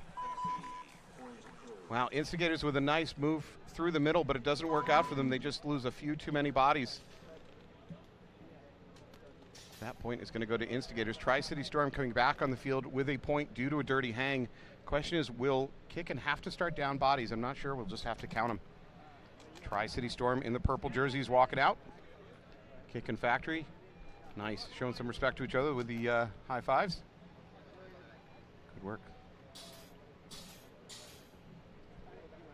All right, right now I just see 3 bodies out here for Kicken Factory, so they may have taken that full major penalty on the chin. It looks like they did, so huge advantage to Tri-City Storm. 5-on-3 situation. Time is a little more precious here in this division since we're only starting with 12 minutes. So frankly, starting with a 3-body limit for Kicken Factory, as a coach, if you drop a body anywhere in the breakout or soon thereafter without getting some major mileage from kills, I would probably towel out. Try to move on to the next. It is a 4-point mercy, by the way. All right, looks like 5 alive for Tri-City Storm. 3 alive for Kicken Factory. No, I take it back. They do get one of the Tri-City Storm players out of the snake. That's a nice kill. Tri-City Storm throws away a body trying to bunker the middle. Nothing there, so Tri-City Storm have dropped to a 3-3. Now they're going to lose one of the players in the back line. Wow. Kicken Factory is already up with a 3-on-2 body advantage. Now 3-on-1 body advantage. Last player left in the can for Tri-City Storm. This is wildly not the way things should have gone for this point for Tri-City Storm. They lose that player trying to get into the Dorito corner. This is going to be a walk-in win for Instigators. They didn't lose a single body in a 3-on-5. That is rough. Tri-City Storm shaking their head, walking off, wondering what went wrong. Perhaps they didn't respect enough of the gun shooting off the break, try to take a little bit too far bites on the breakout. All right, well, that brings that match to a 1-1, still 9 minutes on the board. On the other side of things, we have GTF Raiders versus the Instigators. Instigators with 1 point already, 10.5 on the clock. For the Instigators, all black jerseys. I wonder how great an idea that is under the what is now becoming a scorching Midwestern sun.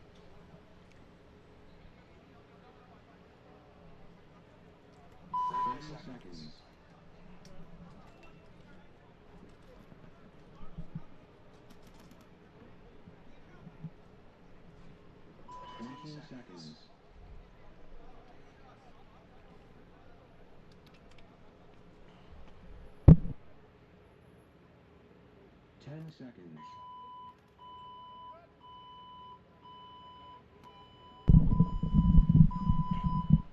All right, here we go. Launching off. Instigators on your left, Raiders on your right. Instigators with a 1-point lead. Both teams into the snake off the break. Oh, it looks like we're going to have a hit right to the midsection of the Instigator going up the middle, so he's going to take a walk. Body advantage, although it might be short-lived. We have a bunch of ref checking. Yep, ref's going to check, and they're going to throw a flag, a minor flag on the Raiders. Raiders going to lose 2 bodies now. Good start, quickly crumbles. Raiders are smart enough to try to drop back, move into the snake. He's going in way standing up. Very risky run. But Giallo all the way into the snake 50. That should not have worked by any measure. He's going to wrap. He's going to catch. That's a hit to the right thigh. Giallo just doing a ton of work here.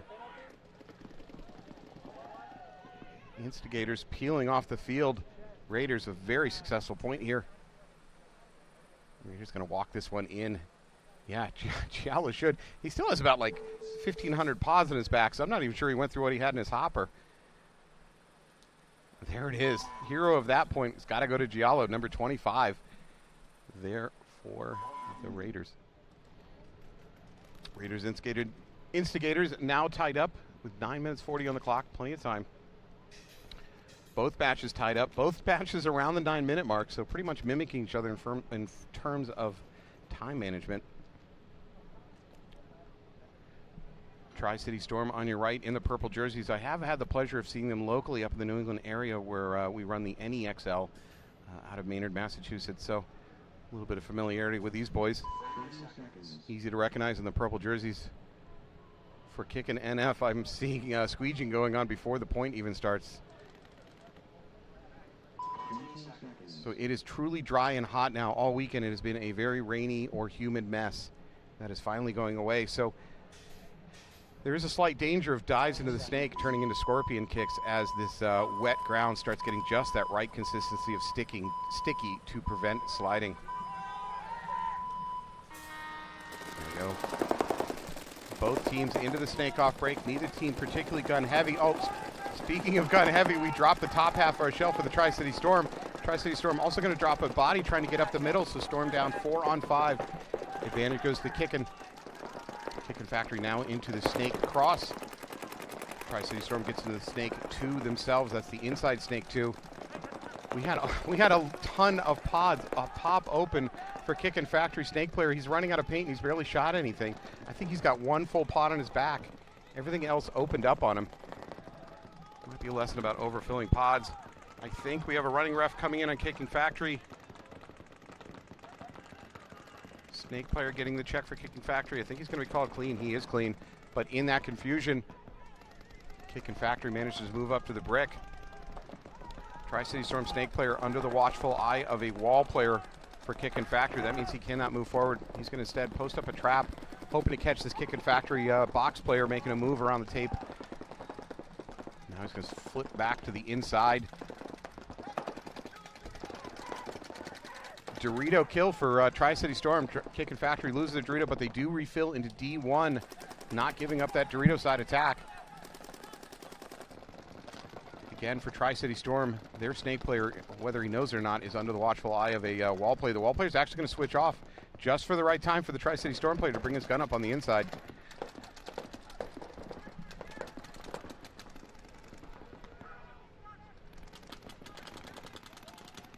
Tri-City Storm looking to make that cross. The wall is not there to stop him. He is free to do it. He's going to stop for a second to reload instead. He may be thinking about launching.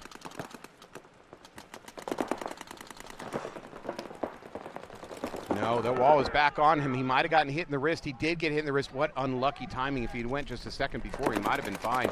Tri-City Storm again starting to run out of bodies. We're down to 7 minutes on the match. Tied up 1-1. Tri-City Storm doubled up in the Doritos, and they have this tower. This tower presence is crucial. He cannot lose a gunfight. If he does, Kickin' Factory snake player is free to just freewheel down the sideline, do whatever he wants. Tri-City Storm already going to switch to a bit of a cross-up here, kind of a defensive position. Both Doritos looking inside. Their snake backline tower also looking across the inside. They're going to lose their D1. Things are getting worse by the minute for Tri-City Storm.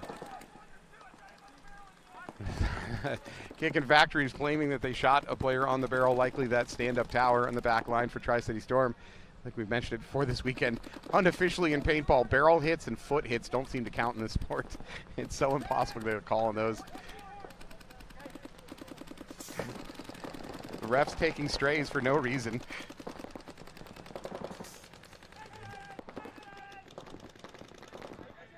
All right, a cluster of 3 Kickin' Factory players over here in the snake area. Give kudos to Tri-City Storm to holding up under this storm as long as they have. Unfortunately, as I see that, they're going to lose the Dorito player.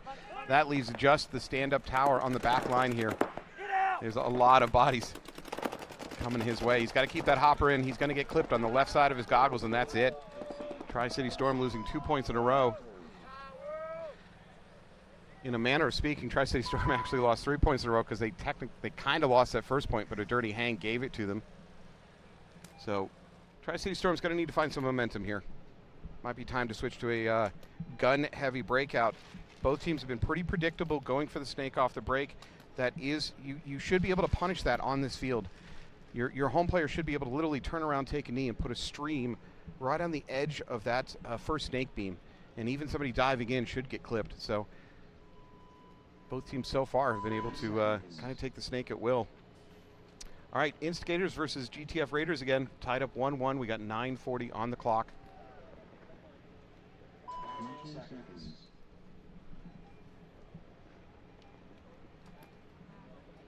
I am Matt Falby, joining you here in Fairfield, Ohio, home of the NXL for this weekend. I want to thank Carbon for sponsoring this weekend.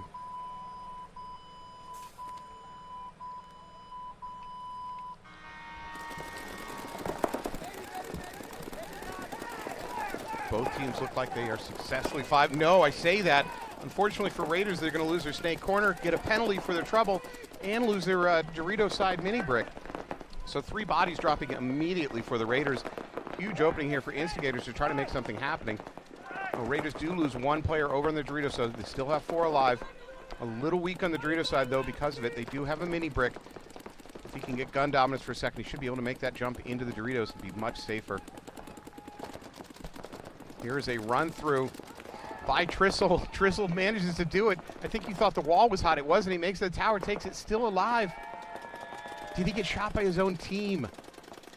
He's very puzzled by where he got shot from. There's multiple bodies walking off now.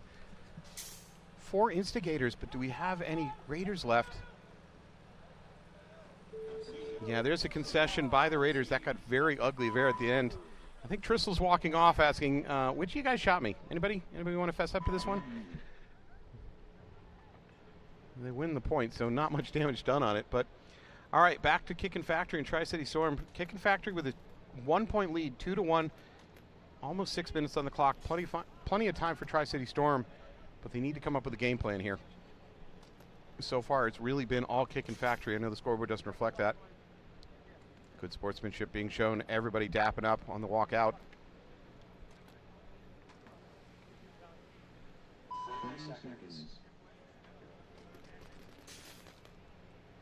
Again, this is the second time I've seen Kickin' Factory go onto the field squeegeeing barrels.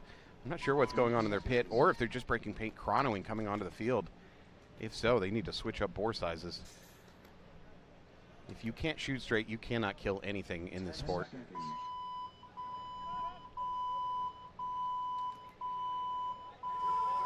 All right, Tri-City Storm on your left in the purple jerseys, Kickin' Factory on your right. Tri-City Storm into the snake on the breakout. Tri-City Storm also taking the tower up the middle. I think they might have clipped the Kickin' Factory tower player. He's asking for a check on his head. I think it hit and bounced, and I don't see any paint there. However, running ref coming into the back of Tri-City Storm. He's going to check. He's going to pull him. No penalty, though. Saw the hit, got to him before he can affect the game. So I believe we're 1 body down for both teams. No, Tri-City Storm going to lose their tower player up the middle. He probably should have gotten to that wall a little bit quicker. It's actually a safer location.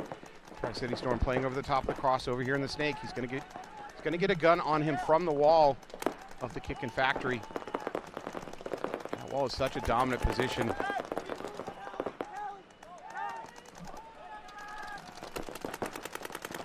Kickin' Factory wall switching off to the right side, looking if there's anything free kills on the Dorito. I don't think there will be. He really should keep his gun over here and maintain control of the snake. Kickin' Factory, because he didn't have his gun over here, he allows the Tri-City Storm into the snake brick. Snake brick's locking on the S2 outside. He's going to wrap, see if he can find anything. If he looks back, he might get a free kill in the middle. That's Conda. Conda number 12 of Tri-City Storm. He sees, does he see it? No, he doesn't, but he alerts the Kickin' Factory. Oh, the Kickin' Factory wall is alerted to it. Gets the shot off, hits the feed neck of Conde. Oh, what a wasted opportunity there for, Tri-City Storm is going to concede out. Kickin' Factory. Kickin' Factory seems to have all the answers right now. There were certainly opportunities there for Tri-City Storm. They did some really good things there. Just couldn't quite connect. That battle in the middle between the brick and the wall kind of determined the whole fate at that point. All right, 8 minutes, 47 seconds left on the clock. We got GTF Raiders. They're going to be on your right versus Instigators on your left.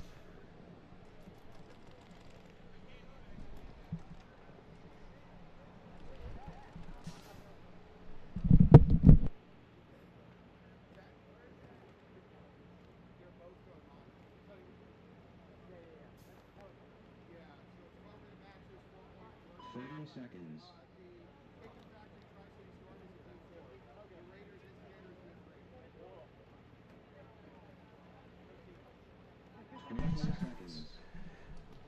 All right, Raiders on your right, Instigators on your left with a slim lead, 1 point lead with 8:47 on the clock.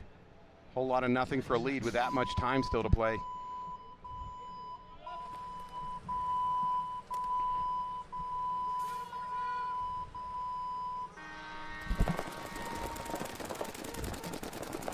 Gun-heavy breakout by Instigators doesn't yield any free kills, though. Raiders are doubled up in this tower. They got to get out of there. They do. They're going into the snake from it. That is interesting. The Raiders are aware that there are shots underneath the wall, and he's jumping over it. Unfortunately, he looks right into a gun waiting for him on the Dorito side. So first Raider peeling off. However, Instigators going to lose their tower, so both teams lose their middle presence. Another player peeling off for Instigators on the back line. That allows the Raiders up into their cross on the snake side. He's playing a little tall. Yeah, Forte needs to get out of there. There he does, gets into the brick. Takes one right on the face the instant he tries to look out snake side. Wasted opportunity there, so I believe we're back to a 3-on-3. Now a little bit of a push by the Raiders up to the D2. Now they're trying to cross out to this outside snake brick. He bypasses the mini Dorito, bypassing the mini brick. Right into the wedge on the outside snake goes the Raiders. This is our hero of a game or two ago, Giallo. Giallo sees the move. He's going to blow that up. God, Giallo, Pete Giallo, just doing so much damage over here. Starting out as a back player, not staying as a back player for very long. Now shooting over the top, takes out the Dorito. Good Lord. Giallo is he's just smallpox on the field right now. It seems like each game he makes this big unchecked move up the snake side, and then just starts wheeling and dealing damage. Check his ranking. Can I get somebody to check his ranking? Please take that as a compliment, Peter. All right, Tri-City Storm down 3-1 against Kickin' Factory. They got 4 minutes to figure it out. So down by 2 points, 4 minutes. 2-minute points, certainly doable for Tri-City Storm, but they need to come up with solutions. To be honest, they're really struggling.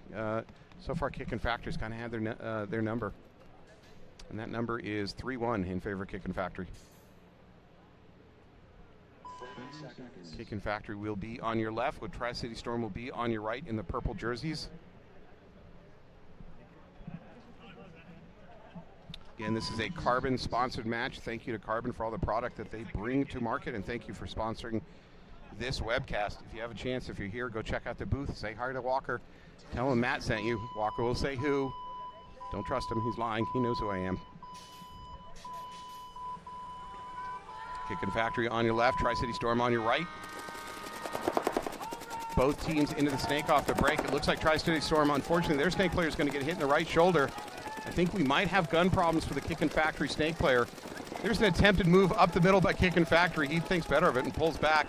We are going to get a penalty on Kickin' Factory. I think he's got a pack hit when he dove in, so that's going to pull two Kickin' Factory players off the field. Tri-City Storm losing one of their Dorito sides, so I think we got 3 Tri-City Storm players left. Bit of a delta formation. One in the D1 snake tower up the middle in the forward tower.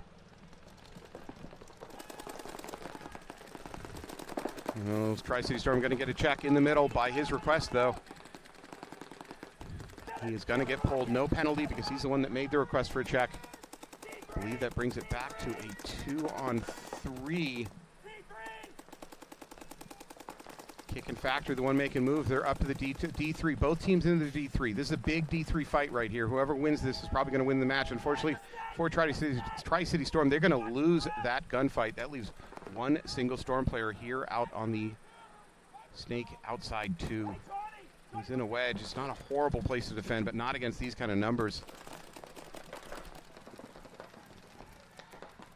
The Tri-City Storm coach just says good luck. He's not going to towel out of this one. I don't blame him. The score situation is real ugly. He's just going to have to hope for the best out of Forbes.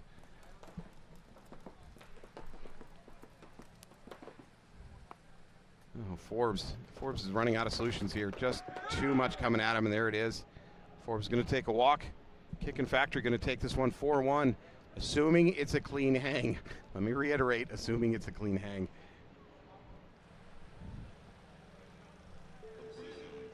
No, he's not going to wait for the hang because he's got to save the time.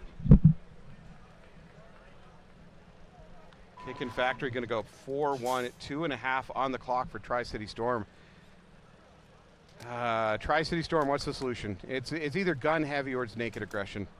Unfortunately for them, I don't believe Kicking Factory is making a regular habit of going to the wall.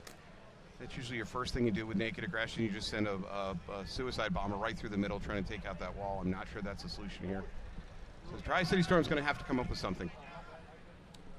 Again, we're starting to see both teams realizing that taking the snake on the run-out maybe is not the best idea. Might change up the dynamic of that game. All right, Instigators on your right, GTF Raiders on your left. Game is knotted up at 2-2. 10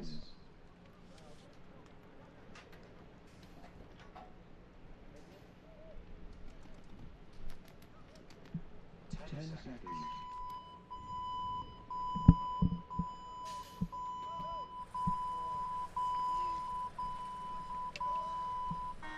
I see another snake run out of GTF Raiders. He is in there successfully. Nobody attempts the snake from the Instigators. Instigators choose pretty much a wide spread across the back. The only movement upfield is to the mini brick. Now we're going to go into the snake via the outside route from the snake corner for Instigators. GTF Raiders have a snake presence, but still pretty deep in the snake. He's going to go ahead and up to the S2. Without a wall presence for either team, the snake players should have a little bit more freedom to move here. The wall and or the tower is the best thing to slow that down. Raiders are going to lose a body off the Dorito side. So a chance for the Instigators to break this logjam. There's about 7 minutes on the clock, so this should not by any means be the last point, and something extraordinarily slow develops out of this.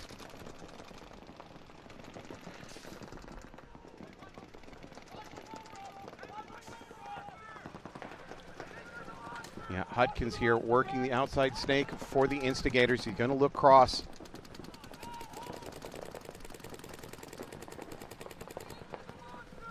I think the Instigators have a slightly better chance to move up the middle to that wall, although it's not going to matter too much longer if the GTF Raiders can't hold firm. GTF Raiders lose their mini tempo. At the same time, the Instigators have gotten up to the D3, which may in fact been what took that mini tempo. Hutkins now looking over the top, looking for something to work on. For the GTF Raiders, snake players, he's playing a little bit of defense, but he's running out of bodies behind him to play defense with. He should either drop back to something defensible or move up to this brick and try to see if he can do some damage quick. He's got a buddy over the Doritos, I believe, might be still fighting it out. Oh, he takes a move up to the brick. Bad advice from this commentator because he dies instantly. Hutkins now up to the brick himself. Yeah, Snake is on Hutkins. He's going to go look for the inside. He's going to drop and crawl. I wonder if he's going to go bunker him. He's going to come from a weird angle. Instead, he sets up a trap.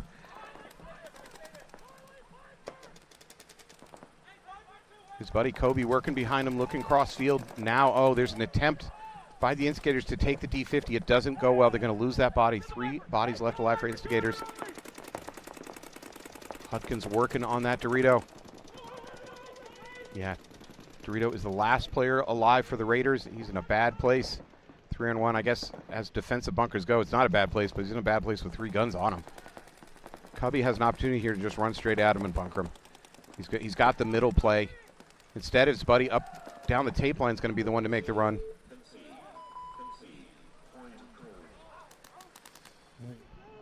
All right, Instigators climbing to a tiny lead with 5 minutes back on the clock. So 2-3 favorite Instigators, 4 minutes, 56 seconds. Kickin' Factory has Tri-City Storms with their backs up against the wall. They've only got 2.5 minutes. That is a 3-point lead in 2.5 minutes. That is going to be very difficult for Tri-City Storm. Again, good sportsmanship being shown out here. A lot of dapping up.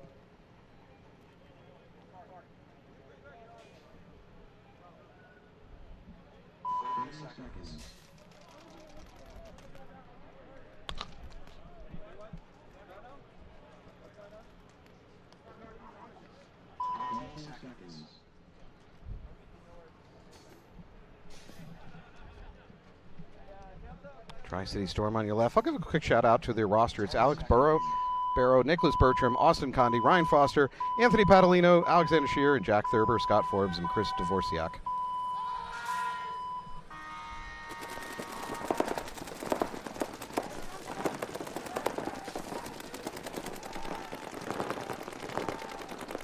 All right, both team 5 alive on the breakout. Tri-City Storm with a good breakout. Nobody's lost. Kicking Factory into Snake 2. Tri-City Storm does have that wall hot, so it should make life difficult for the S2.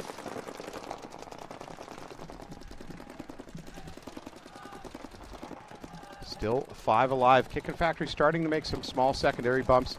Really, they have no incentive to do anything crazy here. Tri-City Storm has incentive. He's going to go to this tower. How is he still alive with that snake there? He's not alive for very long. He does not take the snake. I think he launched assuming there was a wall player. There was not.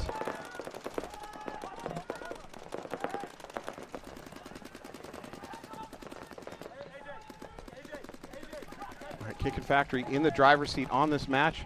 We're now at a minute 30. Certainly the match has slipped away from Tri-City Storm. Even with a victory on this point, there's just not enough clock left. Nobody's told Kicking Factory that because they're still attacking. We still have movement up the Dorito side. What a simple cross-up lockdown would do. Apparently they smell blood in the water. Tri-City Storm trying to hold this tide coming at them from the mini brick and the Dorito 2. We're now approaching the 1 minute mark.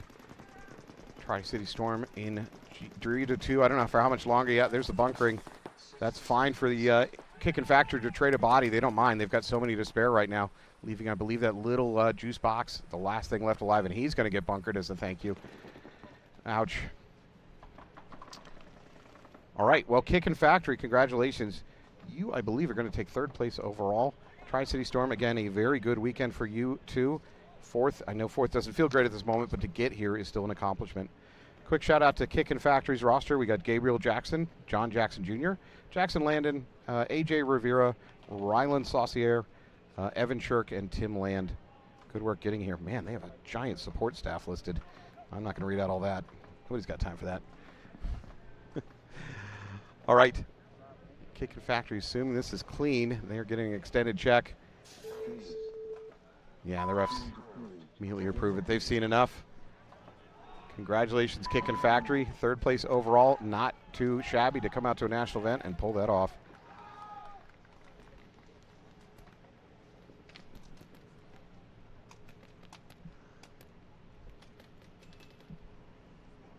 All right, GTF, Raiders, and Instigators coming back onto the field. Instigators with a 1-point lead, 4 minutes, 56 seconds on the clock.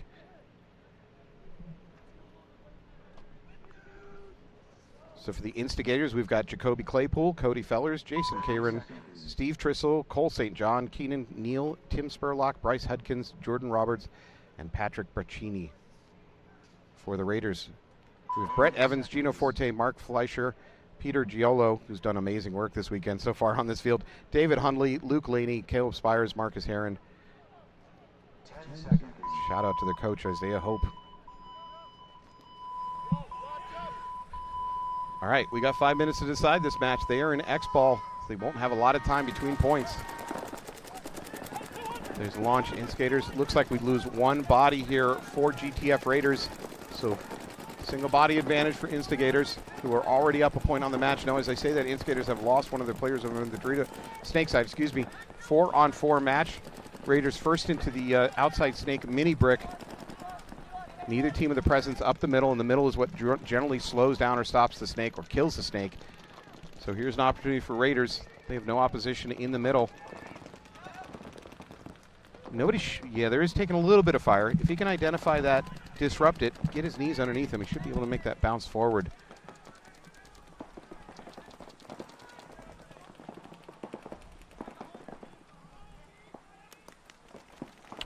Now we're approaching the 4-minute mark, which is fine. Neither team has to worry too much about the clock yet. However, if GTF Raiders lose this point, then the clock starts to become an issue.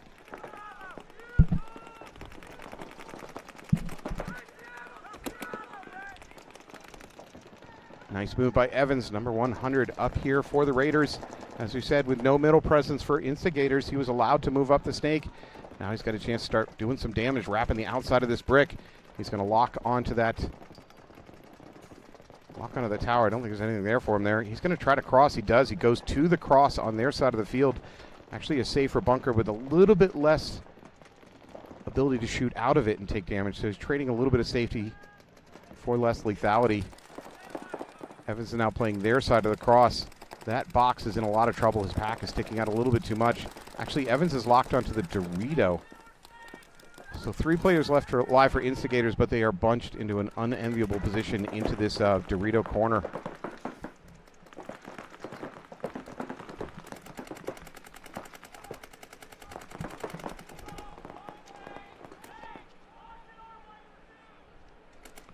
Brett Evans should just go ahead and slow down a little bit. Don't overengage in this gunfight. He's got help behind him. He's drawing all the guns. He's got a Dorito player alive too. They should be pinching in. Yeah, I like this. Evan drops back. now moves forward again. Can't make up his mind. Maybe didn't see the shot he wanted, so he's going to go back to the outside. He's playing their side of the cross. Again, if they're shooting at you, just pull back. They'll let them shoot at you. And let your teammates do some work.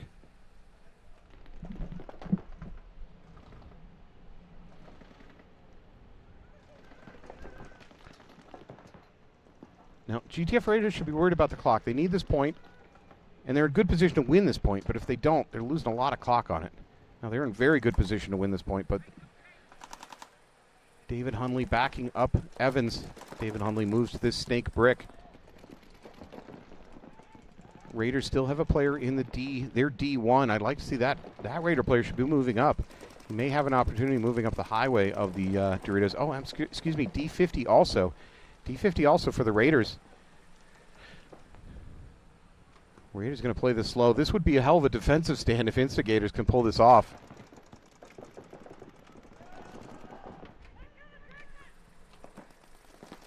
So the mini brick is going to take a walk. Evans is right in their grill. He might have stayed up just a little bit too long. He does. He's going to lose his life trading it for that mini brick. That's okay. He's got David Hunley behind him to try to finish up things. Oh, Evans is limping a little bit. He might have gotten hurt on that one. Also could be dehydrated. Unfortunately, I think Hunley might be locked on to nothing. Hunley is looking down the tape line. I don't believe there's a player left for the Instigators down into the snake corner. 60 seconds. Oh, boy. We still have Dorito corner hot for Instigators. We still have a Dorito 3 and the Snake 50 alive for the Raiders. Dorito player gets into action here. He's going to start moving it. Hunley needs to wrap that corner, start putting pain. If nothing else, he'll force that Dorito corner out into the gun of his buddy on the Dorito side. Hopper a little bit too high. I think that's going to be it. They got 33 seconds to hit the button and tie this thing up.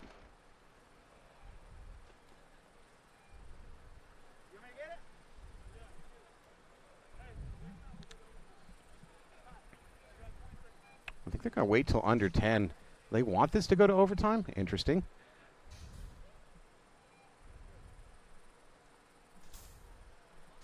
Seconds. Under 10 seconds, there will not be another point, and we're just going to go to overtime, assuming he's clean.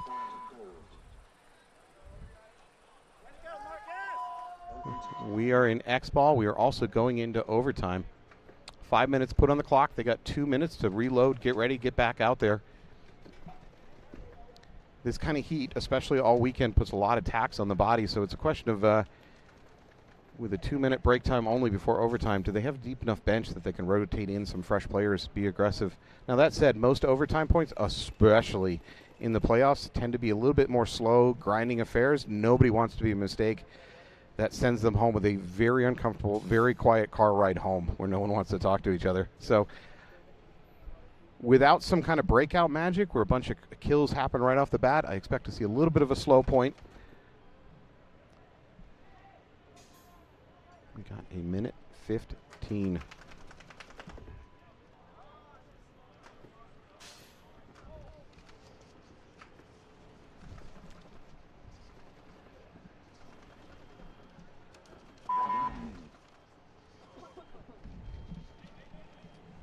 For the Raiders, again, they're out of Yulee, Florida, sponsored by Hydra. Some of their other sponsors are Southern Earthworks and Top Shelf Travel. For Instigators, their main sponsor is HK Army. They are led by Joe Bredlow. Practice out of Battlegrounds in Gator Joe's Indianapolis, Indiana area, so they would consider this a local tournament. Doesn't feel like a local tournament. 30 seconds away from overtime.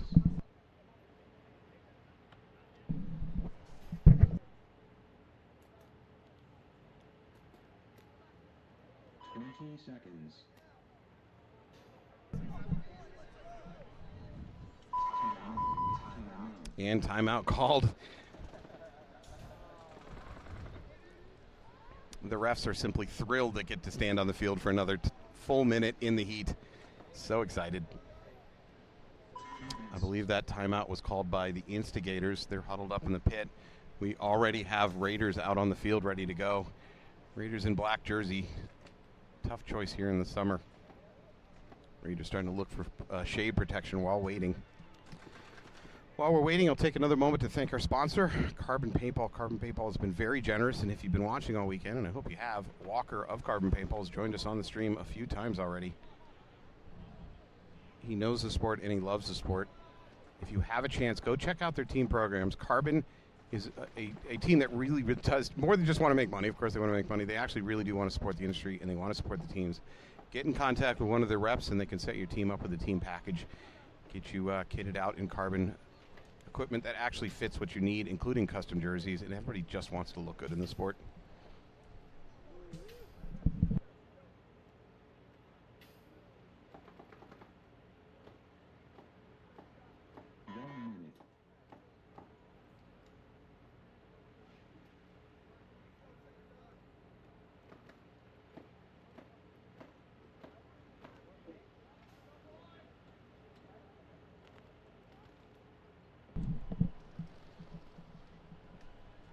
Raiders will be on your right. Instigators will be on your left. Overtime point, 5 minutes on the clock.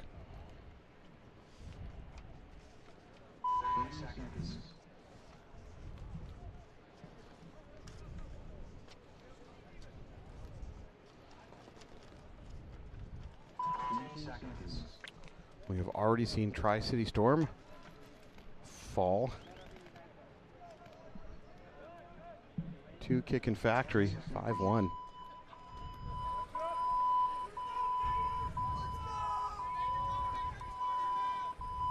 All right, this is the D3 third place match, all coming down to this overtime point.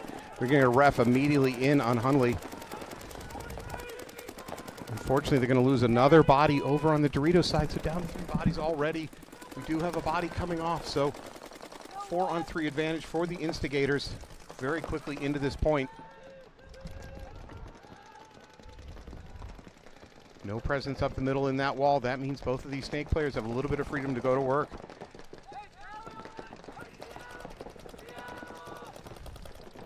Instigators already crossing the 50. They're into the other team's X or cross, whatever you'd like to call it. Here on the snake side, Trissel knows about it now. He's trying to decide whether or not to launch. He's trying to catch the hopper. He plays out a little bit too loose. He's going to die for his sin there. Trissel's going to take the walk. His tower's going to take the walk. I believe that might be everything.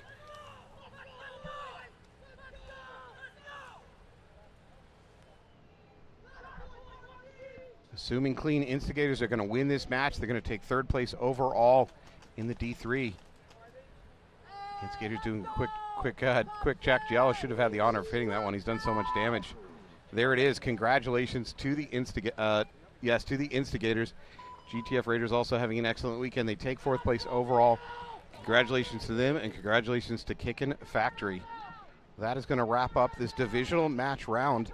We have another match on the slate for today. It's going to be it is going to be a D2 final seed and a semi-pro final seed 3. So we're going to also see the third versus fourth place matchup for D2 and for the semi-pro. Thank you for joining me. I am Matt Falby here in Fairfield, Ohio. I'm representing GoSports, hard at work behind the scenes to make this webcast happen. Thank you to our producer, Dan. Thank you to our man at the board, Zach. We will see you in just a couple minutes. Hey, this is Wesley Ward playing for Jungle Cats. Using Carbon gear has been a pillar of our success, leading us into the Pro Division and now in the Pro Division. Their gear is amazing. It's lightweight, it's weather resistant, it breathes really well, and we love using Carbon gear. The DRV hopper from Carbon has been super awesome. Man, that thing has been performing for us flawlessly. It has been great. We love it. Motor and products on their website, the team program, has been just exceptional. It's very smooth, very easy process. You give them all your details of what you want, when you want it, how you want it, and they deliver. Working with Carbon has been amazing. Those guys are family and friends to us at this point. We've been with them for 3 years. They take care of us at every point, every turn, win or loss, weather, doesn't matter. Those guys are great. Without Carbon, I mean, it would be a lot more stressful on us. Those guys have been awesome. We love them. 1, 2, 3, family!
Hey, it's BRNT at CRBN, here at the DRV, an absolute hot rod force feed loader. What separates the DRV from the competition is our LCD display on the back. This has a built-in timer, ideal for classic paintball, but if you're playing anytime paintball at all, the ability to know what's going on without a scoreboard is an advantage. Along with our adjustable torque settings, 1 through 5, allows you to shoot any paint in every condition. If you're shooting super brittle paint, turn it down. If you trust the paint, it's a little bit harder, you can turn it all the way up, shoot 25 balls a second, no problem. The DRV features a revolutionary automatic anti-jam, no button to push. The DRV also features an aluminum feed neck for an absolutely positive gun mount. DRVs feature a magnetic tool-free disassembly. You can field strip the loader in seconds. Each DRV includes a speed feed, rain lid, and charging cable for the lithium-ion battery. They also ship in a zippered case. DRV is currently available in 8 different colorways. Learn more about the DRV at crbnpaintball.com.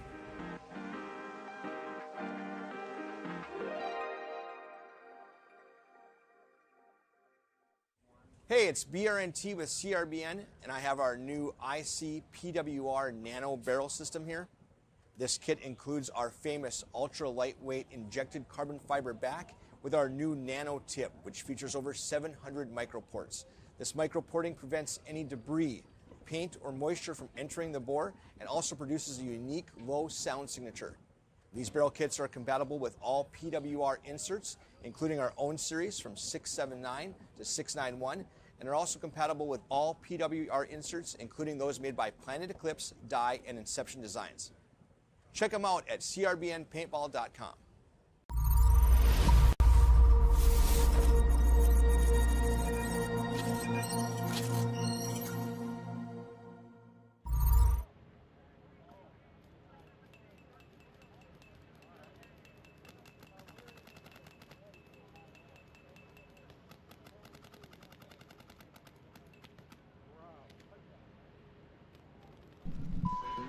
Welcome back here to Fairfield, Ohio. You're going to watch some NXL playoff action. We're about to watch Evil take on Control. This is our D2 finals to see who takes 3rd versus 4th place. On the backside of this match, we're going to watch Blast Camp taking on Legacy Factory to see who comes out with 3rd or 4th. Blast Camp should truly care about this. They're in such a lead for the year that the difference between 3rd and 4th is important to them. All right, what's important right now is Evil versus Control. Control's going to be on your left in the blue jerseys. We've already seen both these teams on this field today. They're coming back to sort out 3rd versus 4th place. 18 seconds on the clock till we roll. So this is a 15-minute match. Both teams, both divisions are going to be a 5-point mercy rule.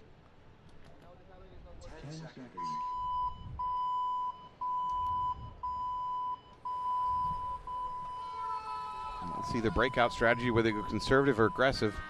I expect to see Jen Falk probably in the Doritos for Control. Control's a late, oh no. Control trips over the one of the bunkers trying to get up the middle. He still recovers and gets there successfully. 2 Evil players shot off the break. 1 Control player shot off the break. 3-on-4 disadvantage for Evil. Mundo here in the Snake trying to work it out against this number 72 of Control. For 72, that's Stephen Davies of Control working that middle wall. Now Evil bouncing out to that Dorito corner. The best thing that Dorito can do is try to suppress Stephen Davies to allow Mundo to make the jump here. Stephen is not coming off this lane. Evil pushing up to the mini brick again. I believe that's what his job is, to try to free up, try to spring Mundo free by suppressing Stephen Davies. Stephen Davies going to switch on to that brick.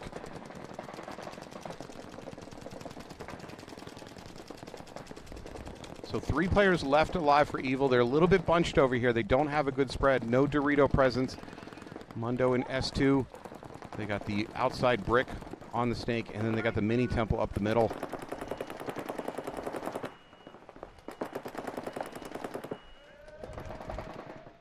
Oh, we're going to lose the Snake, and he is frustrated for Evil, leaving just 2 players left alive for Evil. And they're going to concede out of that. I don't blame them. Nothing really went right for them other than 1 kill they got on the breakout.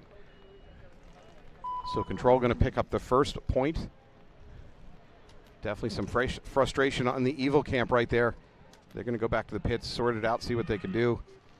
Flipping this over to the next match, we are going to watch semi-pro action between Blast Camp and Legacy Factory. Blast Camp having a hell of a year. For any other team, fighting for 3rd or 4th place is a great accomplishment to the end of the day. Blast Camp, that's a little bit of a letdown considering they won the first 2 events. First place overall for the year currently in their hands.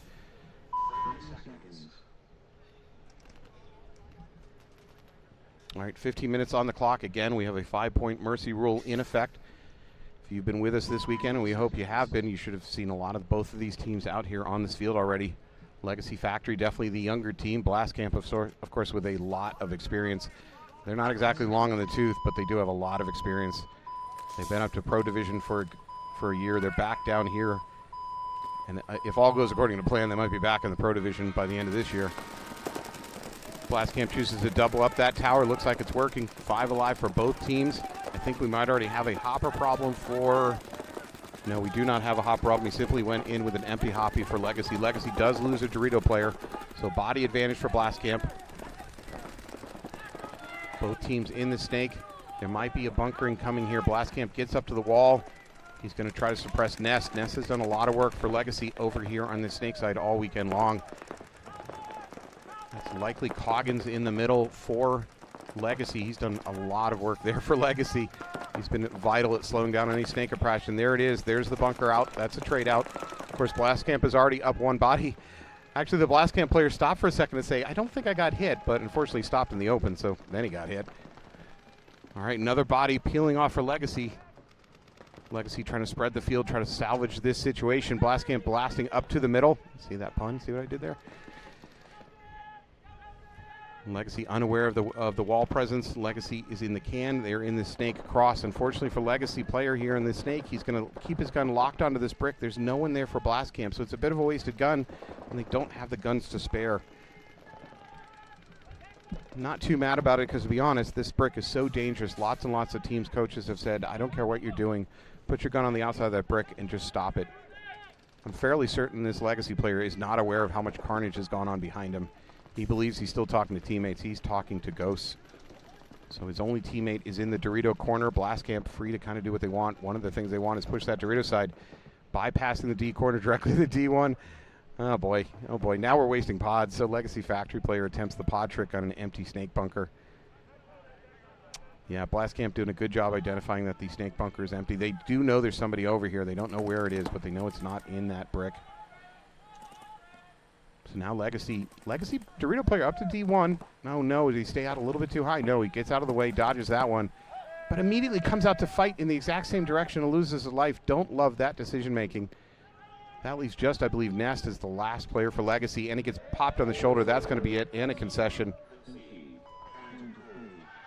For Blast Camp, the kind of experience they bring to this team is Austin Olivan, Zach Hogue, Andrew Garrity, Vasilios Kanakaris, Jackson Noodle Knees Frey, of course, Jake Mesco, Cody LaPapa, and Kyle Barron. It is a hell of a lineup. So Blastcamp going to take the first point over Legacy. Legacy comes to this match with Warren Barker, Ryan Carruthers, Nestor Castro, Blake Connor, Jason Delashment, Alexander Nieder, Zayden Gonzalez, and Austin Coggins. All right, Control coming back onto the field. I see Jen Folk. I think they've had largely the same crew mostly playing. I expect to see Hogan playing the Snake. And Davies, that's Stephen Davies, number 72, likely going to go up to the wall. That's kind of been their basic playbook. For Control, we have number 2, Jen Folk, number 7, Brandon Hogan, 14, Jake Summers, 17, Josh Mafio, 18, Alex Kavasnika, and then 54, Matt Davies, also known as Jim Rat, and 72 is Stephen Davies. All right, Control up 1 point over Evil. Looks like Control 5 alive. Stephen Davies up the middle. I believe this is Hogan into Snake for Control. Looks like we still have 5 alive for Evil, so mirrored up body count wise, but Control has better, dare I say, control of the field. They got good penetration of the field. Yeah, there it is. Stephen Davies catches that move into the Snake by Evil. Evil's going to lose number 11 there. Yeah, he's checking, but yeah, sir, you got hit. Hogan is going to try to make that jump. He certainly should be able to make that jump from S2 into the cross. He's asking for backup, just checking. Stephen Davies controlling that outside Snake line with his presence in the wall. Control getting into that Snake corner, probably trying to give Hogan a little bit of help. Now a drop back by Evil into that tower. Successful drop back from that mini temple. I like that. As the Doritos get pushed over here for Control, that mini temple gets smaller and smaller and smaller. Tower certainly more survivable. There we go. Hogan making that jump from S2, that very dangerous jump from S2 into the cross. He's there. Immediately gun up, looking for something. Evil's going to take that opportunity to move out to the Dorito corner. Again, try to spread the field, slow down the attack here for Control. Hogan makes a transition to that, wow, to that brick. He tries to jump midair to dodge out of one, but the second one catches him in the hopper. Hogan's going to take a walk. However, Dorito corner has been lost for Evil, running out of bodies here. Stand-up tower for Evil on the back line, what is often called the 2. And we have the D2 still for Evil. Stephen Davies tall enough to look over that middle window. He's going to draw a gun up on that tower, make his life uncomfortable. Jen Falk over in the Doritos for Control.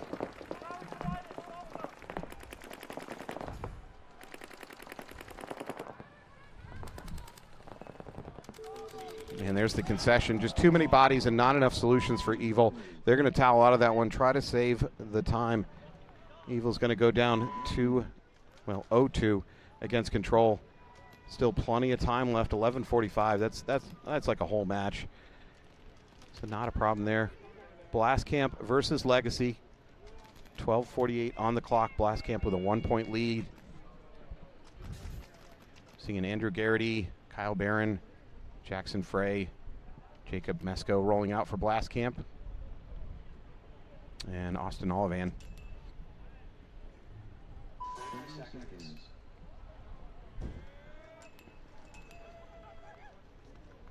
Legacy in the black jerseys with the red trim. They're going to be on the left side of your field. Blastcamp on the right side of the field in the gray jerseys with the rather infamous orange trim. That's kind of been their trademark for quite some time.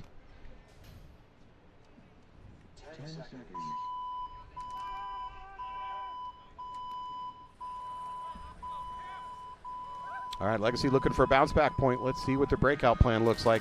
Straight into the Snake they go. That's a dangerous run, and it's too dangerous. He's going to die. Although apparently it's not too dangerous for Blastcamp. They make the same run. They get in there. Blastcamp with a much more aggressive breakout. Running ref going in to check the middle player there for Legacy. He's going to get pulled, and he's going to have a friend go with him because that's a yellow flag for Legacy. Coggin is beating himself. He is not happy with the guess, either himself or the call. Well, Blastcamp is just on a roll here. Very aggressive breakout for them. When you choose that aggressive a breakout, what it means is you're giving up guns on the breakout, which means you shouldn't be getting kills on the breakout, but they did both. They got kills on the breakout and they took a ton of territory. That's just not fair. So Blastcamp with an easy point there. Legacy Factory looking for answers. There's 12 minutes, 13 seconds still on the clock at that point. All right, so Evil Control rolling back up to the field. Control up 2-0 over Evil. We got 11:45 on the clock. Again, ton of time. Coach is still free to reach in their play notebook. Now, if I say Evil goes down by another point, 3-0, then the coach's playbook starts getting a little bit narrow. They're going to be down. So this is not a must-win point for Evil, but it's a very, very much like-to-win point for Evil. This match will have a very different complexion if they can go bring this to a 1-2 rather than a 0-3.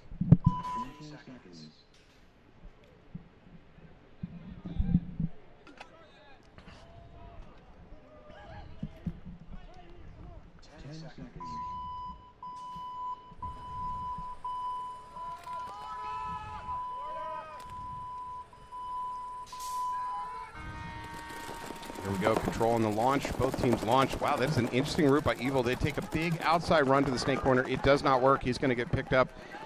Oh, and a minor, unfortunately, for Evil. That is an awful start to this point that they really, really need. There is a matchup. Yeah, I think Stephen Davies lost that matchup. Although the refs are just going to call it a trade.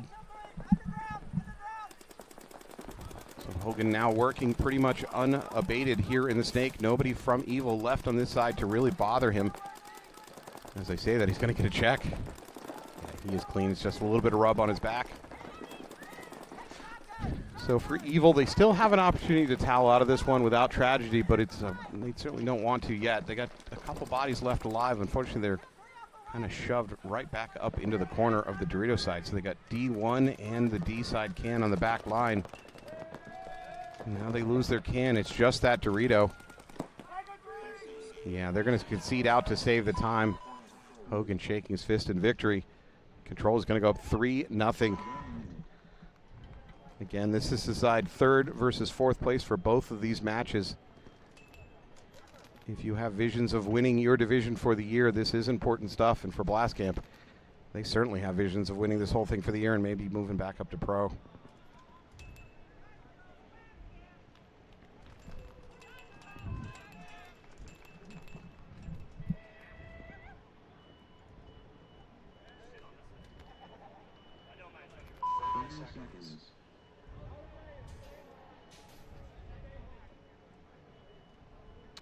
All right, Blast Camp on your left with a 2-0 lead over Legacy Factory.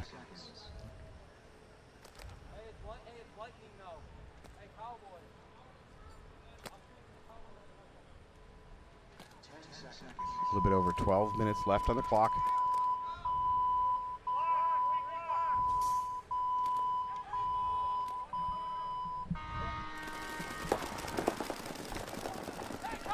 All right, looks like Legacy Factory 5 alive on the breakout. Same thing for Blast Camp, 5 alive. So 10 guns rattling away on the field there. Legacy Factory with better movement up the middle.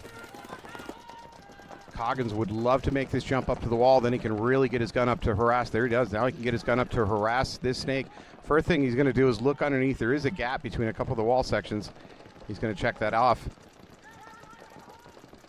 Nestor, a nice drop and crawl into the snake 50. This is exactly what Legacy needs to win this point. I see a body dropping for Blast Camp over in the Dorito side. They're going to lose that mini brick. That might have been Nestor shooting him.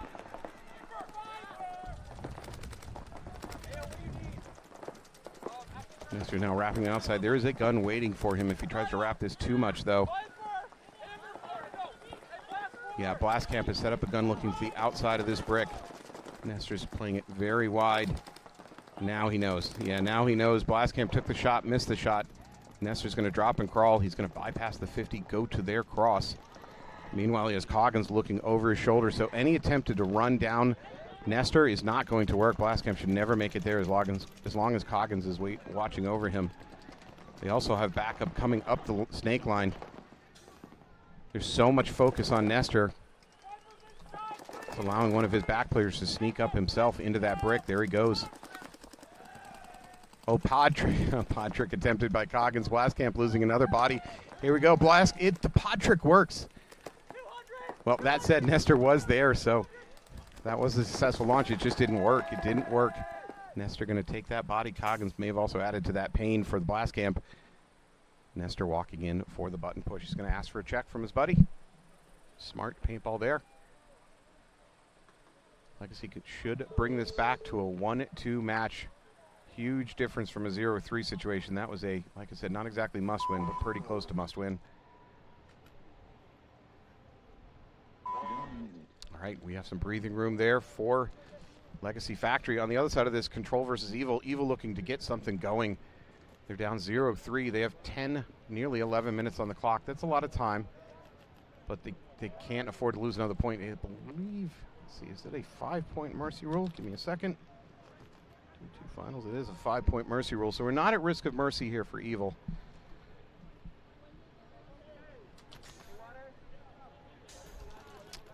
I think we might see a timeout. Evil is very slow and casual getting to the box. Always makes me nervous as a player to get to the box with anything less than about 20 seconds on the box.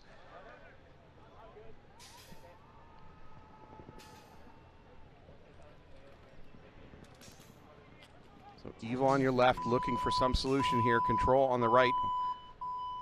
Up by 3. Expect to see Stephen Davies up the middle. Evil should try to figure out a way to stop that. If you do something predictable in the sport, you should be able to get away with it. Control attempts a dogleg run into the snake. It's not going to work. There's something for Evil. Evil's going to lose a body too, so back to 4-on-4. Hogan taking the walk for Control. Jen Falk up into D2 for Control. Wow, nice outside run by Zimmerman into the snake 50 brick for Evil. Oh, he's holding his neck. I don't think he got shot in his neck. Maybe he hurt his neck. Right, Zimmerman going to come out low. He's going to get some help behind him in the snake. Snake 1, then snake 2.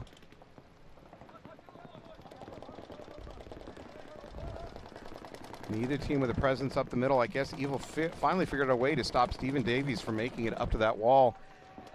That is likely what gave Zimmerman the chance to make it to the brick himself. So whatever they did, that the coach needs to file that one away under successful game plan. Zimmerman's going to cross the 50, go to their X or their cross or their wing nut, whatever you're calling it. There's been a lot of names for these bunkers this year. This large X structure. Zimmerman's going to look cross.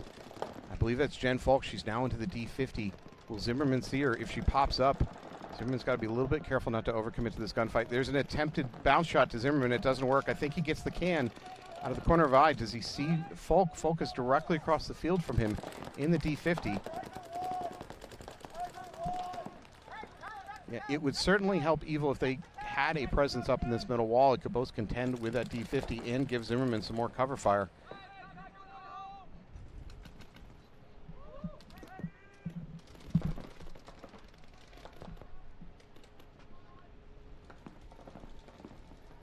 I saw a body move into that D50, but so far they've been very quiet over there for Control. Zimmerman's going to leap over the tube, play the inside, which is kind of a dangerous place to be. Oh, he's going to lose his teammate right behind him in that brick. He plays a little bit high over the brick. It's going to cost him his life. Zimmerman should probably move up to their S2. That's a much safer position than where he is. There he goes. Smart move. Not just because I said it. Zimmerman's got a lot on his hopper, but it is spray. He's going to set up a trap for this snake corner. Unfortunately, he loses another buddy behind him over there in the Dorito side. Evil's starting to run out of bodies. That is Jen Folk. She's all the way into their backfield. She's at their Dorito 1 of Evil. Now their Dorito corner. She's just going to ignore this and she's going to go hit the buzzer, and why not? No, she's going to go kill hunting? Why go kill hunting? What is Jen doing? Jen is adjusting her pack. I don't understand what Jen Falk is doing. All right, there you go. They get the concession. That's safer than having to hit the button and risk getting called on a possible dirty. All right, Control with the point they needed for Evil. That was kind of a disaster. They're going to be down 0-4 and on the brink of a mercy. Blast Camp Legacy, 2-1 advantage for Blast Camp. A little bit over 10 minutes on the clock. That last point went Legacy's way. Let's see if they can repeat it.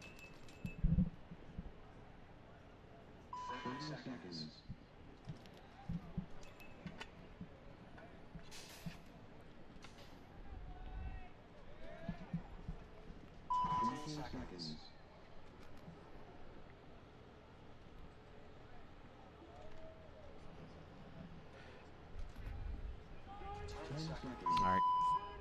Here we go. Blast Camp on your right. Legacy on your left. Legacy down 1 point. Plenty of time. I think we're going to see a Legacy run to the corner. No, they're going to double up the tower. Probably use that to spring into the snake. Blast Camp directly into the snake. Legacy likely Coggins up in the middle for them. He's going to try to harass this Blast Camp player, trying to make that bump between the S2. They're going to go bunker him out. Ooh, Coggins his barrel went down to try to take the player with him. That's a little bit dangerous on this field with this reffing staff. They will throw penalties. If your barrel is not pointing in the right direction when somebody comes to get you, be very careful about moving it onto the target. All right, so I believe we are at 4-4, if I'm not mistaken.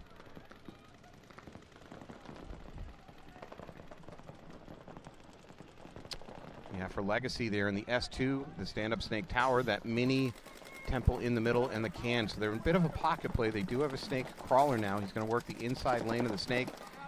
Maybe he can pop up and catch this Blast Camp player in the cross. Blast Camp getting a little bit of help up the backside of the snake. Zach is now going to transition out to that snake brick. That actually makes him slightly more vulnerable to that inside crawl from Evil. Excuse me, from Legacy. Zach is going to go try to work on that Dorito corner. There's definitely a risk there. That Dorito corner is a little bit exposed to Zach. Zach is being very cautious, though. They may know about the snake presence on the inside lane. If that inside lane for Legacy tries to go to the snake 50, he's going to die instantly to Zach.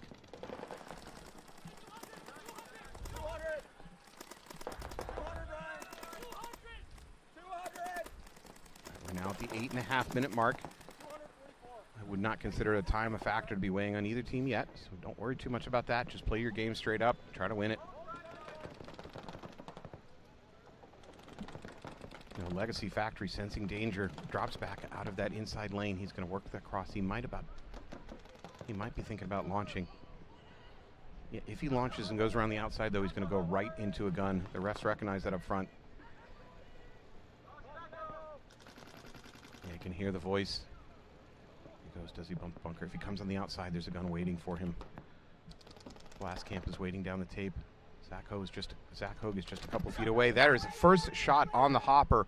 Legacy Factory snake player going to take a walk. That puts Blast Camp fully in control of this layout at the moment. There's a move up to D2. Zach doesn't know about it. Zach knows about it now. He got lucky. If he had come out, he might have been walking right into a stream. He's going to instead choose to drop, crawl to their cross.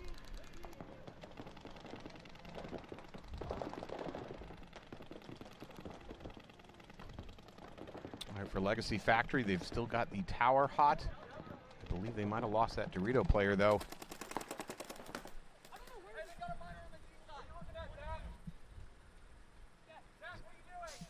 Zach has gone quiet mode. His teammate is begging for communication, but Zach is so far up in the field on the other team's side. He's going to be careful not to communicate. Legacy Factory does have a body in the snake. Outside snake 2. The brick, I guess you might call it snake 1, depending on your team's vernacular. Yeah, Cody LaPapa now. Oh, Cody LaPapa comes right out into a gun. He gets blasted. Zach's going to launch. He's going to launch on that snake player. There's a ring around the rosy here. Looks like Zach is going to win both of those gunfights in quick succession.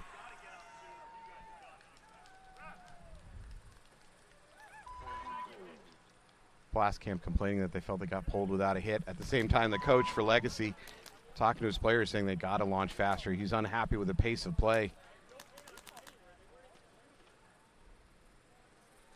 I don't know. A player for Blast Camp is asking for an explanation from the ref. Unfortunately, he walks maybe not to the ref that made that call. He just walks to a ref. Unfortunately for him, the refs don't have a hive mind. One can't necessarily explain what happened in another part of the field. Not saying he may not have a point. It's just walking up to the closest ref and asking for an explanation isn't always very effective. Give Blast Camp a little bit of credit. He's being respectful about it. Asking for an explanation, that's fine. Not going overboard, that's Garrity. He is acting like a professional, you might say, because he has been one, and I would still say he is. All right, Control commanding lead over Evil. 7 minutes, 40 seconds for Evil to come up with something here.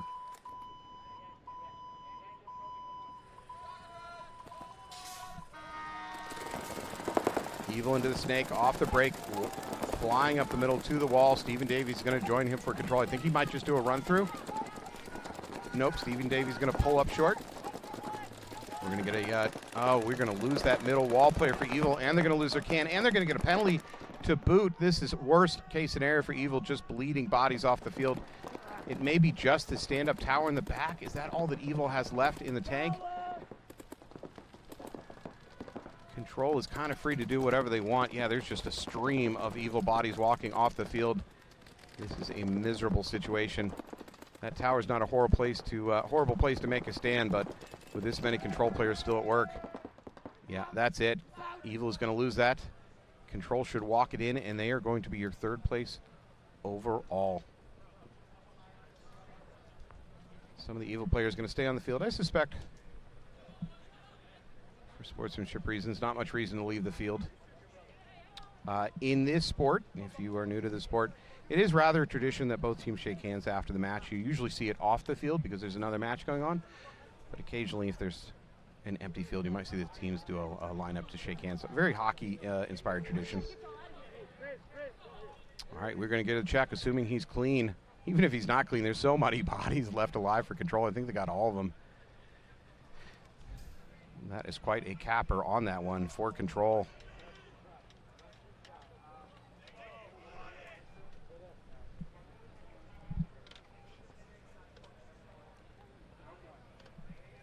There it is. No. No point? All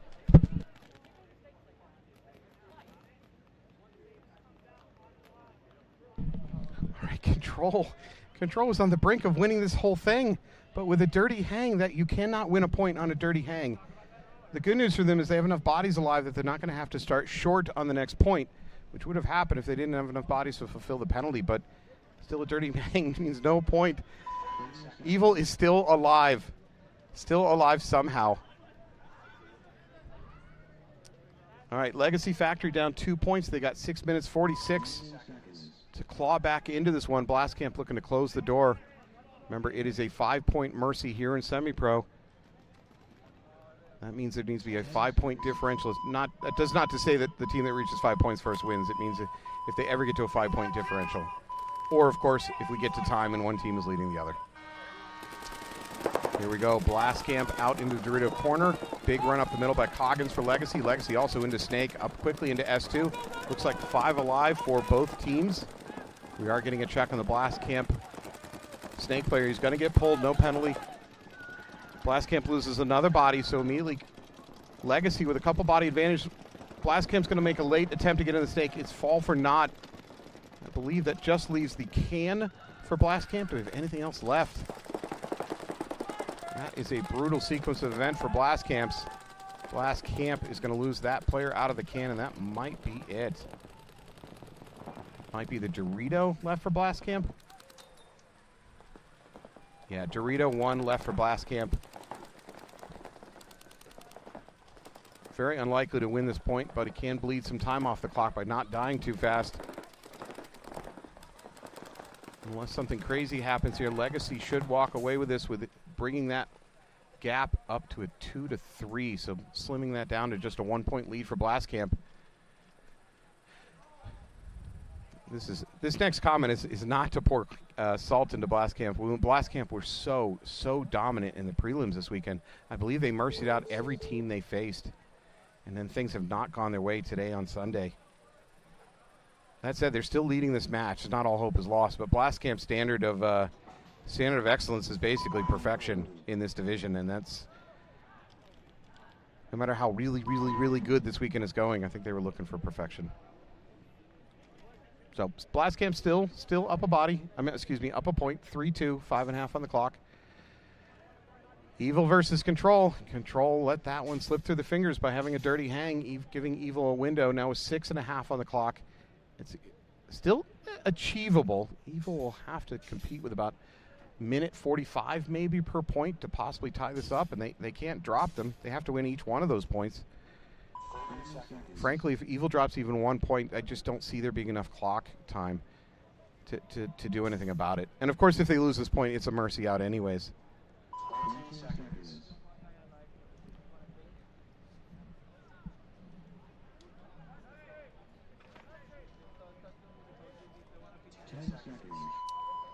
All right, here we go. Control trying to rewind the clock and finish this out like they thought they did just a few minutes ago. Control on your left in the blue jerseys, Evil on the right. Oh, no, Evil's going to hit their own button and concede the match.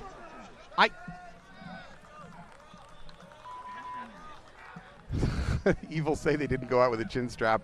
That is an amazing moment of sportsmanship. Evil was not happy about not losing that match due to a dirty hang. And so they were just, wow, they showed enough sportsmanship to just send a single body out there. He's going to hit his own button to concede the match to Control, which you are allowed to do. A live player can hit his own button to concede that point, which in this case concedes the whole match. That was an amazing act of sportsmanship. I mean, really, I know that doesn't seem like much, but that was a lot of respect from Evil, giving that match to Control.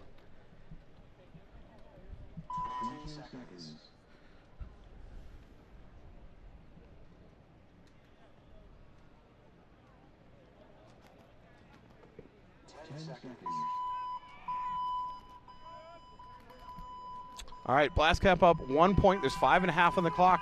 We could see 2, maybe 3 more points in this match. More if things are fast. Coggins up the middle. Both teams up the middle. We might see an immediate run through. Blast Camp has to be aware that there's somebody on the other side of the bunker from him.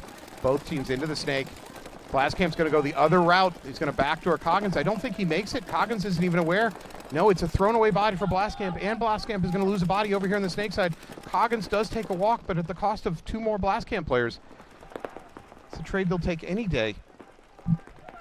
So body advantage for Legacy already. Neither team having a presence up the middle. More importantly, for Legacy, they're all the way up to the 50. He's going to choose to dodge out of that that 50 brick and instead go to the inside. I think I'd rather see him stay at the brick for just a little bit longer and see if he can take some bodies. So now a couple Blast Camp players left alive. Snake 2 and the Snake Tower. Yeah, there's an attempt to come up and go do the Legacy player. Instantly, the Legacy player could feel it coming. He popped over the top, blew that up, leaving just one Blast Camp player left alive in the Snake Tower.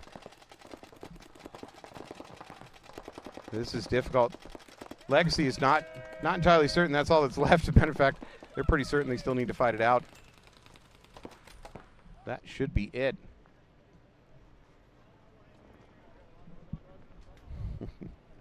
All right, Legacy is going to tie this up 3-3. Let's see how much time we have on the clock. They're bypassing the buzzer? No, there we go. Someone going to hit it. Giving his teammate a quick spin to double check. Again, the consequences of a dirty hang in this sport are rather nasty. You cannot win that point if you have a dirty hang. Dirty hang meaning you hit the buzzer and it turns out you have a hit somewhere on you. All right. There we go. Legacy Factory comes roaring back to tie this thing back up.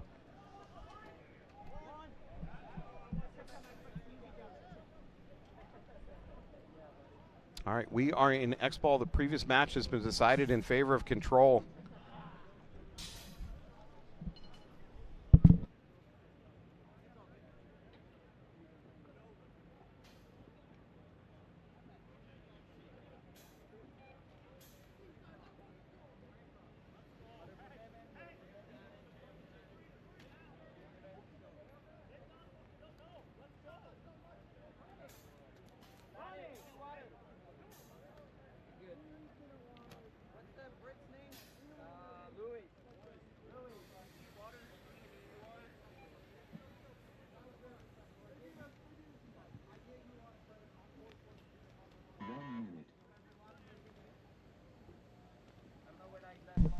That I just talked to Evil real quick. You know what they did? So it wasn't a dirty hang for Control that cost them that previous point. It was an unbuckled chin strap, which is a dead player.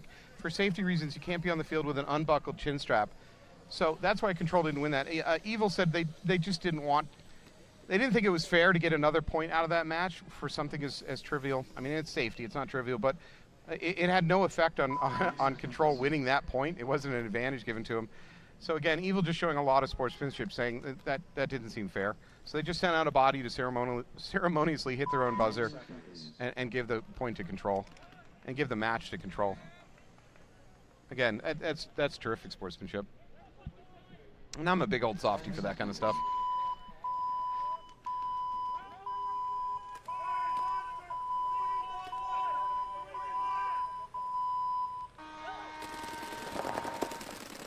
All right, Blastcamp, Legacy all knotted up at 3-3. Blastcamp very aggressive out to the Snake. Blastcamp got up to Snake, crossed before Coggins could even get to the wall, losing 2 players from Legacy on the back.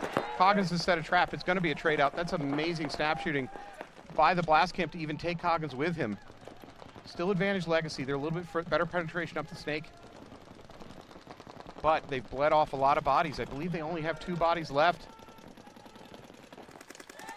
Oh. He overcommits, trying to wrap that corner. If he had gone the inside route, he should have been fine, but instead he went the outside route around the brick. It's going to cost him his life. Legacy is running out of bodies here. I believe they might just have this tower is all that's left. And now they don't even have that. That's a concession for Legacy, trying to save some time. So they're going to go down by 1 point. There's 3 minutes on the clock. That's plenty. So the age-old question for a coach is when you're up a body and you got three minutes, up a point and 3 minutes on the clock, do you go with the defensive game plan? If you've been listening to this webcast weekend, you know that I'm not a huge fan of defensive game plans. They just don't tend to win. I think we as paintball players and paintball teams train so hard to win that we don't train real hard to not lose. And I don't think we're really, really good as a team at not losing, most teams. So there's some obvious situations where you do go defense, like let's say it's 30 seconds on the clock, the other team needs to win 2 points, or something crazy. But barring that, I think you just go out and play your regular point. I would tell my guys, if we lose a couple bodies on the breakout, fine, then go into defensive ball. But go ahead and try to win the point. 3 minutes is a lot to just go on pure defense.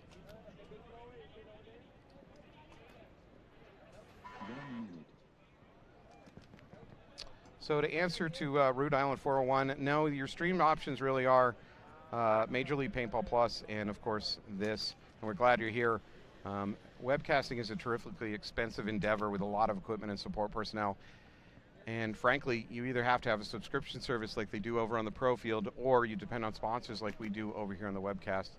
So if you have a chance, check out some of the sponsors like Hydra, Carbon, ProFlex Builder, Committed Paintball. Those are the guys those are the organizations that have helped make this webcast possible, so that you can watch some paintball for free from the comfort of your air-conditioned home, which I'm very jealous of right now. We care enough about this sport over here on this webcast. We've got a lot of volunteers, including myself, just doing this for free. We believe in this. So thank you for watching. Blastcamp with a 1 point lead, 3 minutes on the clock. Let's see what Legacy's solution is. Blastcamp into the Snake on the breakout. Both teams going to go up the middle. Blastcamp pulls up short a little bit at that tower, just in case Legacy tries a run through. I believe Blastcamp is putting a gun. Yeah, here in the Snake, he's going to look on that wall as soon as he... Man, no, there's actually nothing stopping a Legacy run through. Yeah, I don't think there's any gun on this side. Maybe perhaps this mini brick for Blastcamp. Now the run through is going to happen. Fortunately, there's nothing there, and he's getting blown up immediately. Legacy player just getting torched. He went the left side of that bunker. I think there was a window on the right side. They chose the left side, and they chose poorly. We were now at 2 minutes. Now Blastcamp going to do a run through. Nothing to shoot, though. He's more... Yeah, no, he does take the wall, and he's going to take the Dorito corner. That was a much more successful run through by Blastcamp. Oh, Blastcamp playing way too sloppy, and the Snake gets blown up. It's a real loss of a body. They do have 3 bodies left, one in the can, one in the mini brick on both sides of the field. Legacy now at the Snake brick. They got just a little bit under 2 minutes to try to tie this thing up. So for Legacy, we've got the brick out here on the Snake side. We've got the stand-up tower. I'm not sure what we have left on Doritos.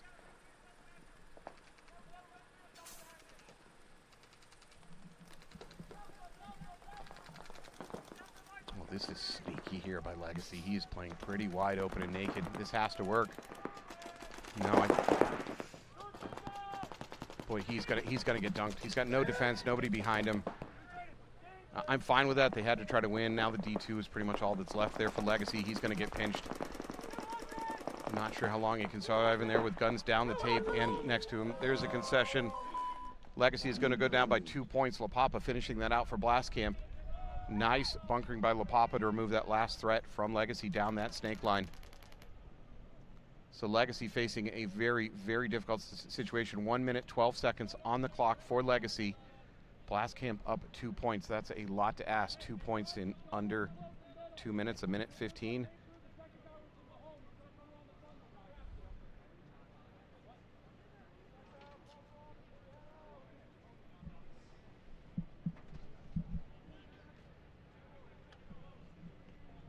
All right, we are in X-Ball. That is to say, there's no other match to take place in between these points for the Blast Camp Legacy game. That means we got a 2 minute clock time in between points.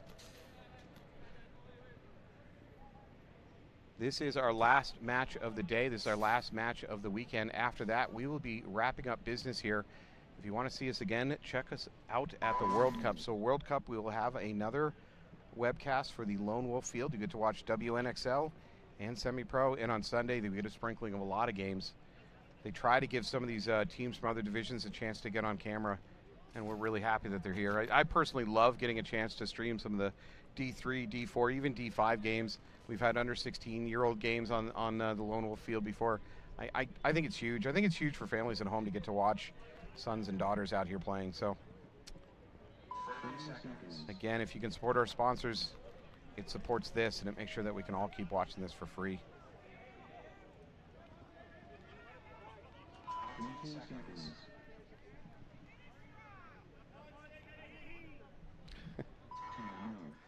Oh, Legacy Factory waits until Blast Camp is all out at the starting box and then takes a timeout.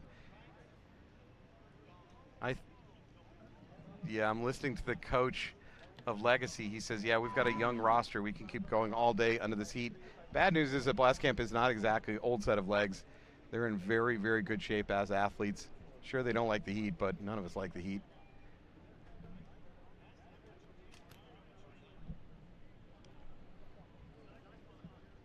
That said, I appreciate what the coach is doing for Legacy. He's kind of pumping up his troops. This is a lot to ask. 1 minute 12 for 2 points. You're certainly not going to get your team to perform with negativity, so he's going to tell them the advantages they have. Part of being a coach. It's more than just X's and O's.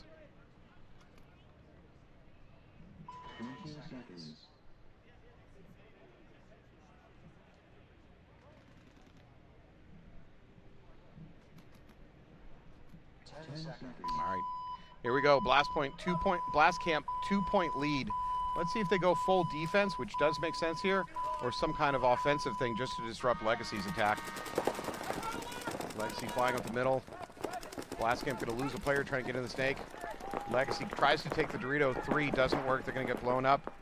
Looks like Nestor for Legacy crossing the 50. Coggins gets blown up. There should be a free kill here. Oh, he pulls his pack at just the last second. Nestor now in a gunfight with the tower. There we go. Blast Camp sends a body to trade out with Nestor. Nestor missed that shot just by pure luck. It wasn't that he missed the shot so much as that the Blast Camp player in the tower just, for unknown reasons, decided to pull around to the other side at the last second, taking that shot away from Nestor. Well, that is going to do it. We are at 30 seconds. There's the concession. They're going to be down 3 points. It went from impossible to impossibler for Legacy. Now they're going to try to make up 3 points in 31 seconds. They're going to need teleportation for that. But might as well. No reason not to concede. He said he's got a young roster. They can keep running out points there. He might as well go for it. Give them some more seasoning. Playoff paintball is a big deal in the development of a young team, and they are deep, deep in the playoffs. You might as well get another point under your belt. And that's what the Legacy coach opts for.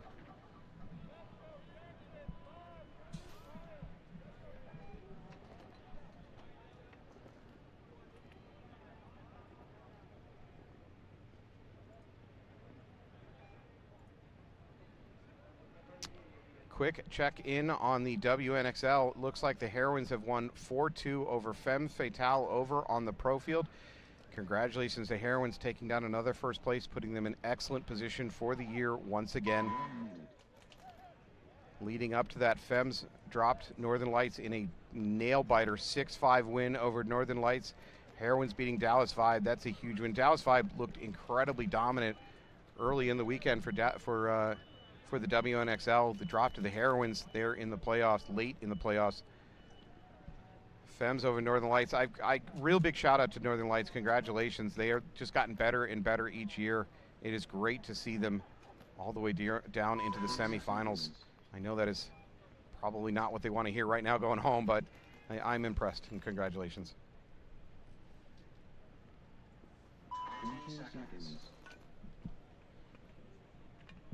Turning back to this match, Blastcamp Legacy. Legacy down by 3 points. 31 seconds on the clock. This is mathematically a done game. I'm not sure you can run the length of the field 3 times in 31 seconds. So this should be the last point, should be for Pride. Let's see, not many pods on players' backs, not there should be. Yeah, Legacy gonna fly up the Dorito, they're gonna fly through the middle. This is, oh, he does take a body with him. 2 bodies walking off for Blastcamp, streaking down that Dorito side. I don't think anybody sees him. No, the Tower does see him. Tower's gonna take a shot in the back. So on it, 1 body left alive for Blastcamp. Wow, streaking through, Legacy hits the buzzer. Does he hit it clean? Wow. 16-second point for Legacy.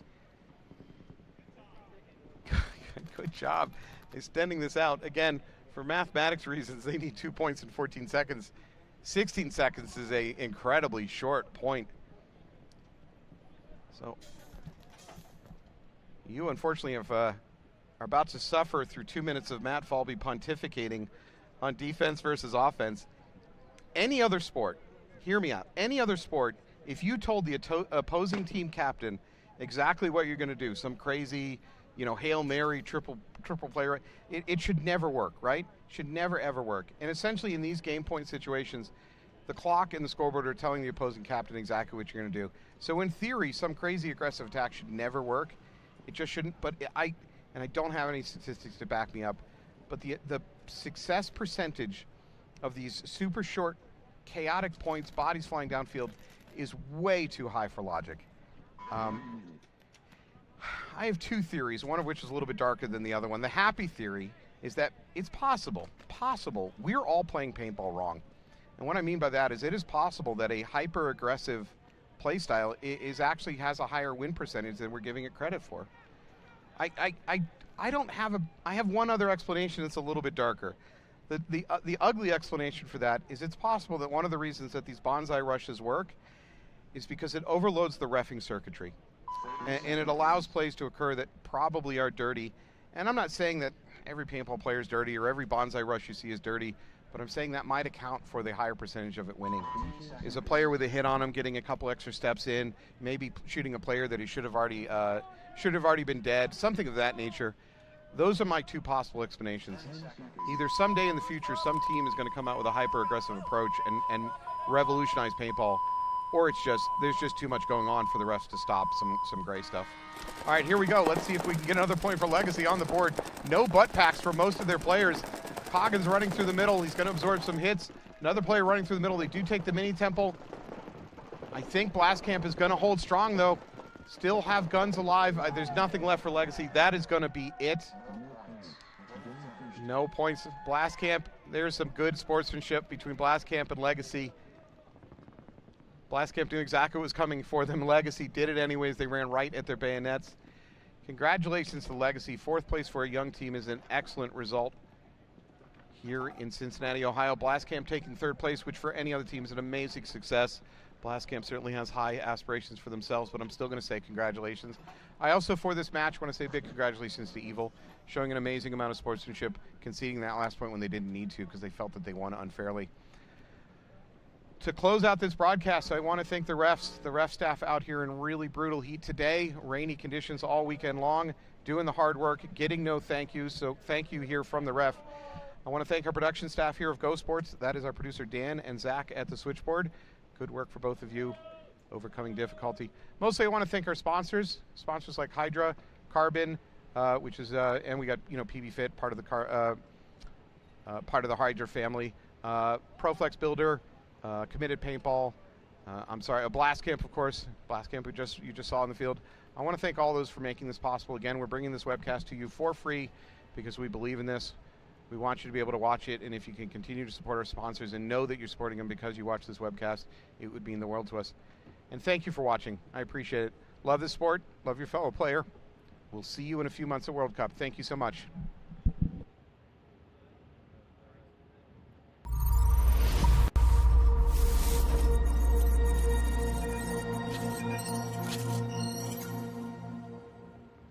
Blake Garber here from San Diego Dynasty. You know, I got these new Pro DNA cleats out of the box last weekend, expecting to break them in, but they were great right out of the box. It was excellent. I got to practice on at X Factor in the heat, and they've held up great. I love them. Ah, baby! Yeah, baby! Ah.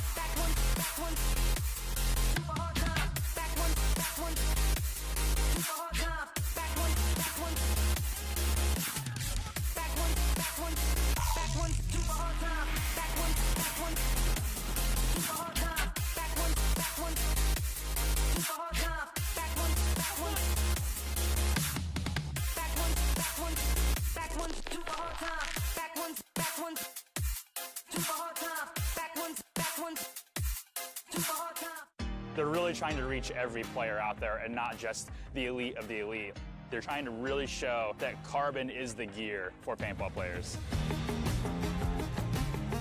We're an all-in package, so everything from head to toe that we're wearing, but we chose that. It did not get forced on us, but once you wear the product, it speaks for itself. You can pick and choose what you want in your package. They allow you to be your team the way you want your team to be, and that's what I like about Carbon. With Carbon, the freedom to wear things without being a factory team or a sponsored team or something like that is so alluring to us, because over at Battle Creek and at Wolfpack, we like to choose what we believe in, and Carbon checks that box. It's not just NXL, that's the beautiful thing. Carbon is involved in so many different off leagues. It's insane. I, at EXL, have racked up probably $3,000 or $4,000 with Carbon this year alone because we've got 4 wins. With the Carbon Cash, you can buy whatever you want through the portal. They really care about you and repping their products, and they give it back to you at the end of the day. What I really like about Carbon is you're not just a number. You're an actual person. You're an actual team. They are truly building relationships. These guys care, and they care about the divisional player. The Missouri All-Stars would not be the team without Carbon and without the guys at Carbon. It's the most important piece of the puzzle.